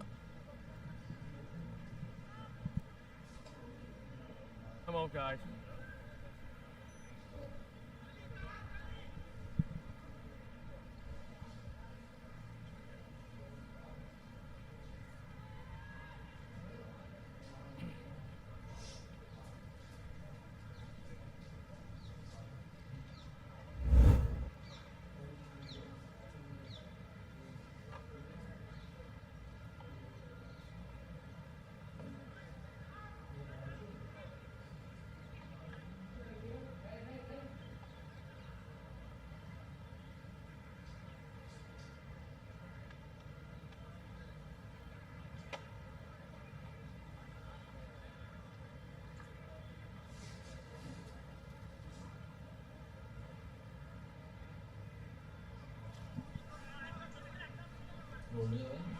I think the referees are satisfied with. If nothing for the foul play, but try still stand. No, back on, please. Thank you. Yep, where you are. Referees are satisfied with the try. Don't say anything. They were looking at some foul play as well, but have deemed it's all okay. The conversions through, and Singapore gets on to the lead. Very important score for them. Need to make sure that they try and capitalize during the time that they have the numerical advantage in these finishing minutes of the game. Great recycle, and just like that, the gap's opening up. It's the Philippines now with a numbers disadvantage. Good defense coming in by Singapore. Has won a penalty taken quickly. The number 7. On the chest. Another high shot advantage for Singapore, who's now with the momentum shift in their hands. Who's past the first defender, trying to sneak past the desperate defense coming in yet again for the Philippines. Hidayat, the man who got that brilliant step in, and in goes Samuelko. Now Singapore slowly steering away from the Filipinos. 19 points to 12 with just under 3 minutes to go on our clock. Philippines will be disappointed at where they've ended up, because they were controlling possession of the game, but since that yellow card, Singapore have made them pay. Indeed, between that 2 minutes they've considered 2 tries. The conversion unsuccessful, but nevertheless Singapore now in the driving seat. 19 points to 12. 7-point buffer between them and their opponent. Taken quickly. Good sniping run there by that AP number 9 for Singapore.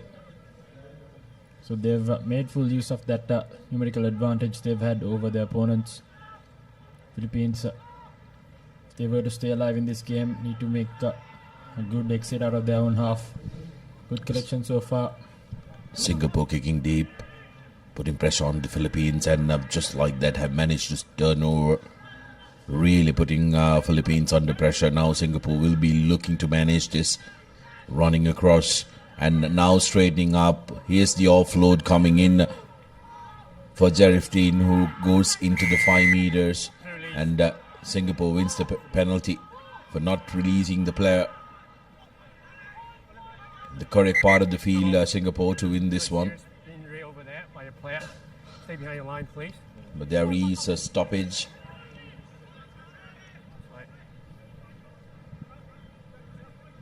Seems like there seem to be an injury concern for Ronald Henry, who's on the ground there. Do you want a stretcher? Nevertheless, Singapore, Sarid mentioned momentum shift, and they seem to be on top here. Still less than 90 seconds left on the clock as well. Seems like as for now they've secured this game with ease. Good game management, using that yellow card advantage, taking in the 2 tries, sneaking them in. Philippines still haven't found the answers.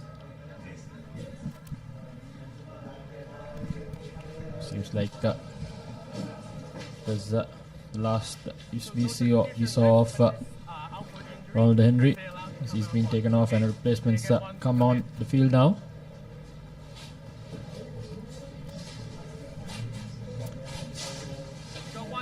Singapore with the penalty deep in the opposition half will fancy their chances to win this one here,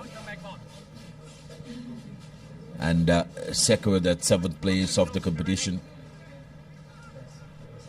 There are some real dark clouds that are converging around Racecourse.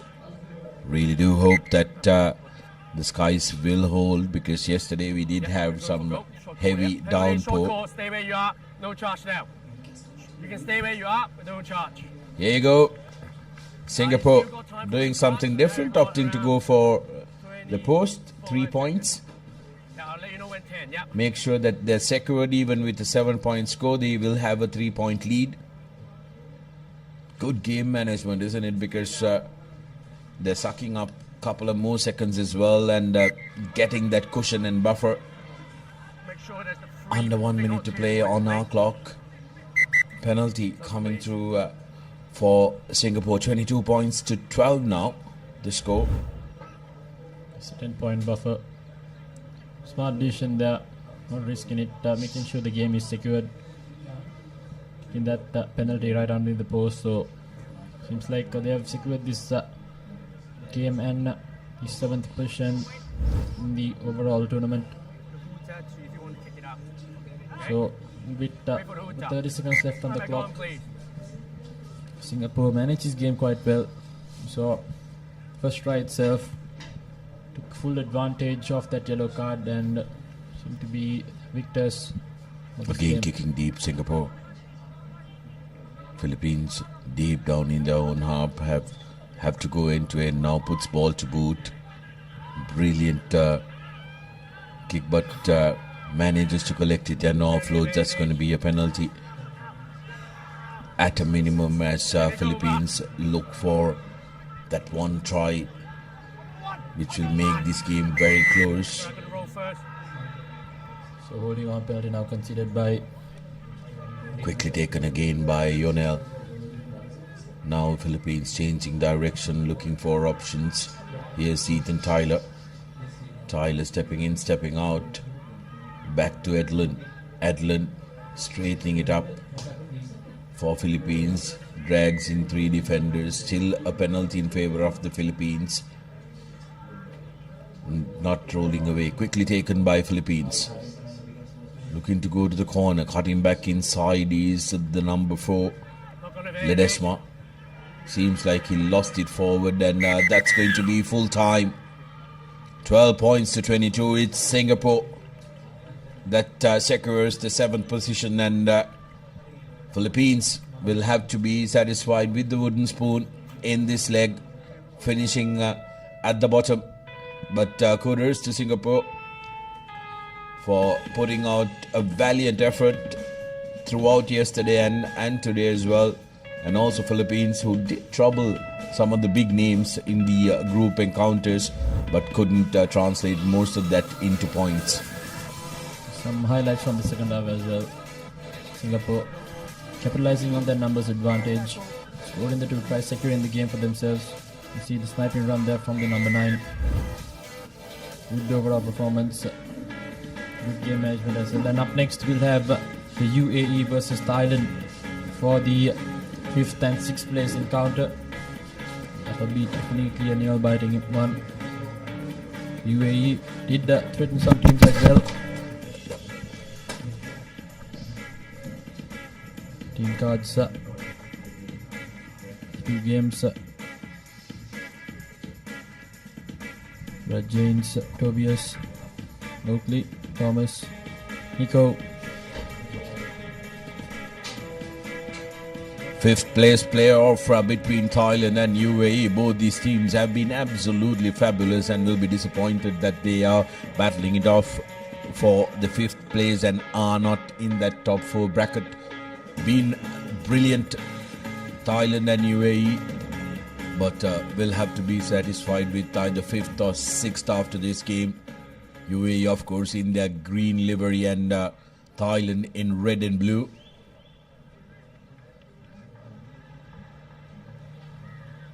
Referee for the game, Ibuki Tetsuka from Japan Rugby Football Union.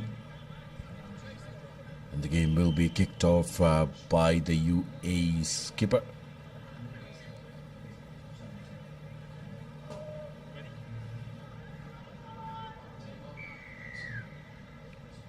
Here we go. UAE kicking things off, kicking deep and straight away to the hands of Peripol.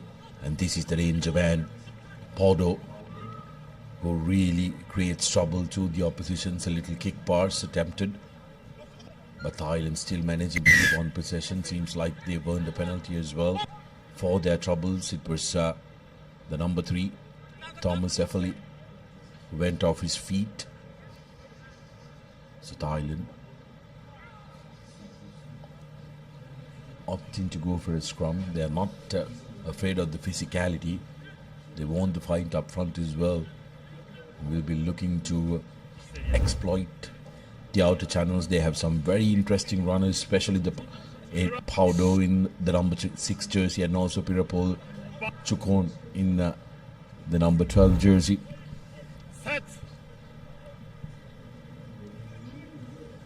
Scrum. Paudo to Pirapol. Attacking the outside channel.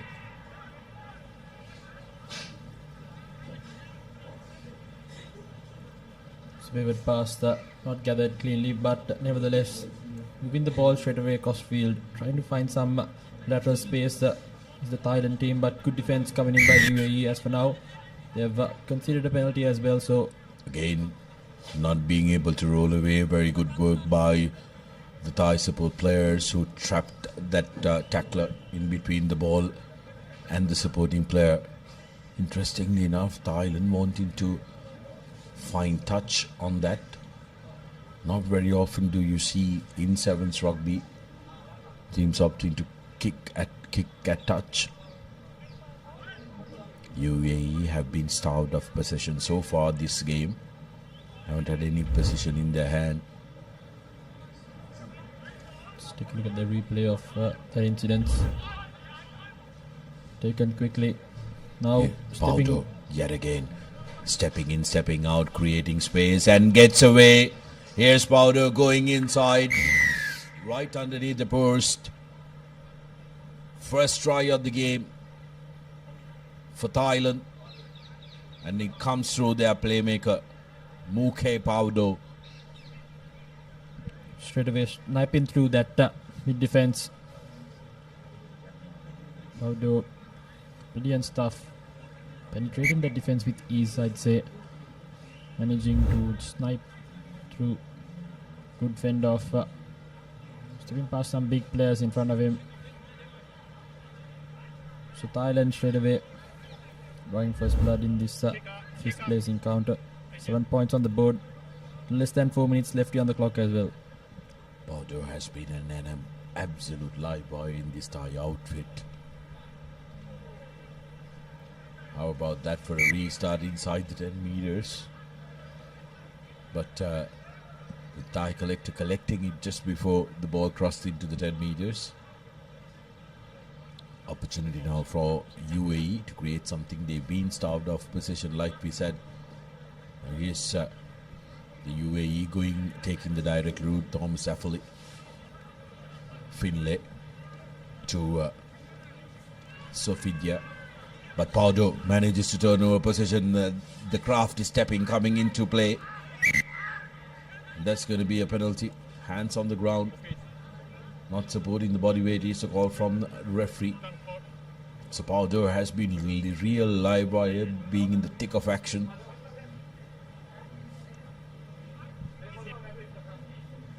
And Thailand yet again opting to go for a scrum. They know they have plenty of set moves that they can execute.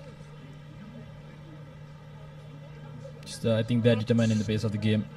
Starving UAE from position as well.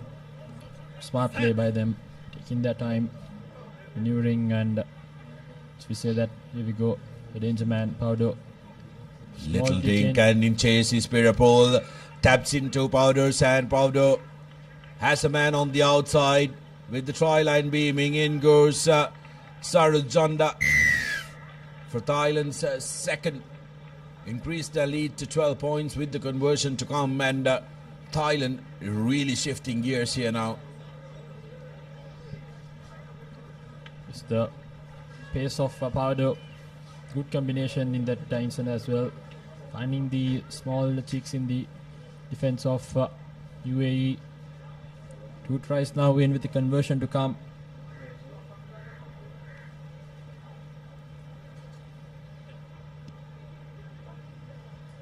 Conversion unsuccessful, but nevertheless 12 points up on the board. I think UAE only got that one chance with the ball. So Thailand managing this game quite brilliantly. Exploiting the small cheeks in the arm of the UAE defense, and this time around good deep kick straight away. I think it bounced. with the UAE captain. We go straight into contact. That good jackling work. No, unfortunately couldn't release it. Taken quickly yet again. UAE now in a rush. Good offloading straight away to the number 2. So looking to run away from it, and we'll go over for the try. So brilliant stuff by Tobias, who's gone over for the try right before half time as well. We have just little over a minute left as well. So 5 points now. Good response by UAE. Tobias Oakley getting his third try off this leg, and the first of the match for UAE. 5 points to 12 with the conversion to come. They'll be very much relieved that they've gotten a score. Opportunity for the skipper to try and cut the deficit to just 5 points, and his kick strikes the upright. Zakir Sanaisao, and that was the offload by the skipper, and Tobias Oakley sprints away to the corner. 5 points to 12 is how this first half finishes, but beg your pardon, there is a little bit more time. Well, now it finishes at 5 points to 12. Seconds were remaining for that restart, but Thailand says we think we've played enough. Halftime confirmation, 5 points to 12 in favor of Thailand, and we'll be back after the break.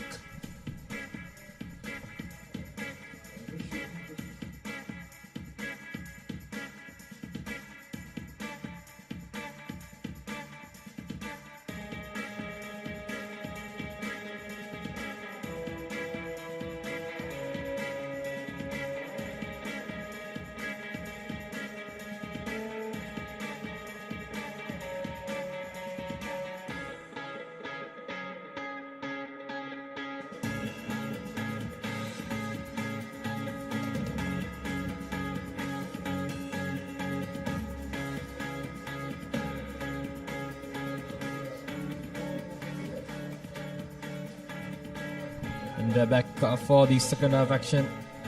This fifth place encounter between United Arab Emirates and Thailand. So it's Thailand just in the lead of 7 points against UAE, who just managed to score right before half time. Thailand dictating terms in that first half. We'll be hoping to do the same in the second as well. So UAE will be hoping for a good restart, and we'll be hoping to score as soon as possible when this game is underway again. If they were to clinch that fifth position.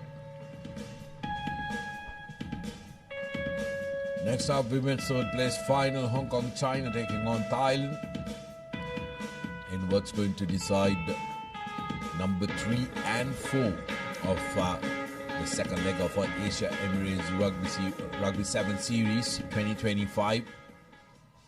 Thailand kicking off proceedings from right to left as the skies have opened up and the rain straight away getting in on the act. Lost forward inside their own 5 meters, and Thailand now with an opportunity to strike early in the second half and take real control of this game. 7-point gap between the two teams. So not the start UAE would have hoped for. Just knocking it on right outside the 5 meter line. So free kick straight away. Rachanon takes it quickly. Rachanon will go all the way. And touchdown for the third try for Thailand. 17 points to 5. And Thailand are really making a case to become number 5 end of this leg. So, keeping the mistakes to a minimum is what Thailand is doing. I think their handling errors and penalty count must be really low, considering they have dictated the pace of the game as well. Managing Chakun with the conversion, and it's a good one as well. So 2 more points for good measure, 19 points to 5. Thailand really taking control of the game. Take a look at that, quickly taken by Ratachan. And going in for the try, just like any good nippy scrum half would do. Paudo with the restart again, recognizes a massive gap in between the players. UAE now, Sakisau has been a workhorse for UAE, but this time penalized for not releasing the ball. Quickly taken by Thailand. Improm, and here's the try scorer of the first half, Jonda. Paudo, danger for UAE, who's changing direction, runs across, drags all the defenders after him, looks for support, still going. This time though, caught in a bear hug of Yenka and have lost the ball forward. Thailand wouldn't mind this. They're camping on the opposition 40. UAE, if they need to win this game, try and change the fortune, they need to at least score thrice. Converted tries as well to at least draw the game at this point. But nevertheless, Thailand, good management. I think their first mistake, the first costly mistake I'd say in their game so far.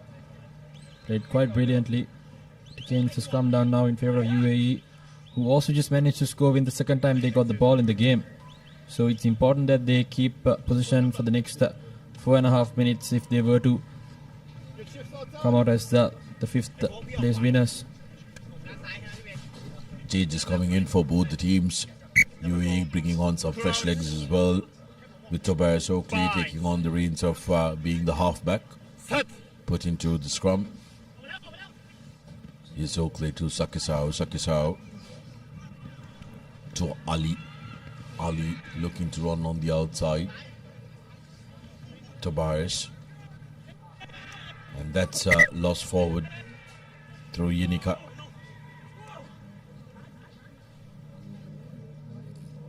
Playing out perfectly for the Thai team. But again, an unforced error caused by UAE has given Thailand the position back.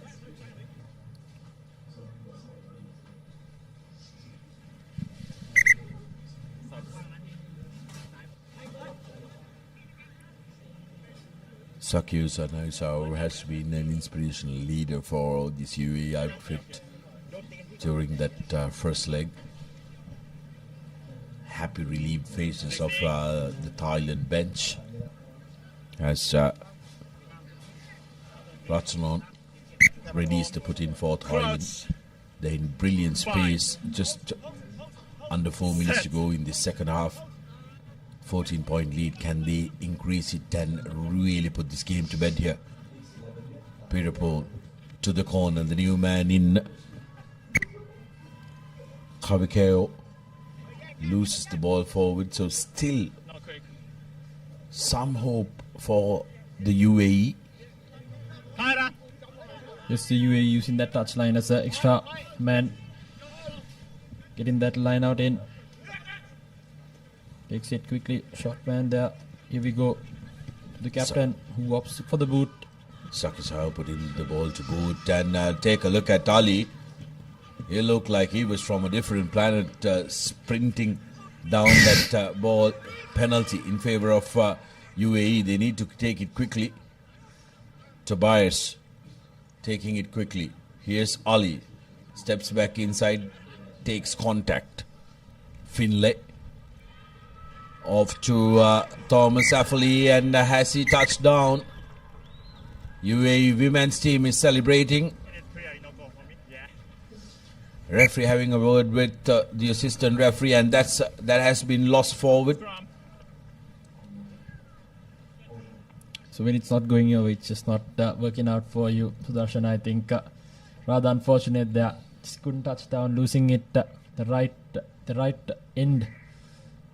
Just couldn't finish it through. Some good defense yet again by Thailand.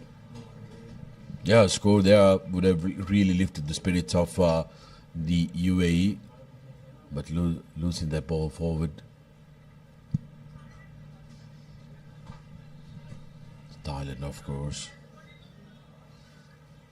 will be hoping that they can try and go to the other end of the field. Rastron, despite the knock, okay to continue. But the bench thinks otherwise. They've sent in a replacement. It's crucial end here at the game as well. Just over 2 minutes left. I think Thailand would want to field all 100% capable players as well. Right, even though they have positioned their back against their wall. And here we go. Straight away. Trying to run from their own try line now. A bit of a lateral space. Trying to break past Ali. Does so with ease.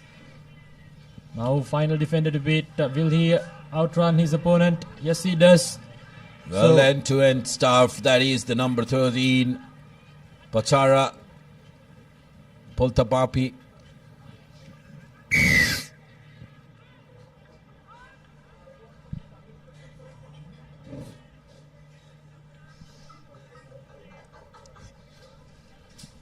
Pachara Poltapapi getting his first score off the leg in the dying minutes of this game and really putting this game to bed for Thailand.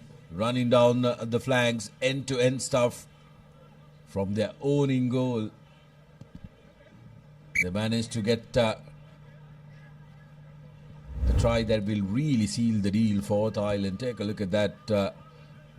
Ali that time though, trying to tackle, took a boot on his face.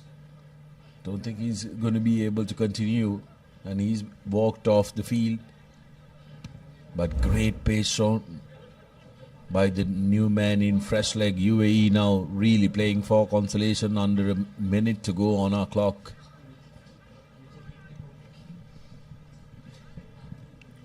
Here we go. Big fend off coming in there by the number 11 for UAE. Good tackle yet again by Paudo.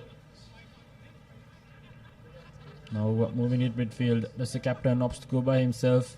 Good power on there. Takes 2 minutes to bring him down. Now another penalty advantage for UAE. Hoping for at least some consolation points at this point. So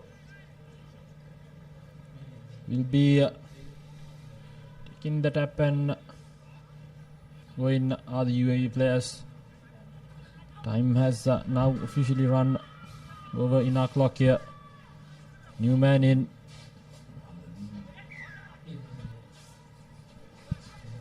Penalty after penalty. Now it's the number 1. Taking in 3 players to bring him down. Still on his feet.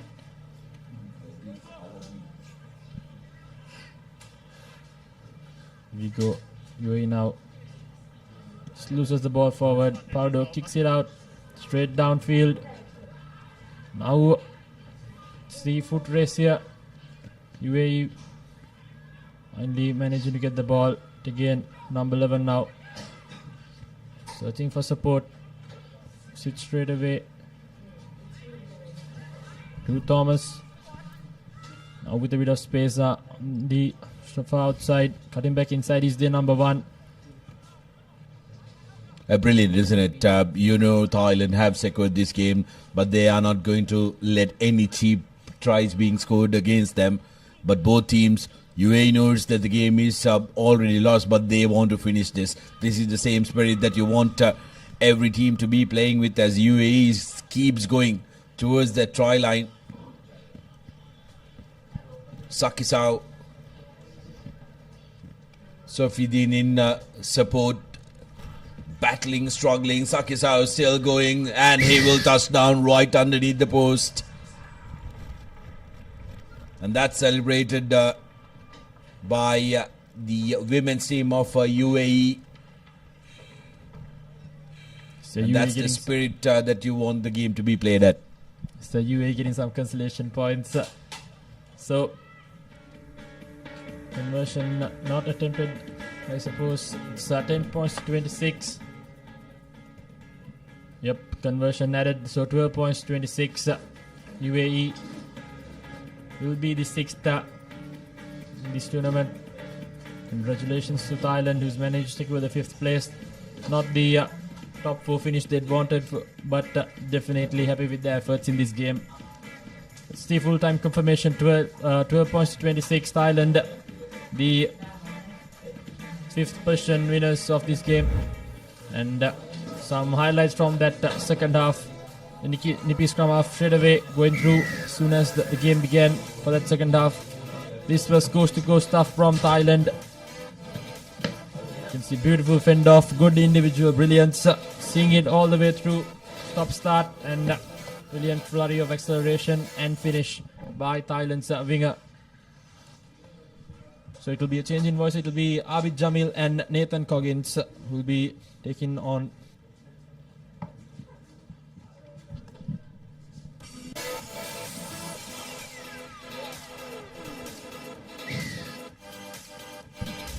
Thailand winning the previous game.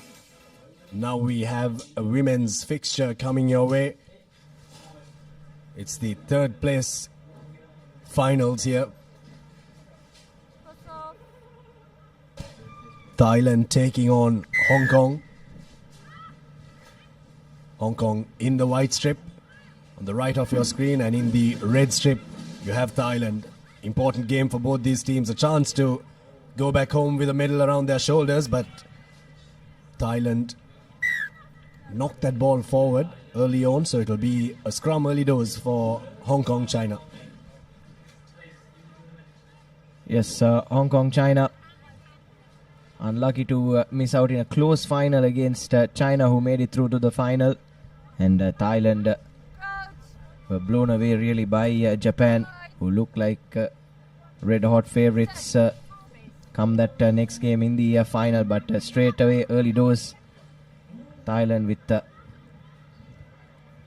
bit of a error, and Hong Kong off the result in scrum, capitalizing, carrying it to the 5-meter mark.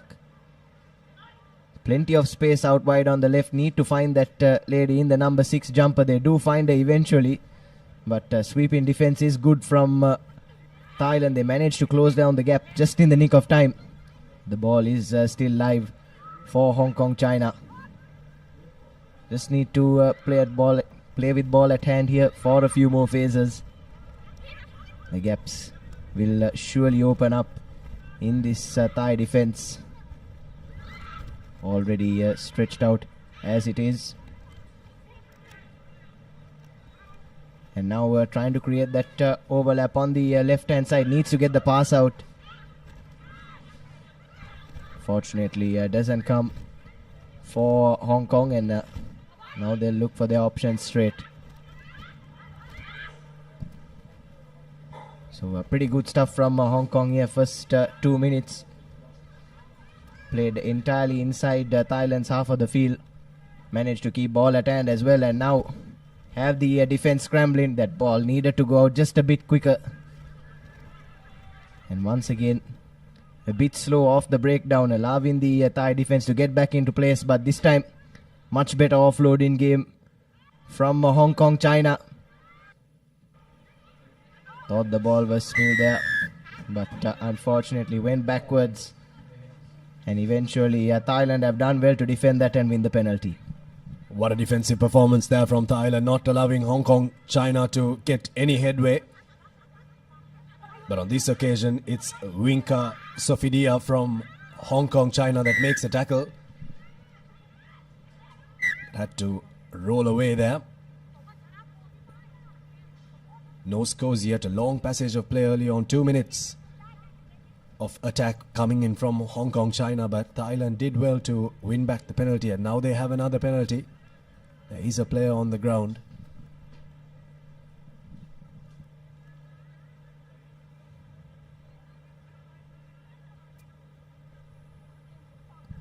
A wonderful game by Hong Kong, China. They were inside the Thailand half all this time, trying their best to put points in this first half, but Thailand responding well with a strong defense. But unfortunately, time has been brought to a pause due to a small injury on the field for Hong Kong, China. But nevertheless, the 3rd place position at stakes here in Colombo at the Racecourse grounds. Both teams of ladies will want the victory and the glory to take back home. And this was the replay at the last move. It was a bit on the high side. Tackler was trying her best, the number 11 jersey from Hong Kong China, trying her best to put the player down. But unfortunately, she was penalized for not rolling away. So once the game starts off again, it'll be a penalty in favour for the Thailand women's team. We hope that lady in the 11 jumper from Hong Kong China is alright. Seems of a bit of a condition, Nathan. Yes, certainly, Tanvir. Bit concerning for that Thai player. Unfortunately, just think her knee got caught in that previous tackle there. Not a comfortable position to be in. And hopefully she'll be back up on her feet soon and will be able to continue. But what a tournament this has been so far, isn't it, Abid? It's really been a pleasure and privilege to host this as Sri Lankans. As you can see, the spectators also flocking in as the home team will play in that third place final against China. They already convincingly beat China.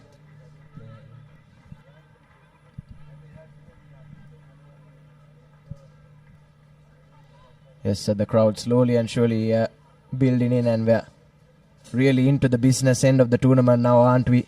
The two women's finals, the third place playoff and the grand final coming up, and immediately followed by the men's third place playoff, followed by the final. And from that penalty, Thailand have found an excellent touch.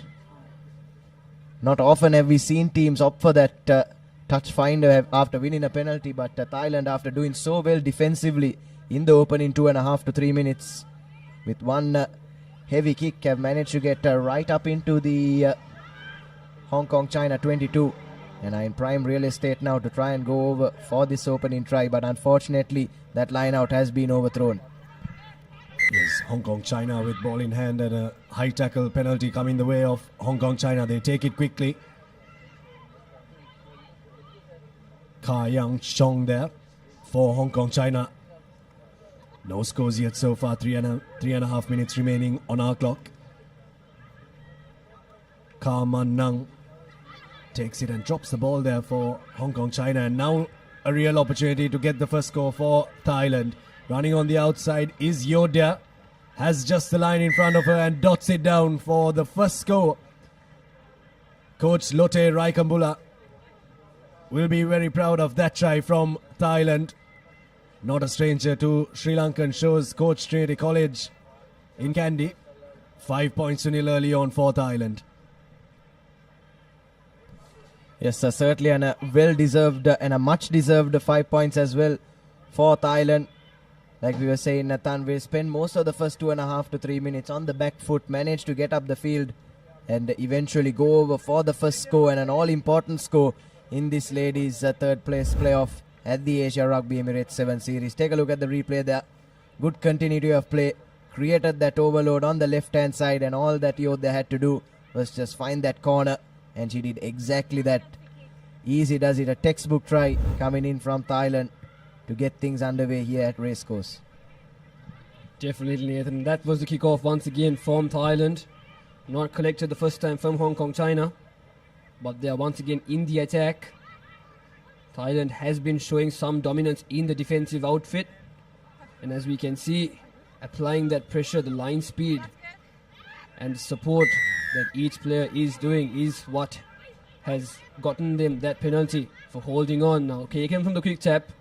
Thailand once again in the attack, making their way inside the 22 of Hong Kong China. Just one lady to beat the number 6 of Thailand. Will that be a penalty? No, they have stolen the ball, and yes, it will be. Diving in that ruck, so Hong Kong China will be very happy with that outcome. The get out of jail card for the team. Good defensive shift there from Hong Kong China. Need to get a score, and they need to get a score fast, but the kick doesn't find touch, so it'll roll into the hands of Mi Chok. who also opts for the boot and finds a bit of grass behind the Hong Kong-China defense. Oyana has to track back, but chasing her own kick there, Mi Chok gets right in her face. Good defense coming in from Thailand. Just getting out of the 22 there, Oyana. Now here's Hong Kong-China flocking in on the short side.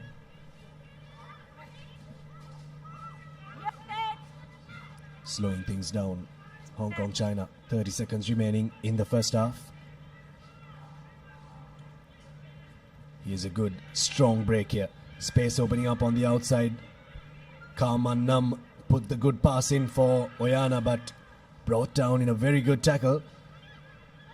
The turf here at the racecourse is becoming slipperier by the minute, and we're getting into the business end of the competition. Rain has ceased up, but the underfoot conditions still remain to be moist. Good continuation of play for Hong Kong-China now. Thought the tackler may have needed to release there, but just let go. Thailand defense shoots up, so Jess Ho has to take the ball forward. Now penalty for Hong Kong-China. Yes, this is good stuff from Hong Kong-China right at the end of this half. Just as time has run out on our clocks as well. Slowly but surely building up an attack, making their way out of their own 22. And now around the 40-meter mark. They'll be desperate to try and close out this half with a score to try and level things here at the racecourse. But that's a good spot tackle coming in on that occasion. And Hong Kong will be made to work a few more phases. Tries to go through the gap. Lovely show and go. But again, desperate defense from Thailand. Tried to get that offload in. But unfortunately, Jess Ho has spilled it. Looked like a golden opportunity there for Hong Kong-China. There was no one sweeping back for Thailand. But they've done well to hold on to this lead by the skin of their teeth. Just as the referee blows for halftime here at Racecourse. Quite the intense battle here in the Racecourse grounds. But that will be our halftime confirmation. Hong Kong-China still not being able to put some points into the border. But Thailand will be leading this third place position match by 5 points.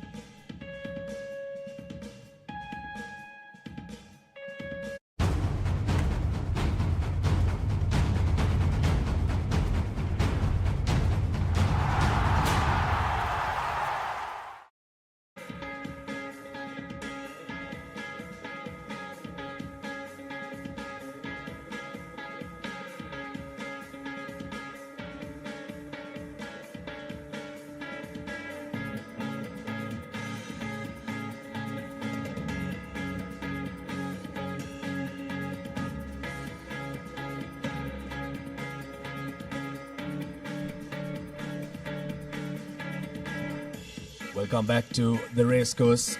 Third place playoff here in the women's category of the Asia Rugby Emirates 7 Series. Second leg in Colombo. We're down to the business end of the competition. This is the first score coming in from Thailand in this third place playoff. Yodhya scoring the only try in this half so far. And coming up next, important clash. China taking on Sri Lanka. Placed third and fourth. Yes, identical clash, isn't it, to what we had up in China. China and Sri Lanka had a hard-fought battle there, went right down to sudden death. China eventually prevailed and claimed that third spot, but I'm sure on home turf, Sri Lanka will be hoping to do one better this time. Try and beat China twice in a day, especially after running a strong outfit like Japan so close in the semi-final. That game would have taken a toll on the Sri Lankans, as would have the last couple of minutes in the previous half of this match that we're playing. Thailand had to defend quite a bit before we went into the halftime huddle. And you saw on your screen at the end of the half the Thai players on their knees. So hopefully for them they are able to recover quickly and play 7 minutes more. Last 7 minutes. in their tournament for both these teams. Here's Hong Kong China through Maggie or Yong. Now looking to create something from their own half, but the Thailand defense, my apologies, right up there. Spread out evenly. Now a little bit of a short line from Melody Lee. Handling errors creeping in for Hong Kong China. No real advantage there for Thailand, so we'll go back for the scrum. Yes, handling errors have really come and haunted Hong Kong China in this game, haven't they, Abid? Even in the first half, they conceded that solitary try after a handling error at the breakdown. Ball was loose, and now yet again a good opportunity for Thailand to try and double their advantage here with a scrum well inside the Hong Kong China territory. Running a few changes as well. Thailand getting fresh legs on to try and close out this game. Just around a 6-minute stand between them and a third place position at the Asia Rugby Emirates 7 series.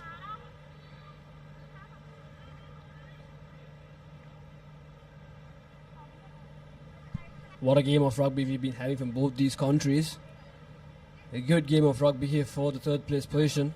Thailand is still leading by 5 points. Not the greatest of margins for the teams of Hong Kong China. Still in this game. Can back up with the lead. And from today's tournament so far that I witnessed, a lot of stoppage time as well in this game. So both ladies from both teams have that rest time, and as you can see, the ground conditioning, it's a bit moist up here with the rain. So it's not the best of conditions for Sevens rugby. But Sevens rugby, Nathan, is mostly, it's about the adaptability of both teams from attack to defense. It's not just like 15s where you can just pick up the ball and run straight into contact. You have to keep that energy and use it at the precise and the right moment to capitalize. And once again, Thailand feeds in the ball from the scrum. Sends it to a fly half, having space on the outside.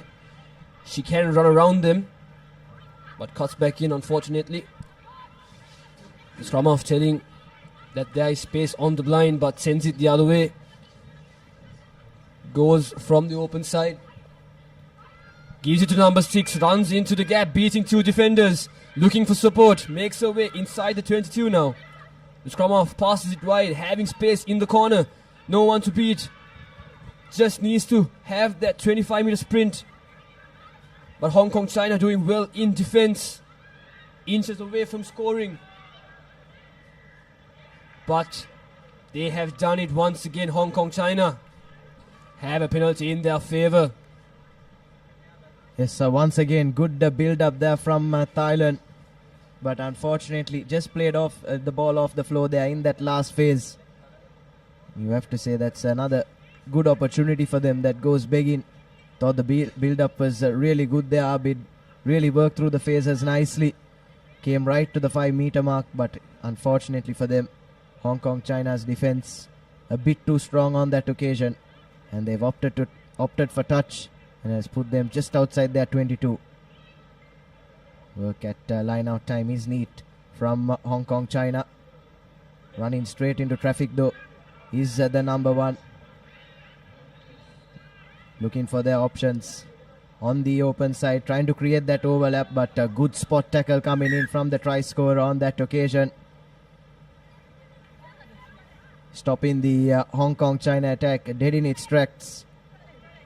So good defense has been the theme so far in this game, hasn't it, Abid?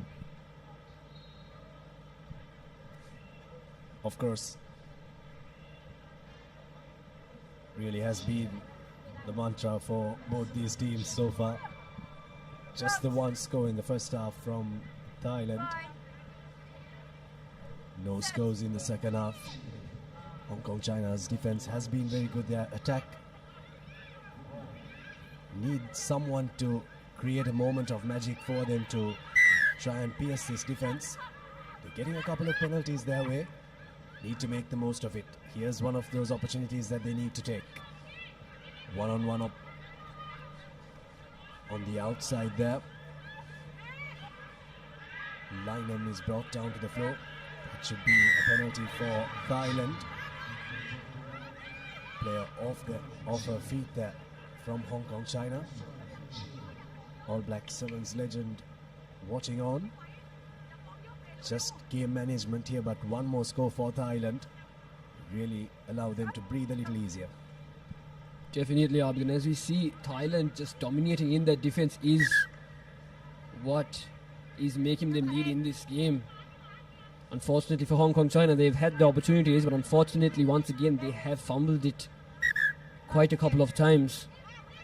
But Thailand doing their utmost best to keep the point margin, the score margin, just the way it is, and they have gotten a scrum down 40 meters away from their try line. From the corner, they will want to move for a set piece move. The scrum hasn't been exactly set to the referee's call. Yes, Thailand getting exactly what they want from that scrum situation, isn't it? Reason you opt for the scrum when you're just clinging on to the game by the skin of your teeth is to just run that clock down as much as possible. And with that reset, Thailand have got exactly that.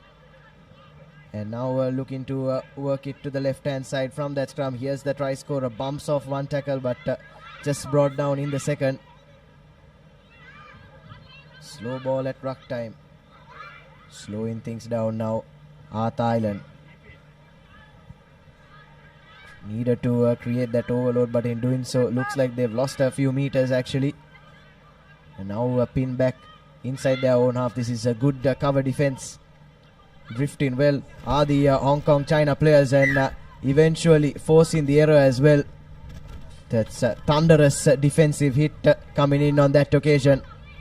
And a brilliant defensive work from Hong Kong China yet again in this game. Of course, fantastic tackle there from Lineham. Defense really has been what this third place playoff has been all about. Bronze medal on the line here in the second leg of the Asia Rugby Emirates 7 series. Have a look at that tackle from Lineham. Huge hit right in the face. Nothing much that Salinda could do there. 5 points to nil here. And what that has done, Nathan, is it has opened up an opportunity and a set piece for Hong Kong China to maybe try and manufacture something from here.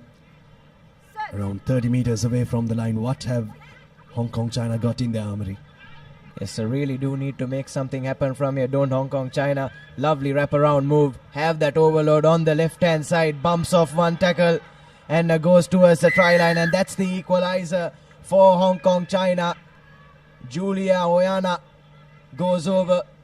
And that try is identical to the one that Thailand scored in the first half in almost exactly the same place.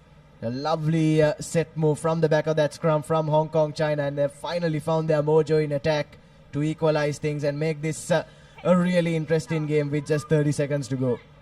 Well, we haven't really gone to sudden death much in this leg in Sri Lanka, and we might just go into sudden death if this kick doesn't go through and no team scores. Kick hasn't gone through, so 20 seconds remaining for one of these teams to clinch the bronze medal in the women's category. Have a look at the fend off from Oyana. Had Jai Jarim on her shoulder, but way too strong there. The girl from Hong Kong, China. 5-all here. What a game of rugby we've had here in Colombo. The score is tied. So the question is, what will happen after this? Will be they go to overtime? But still Thailand, still in the game, having space on the outside. Realizing it, not really looking forward. But the previous try scorer trying her best in the attacking position, but is finally taken down in the corner off the 40-meter line. Once again having that space on the outside, but a terrible pass gives the ball to the try scorer from the Hong Kong team.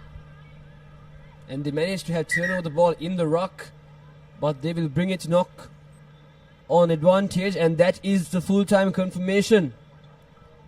The score is tied all here for the bronze medal in Colombo. So what we'll do now is the officials will have a quick word. Dilroy Fernando comes onto the pitch and tells the referee what to do. It's going to be sudden death here. First team to score wins the bronze medal in the women's category. There'll be a toss of a coin, and then you'll decide which side the teams are going to play from and who is going to kick off. See how it goes. The rules will be told to the two captains from Hong Kong, China and Thailand. Now these teams, it's not going to be about defense here. It's not only going to be about defense here, Nathan. It's going to be about how well they can exploit the other side's defense. Yes, indeed, Abid. As we take a look at that solitary score in the second half, Oyana going down in the corner to drag her team into sudden death, and across 2 days of action, we haven't seen a game go down to sudden death so far. And what a time to have our first game go down into sudden death. The third place playoff for the women. But yes, like you were saying, Abid, in a game where attritional defense has been the talking point, perhaps a bit more in attack, a few more risks that these teams can take in attack to try and get that cutting edge will do them a world of good, as the players are resetting themselves for the restart. So 3 minutes of sudden death set to come our way here at the racecourse. Yes, and Hong Kong China has made two substitutions. The previous try scorer from Hong Kong China has been brought out. But the impact that both teams, the impact they've had here, already tired from the first half, and an impactful second half as well, as we saw them exhausted on the ground just moments earlier. But that will be the kickoff from Hong Kong China. A high-hanging kick, a contestable kick from them. But Thailand collect them cleanly, hits the gap, offloads it to the number 15. Once again is brought down well from the defense of Hong Kong China, this time planning to send the ball wide. Tells her to go across, but that will be a high tackle for sure. Yes, she will be penalized, and will that be a card? Yes, it will. But first, the official will want to have a word with the TMO.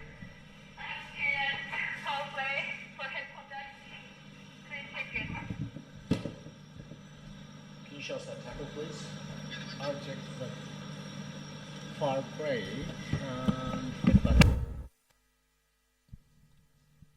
Here's a replay of that.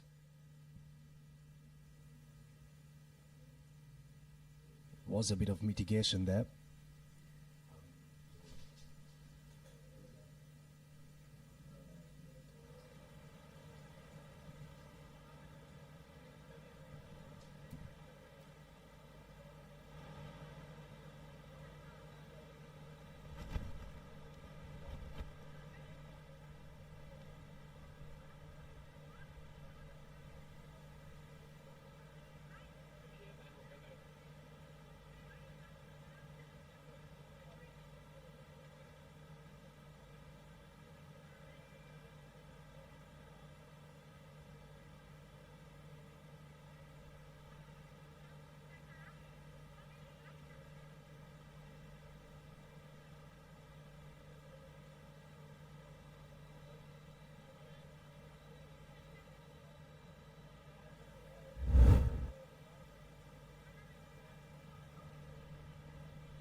Important moment in the context of sudden death here.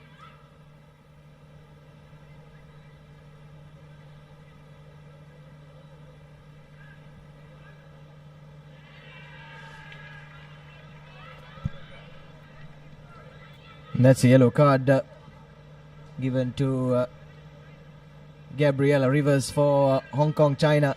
And you have to say, Abid, probably a bit lucky to get away with just a yellow. That looked like a nasty tackle on the second viewing. And a scrum in favor of Thailand to restart things. Thankfully, though, the Thai player is okay, back up on her feet and fit to continue. And a perfect opportunity for Thailand to try and capitalize on this numbers advantage, to try and seal that bronze medal here.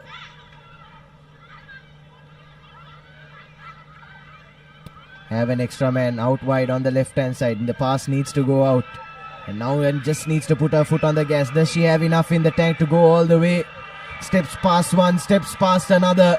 And Ruxina Navakayu will go over for the winner and seal the bronze medal for Thailand here at the Asia Rugby Emirates 7 Series. What a win for Thailand. What a performance it's been from them. Held the fort down in defense and just found that cutting edge in attack when they needed it the most. And the celebrations have just begun for this set of ladies here at the racecourse. Well, if you really do look back at that game, Nathan, they really had to dig deep in defense when it came to the latter parts of the first half. That took a toll on their fitness in the second half, but the ability to come back in sudden death, and they were the first team to score. Thailand win the bronze medal here at the Asia Rugby Emirates 7 Series Colombo leg, the women's category, beating Hong Kong, China.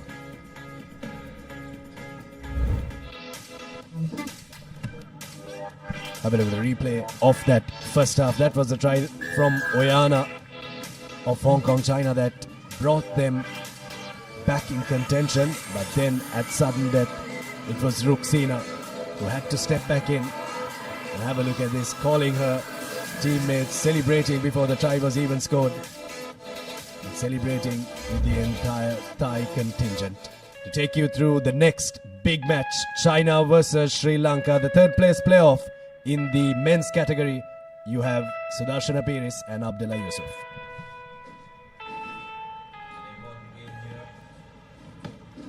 An important game here, both teams with a replay of the first leg, Sri Lanka and China, and they did play a game today in the morning as well. Sri Lanka coming up trumps and straight away holding on to possession and looking to run. Jansen to the corner. He is the skipper, Kavindu Pereira, gets away from the first tackle.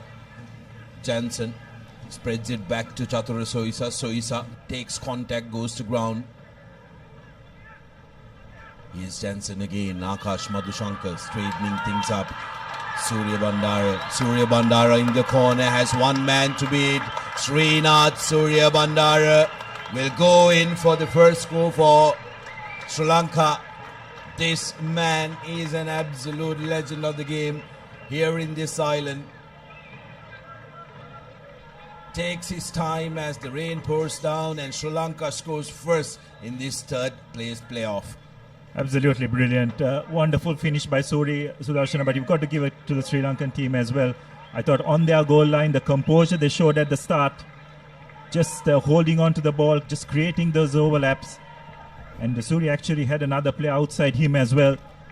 So wonderful start by Sri Lanka. Surya Bandara makes no mistake with the conversion. So 7 points to 0. Just the real challenge is to see whether Sri Lanka will be able to follow up that big performance against Japan. And this is the first try. Surya Bandara just having far too much pace for the covering Chinese defender.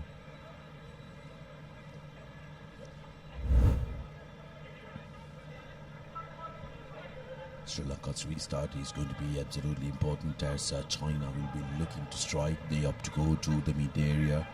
Good defensive work from Akash Madhushankar, but here's Chongma, a dangerous player in that Chinese rank. Here's Chongma looking for options, spots a half gap. Sri Lanka equal to the defense. Zeng loses the ball forward.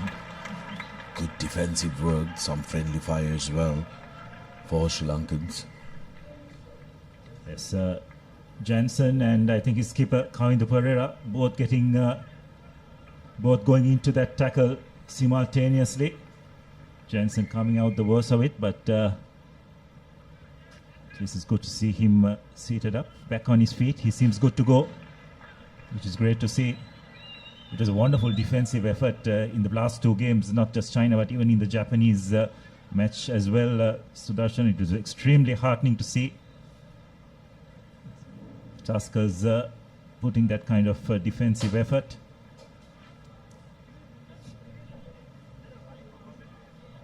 Jason Jansen playing a little bit of games, and here's a ball out for us to Kavitu Pereira running across, finds Dinale Kanayaka, steps in, steps out, tries to beat him, but good defensive work by the Chinese number 5, Surya Bandara. He's there to pick it up.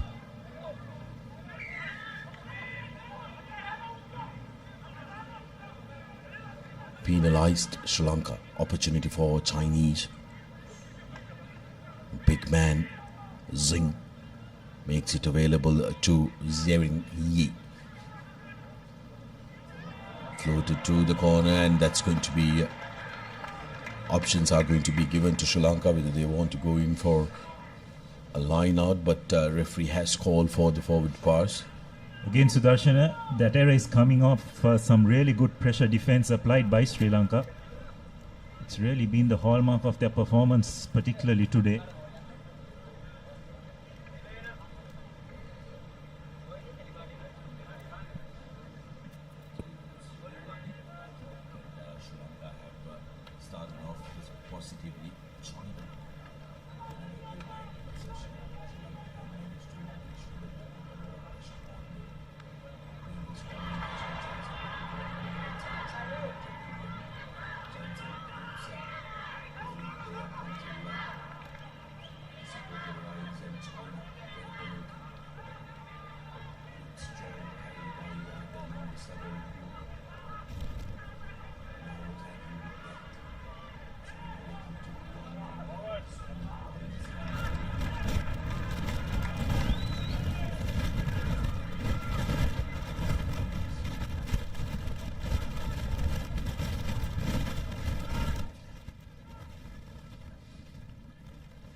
Ball out on the wide.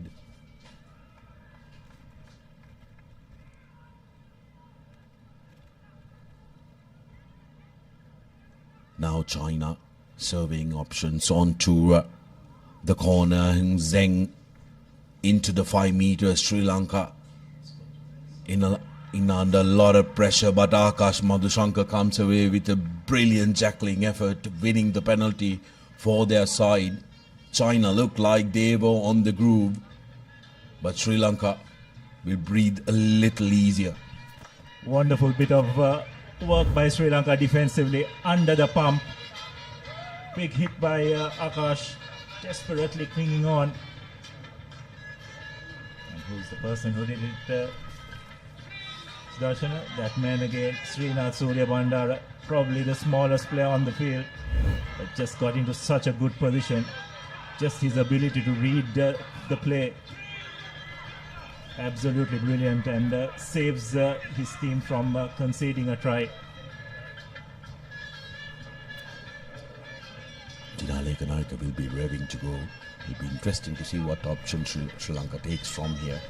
They're deep down in their own half, and they will explore the option of running from here as well, because they do have the speedsters who can, if they break the gain line, they can go all the way. Surya Bandara momentarily down, but gets back up on the field as we take a look at the solitary try that has been scored. It was Surya Bandara who had Dinale Kanayaka charging up on him. He says, I'll take this one, and cruises through right underneath the post to get Sri Lanka the lead. Sri Lanka have opted to go to touch through Surya Bandara's boot. It's slippery conditions here, Abdullah, especially with the wet ball. That would have played a big part in Sri Lanka deciding to go to touch. Yeah, that's right. And I think if the play had continued immediately, maybe they would have taken the quick tap. But since they had to stop for Surya's injury, decided that the Chinese defense was set. So safety first approach. Now it's a crucial line out. No doubt the ball will go for Chatura Soiza. China have got that big man right at the front.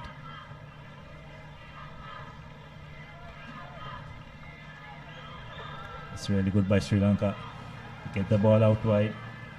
He's coming to Pereira, trying to break curb. Hishan Jansen runs a beautiful line, but they are privy to it. The Chinese defense. Madhushankar looking to straighten. Madhushankar goes inside, and very good tackle coming in. Penalized for holding on. Good tackle by the Chinese defensive effort. That was the number 10, Yang Fang. Well, so far what we've seen, Sudarshan, in this game thus far is both teams have been very strong at the breakdown, isn't it? Especially defensively. So probably the message for the team that has the ball, try and avoid getting into breakdown situations.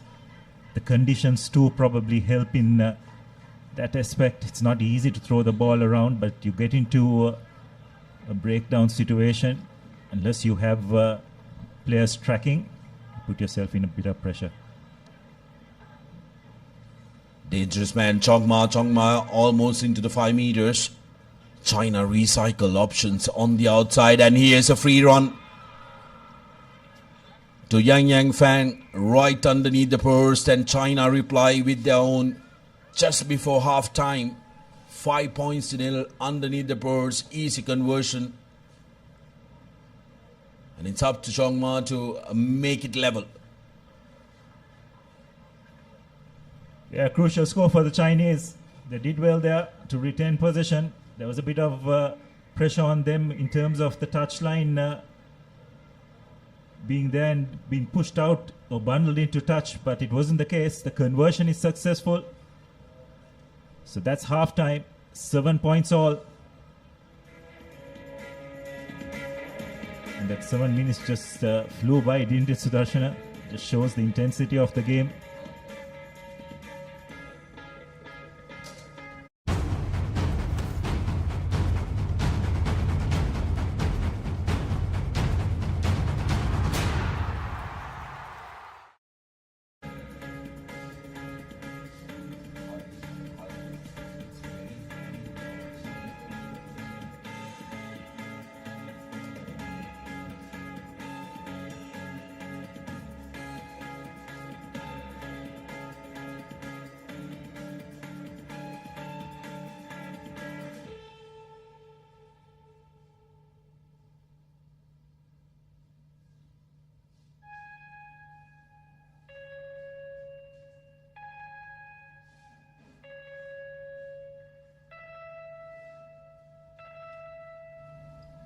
Welcome back to the live action of Asia Emirates Rugby 7 Series 2025 second leg.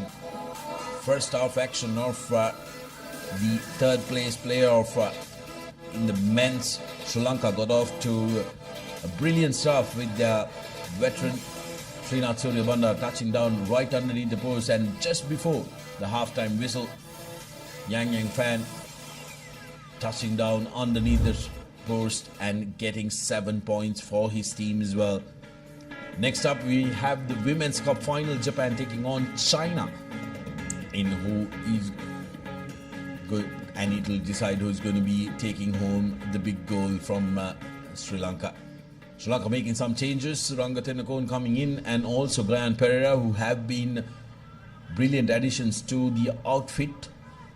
They want to make sure that the fresh legs does some work for them. Tennakoon putting it up.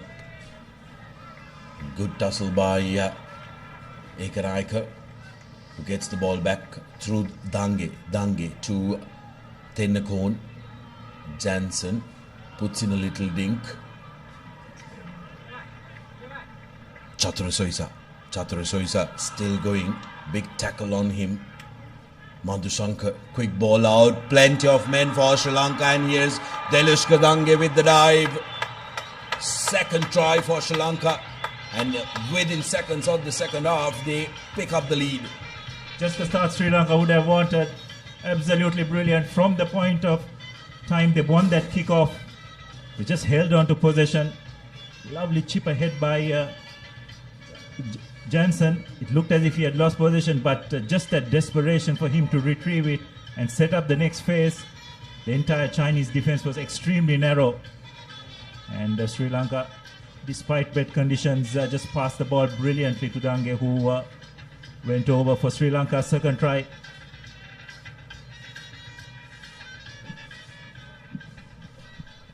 Off the screen, Chatru Soisasi seems to be hobbling off the field. And Sri Lanka had just done a couple of changes as well, so how that will affect the team composition is going to be interesting.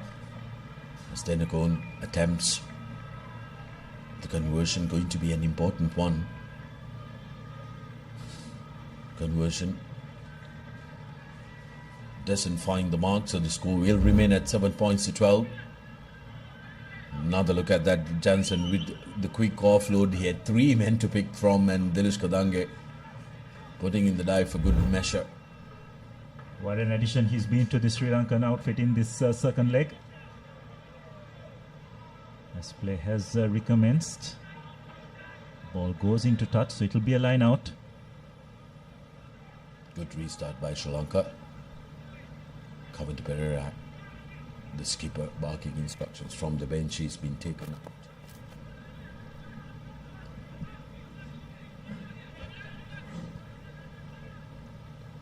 China with a quick line out. Chongma now spreading it wide. Sri Lanka's defense have so far held good. That time Dinale Kanayaka missing his man.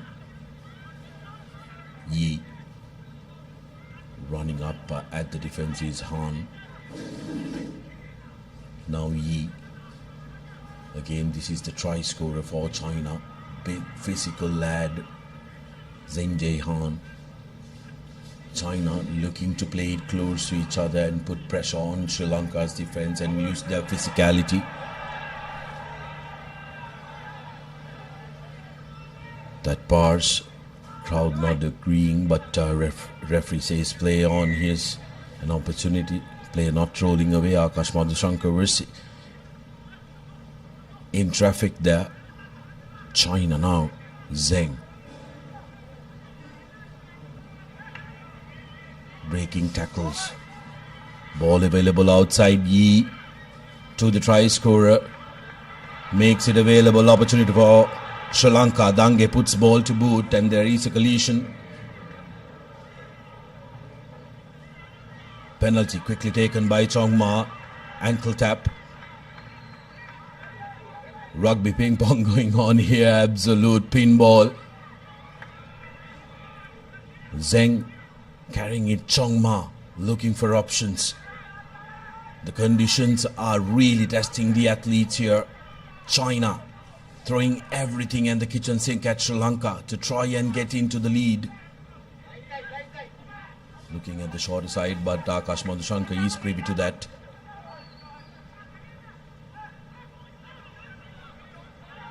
Zheng. Good defensive rush by Tendakon, cramping space for Chongma. Now Hu looking to spread. Here's the try scorer Han, who likes to take the direct route. Good strong carry by him. Sri Lanka need to reorganize in defense.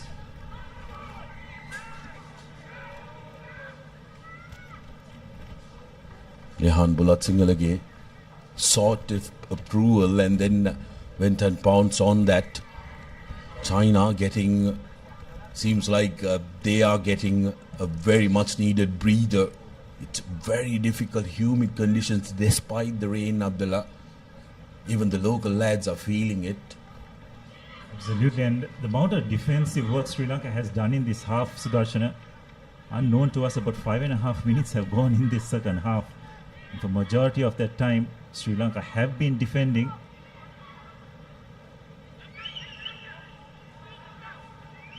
Just as fresh legs. They've taken Surya Bandar out. I'm just wondering whether they'll bring him in now, just with a couple of minutes to go. China have been absolutely brilliant, and this man, Zheng Jie Han, the try scorer, and also Shillong Zing have been taking the direct route, putting Sri Lanka really under pressure. But here's a scrum. China opting for a scrum. Keep an eye out on the number 12, Chong Ma. Tenakon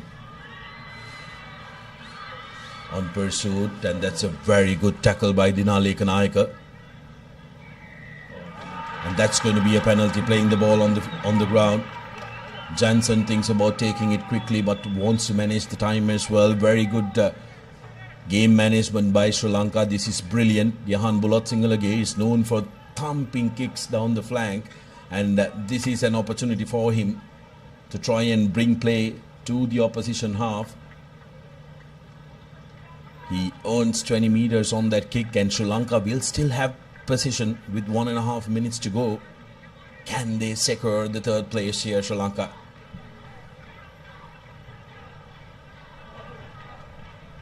Yes, what that has done is it's also run the clock down a little bit. Good line out from Sri Lanka despite the height disadvantage. Is a long cutout pass, trying to get away. Diane Pereira takes two men into contact. Ball available for Jansen. Here's Tennakon to Madhushankar. Madhushankar shows and goes. Bulat Singalage seals that off. Tennakon. Jansen puts the ball to boot. And here's Dabare looking to collect, and he will go the distance. Will not be caught. Dabare will touch down for Sri Lanka's winning try, and will seal the deal, and spot number 3 for Sri Lanka in the home leg. Brilliant. That's fresh legs on the field, but wonderful bit of vision. I think it was Gayan Pereira who executed that kick ahead. China did not have anyone at the back, and a wonderful chase by young Dabare. Conversion is successful. It's just the composure that Sri Lanka have shown in this match is what really matters. Take a look at that lovely collection by Dabare. Going, and he knows, big smile on his face, and this was a grudge match for Sri Lanka. Last leg, same game, third place player of Sri Lanka thought that they should have had it, but today in the morning they put in a superior performance. But China will not go down without a fight. Seconds remaining, they still want to go, they still want to be in the fight. Sri Lanka will not give any freebies away as well, but Zwengi, another fresh leg coming into the park, scoring the try, and they don't want to attempt the conversion, they want to restart. Is there any more time left? And has the best buzzer gone on? And well,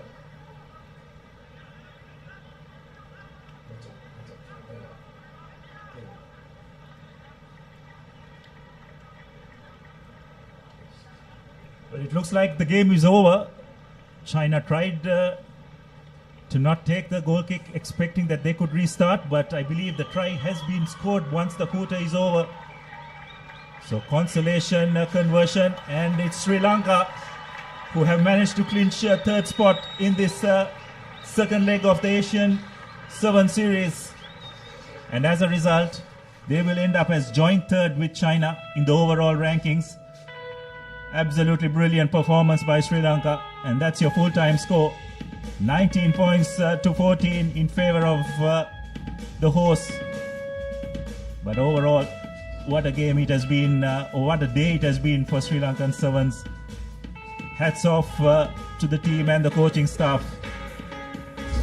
Brilliant performance from their first performance against China in the morning, and then against Japan, and of course this third place finish. Dilish Kadanke getting that first try for Sri Lanka, and then Heshan Jansen putting in the little kick, which set up beautifully for Dabare. Right underneath the post, sealing it down for Sri Lanka. There was another try that was scored by China's number 17. That was Yan Wei Yi. but too little, too late for China. So Sri Lanka finish off with the third spot. Next up, we have the Women's Cup final. Japan taking on China.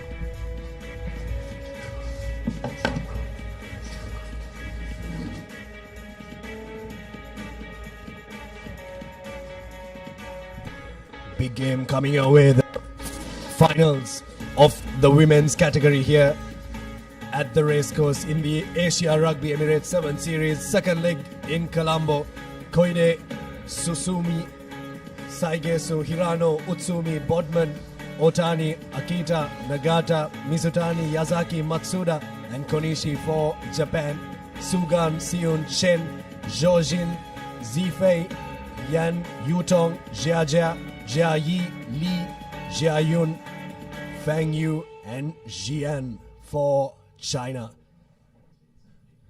Yes, we are right into the business end of the tournament, aren't we now, Abid?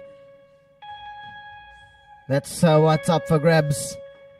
The Asia Emirates 7 Series second leg here in Sri Lanka. First of the finals, Japan taking on China.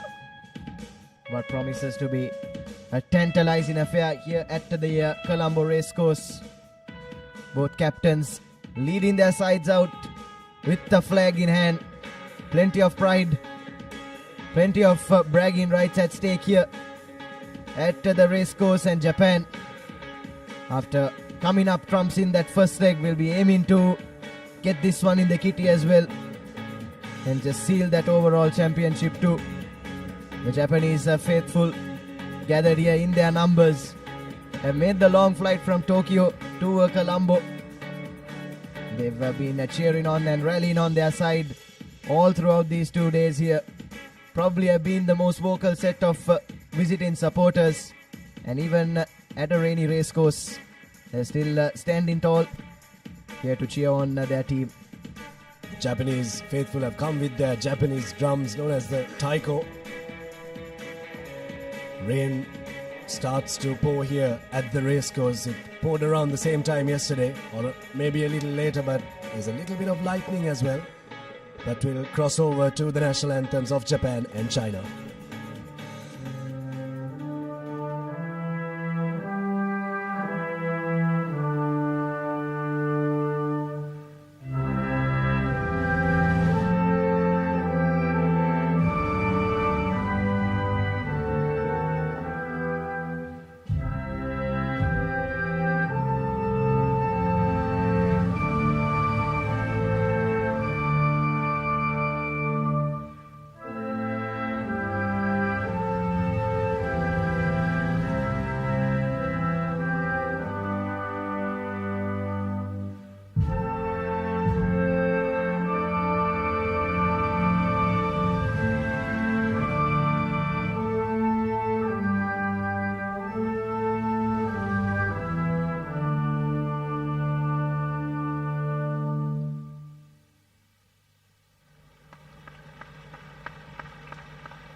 So the anthem's done, and we are moments away from kickoff here. Final huddle there for China before this all-important final, but they're against a team that has played like a champion side, a team that has been a juggernaut in the Asian rugby circuit. Japan still yet to concede a point in this tournament, Abid, across both days.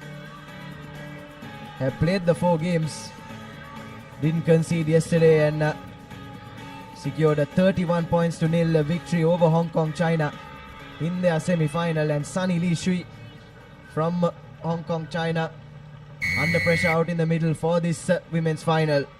So it's Chen to kick us off. China in their red strip from right to left.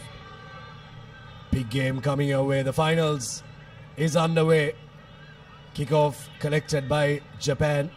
Taken into contact by Chiaki Segusa.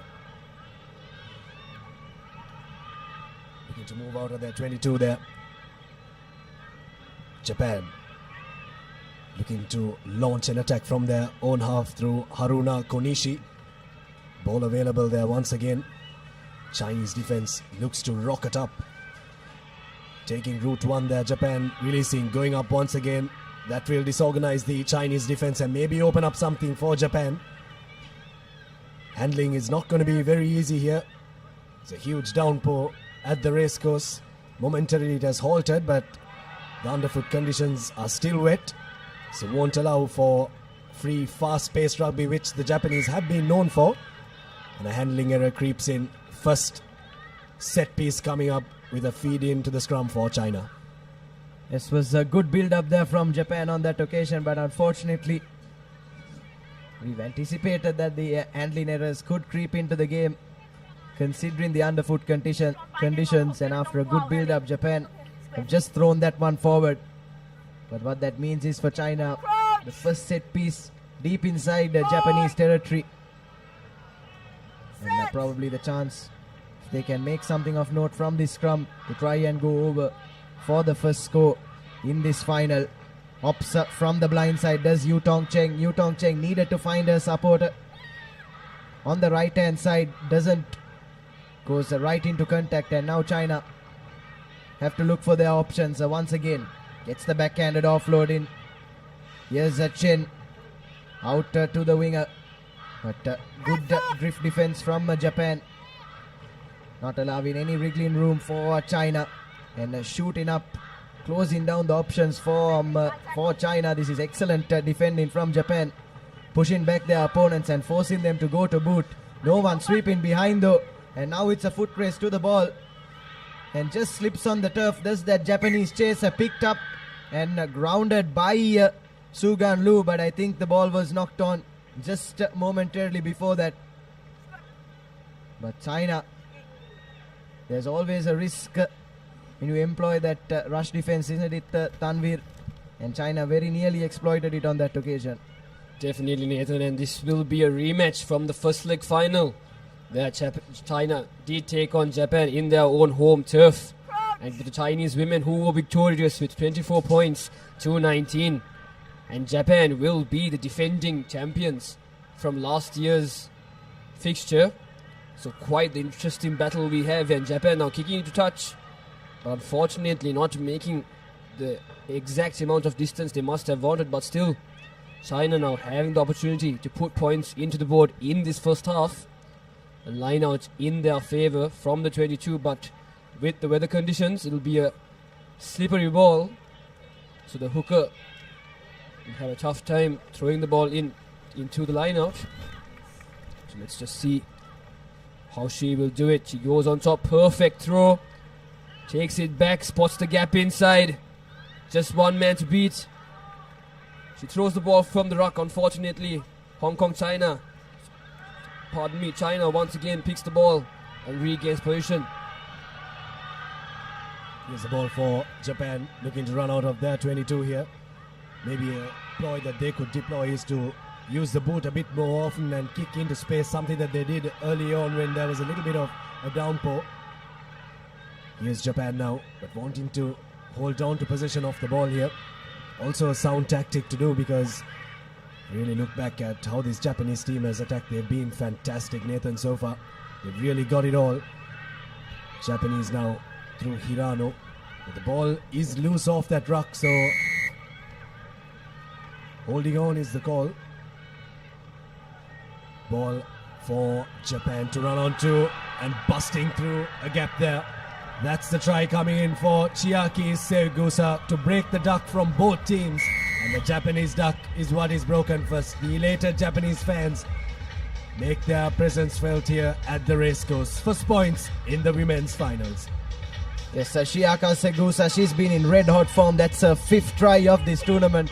We were just talking about how dangerous this Japanese attack can be and how much they can hurt you. 180 odd points yesterday, 31 more in their semi-final, and now a converted try in the final with just under 2 minutes to go in the first half. Japan in some red hot form, and just all they need is a sniff. All they need is a slight error from their opponents, and they can turn defense into attack in a flash. And that's exactly what they did through their speedster Shiaki Segusa. And look what it means to the Japanese faithful.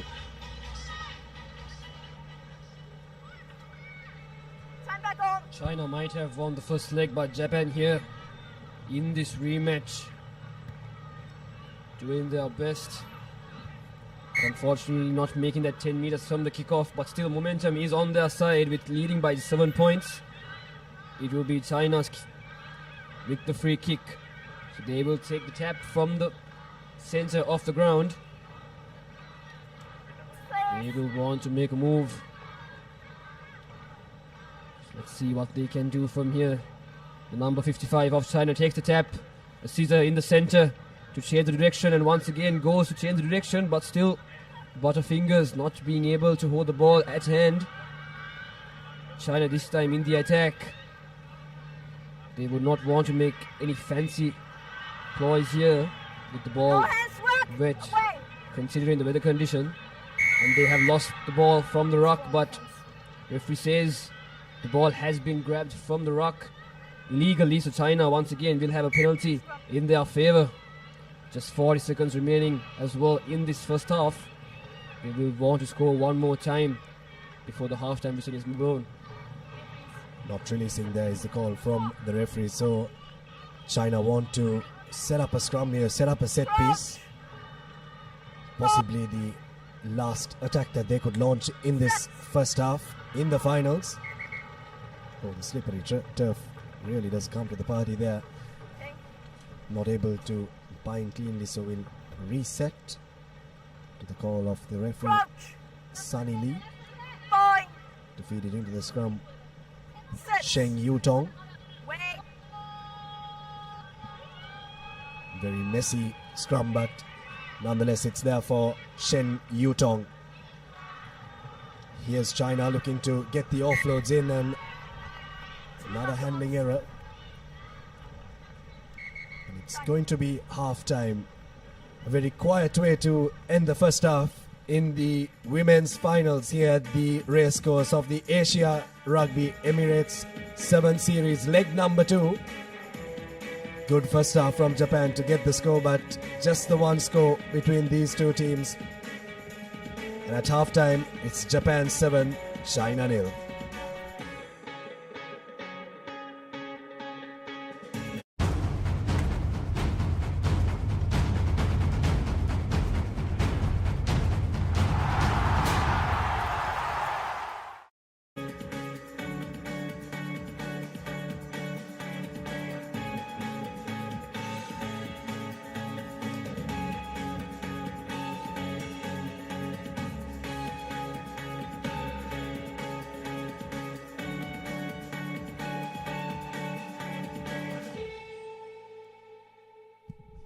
So welcome back to the race course. We've had our first 7 minutes in the ladies final. So take a look at the first half highlights. Japan doing what they do best, taking that quick tap and sending Shiaki Segusa right down the middle on her way to stroll over for the only score in that first half. But apart from that, it's been some good defensive efforts from Japan, hasn't it, Abid? As we take a look at what's coming up next, the showpiece of this tournament, the final, Hong Kong China taking on Japan. Hong Kong China coming into this one, having taken the honors in that first leg, and I'm sure Japan will have plenty to say about that, and all that action live soon after this next 7 minutes.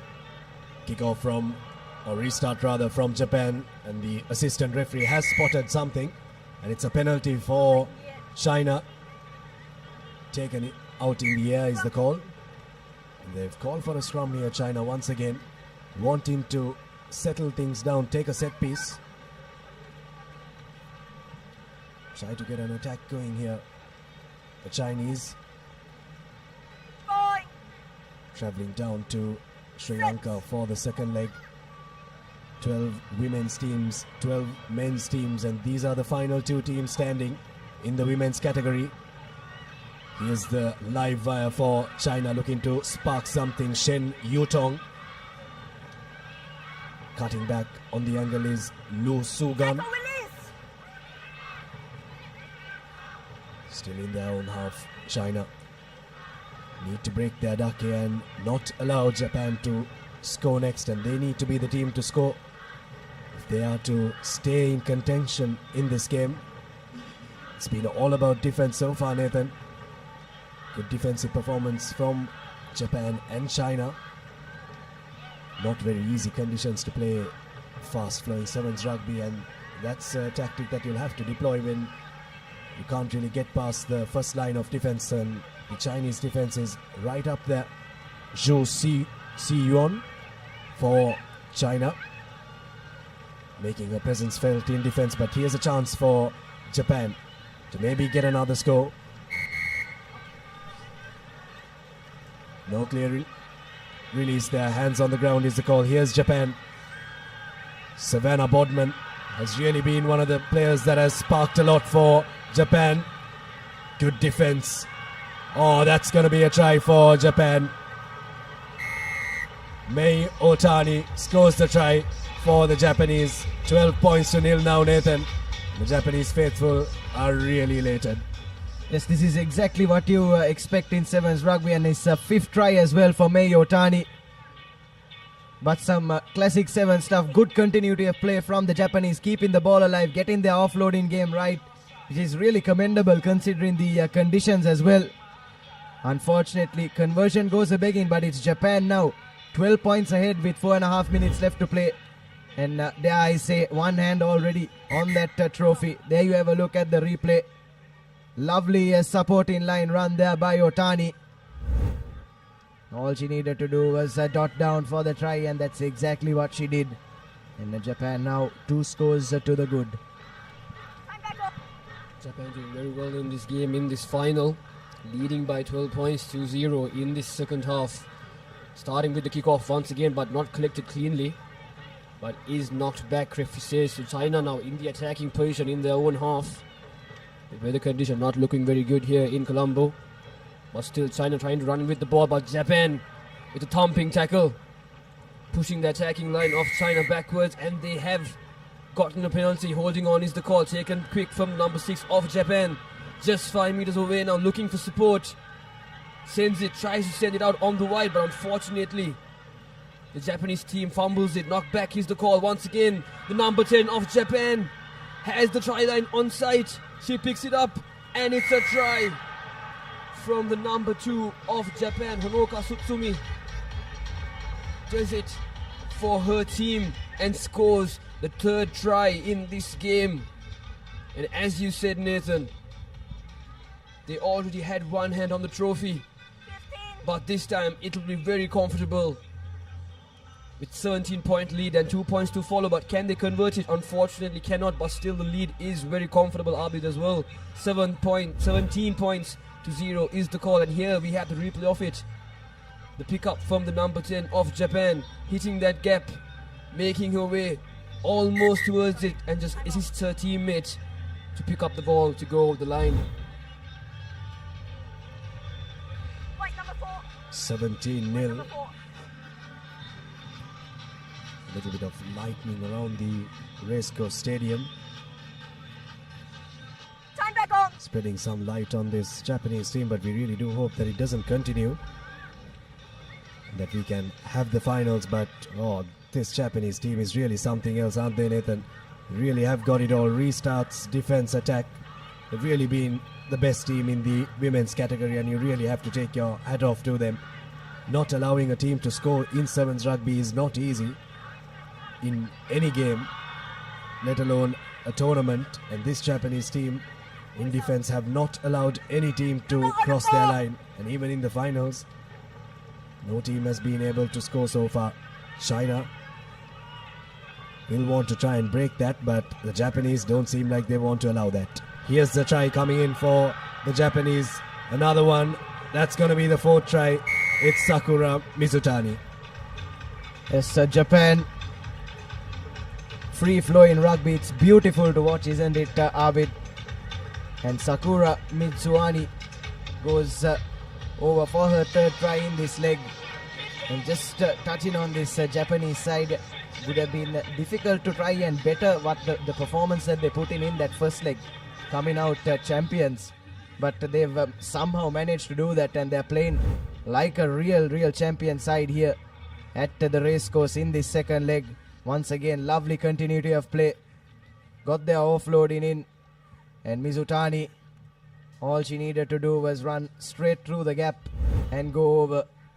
And Japan yet to concede a point in this second leg of the 7th series. Just 1 minute left in the final.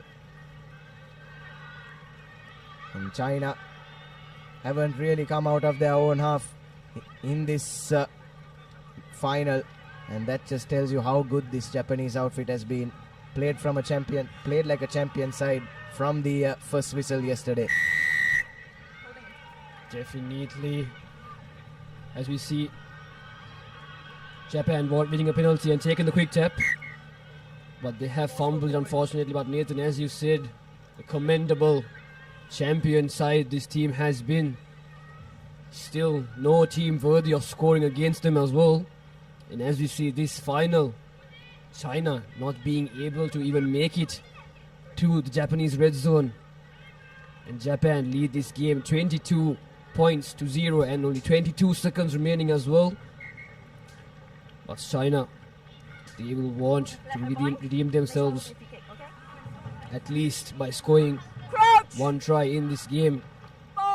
Whatever time they have left. Not in the best places as well in this ground. Still in their own red zone.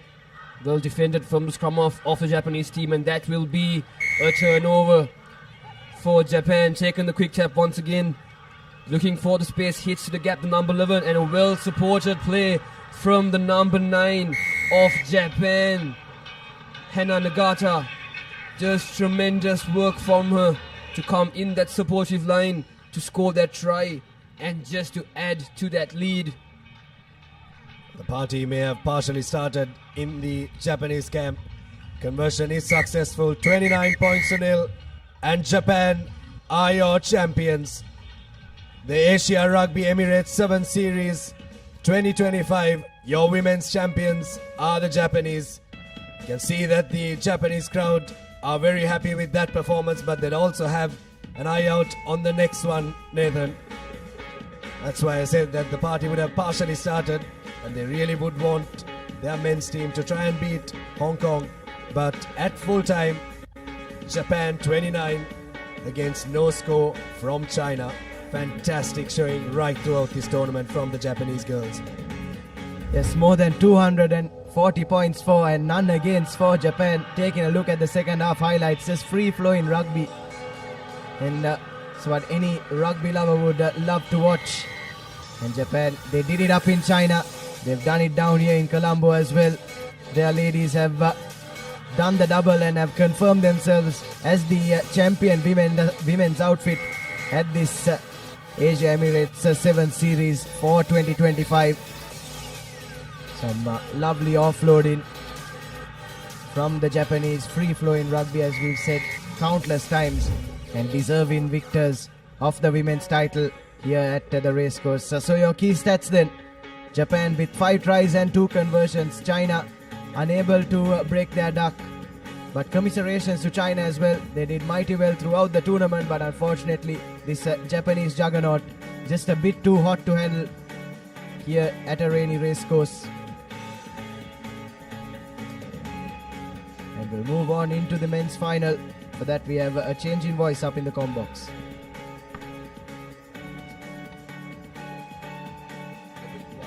Rugby Emirates 7 Series Colombo leg.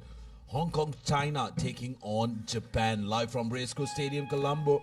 And we are in for a treat. The top two nations in Asia when it comes to sevens rugby are going to go ahead each other.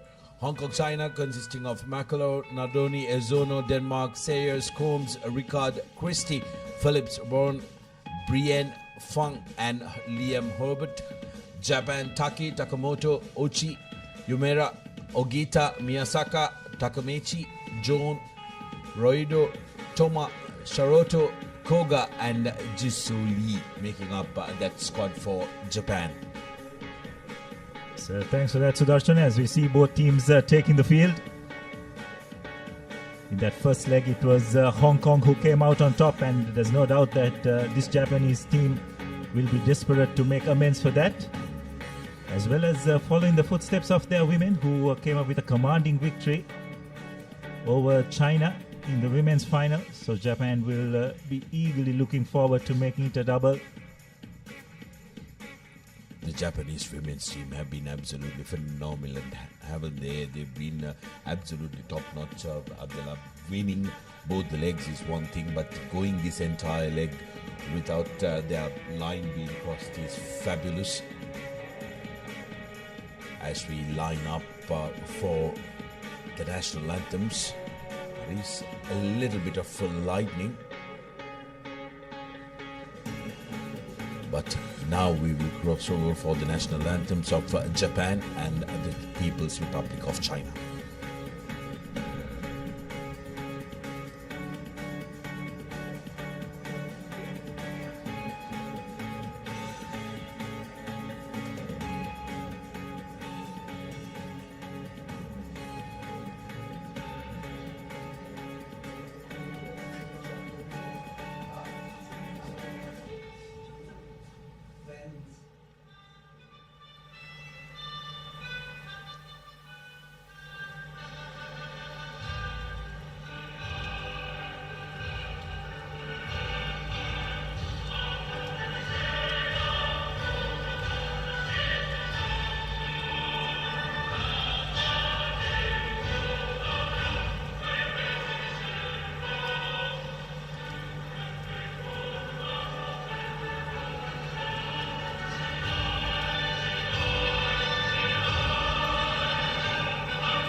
Well, with the national anthems down, both teams will be revving to go, but the skies have really opened up here in Colombo. Heavy down for the final.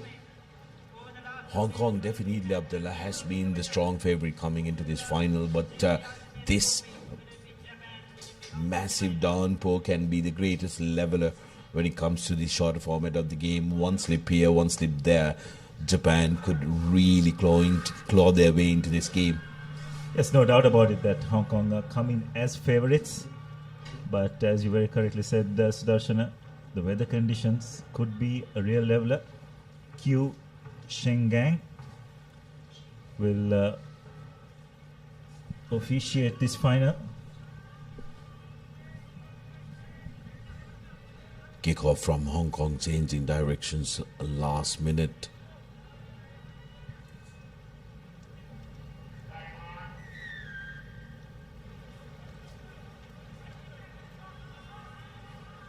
Good restart, but Japan somehow coming away with that, and will earn a penalty for their troubles.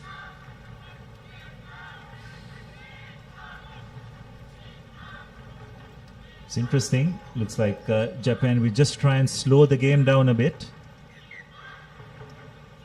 We received the real scare in that semi-final against Sri Lanka, didn't it, Sudarshana? No doubt they would want to put in a much better performance. They will need to if they are to get the better of this Hong Kong outfit. They've really been dominant in the 7th circuit, especially in the men's segment over the last few years. Shotaro Tsuka went in for thrice against Sri Lanka. He'll be a man to look out for, who's trekking onto the short side, and here's Japan potting boot to boot, and it was that man, Tsuka, who was in pursuit. They are playing the conditions here, Abdullah. They know it's going to be difficult to handle the ball, so they are going to play that territorial game with their speedsters backing it up, as Hong Kong, with a settled line out, sends it to the outside. Good carry and equally well tackled by Japan, trying to come through the gate. Here's Hong Kong to Alessandro, taking it to ground, keeping it alive inside their 22. Here's Fang. Crossbars to Sayers. Sayers making it available, penalty available for Hong Kong. High tackle. It's a call from the referee. Yes, it's really interesting to see how both these teams approaching this game seem to be going for the territorial gains rather than speeding up. And I dare say, Sudarshana, the conditions have a lot to do with that. We've seen both teams opting to go to touch when they win penalties. That's a monstrous touch from Hong Kong within their own 22, getting into the opposition 40. Important line out here for the men in white. Phillips gives it to Mayers. Sayers rather. Brienne. Ball is brought to ground. Fong acting as halfback. Good defensive work from Japan, but that's a brilliant run, creating space for Herbert. Herbert inside the 22 meters finds supports in the form of Brienne. Out to Alessandro. Space for Sayers. Harry Sayers breaks the first tackle, and he will go for the first try of the final for Hong Kong. Harry Sayers touching down for Hong Kong, and just like that they are in the lead. Yes, just wonderful control of possession. Japan just probably missing a couple of crucial first-time tackles. You've got to get the player onto the deck and try and create a ruck situation, but that wasn't the case. Conversion is successful.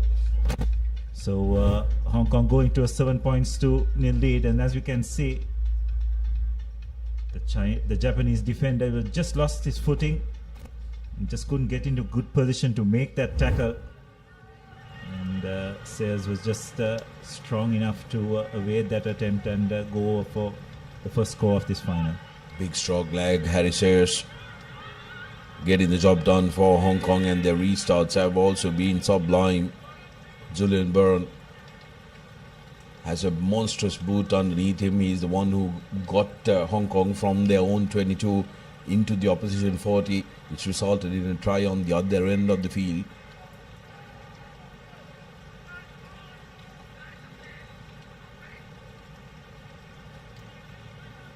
Seems like one of the players needs getting tended to. Japan will be hoping that man who is on your screen in the number 11 jersey, Shotaro Tsuka, comes into the party, as there are some lightning and thunder that happens around us Abdullah, and we really do hope it stays away for the next 20 minutes is all we ask. Yes, the rain has really picked up as well just before this final.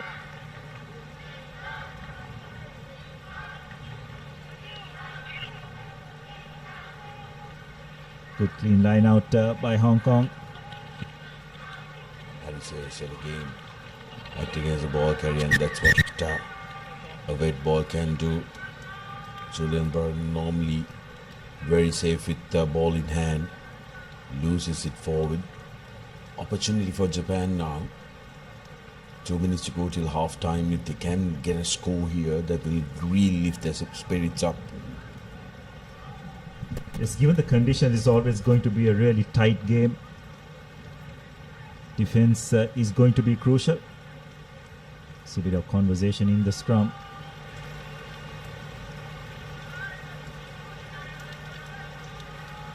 Japan with the feed. Here's a wraparound from Japan, losing their footing in the muddy underfoot conditions available for Japan. But referee deems the last player who was on the ground palmed that ball back. It's a penalty in favor of Hong Kong. Can really look to double their lead. The Japanese supporters, who were thrilled with the performance of the women's side, will be hoping the men's team can mirror that performance. Yes, you could see the anxiety on their face. They do realize they are in a real battle here in this men's final. It's Hong Kong with the feed. Just about a minute to go to half time. Phillips now find Harry Sayers, who carries it forward. Big ball carrier Sayers. Now Julian still available for Hong Kong, but losing his feet on that ball was the arriving player. Yes, the breakdown is getting very competitive, and to a certain extent messy as well. So how the referee adjudicates that area is also going to be crucial. Interestingly, Japan at this time opted for a scrum.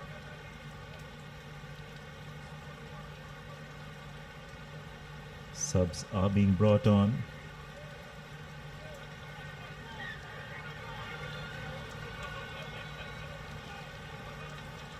Japan with the feed.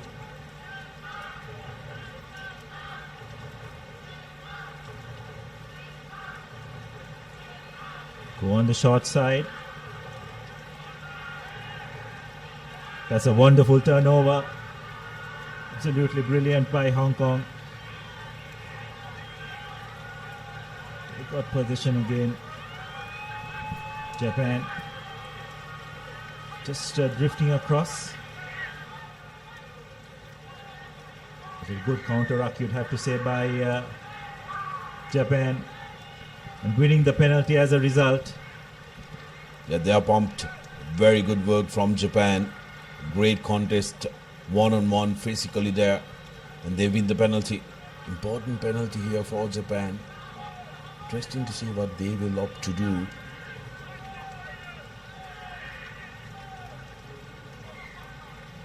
The rain is really ramping up, isn't it, Abdullah? And for the viewers who are watching this from home, it may not look too heavy, but for the naked eye, for everybody here, it's really pouring down. Japan opting to go for a scrum. So probably the final play of this first half.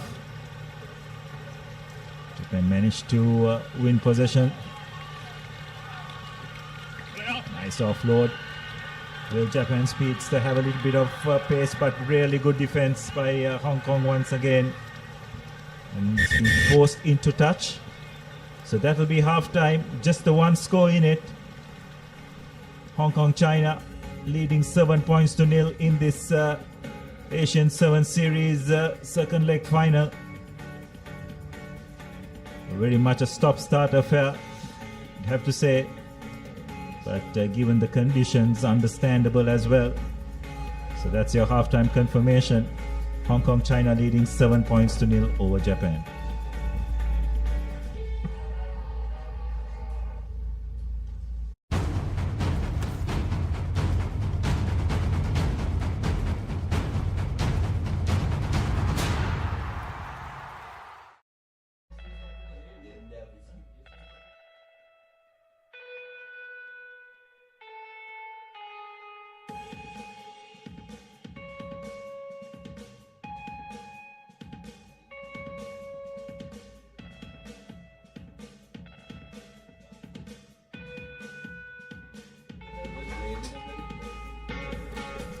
Welcome back to the live action brought to you from Racecourse, the business end of the tournament, and the big one, the men's final. Japan taking on Hong Kong here at the Racecourse. The first half highlights, it was Harry Sayers who touched down for Hong Kong. The only try that was to be scored in that first half, 7-0. They are in front.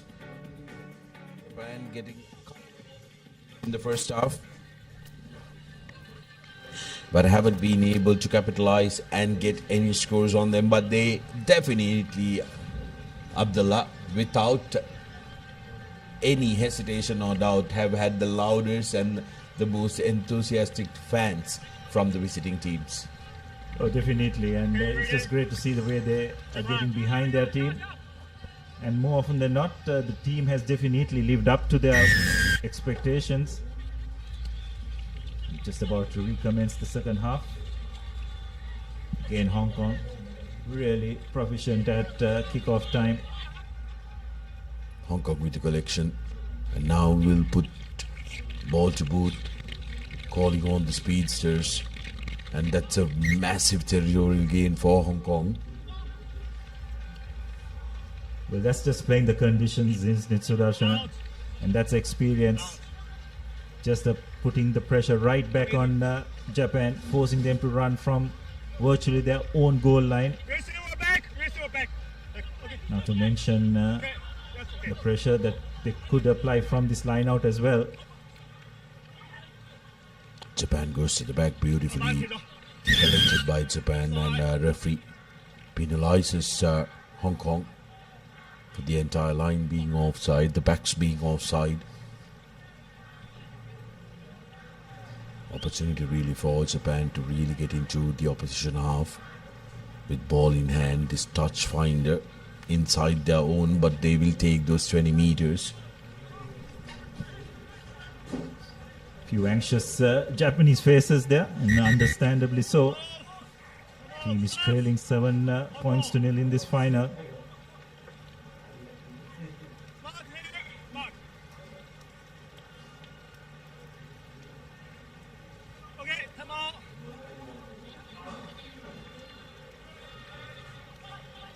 Japan with the throw-in, going long, really well executed. Again, referee has his hands out for a penalty. Probably the Hong Kong defense not staying 10 meters. Here's Japan looking for options. Lovely bit of offloading. Need to rush it up, Japan. Rodayu breaks the tackle and just loses his footing. The offload is knocked back, says the referee. Still available for Japan, who wins it. Need to send it out before the defense organizers. Christie looking to trouble the Japanese, but here's Soko. Slippery conditions, wet conditions have made it a real brawl here. Japan taking it quickly, taking the straight up route is Ogita, but he's penalized. Yes, I just don't think that was the correct option. Sudarshan needed to spread the ball out wide. He'd probably feel that emotion got the better of him taking the ball into contact. Didn't have the players to support him there in terms of getting that clean out, and as a result A reprieve for Hong Kong.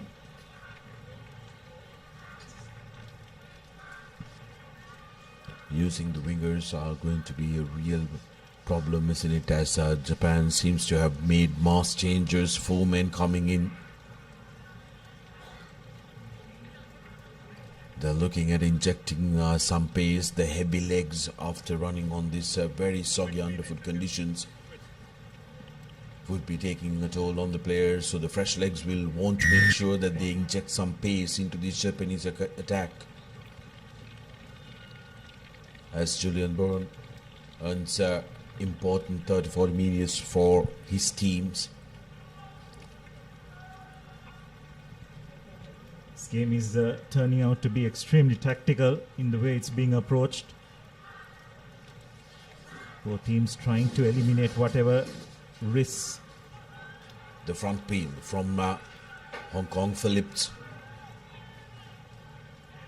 The ball carrier available for Hong Kong now. Here's Julian to Sayers. Sayers puts ball to boot. Christie in the corner. Christie has the pace, but ball is faster to the touchline.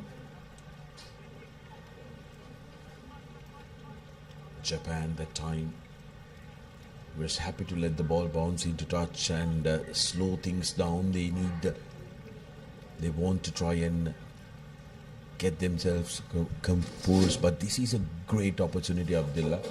3 men who just walked in to the middle, has energy and also will want to try and exploit any weak links of this Hong Kong outfit at this last quarter of the game. Absolutely, and this is where those fresh legs could make a difference. But so far you'd have to say the way Hong Kong has managed this game has been brilliant. Just trying to play the game in the correct parts of the field. Making sure that it's Japan who has to do all the running.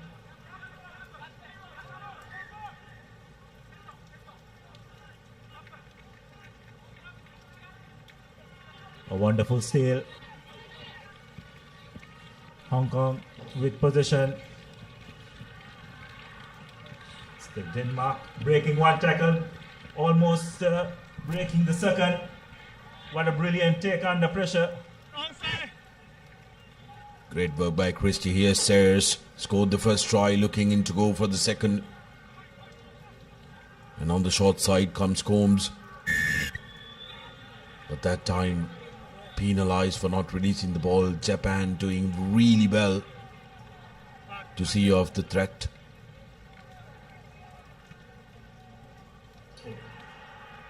Taking it quickly and dropping it cold. Japan, lack of concentration there.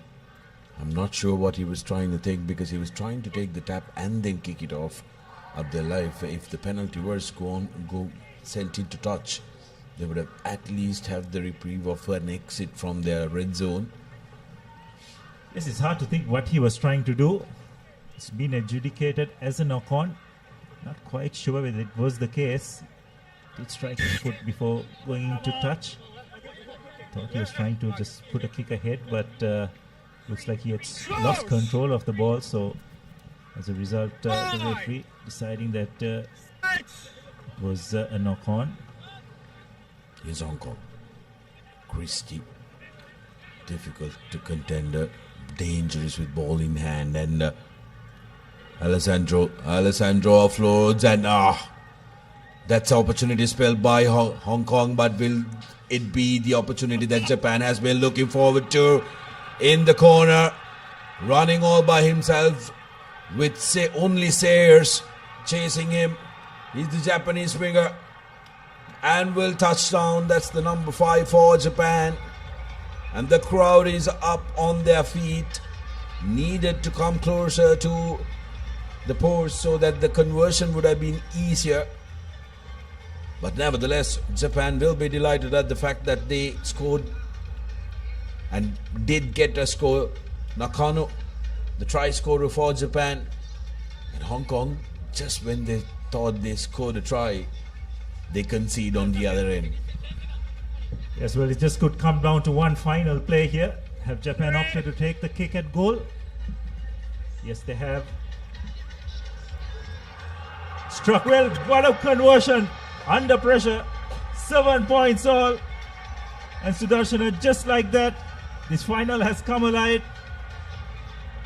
Just the final few seconds. And from their own goal line, Japan mounting an attack. Just for a moment there, Hong Kong defense caught napping. Restart from Japan. Here's Christie. Still on his feet, Christie takes 3 men to bring him down. Alessandro. Strong carrier of the ball, and he has been absolute workhorse for Hong Kong. Here's an opportunity. Breaking away. He's the number 11 for Hong Kong. Brienne. Swinging it wide. Are the white shirts. Japan. Kick and a chase. The ball stays. That's going to be a close one. I think the referee will have 2 things to look at. The touchline and also the grounding as the referee signals to the TMO.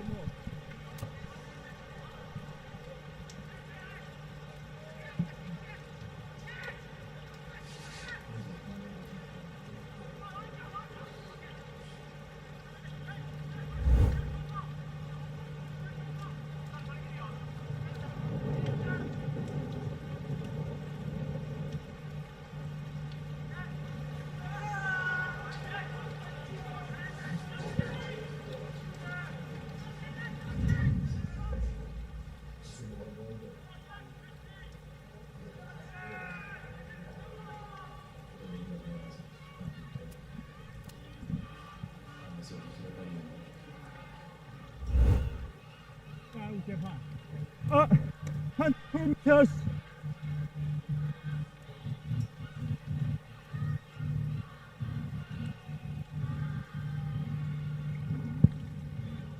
Uh, 20 meters.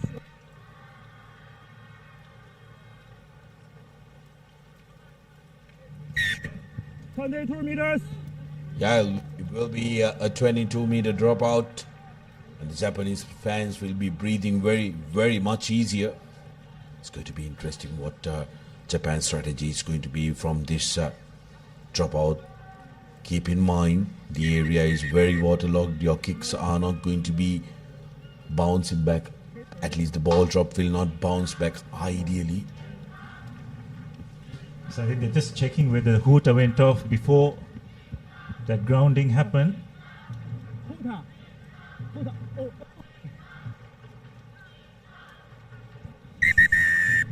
Yes, that's full time, so we will move into extra time and sudden death.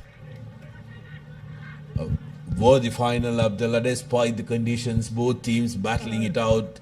Japan pulling it back in the last quarter of the game, equalizing, and that conversion, how important was that? Absolutely brilliant, isn't it? Under pressure. We were just discussing whether they should take the conversion from that angle or just get back and take the kick off and try to win the ball back, but they took the punt and went over. Highlights of the second half as we take a look at what happened, and here's how Japan scored it: end-to-end rugby. And the Japanese number 7 Nakano going end-to-end. Harry Sayers giving the chase, making sure that he cuts down the angle and not letting him go right underneath the post. And for everybody from Hong Kong, they thought that they had the win from here. Just getting his foot, and but the Japanese defense wanted to make sure that they take it into extra time. So opportunity for Japan to really upset the strong favorites coming into the second leg, having won the first one. Hong Kong,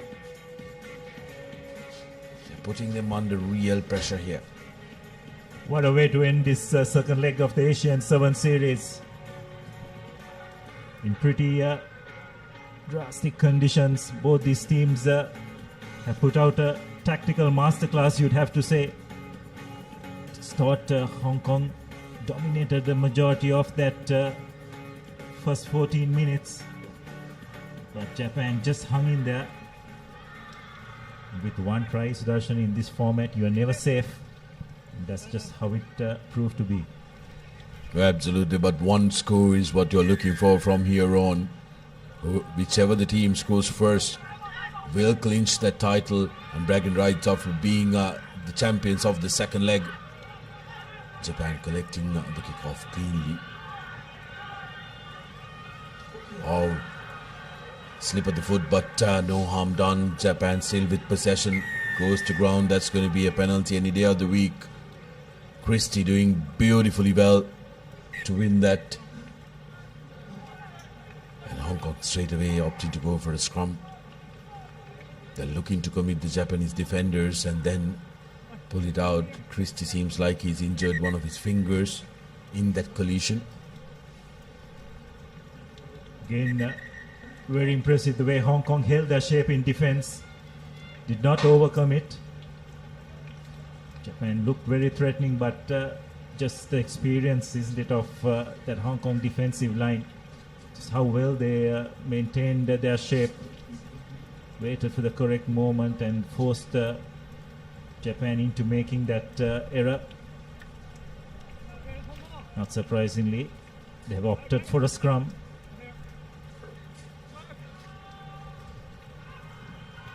They're going to create a pedestal where they can attack from. Always difficult, isn't it, in these very wet and soggy underfoot conditions when you have to scrum and then quickly change your direction.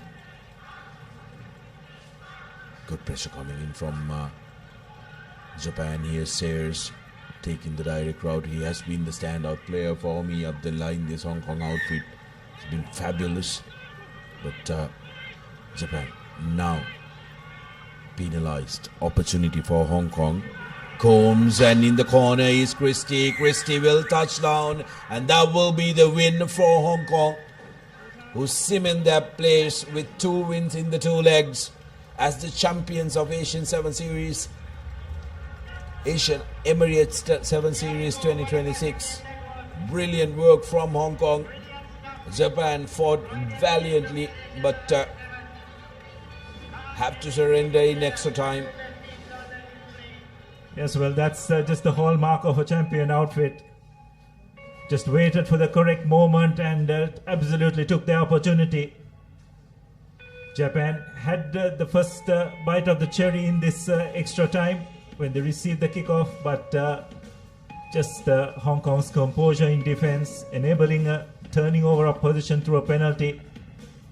And then with ball in hand, they just knew exactly when to send the ball out wide, pick their moment brilliantly to seal this final. And as a result, as that scorecard shows you, Hong Kong, China 12, Japan 7, and they will be crowned as the Asian 7 Series champions for 2025 for another year.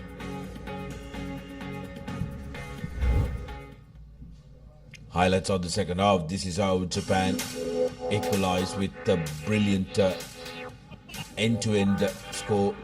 Nakano, the man who got it, reversed that conversion which kept the game alive beyond that 40 minutes, with sudden death coming into play. Here's how, here was a moment that Hong Kong thought that they won it, but persistent defensive effort and tracking that ball, preventing them from doing it. Harry Sayers quickly taking it quickly, changes direction.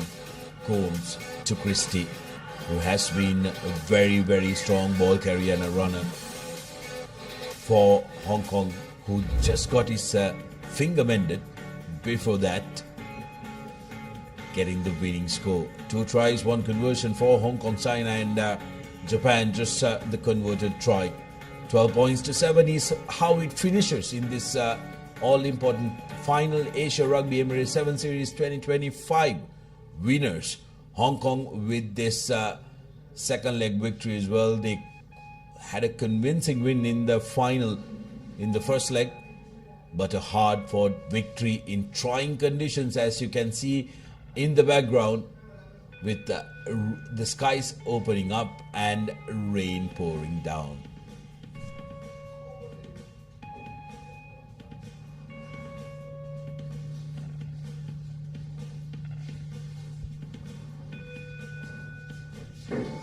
So as you can see, the rain pouring down here. So these are results too from the women's segment. In the 9th place first semi-final, Philippines getting the better of Indonesia. Sri Lanka going down to Malaysia, 19 points to 24. India with a good victory over Singapore, 33 points to 5. The Emirates going down to Kazakhstan, 38 to 12. And in the first cup semi-final, it's Hong Kong, China going down rather tamely, you'd have to say, to Japan, 31-0. China in a close fought encounter, going down to a very impressive Thai women's team. And of course, in the 11th place final, Sri Lanka just managing to clinch that with a good victory over Indonesia, 38 points to 10. Malaysia overcoming Philippines 24-12 to clinch 9th spot in the 7th place final. It's Singapore who just managed to pip UAE 14-12. And in a closely contested 5th place final, Kazakhstan just getting the better of India. In the 3rd place final, Thailand managing to stave off a strong performance from Hong Kong, 10 points to 5. And of course, in that final, it was just one-way traffic with the very impressive Japanese team ending up as countable victors, 29 points to 0 over China. The Japanese team was absolutely impressive with not letting anybody cross their line as well, going on to becoming champions of both the legs.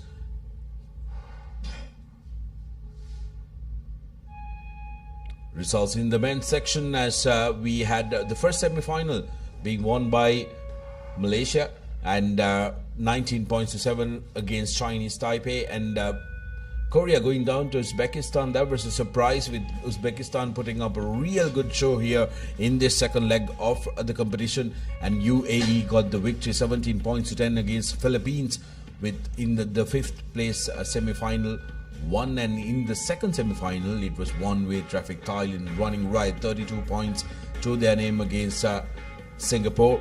And in the cup semi-final number 1, it was Hong Kong who dominated proceedings, 29 points to 12, with a very, very closely contested second semi-final coming to the end, with the Japanese taking that one, 15 points to 12. The 11th place final, it was won by Korea, 27 points to 5 against Chinese Taipei, with the 9th place being secured by Malaysia, 31 points to 5 against Uzbekistan. 7th place were secured by Singapore with a win of 22 points to 12, with 5th place being secured by Thailand, who put on a big shift in their semi-final, continuing the good work against UAE, 12 points to 26. And the 3rd place, which would have given a lot of hope and joy to the local fans, Sri Lanka putting in a real masterclass to defeat China, 14 points to 19. But the cup final, what a final that was. Trying conditions went down to the wire. In extra time, Hong Kong clinching that 12 points to 7, defeating Japan and becoming the men's champions of Asia Rugby Emirates Men's 7 Series 2025.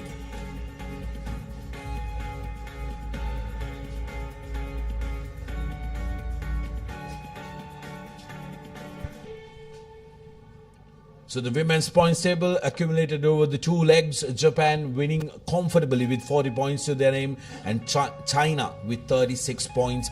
Thailand comes in joint 3rd alongside Hong Kong, China with 30 points. Kazakhstan with 24 points, and India has been the most impressive out of the lot, haven't they? 20 points to their name. UAE with 14, Malaysia with 10, Singapore with 9, and Sri Lanka in the 10th position with 6, Philippines and Indonesia in 11th and 12th respectively with 5 points and 2 points to their name.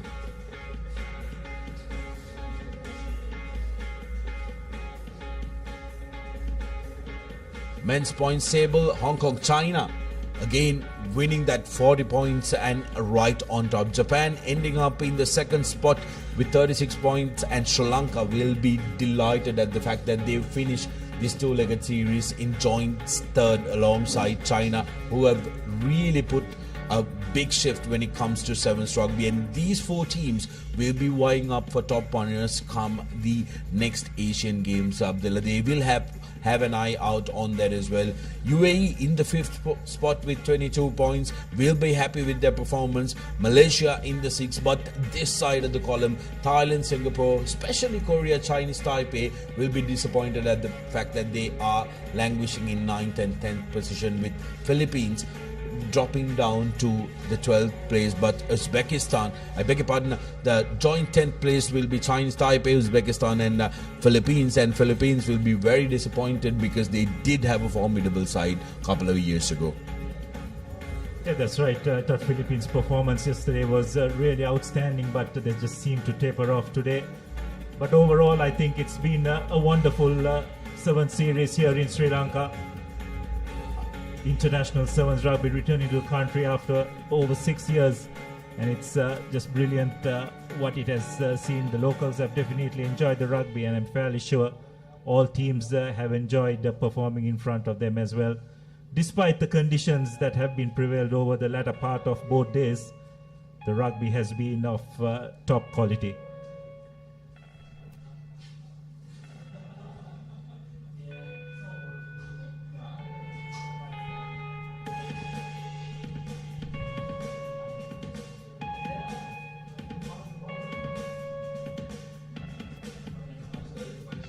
Well, with that, we come to the end of the telecast on Asia Rugby and Rugby Pass TV as well. Thank you very much for joining us over the 2 days. It's been absolutely amazing bringing you the pictures from Colombo and Racecourse. Until we meet you next time with another edition of Asia Rugby. Goodbye from Colombo.